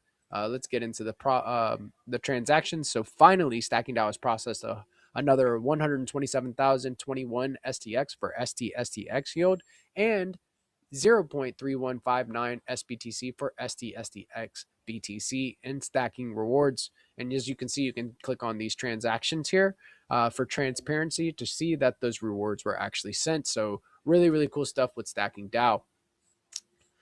Coming from Watcher Guru, just kind of looking at silver hitting a new all-time high of $95. Amidst the move into commodities with these tariff news. Michael Saylor just talked about this. Now the strategy holds 709,715 BTC worth $64.5 million or $1 billion. That's a billion with the B, and 3.3% of the total supply. This is another cool one from the main Stacks handle, and you guys, you need to be following at Stacks. Stay ahead of the curve. Starting today, we're ranking the 50 most impactful builders on Stacks, ship on-chain products that gain traction, contribute to public repos, and build with Stacks SDK. 15,300 STX up for grabs until January 31st. So this is a partnership between Talent Protocol and Stacks. So this ongoing, partnership puts the proper incentivization rails for builders in our ecosystem in place so that they can come and build on real Bitcoin DeFi via Stacks. Coming from the Runelings handle, and that is Runelings BTC, they're getting ready for an airdrop. So if you minted your Runelings late last year, be prepared for the 29th of January. You will be receiving an airdrop. This airdrop is primarily for Runelings holders. Over the next days, we'll be showing how it works and what to expect. If you're holding, you're already in position. So very exciting. Everybody knows that GP does love an airdrop. Very cool stuff. Coming from the Stacks handle again, we're thrilled to continue our partnership with Talent Protocol for a special event in Lisbon. This will be a drop-in event for builders to hang out, collab, and pitch their ideas. One project will unlock $2,000 in Build Battle bounty with the chance to win more. So really love this partnership. I can't wait to see what is built via this partnership with Talent Protocol. Our devs are very, very based. Who's ready for a builder competition? We're teaming up with DoraHacks for a series of builder challenges with some amazing prizes. Programming USDCX on Stacks. The prize pool is $3,000, and one lucky winner will win that. So it's no, wonder why Circle selected Stacks as the premier Bitcoin layer 2 with the most Bitcoin locked within the ecosystem as their premier into Bitcoin DeFi. So if you take a click here, it'll take you to the DoraHacks platform. You can see that the prize pool is 3,000 USDC and that there's 5 days left for submission. So if you're a builder within our space, go submit your builds, register as a hacker, and get on the DoraHacks platform. Let's go. Big shout out to DoraHacks. Moving on, and this is a pretty big one. Want early access to Zest V2? 3 people that like, retweet, and comment will be selected. It's your opportunity to get a feeling of the most advanced lending protocol on Stacks. So Pantera Capital actually, made this prediction that 1% of BTC will flow back on chain. And borrowing and lending is one of the premier use cases that they, talked about in their article that they posted. And, borrowing and lending, Bitcoin DeFi, arbitrage opportunities, all sorts of ways to earn with Zest protocol. So big shout out to the winners of the early access to V2. Go check it out and get into the know, and definitely jump into the Zest protocol Discord. Tomorrow we will be doing a weekly screen share at 1 p.m. ET, where we cover all of the based lending and borrowing strategies. Again, from the Stacking DAO handle, this happened a little bit earlier. We had the Stacks DeFi show. That is every Tuesday at 10 a.m. ET. You need to tune into this. This is a really, really good place to get your updates from within the ecosystem and see what our leaders from our ecosystem are planning on doing for the week.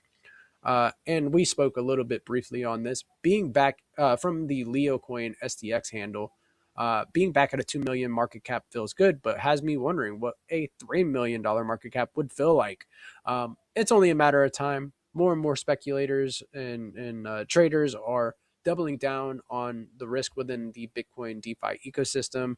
And, meme coins are a really good way to get outsized gains. And Leo has a very, very solid team and founder that is pushing the narrative. So big shout out to Rubes and the Tenero team and the Leo Coin squad. So let's go, guys.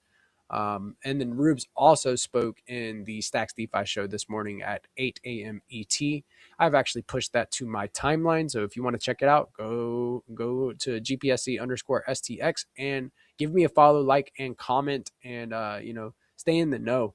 I'm very well incorporated into the Stacks and Bitcoin DeFi ecosystem. And I'm looking to help you get incorporated into it as well. And this is the main one I really wanted to cover. So from the Zest protocol handle, and that is at Zest protocol, 700 SBTC have been deployed in Zest, 800 SBTC next. So as you can see here in this picture, and it's actually a little bit more now, I believe, but 705.78 SBTC supplied on Zest. That is huge. That SBTC is put to work, earning 5.04% APY. Really, really based way to put your Bitcoin to work. If you bridge your Bitcoin over into the ecosystem, it already earns a base APY of 0.5%. But when you supply on Zest and then enroll into dual stacking, you will be able to earn 5.04% on your Bitcoin. So stack your sats with Zest. Let's go. 800 SBTC. This milestone for 700 SBTC was only set just a couple weeks ago, and it was blown straight through. It's only a matter of time, and I don't think it'll take a long time to get 800 SBTC deployed into Zest at all. This is your weekly update with the stackers. I'm your boy GP, and I'm wishing you a very high frequency rest of your week, as well as for love to surround you. Keep it pushing, guys. Get bullish. This is the time to be doubling down and accumulating and getting ready for the next leg up. I will catch you guys on the flip side, and look forward to seeing you in the Stacking DAO and Zest Protocol Discords. Peace.